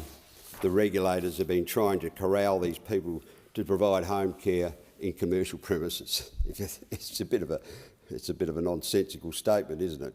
Provide home care in a commercial premises where you can combine with somebody else providing home care in a commercial presence to make sure it's safe for the children or whatever. So it's just not recognising the reality. Other places like Crystal Brook need to expand. Kadina needs to rebuild. They've outgrown the building and they've got more than, I think, 70 people on their books waiting to get in at the moment. Kadina had a bid in for the Growing Regions program. The Growing Regions program was announced the other day, and I got 3 projects in Grey. We got 2 member for Barker got 2 projects in Barker, and I think that's the extent of the South Australian largesse. And we managed to snaffle 3% of the national total that went went into this Growing Regions program. And in my case, there's one program in Whyalla, one in Orroroo, and then the other one is to build art rooms on the APY land for the men. So Kadina, who's got shovel-ready project, had put in for this program, not a razoo. So we are really, people are discouraged, and it's hurting. We just need to get the message through. Alternatively, perhaps we need to change the government, and people will have a chance to do that in the not too distant future, Mr. Deputy Speaker. But I don't pretend that the solutions are easy, but until governments recognise that we have a problem, absolutely nothing is going to get fixed. And I bring this problem to the Parliament. I'm very hopeful that my successor, because I'm running out of speaking spots here, will be bringing this problem back as well. I've been working with Tom Venning around the electorate. He's met with a lot of these people, and if he comes back here in my place, I can guarantee you he'll be on this wagon as well. I thank the honourable member for his contribution, and the question before the House now is that the amendments be agreed to, and with that I give the call to the Honourable Assistant Minister for Immigration. Thank you, Speaker. The evidence is incontrovertible. The earlier a child accesses formal education, the much better their chances of a good quality of life. In all of the metrics of quality of life, including learning and development, social skills, the level of school attainment, tertiary study and eventually careers, in all of those metrics, children who access education at an earlier age are better placed to be more successful in those metrics. And that comes down to the emphasis that we as a society place on early child education for our youngest citizens. And really what's at question here in this bill is whether or not we believe that education is a right or whether we believe education is a privilege. Having heard some of the speeches delivered by those opposite, it's not hard to see that many on that side believe that education is a privilege and it should be paid for and not accessible by all. But in this bill, what Labor is saying is that our belief is that education is a right. And education is a right that every child should be able to access in this country from the earliest age.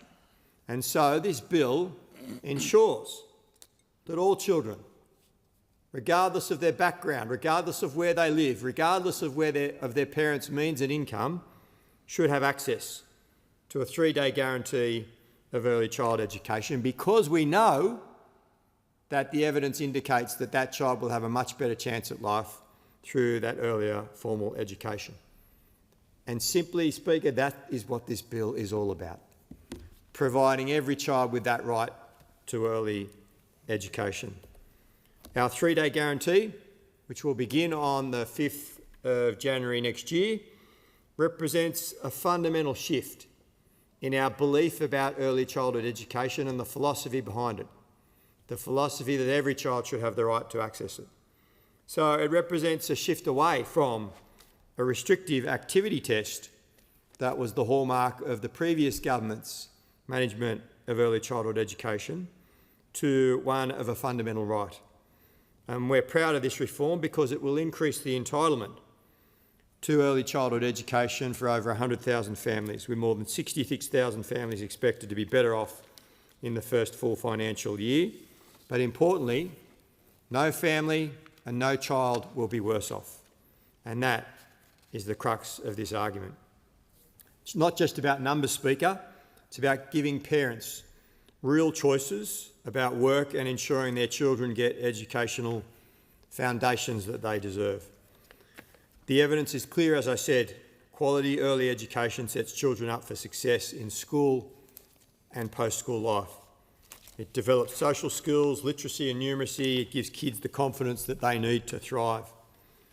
That's why it's concerning that the opposition and the Liberal Party have made their position clear on this. We know that they'll go to the next election with promises to undermine the early childhood education system, and there certainly won't be the support there for early childhood education educators that our government has delivered. They've made cuts to early childhood education in the past, and it's looking like that's another area where they will fulfil cuts in the future if they're going to meet their commitment to cut $300 billion from the budget. The impact on that will be devastating for many families. The impact when they were last in government was devastating. Department of Education data shows that the number of children from low-income families accessing care under the previous government plummeted from around 32,000 in 2018 to just 6,500 in 2019. That's not just a statistic, that's thousands of children denied the opportunity to learn and grow and develop alongside of their peers. So our reforms are momentous. They're groundbreaking, they are life-changing for a generation of younger Australians, and they've been described as momentous by groups representing parents and workers. We've delivered cheaper childcare. We've implemented a 15% wage rise for early educators and established the $1 billion Early Education Fund to construct and expand childcare centres in areas of need, picking up on the points that were made by the previous speaker of the need in regional areas. So on all of those issues, we're answering the call. We've got a solution that will ensure that there are more childcare centres constructed and that more children get access to early childhood education. I can't see how you could oppose that. I can't see how you can say to those families, no, early childhood education is not a right, it is only a privilege. And that is the approach that the opposition are taking. I want to speak a little bit about early child educators. Traditionally, this is an occupation that has been undervalued and not respected in the way that it should by the Australian community and by governments of the past. We are changing that. We recognise the skills, the training, the experience, and most importantly, the groundbreaking job that early childhood educators do and the influence that they can have on the lives and success of young Australians into the future. And that is why we were proud to fund and implement the 15% wage rise for early educators, to recognise that there needed to be a seismic shift in the value that society placed on the work that they did. And going back to the point that I made earlier, that value recognising that early childhood education is a right, not a privilege. And that is why we funded and implemented that 15% wage rise. And I've been very pleased going around the early child education centres in my electorate, hearing the support from early child educators for what Labor did and thanking us for finally recognising and valuing the work that those great Australians, do for the next generation. So, Speaker, this reform is really important. It's about recognising education as a right and ensuring that more kids get access to that right and constructing more early education centres, particularly in the regions, to ensure that that right can be delivered. Unfortunately, those opposites still see early child education as a privilege. We intend to change that and make sure that it is a right recognised by Australians and accessible by every Australian child. I thank the Minister for his contribution. And the question before the House now is that the amendments be agreed to, and with that I give the call to the most honourable member for Mallee. Thank you, Deputy Speaker. When it comes to the legislation before us this evening, the question must be asked, does this bill help working families who are doing it tough in a cost of living crisis, trying to make ends meet and put food on their table? And importantly, does it help working families living in rural and regional parts of the country who are frequently unable to access the childcare they need? Unsurprisingly, the answer is no. If this bill passes, families, particularly rural, regional and remote families who need childcare so they can work, will be competing against families who will now be eligible for taxpayer subsidised access but may not be working or studying or volunteering at all. You don't have to be a rocket scientist to understand that this will increase demand. And increasing demand without increasing supply is a real issue, especially in the regions where the private market is struggling to meet the needs of communities for childcare services at present. Supply is already an issue in the regions. While the Albanese Labor government crows about increasing wages and subsidies for childcare, Mallee families are stranded in a childcare desert, with long waiting lists and in some towns no childcare service at all. Nothing to crow about in the childcare deserts, just crows squawking with no childcare place in sight. I have been meeting and listening to families all over Mallee about the challenges they face in childcare deserts. Mallee parents regularly contact me desperately seeking help. So much so that in October 2024, I invited the Shadow Minister for Early Childhood Education, Angie Bell, to my electorate to meet with families in the desert, visiting Robinvale, Kahuna, Hopetoun and Beulah. Parents came to see Angie and myself to share their personal grief and struggles at not being able to find childcare places locally or within 100 kilometres driving distance.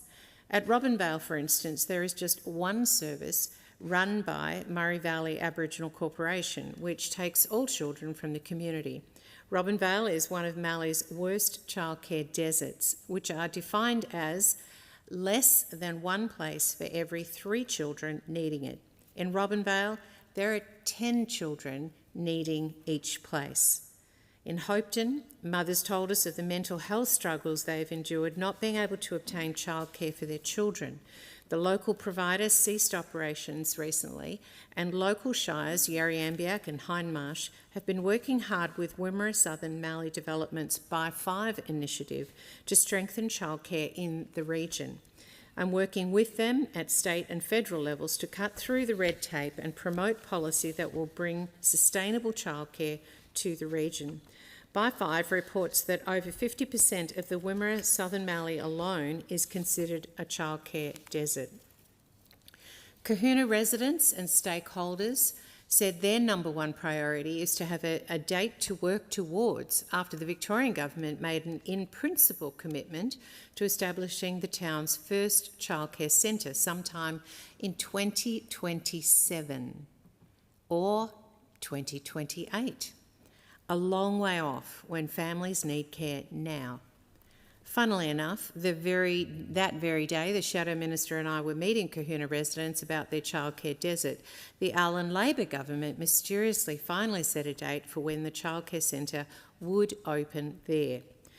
Beulah's Heather Sherwell has 2 young children and says, re the lack of childcare, and I quote, "We're essentially killing small towns. We've got to choose between, does one of us stop working, does a farm lose an essential worker, or whether we just have to pack up and forget about everything we've got in and built." In Gunawarra Shire late last year, 86 children were waiting for a place in long day care, with some waiting since January 2023, while 42 Kahuna and Leachville families were waiting for family daycare places since May 2022. In the Wimmera and Southern Mallee, at one point, there were 300 children on local waiting lists and 84 additional staff needed to meet the demand. According to data collected by the By 5 Early Years Initiative, in many rural towns with populations of less than 5,000 people, there is no childcare service at all. So wait lists alone do not tell the tale of the huge hole that is hurting families. There is no wait list for a service that doesn't even exist. Wimmera families and councils have been left to fend for themselves. Dedicated Rainbow community member, 41-year-old Catherine Durant, and her farmer husband Ben have 2 boys under 6 years old. He works 7 days a week, up to 16 hours a day, leaving Catherine to sole parent. Catherine says, and I quote, "You just have to look at the faces of the rural women with small children during cropping and harvest. They are doing the best they can and, like me, probably cry every day in frustration. But we do it. We shut up and we do it." The lack of childcare in Rainbow and Japarit leaves nurses and teachers unable to return to work in a desperately needed workforce. This is a common issue across regional and rural and remote Australia. Gaps in childcare coverage, left unaddressed, threaten the future viability of rural, regional and remote towns. Some families tell me they may leave the district if a solution isn't reached soon. Healthcare workers and their professional organisations frequently tell me that a lack of access to childcare is a major barrier to getting the doctors, nurses, physios and other professionals we desperately need in rural and regional towns to provide essential healthcare. As the Shadow Assistant Minister for Regional Health, I see childcare access, which relies on childcare supply, as a key strategy for boosting health workforce in our regions. Now, Deputy Speaker, let me remind you that the families I described previously across the electorate of Mallee are families who are struggling to buy their own home, or due to the high cost of rent, which is now 17% higher than it was before this government came to office. They're struggling with health costs that have increased by 10% in the same period, electricity prices that have increased 32%, and gas prices that have increased by 34%. These are families who need two incomes to survive. They need to work and they need childcare to work. They can't get the childcare they need and they need it now. But this bill proposes to make taxpayers subsidised childcare available to a larger pool of families. It proposes to expand eligibility to subsidised care by removing the activity test for 3 days a week, so that families who need childcare so they can work will be competing against families who may not be working, studying or volunteering at all. Now, when the former coalition government introduced the activity test in 2018, it was designed to encourage workforce participation. It was also designed to ensure priority of access was given to vulnerable families alongside working families. Members on this side of the House firmly believe in providing support to those most in need, and that is why when the activity test was introduced, it included several exemptions for children and families with increased need for care. This bill will provide all families up to a combined income of $533,000 with access to 72 hours a fortnight of subsidised childcare. For Indigenous families, this will be increased to a maximum of 100 hours a fortnight of subsidised childcare. I have to add, Deputy Speaker, it sticks in the craw of rural families in childcare deserts that Australians on a combined income of over $500,000 get government subsidised childcare support, but they cannot access a cracker because they are in a childcare desert. The Coalition will oppose this legislation. This bill is flawed in a number of ways. It increases access or demand without addressing supply issues. It removes priority access for working families. It disincentivises aspiration to be working, studying or volunteering if not taking care of one's children. It does nothing to increase access or flexibility for families and does not address current cost of living pressures. Of particular note is the fact it does nothing to help solve the unique problems faced by rural and regional families like those in my electorate of Mallee. Over the last 3 years, Labor has failed to meaningfully address supply-side constraints. They argue their $1 billion Building Early Education Fund policy will boost supply, but history tells us they will not be able to deliver, especially outside major cities. This government has a track record of deprioritising the needs of rural and regional Australians by making schemes that were previously targeted at rural and regional issues less targeted, diluting the needs of rural and regional people against all groups with unique or increased need, as if to deny the challenges experienced. or, as I have put in multiple times in this place, robbing regions to buy votes in the inner cities. Labor does not have rural and regional Australians back when it comes to so many public policy issues, including equitable access to childcare. Let me now discuss flexibility. Families have a right to choose what their work and family life looks like, and the Coalition respects this choice. Labor's 3-day guarantee does nothing for families who choose to remain at home and raise their children until primary school, or families who use flexible arrangements such as grandparents or nannies by choice, or because centre-based care arrangements or family daycare don't meet their needs adequately. The bill also does nothing for parents who need flexibility, such as families who do shift work or work non-standard hours, healthcare workers. Again, these hard-working families will not benefit from this change, but families who aren't working, studying or training will. And now, affordability. Some sections of the community have labelled the 3-day guarantee a cost of living measure, but in reality, it is nothing of the sort. Since Labor came to office, the cost of childcare has increased by 22.3%. The last time Labor was in government, the cost of childcare skyrocketed by 53% in 6 years. Almost 1 in 3 services are charging above the fee cap as providers struggle to keep up with the rising regulation and operational costs. Australia's budget is under immense pressure. The activity test plays an important role in encouraging workforce participation and creates a stronger culture of self-sufficiency among those who can and should support themselves.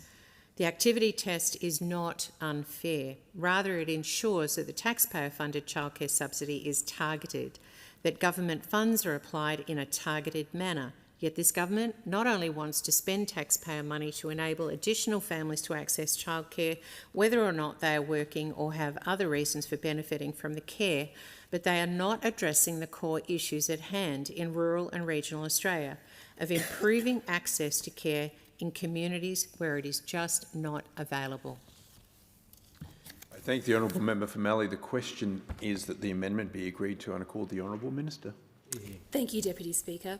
I rise today to support this bill and wholeheartedly endorse the Albanese government's 3-day guarantee. I'm proud to be part of a government that truly recognises the value of early education and is taking real steps to support young families across the country. I'm determined to see our little ones better equipped, better educated and better prepared for their schooling journey. As I said alongside the Prime Minister in Brisbane last year when we announced it, my twins, Oshie and Dash, treasure their early educators, Camilla, Lara and Grace, although for very different reasons. Oshie says he appreciates Camilla and Lara for the cold hard fact that if any other kid hurts Oshie, Camilla and Lara always make that kid say sorry. But when I asked Dash what he values in Grace, he replied, because Grace just loves us. And so, the Labor Party is working hard to ensure that the likes of Grace, of Camilla and of Lara are better supported. And that commitment is exactly what this bill delivers, with all families guaranteed 3 days or 72 hours of childcare subsidy each fortnight, and families caring for First Nations children be guaranteed 100 hours each fortnight. This guarantee will secure an increase in support for over 100,000 young Australian families, with 66,000 expected to be better off in the first full financial year alone. Crucially, this is all to be achieved with no family being left worse off. The Albanese government will hold no one back and we will leave no one behind. And it's not just our suburbs that will benefit. This 3-day guarantee is part of a larger package that establishes a $1 billion Building Early Education Fund to build and expand childcare centres in areas of need, including in the outer suburbs and in the regions. Opportunity starts with education, and only Labor has a plan to ensure our kids get the start they deserve. The 3-day guarantee builds upon Labor's work to untangle a decade of confusion and cuts under the Coalition. Their notorious activity test created barriers to workforce participation, made the childcare system more complicated, and ultimately made it harder for families to access support. The 2018 childcare package halved the number of subsidised hours of care that low-income families could access from 48 hours down to 24 hours, or just 1 day a week. This is not just a statistic to be cast aside. These are real outcomes for young families struggling to get by. And data from the Department of Education shows the number of children from low-income families accessing care went from around 32,000 in 2018 to around 6,500 in 2019. Put simply, those opposite let those down most in need.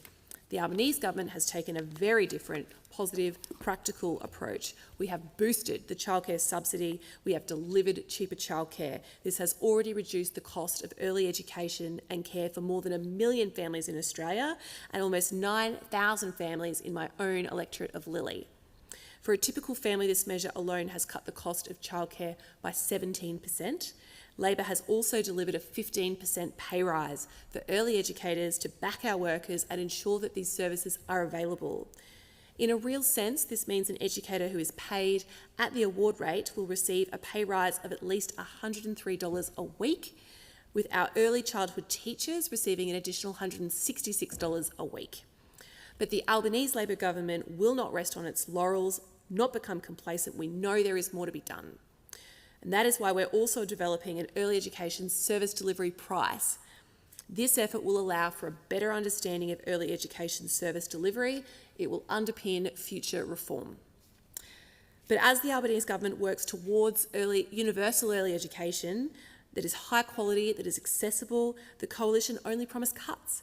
Because whether it's TAFE, university, schooling or early education, the coalition have time and time again shown that they will not prioritise nor support education in any form. They're against affordable early education, they're against student debt relief, they're against fee-free TAFE. They believe education is a privilege that should be paid for. We disagree. By making this investment in early education, Labor is sending a clear message to young families across the country. We see you, we support you, we back you, and we will always work to deliver better outcomes for you and your kids, because that is what Labor governments do. We help people under pressure and we build for the future. I thank the House. Hear, hear. Order. The question now is that the amendment be agreed to, and I call the honourable member for Fadden. Thank you, Deputy Speaker. And I thank the Minister for her contribution. I know she's genuinely engaged as a parent of twins in the child care and early education system, as am I, because I have two young daughters who have literally, in the last half an hour, just got home from daycare. And so, standing in this place, I have an appreciation more than most for the importance of early childhood care and education. And I wanted to firstly just start by saying a heartfelt thank you to all of those hard-working early childhood educators that look after my daughters, but look after many families' children while they're at work. And I stand in this place today, and my wife was able to work today because of a service that is provided by some very caring individuals. Now, I also think it's important to note the role that they play in being part of the fabric of a local suburb or community, and I'll get to some of this a little bit later in relation to where there's a lack of childcare through parts of Australia, which is regrettable. But, you know, in the suburb of Labrador, directly across the road from my office, we've got the Jacaranda Early Education Centre, and last week I visited them because they asked me for a set of 3 flags, and I was very proud to deliver those.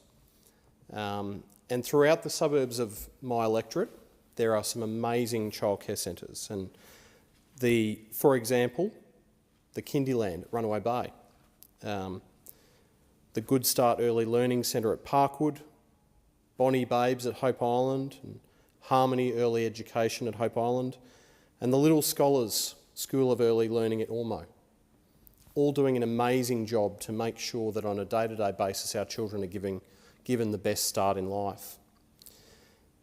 But it's not easy to stand in this place and support the approach that Labor have taken to childcare during this term in government, because in the end, people are working and often have to work in order to pay the bills, and childcare becomes an absolute necessity in order to get yourself to your place of work and to be able to apply yourself to that job. And the activity test, as introduced, was to try and incentivise and facilitate parents getting back into the workforce.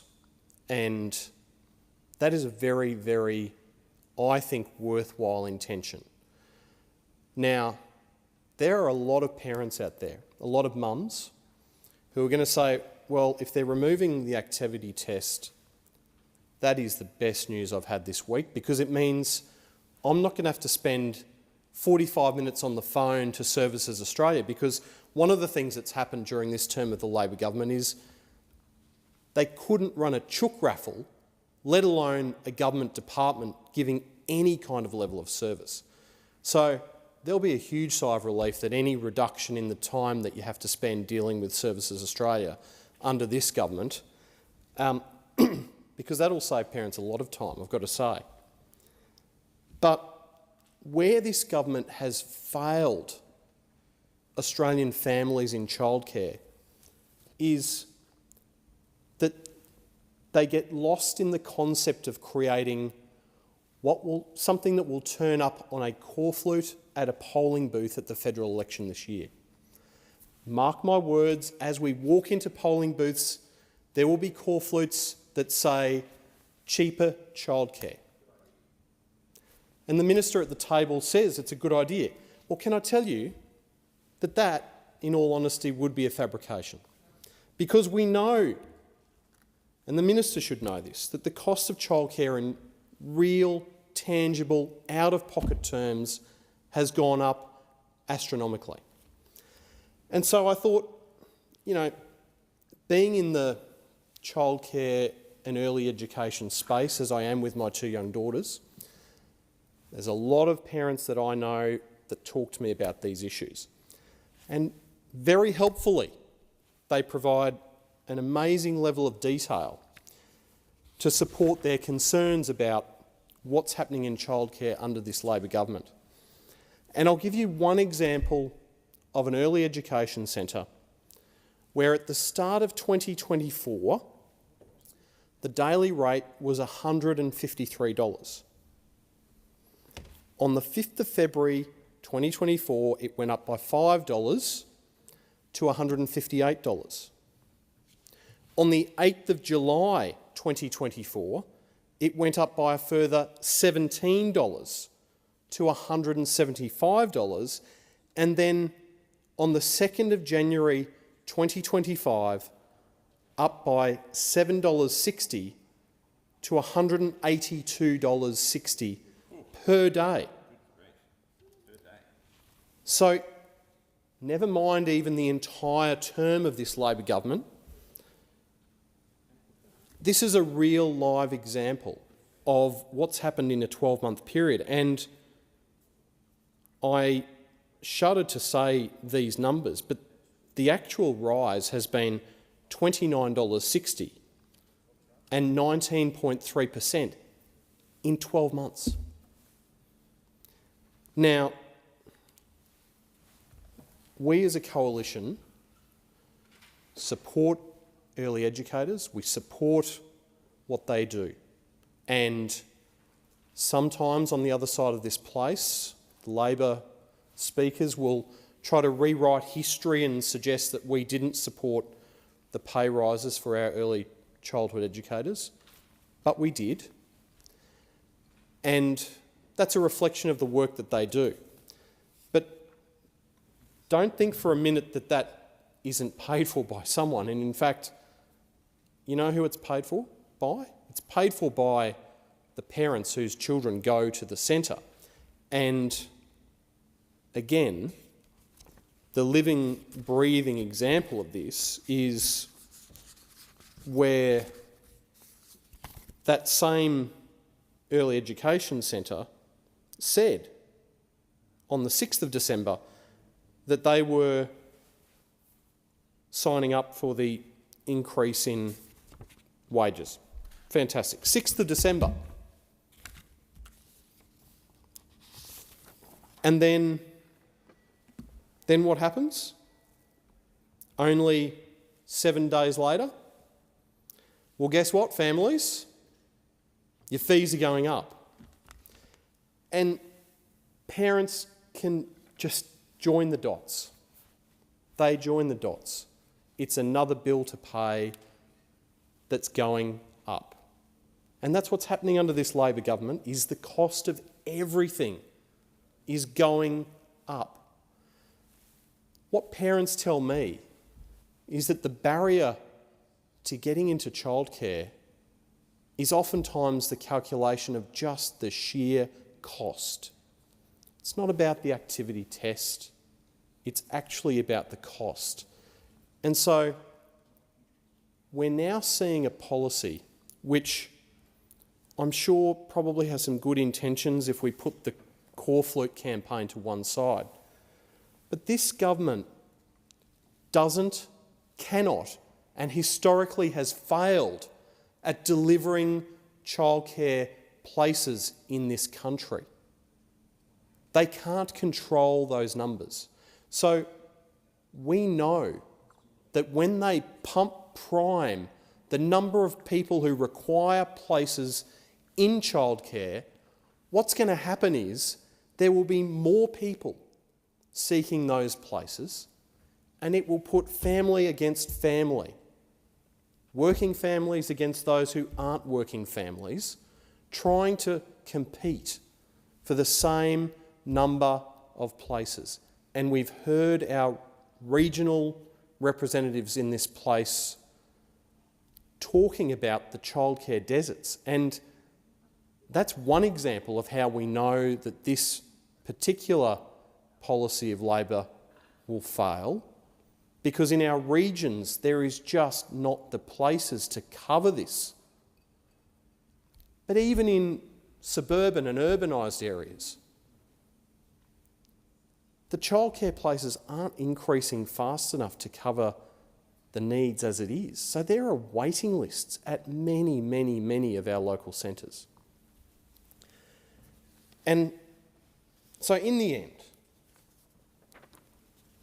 really what this government is doing, yet again, is a poorly thought out and poorly designed quick fix that gives them a headline on the eve of a federal election so that they can have the corflute campaign that they want to run.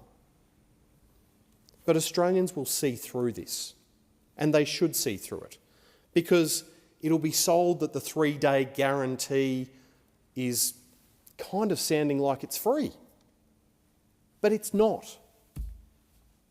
So the 3-day guarantee that turns up next year if Labor's re-elected, there's going to be a lot of families who are thinking that the 3-day guarantee meant that they were getting 3 days guaranteed. Of course, it's nothing like that, because you're still subject to those costs that I talked about earlier. And as I said, under this Labor government, the cost of everything is going up. And the families who have their children in childcare that are working so hard to pay the bills have been on the wrong end of 12 interest rate rises consecutively under this government. Inflation has stayed too high for too long because the Treasurer has been playing chicken with the Reserve Bank for almost 3 years. At every available opportunity, the Treasurer makes a decision to just poke the bear of the Reserve Bank instead of just maybe reining in what they need to be reining in, just momentarily long enough to see inflation get down into the band and then stay there, the Treasurer, with his obsession with a big government that spends so much, is not giving the Reserve Bank the tools that they need. They need to see the data in the right comfort zone, and we haven't seen that. So we're now halfway through February 2025, and last year just about every other advanced economy is seeing a reduction in interest rates. And where's Australia? We're falling behind. Instead of being the great prosperous nation that we should be, we have people who are struggling. And they're struggling under the weight of this Albanese Labor government. And childcare, as I said, is one of the most significant expenses that a family has. So if you think about the upward pressure on interest rates that has seen them go to extraordinarily high numbers consecutively, and you think about just that one example of the daycare going from $153 to in excess of $180, Australians legitimately should be asking themselves whether or not now, in February 2025, they are better off than what they were in May 2022. And the truthful answer is that they're not. They know they're not. But instead of helping working families and prioritising those that are struggling the most under the pressure of interest rates, with rents going up and mortgages going up, this government is obsessed with a corflute campaign that they'll stick out there whenever the federal election's called. But I hope that Australians can see through that. I hope they can see that the pathway to a better nation is with a coalition government. We'll get our country back on track. Order. I thank the honourable member for Fadden. The question is that the amendment be agreed to, and I call the honourable Assistant Minister. Thank you, Deputy Speaker. Looking at how a nation treats its children, some of the most vulnerable in our society, can be a really proud reflection on us. And that's what I see in this bill, is recognising the inherent value and rights of children to have high quality early childhood education and care, to make sure that they can have not just the best start in life, but the best life possible in this great country we call Australia. What we are seeking to do in this bill is the government wants to ensure that we replace the unfair activity test that left children at a disadvantage and instead guarantee 3 days of subsidised early childhood education and care for the children who need it.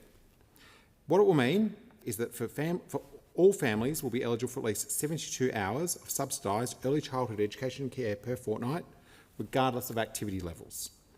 Families can still get 100 hours of subsidised early childhood education and care if they meet the various activity requirements or have a valid exemption. This will provide certainty. I think for those who know that when households are managing their budgets, planning to get their child into early childhood education and care for the first time, having certainty about what is available to you makes such a difference. And also certainty that you'll get that support that you need, because I've seen in my children's life the huge benefit as they've now gone on to kindy and primary school, the huge benefits of having access to early childhood education and care. I don't want to make it harder for anyone to get those benefits. It shouldn't come down to whether or not you or the child's parents are working. It should come down to what are the needs of the child. That's exactly what this does. It supports the idea of universal access to early childhood education and care, something when I first came to this place in 2018, I spoke about my belief in universal early childhood education and care. I was standing up the back, I had a few of my colleagues sort of go, oh, I don't know if that's going to be the right path. But now here we are, legislating down that path, because what we know from the report from the Productivity Commission, that this can enable us to give more benefits to those who need them most. What we saw in the Productivity Commission's final report, entitled A Path to Universal Early Childhood Education and Care, which was released in September 2024, is they said very clearly that the children and families most likely to benefit from early childhood education and care were the least likely to attend. Those who were likely to benefit most were the least likely to walk through the door of their local childcare centre. This makes it much more likely that those children will walk through the door. And we do it in a way that makes sure that families really benefit in terms of that certainty, but also in terms of the finances of a household, which are often, when you have a new child join your household, you have a few pressures. So let's take the example of a Perth family who might live in Yokine, average income, say $90,000, one person working full-time and the other working a casual job. Under the current system that we've had under the Liberals, they would have been eligible for some 18 years of subsidised early childhood education and care per week, 36 hours per fortnight. Under this change, which I hope every member of this parliament votes for, they'll instead be eligible for 36 hours a week, 72 hours a fortnight. And that means something for their bank balance. It means an extra $230 in their household budget per week, $11,400 per annum. So that's the good news for the parents. Living in Yokine, we've got one family member working, the other doing a casual job, but it's so much better for the kids. It's so much better, and what we know from the experts. Jay Weatherill, once a South Australian, but these days a proud Western Australian, says, quote, early childhood education is a fundamental building block for children's cognitive, social and emotional development. Together with the care and guidance they get at home, attending childcare and kinder supports children's development and gets them school ready. Quote, early childhood education is the great equaliser. Couldn't agree more. This bill also delivers on the obligations that many nations, including Australia, have on the Conventions of the Rights of the Child. I draw members' attention to the explanatory memorandum, which clearly outlines that this delivers on our obligations to ensure, quote, that children of working parents have the right to benefit from childcare services and facilities. And further, it notes that this bill promotes the rights of parents and children and promotes the best interests of children by providing greater subsidisation of the costs of early childhood education and care. Again, something which Australia can stand proud on the world stage. And then it comes to the practical things that this government has done to make sure that we have the workforce that we need to deliver on early childhood education and care objectives and towards that universal system. I've been fortunate to go to Good Start Early Learning in East Perth with the President of the Senate, the other place, to talk to educators about how they've benefited. And they said that it has made a serious difference both in retention and also in recruitment. I heard the same story when I went and read a story to the students at Marjorie Mann in Mount Lawley, a great early childhood education centre that's been a proud part of the Perth electorate for some 40 plus years. I heard the same story when I went with the Minister for Early Childhood Education to Buttercups in Northbridge, where we got to congratulate some of the workers who'd recently received awards for their outstanding work in educational leadership through early childhood, but also to hear about how investing in them had helped with the professionalisation of their profession and enabled people who otherwise might have gone on to do other things because they couldn't afford to stay in the profession, to stay in the job that they love. And you hear it time and time again. I'm also proud of being a very strong advocate of the rebuilding of the J-Hub in Yokine in my electorate. The J-Hub is the centre for the Jewish community in Western Australia, and they've had the foresight to include in that J-Hub some 120-place early childhood education and care centre to make sure that we can continue to cater for the needs of families in my local community. And then I want to go to something that hit my inbox, Deputy Speaker, at 6 48 as I was sitting there about to give my speech, which was a media release from Dr Anne Ali, the Minister for Early Childhood Education and Minister for Youth, and Minister assisting the Minister for the National Disability Insurance Scheme. And I think it's worth putting some of this into Hansard, Deputy Speaker. What we saw was the shadow spokesperson from the opposition benches say today that replacing the activity test was, quote, fundamentally unfair and divisive. That removing the activity test was fundamentally unfair.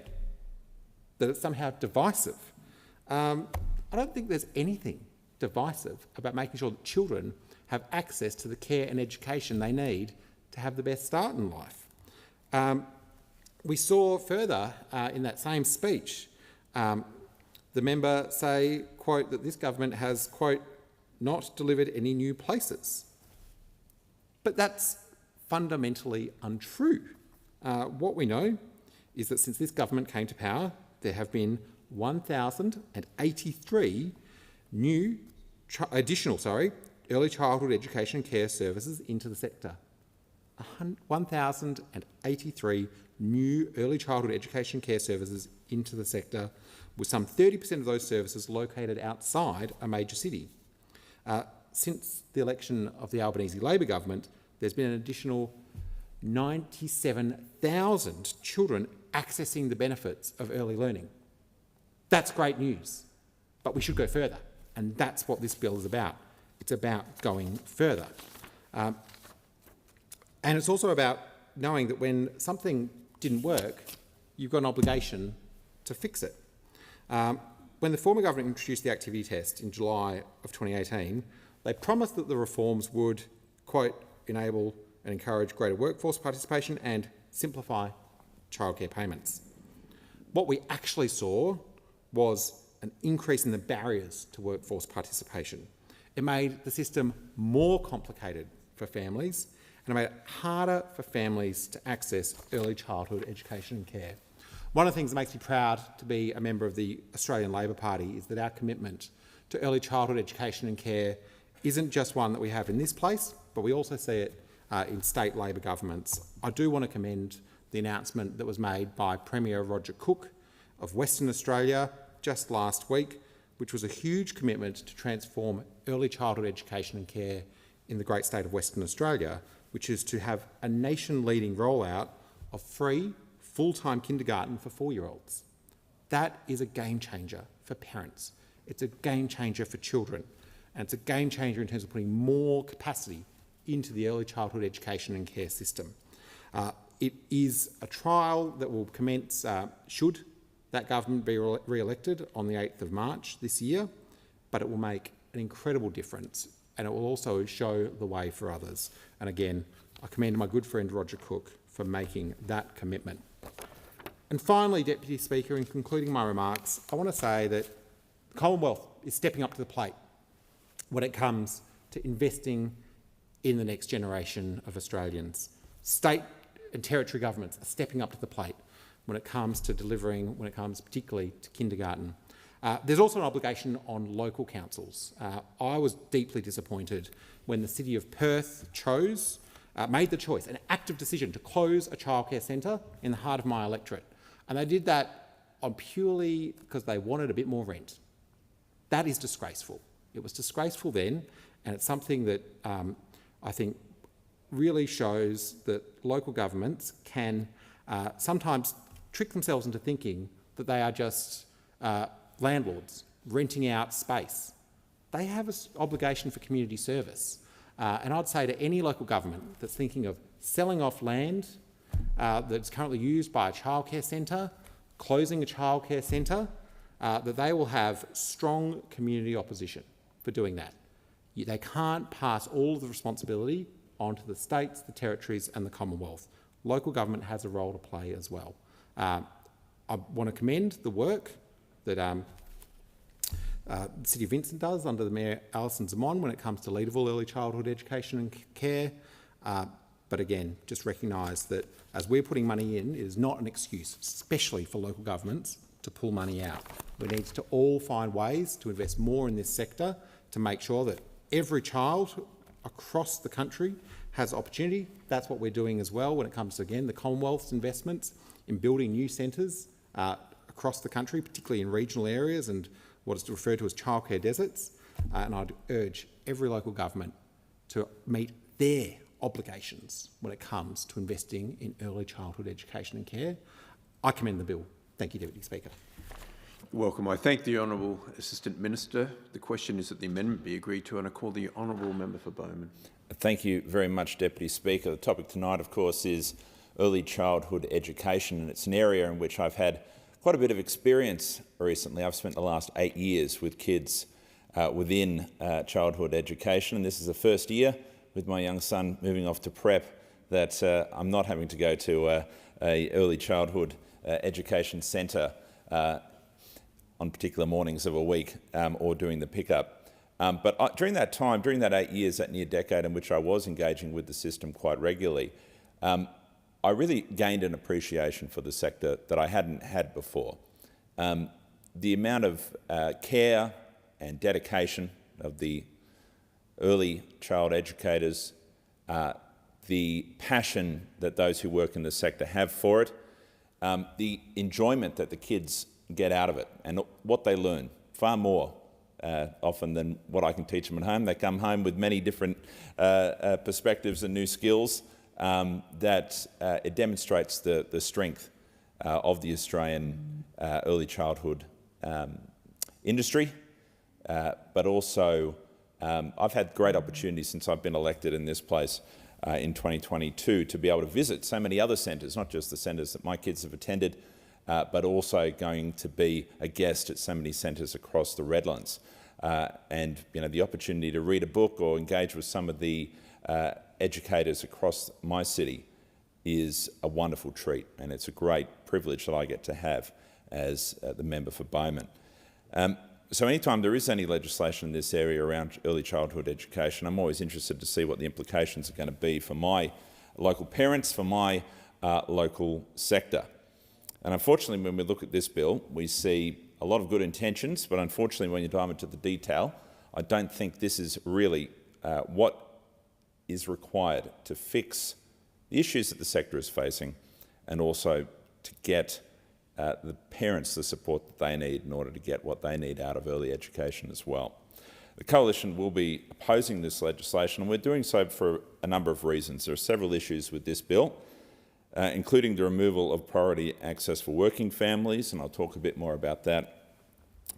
It de-incentivises aspiration, it increases access without addressing supply issues, and it does nothing to increase the access or flexibility for families, and it does not address the current cost of living pressures.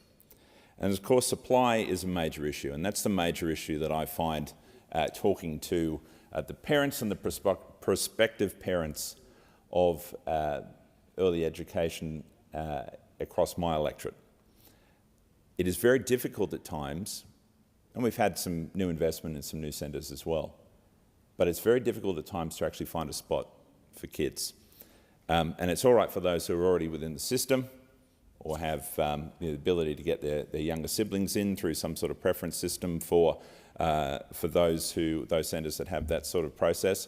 But it's often very difficult to lock in a spot for your kid, even in my electorate, which is out of suburban.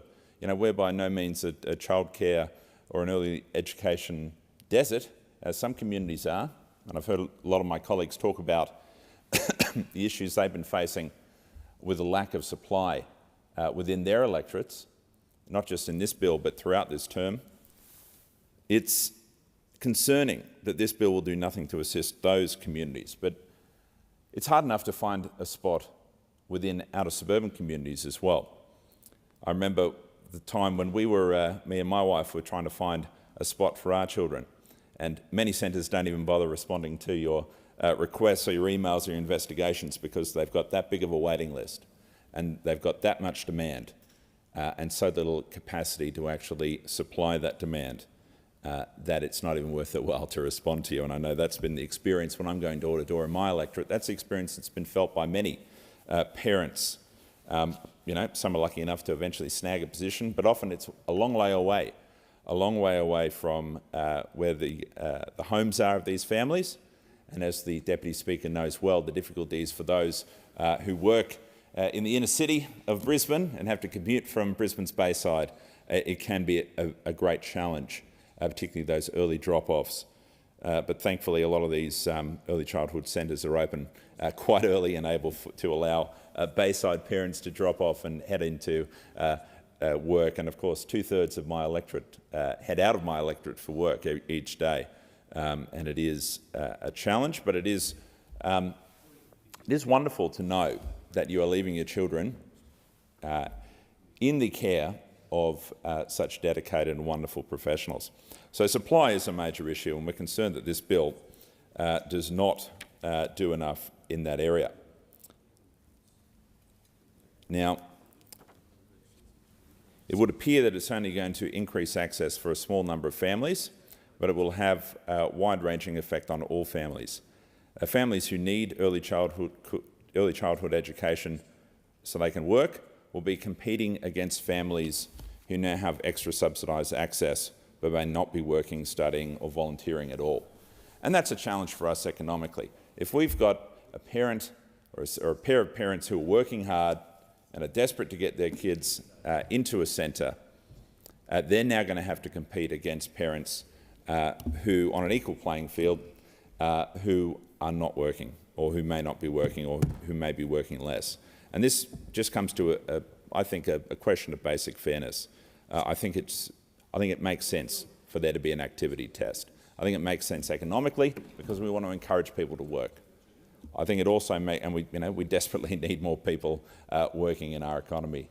Also, I think it makes sense from a basic government fairness perspective. Why are we offering such generous subsidies to those who may not be able, who may have greater capacity to look after their children at home against those who aren't? And of course, we know, and we've all had this experience within our electorate of so many Australian families who are having to take on extra shifts, extra jobs.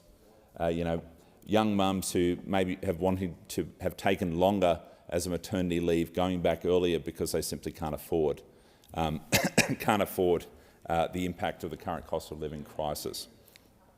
We've seen, of course, 12 rate increases over the course of this government, and it's becoming increasingly difficult for Australian families. Crisis after crisis. Well, it is crisis after crisis, as the member for Wright interjects. It is crisis after crisis, and we heard a bit of that in question time today. But unfortunately, Labor has failed to address the supply-side constraints. In fact, I think they've made it worse through this bill. Over the last 3 years, Labor has failed to meaningfully address supply-side constraints. Modelling from the Productivity Commission shows that most of the children affected by the activity test changes live in major cities. Families in thin markets and childcare deserts who have little or no access at all to childcare will be the most disadvantaged by this move. And that's a concern. And we've got a bill that's going to adversely impact regional and remote communities. Of course, the Coalition are going to be deeply concerned about that. We think it's not thought through properly, and we're hoping that the Senate committee that's looking into these issues will have the opportunity to analyse that properly, to do a proper assessment about what the impact's going to really be. What does this mean for supply? And what does it particularly mean for supply in regional and remote communities or areas where there are, for other reasons, are childcare deserts? And one of those is the islands in my electorate. I'm blessed to have the Southern Moreton Bay Islands and Stradbroke Island in my electorate, and we've got one childcare looking after all the Southern Moreton Bay Islands, and Patrae McLean and her team do a wonderful job. But unfortunately, they get very little support from any level of government in the work that they do. And they're dealing often with kids with very complex needs from one of the lowest socioeconomic brackets that we have within Queensland. Yes, we are a stone's throw from the centre of Brisbane, but there is some real disadvantage there. And I would like to see the federal government provide a lot more support to centres like that who are operating on the fringes of our major cities and taking on serious challenges and doing it with such commitment and with such care for our kids. We also have concern about the lack of flexibility in these changes. Families have a right to choose what their work and family life looks like, and the Coalition respects this choice. Labor's 3-day guarantee does nothing for families who choose to remain at home and raise their children until primary school, or families who use flexible arrangements such as grandparents or nannies. But of course, all Australians are going to have to pay for the changes. The bill also does nothing for parents who need flexibility, such as families who do shift work or work non-standard hours. And we're also very concerned about the discrepancy in the costings on this bill. And we believe the $426.7 million over a 4-year figure is very undercooked, and the true impact of removing the activity test may not be fully known. The department has been unable to advise how many families are eligible for CCS but not enrolling their children, or how many families are completely disengaged with the CCS. So it's total guesswork. It seems that they haven't actually got the understanding of what the impact of this policy is going to be, and so it becomes very difficult to actually put a dollar figure on it. It seems that in the final week of Parliament, we're just trying to push these things through without having a proper sense of the cost. And of course, the costings don't account for the groups that I mentioned earlier. But what we do know, the Productivity Commission's 2024 A Path to Universal Early Childhood Education and Care report costed the complete removal of the activity test at $2.3 billion per year. That is a long way. $2.3 billion per year is a long way from the 42.6 over 4 years, which is the impact. Sorry, I do correct myself, 426.7 million over the 4 years. 2.3 billion per year is obviously a lot more than that. The PC's modelling suggested the complete removal of the activity test would increase hours of early childhood education by 4%. It also estimated it would lead to a 0.9% decrease in hours worked by sole parents and primary care parents in coupled families. So we've got very serious concern about what this is going to cost the taxpayers, but we're also concerned about what this is going to mean for parents as well in terms of affordability. Some sections of the community have labelled the 3-day guarantee a cost of living measure, but in reality it is nothing of the sort. Since Labor came to power, the cost of childcare has increased by 22.3%. And this is the lived experience of myself and many other parents of early childhood students, early childhood education students. You get a lovely subsidy increase, and what happens immediately? You get an email from the childcare provider, oh, we've upped our fees to match that and more. The real impact is that it's gone up by 22.3% in this term. And at the last time Labor was in government, the cost of childcare skyrocketed by 53% in 6 years. My goodness, I'm glad I didn't have kids in childcare over that period. Maybe the Deputy Speaker did. Since Labor's cheaper childcare policy came into effect, out-of-pocket costs have increased by 12.7%. And that's certainly the message from constituents that I'm hearing loud and clear, particularly from the mums at the various childcares that I visit. The majority of families accessing CCS will not see a reduction in their childcare costs because of this legislation. And I think in the final few minutes of my contribution, what I might like to do is just quickly reflect on the LNP's record in this regard, because really I think the Australian people are about to have to make an assessment. Potentially this could be the second last sitting day of the term, we'll see. But very shortly the Australian people will have to make an assessment as to who is going to look after their best interests in this area of policy. When we were last in government, we almost doubled childcare investment to $11 billion in 2022-23 and locked in ongoing funding for preschools and kindergartners.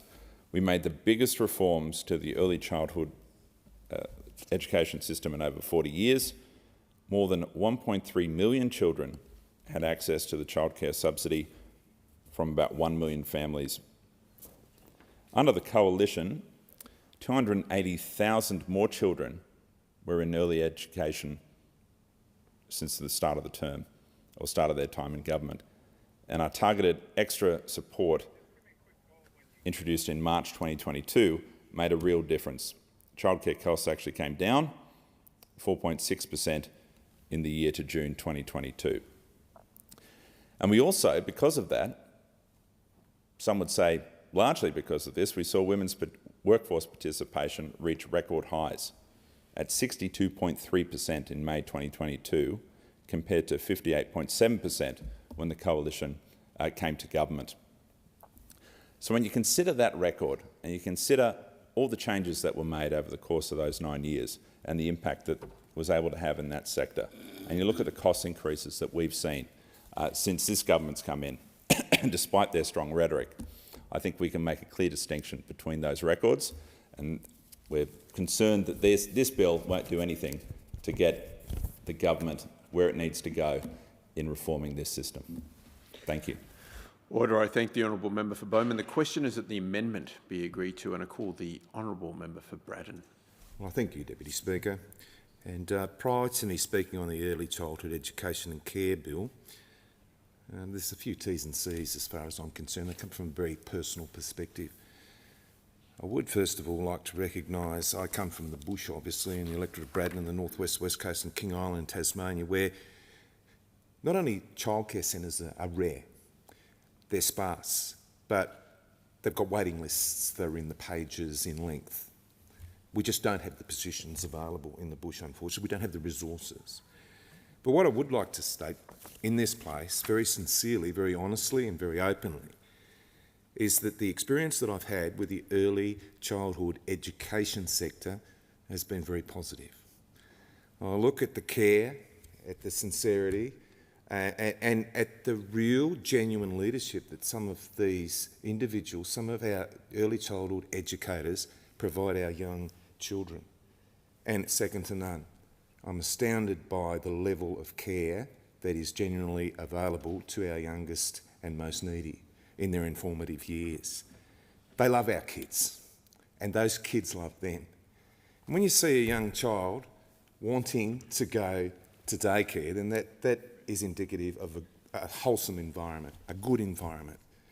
And I think as we argue to and fro across the chamber here today, I don't want those people, those good folk in our early childhood education sector, to feel that we're having an indictment on them, because the work, for the most part, that they do is second to none, and I take my hat off, and I mean that most sincerely.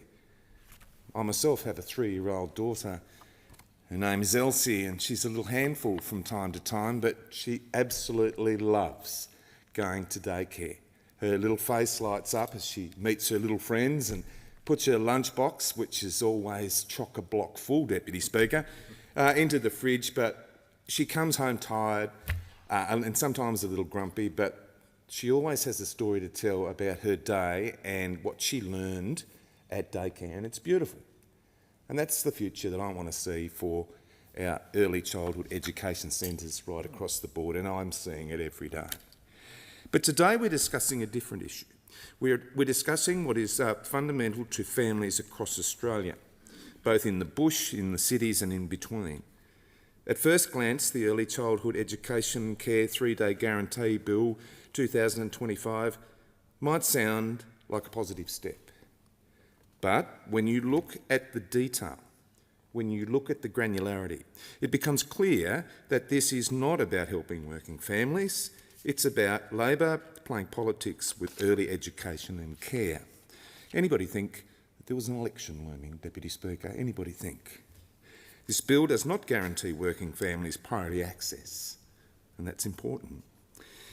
It disincentivises aspiration. It fails to address the supply crisis, and I mentioned that earlier in my opening, that these positions just don't exist in the bush. They're not available. So how can you incentivise something that isn't there in the first place? It can't materialise out of nothing.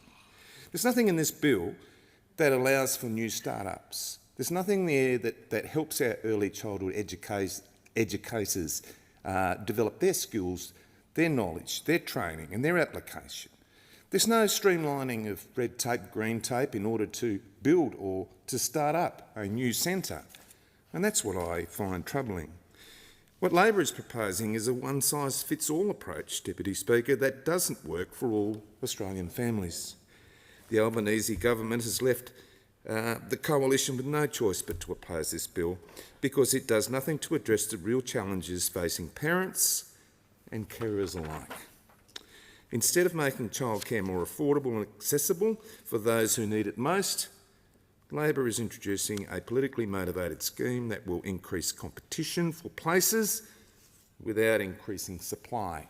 And we all know, Economics 101, supply and demand is indicative of price and service. This legislation amends a new tax system, the Family Assistance Act of 1999, and removes the childcare subsidy activity test, replacing it with a 3-day guarantee. Now, what does that mean? Let's look at this in more detail.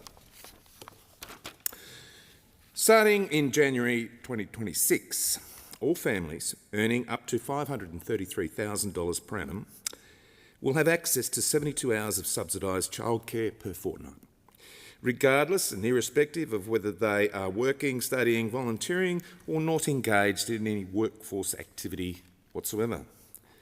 For Indigenous families, this access increases to 100 hours per fortnight. There is no prioritisation for working families, those that want to go about their business or build their own business, for instance. And I come from a place where small business is profound right across the electorate. And often this is a sole trader business or maybe a partnership. We've got a lot of farmers that work in partnerships. So it's important for them, not only for the education of that child, but for that child's safety. If that child isn't at daycare, that means that child is on the farm with dangerous equipment around them. So we see we have a safety issue also. There is no prioritisation for working families like I'm talking about. This means that those who need early education and care in order to work or to study will be competing for places with families who are not required to work at all. And that's what I have issue with. The government estimates that this policy will cost $426.7 million over 5 years, but this figure doesn't add up, Deputy Speaker. Order. I want to thank the honourable member for Braddon, but it being now 7:30 p.m, I propose the question that the House do now adjourn, and I call the honourable member for Bass. Thank you, Deputy Speaker. Well, I rise tonight to speak in relation to healthcare. And in particular, I welcome the government's announcements in recent days around their women's health initiatives. These are really important initiatives, delivering $573 million for women's health. Cheaper and better access to oral health contraceptive pills, IUDs and birth control implants, new Medicare support for women experiencing menopause and perimenopause, new menopause hormone therapies added to the PBS, and more endometriosis and pelvic pain clinics.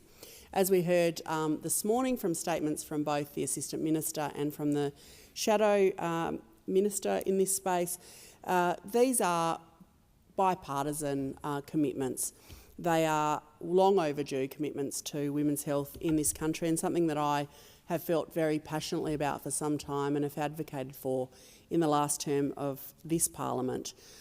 Through my role as co-chair of the Parliamentary Friends Group of Women's Health, with my friend, the late Peter Murphy, we have championed many of these issues in this term of Parliament, and have heard from advocates and patients who have experienced long-standing challenges in relation to the many issues that women face over the course of their lifetime in terms of reproductive health, sexual health and, of course, menopause health as well. So I really welcome these announcements, and they've been welcomed by local practitioners in my community as well, which also gives me an opportunity to talk about the very innovative holistic GP service that exists in my community called The Bubble.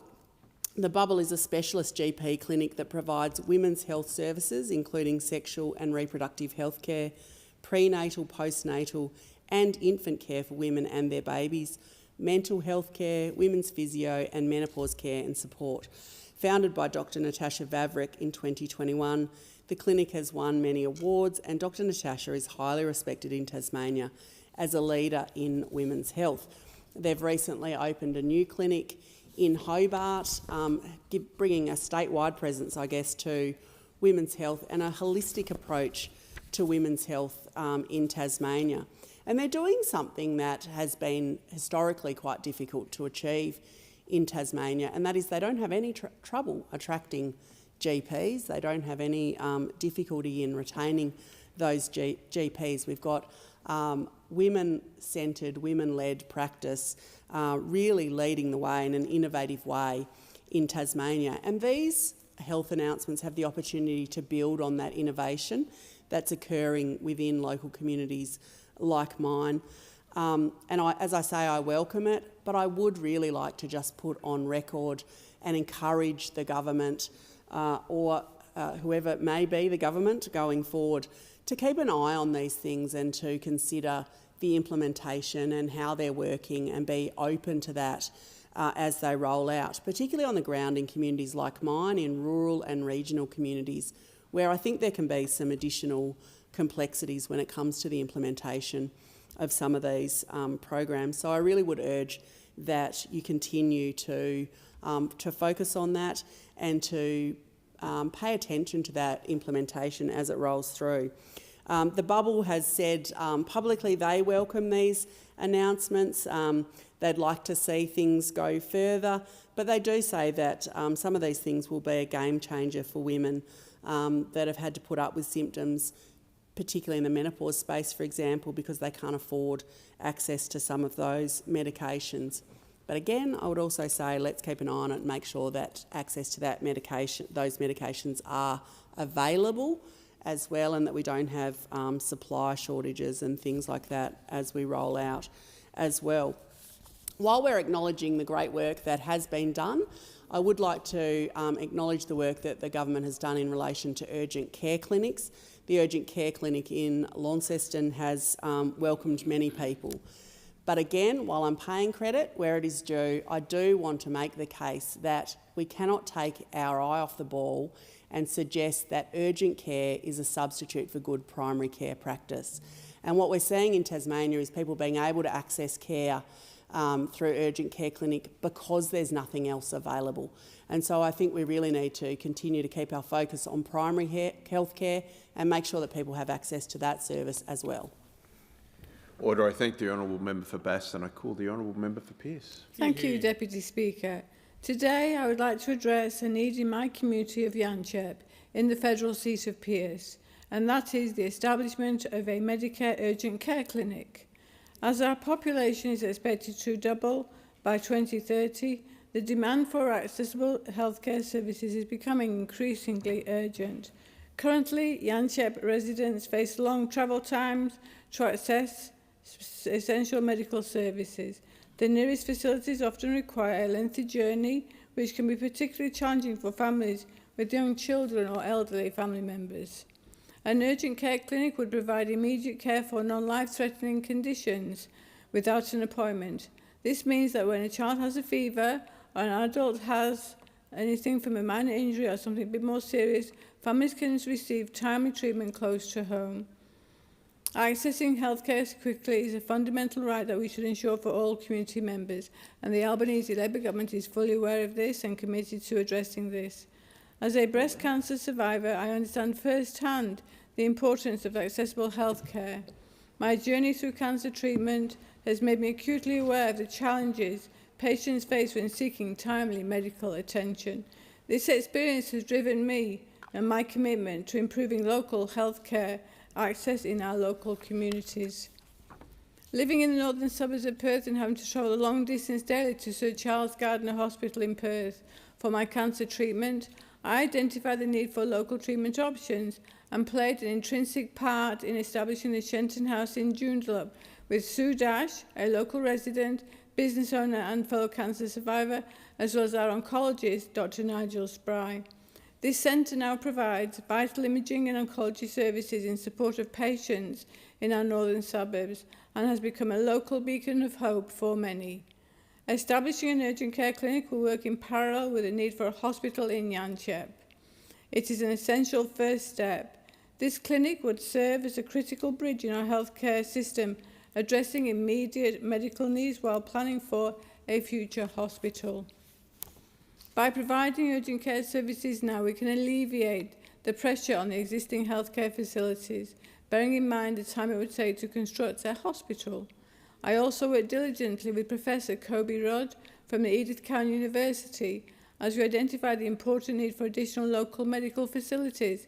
The ECU Health Centre Yanchep East was established, which opened in August last year, and I look forward to turning the sod for the next stage next week on the 20th of February 2025. We must also consider the financial implications of healthcare access. Many families face unexpected medical expenses that strain their budgets. The Medicare urgent care clinics are bulk billed, making them a more affordable option for many residents. In addition to convenience and cost effectiveness, Medicare urgent care clinics provide a broad range of services. They can manage everything from sprains and fractures to infections and asthma attacks. Many clinics are equipped with on-site laboratories and pharmacies, allowing patients to receive comprehensive care in one location. This is a kind of service and efficiency we need in Yanchep. I was very pleased to successfully advocate for the Medicare urgent care clinic in Clarkson, which has clearly demonstrated that urgent care clinics alleviate pressure on our hospital emergency departments, and that was done shortly after I was elected to this position in 2022. By offering an alternative for non-emergency situations, we can ensure that our emergency rooms remain available for those who truly require critical care. In conclusion, establishing a Medicare urgent care clinic in Yanchep is not merely a convenience, it is a necessity for our growing community. It promises accessible, cost-effective healthcare whilst alleviating pressure on existing facilities, enhancing public health outcomes. By investing in this initiative now, we are taking the crucial first step towards building a future where every resident has access to quality healthcare when they need it the most, whilst also paving the way for the provision of a hospital in Yanchep that will clearly serve our community's long-term needs in what is one of the largest and fastest growing areas in Australia. Thank you, Mr. Speaker. I thank the member for Pearce. The question is the House to now adjourn. I give the call to the member for Moncrieff. Thank you, Mr. Speaker. It's quite difficult, hard to believe that we're nearing the end of the 47th Parliament. It seems like yesterday that I came to this place in 2019 and again in 2022.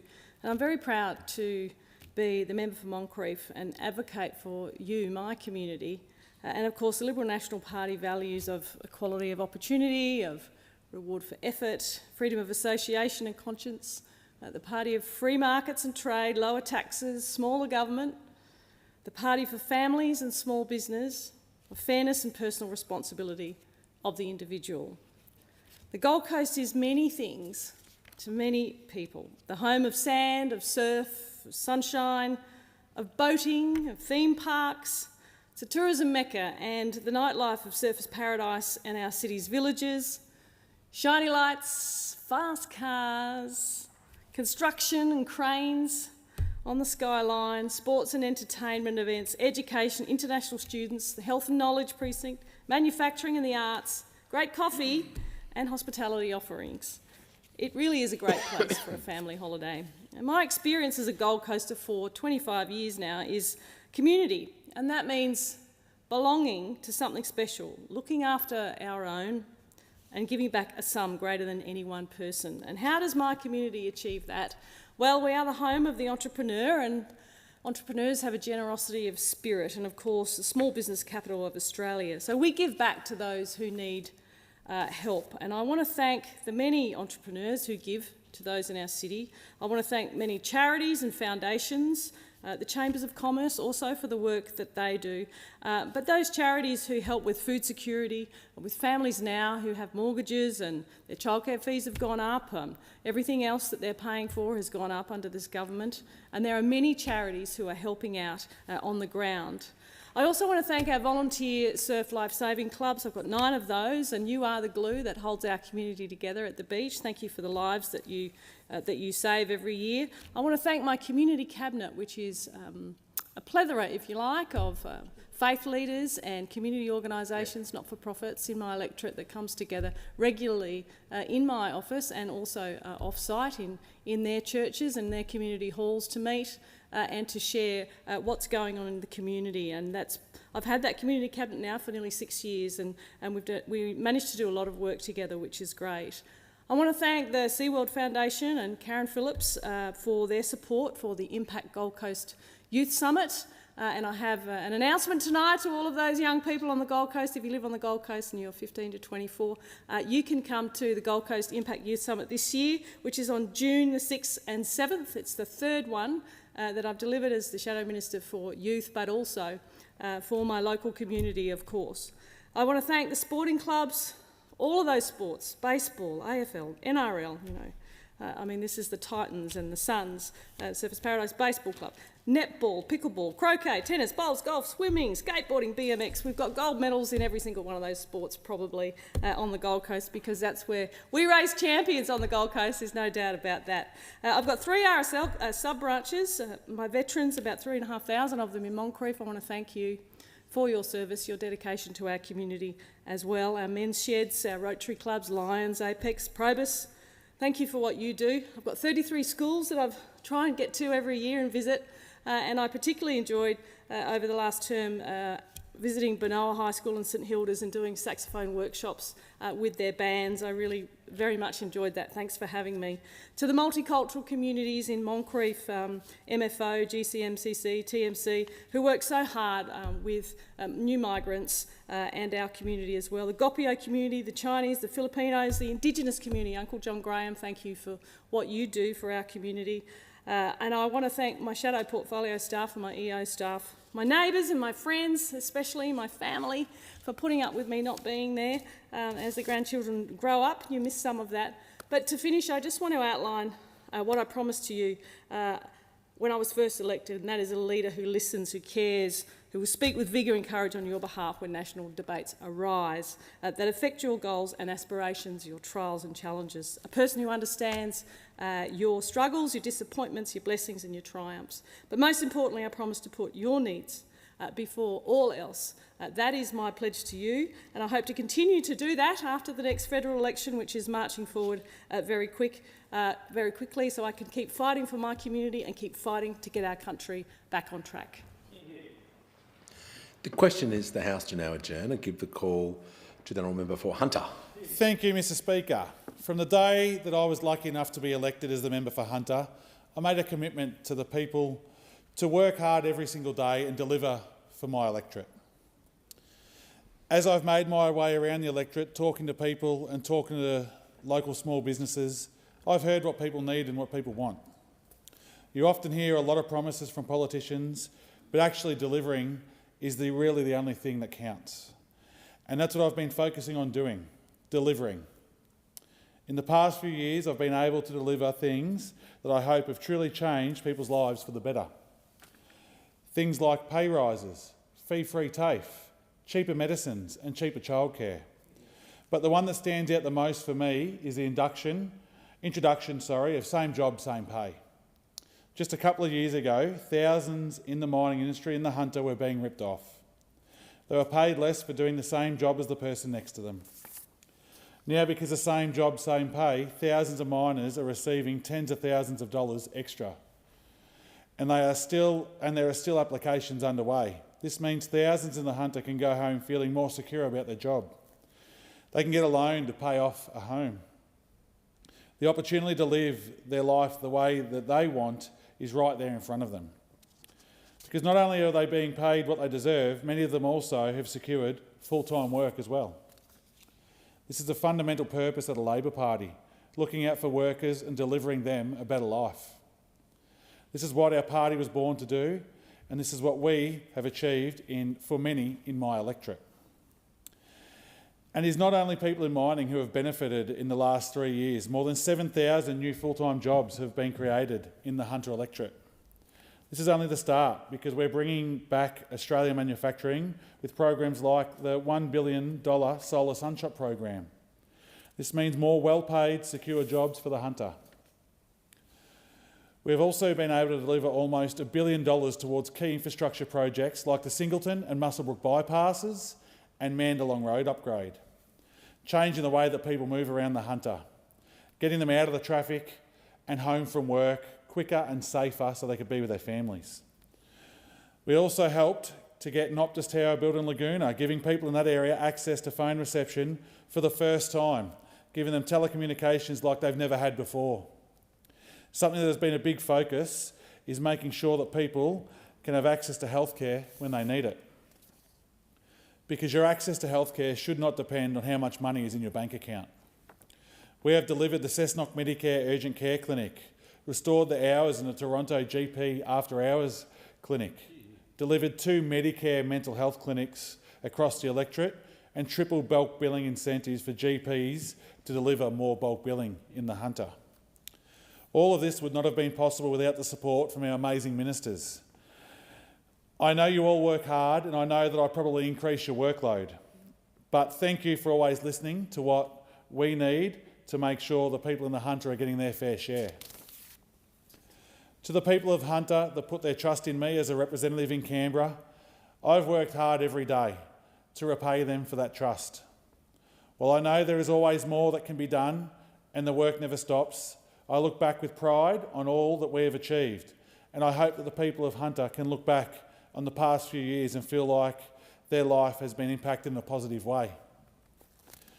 My job is to make a difference in people's lives, whether it's through improving access to health, infrastructure and road upgrades, better pay and conditions at work, or being able to save a bit of money when you're sending the kids to childcare.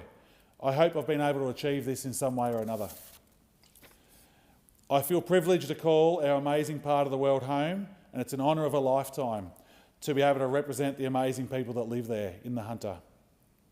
You can mark my words that every single day that I'm the member for Hunter, I will keep working my backside off to deliver for you and our area to make sure that we are never left behind. And very shortly we're about to go to election, and I just want to say thank you to everyone that put the faith and trust into me down in this building to be your big loud voice and representative here in Canberra. It has been, as I said in my speech here, it's been an honour of my lifetime, and thank you.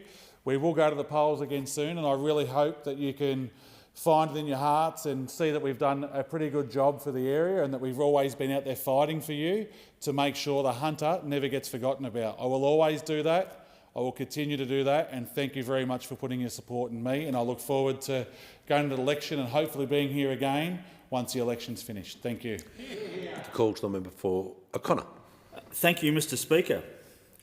On Monday, I met with a delegation of Moroccan government officials and importers who travelled to Western Australia following the recent signing of a new trade protocol. The signing between Australia and Morocco allows for live export of Australian sheep, goats and cattle to the North African nation. This signing is a great step forward for sheep farmers, particularly in my electorate of O'Connor, who have been doing it tough following the appalling ban of live sheep exports by this Albanese government. However, given the significance of the signing, you would be hard-pressed to find any mention of the deal by Trade Minister Don Farrell or Agriculture Minister Julie Collins. Instead, the announcement was made by the Australian Live Exporters Council, while the Albanese government chose not to mention it.